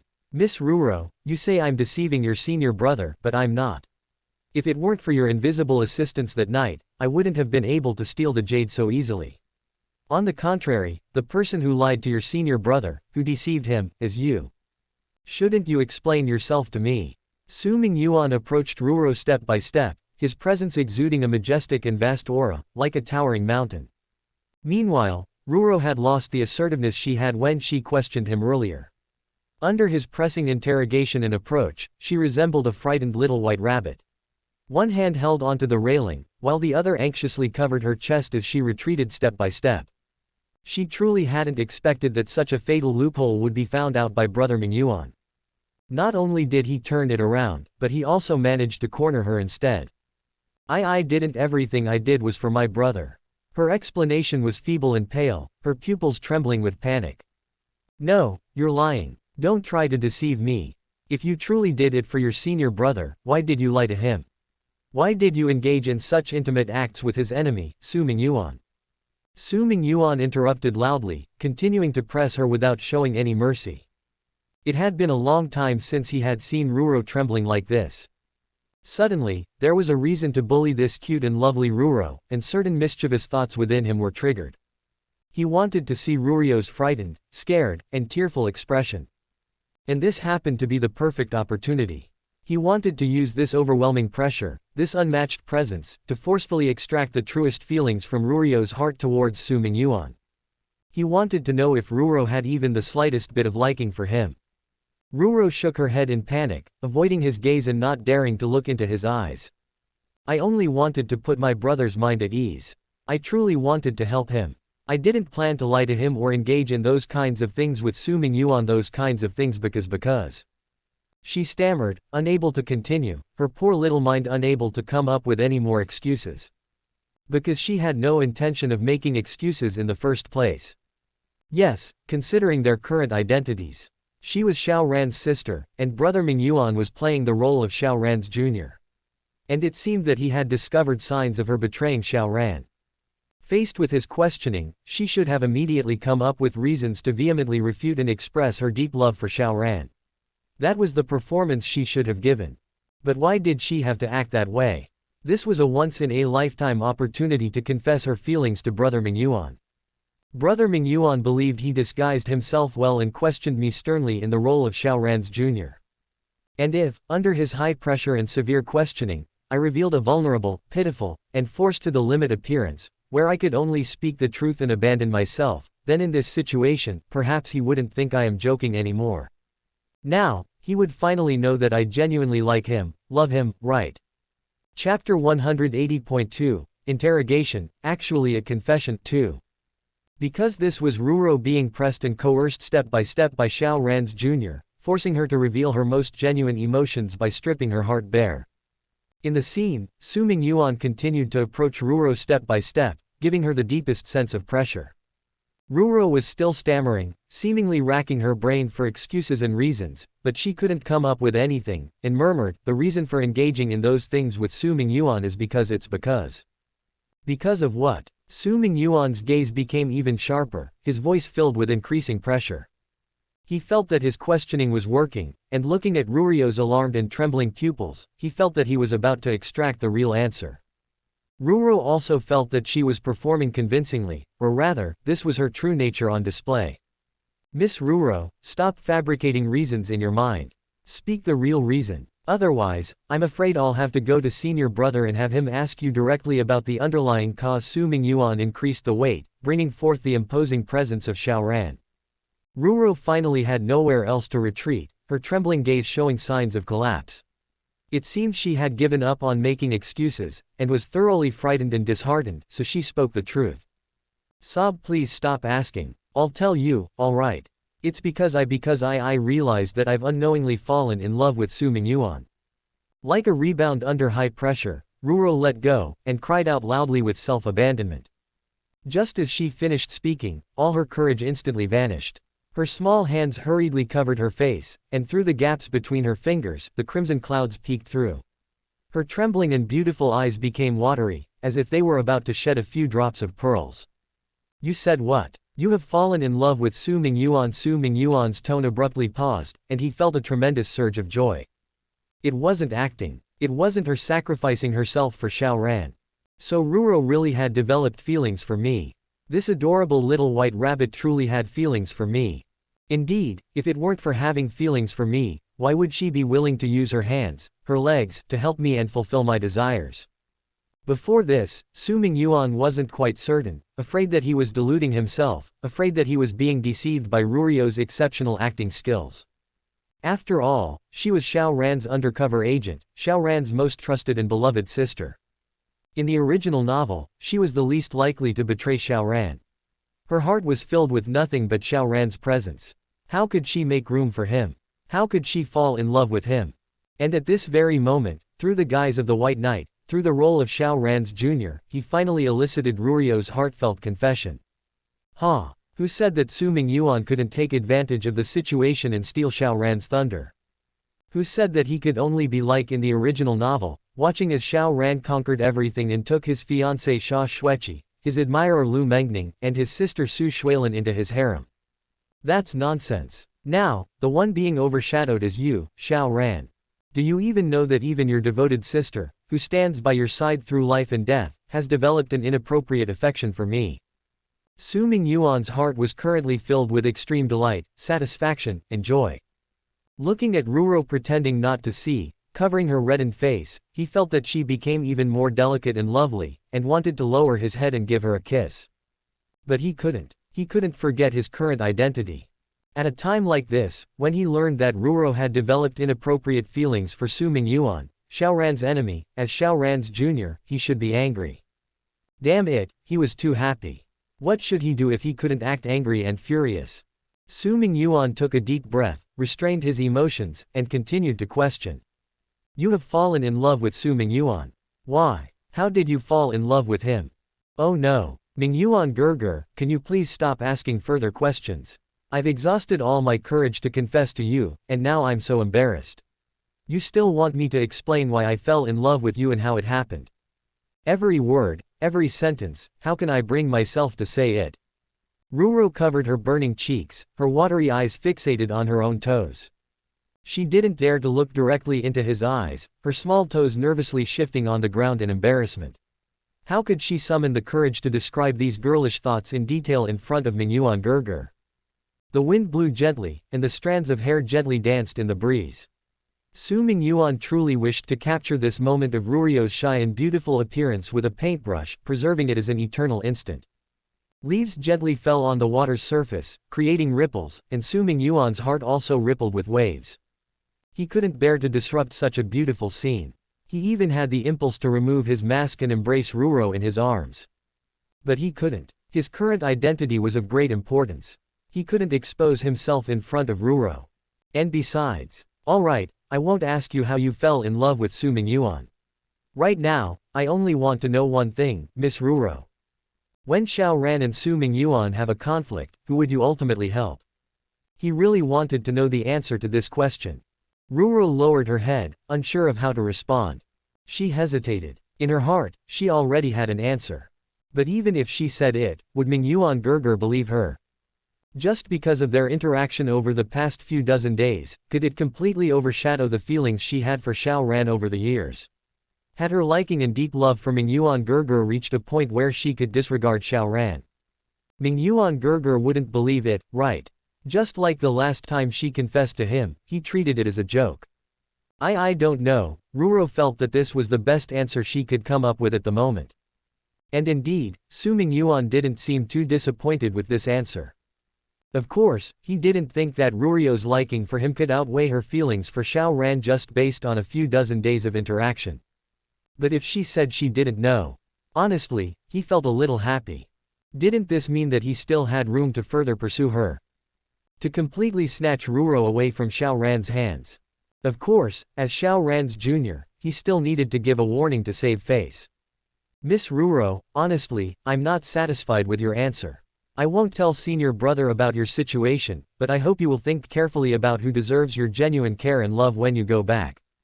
I understand. Ruro nodded sadly. Her acting skills were obviously good, and she displayed her emotions quite well.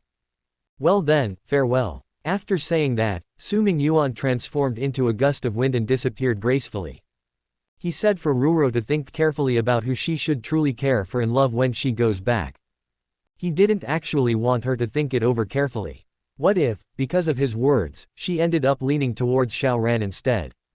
So as soon as he left, he immediately changed back into the arrogant and unruly Su Mingyuan, picked up his phone, and dialed Rurio's number. He couldn't give Ruro any time to consider.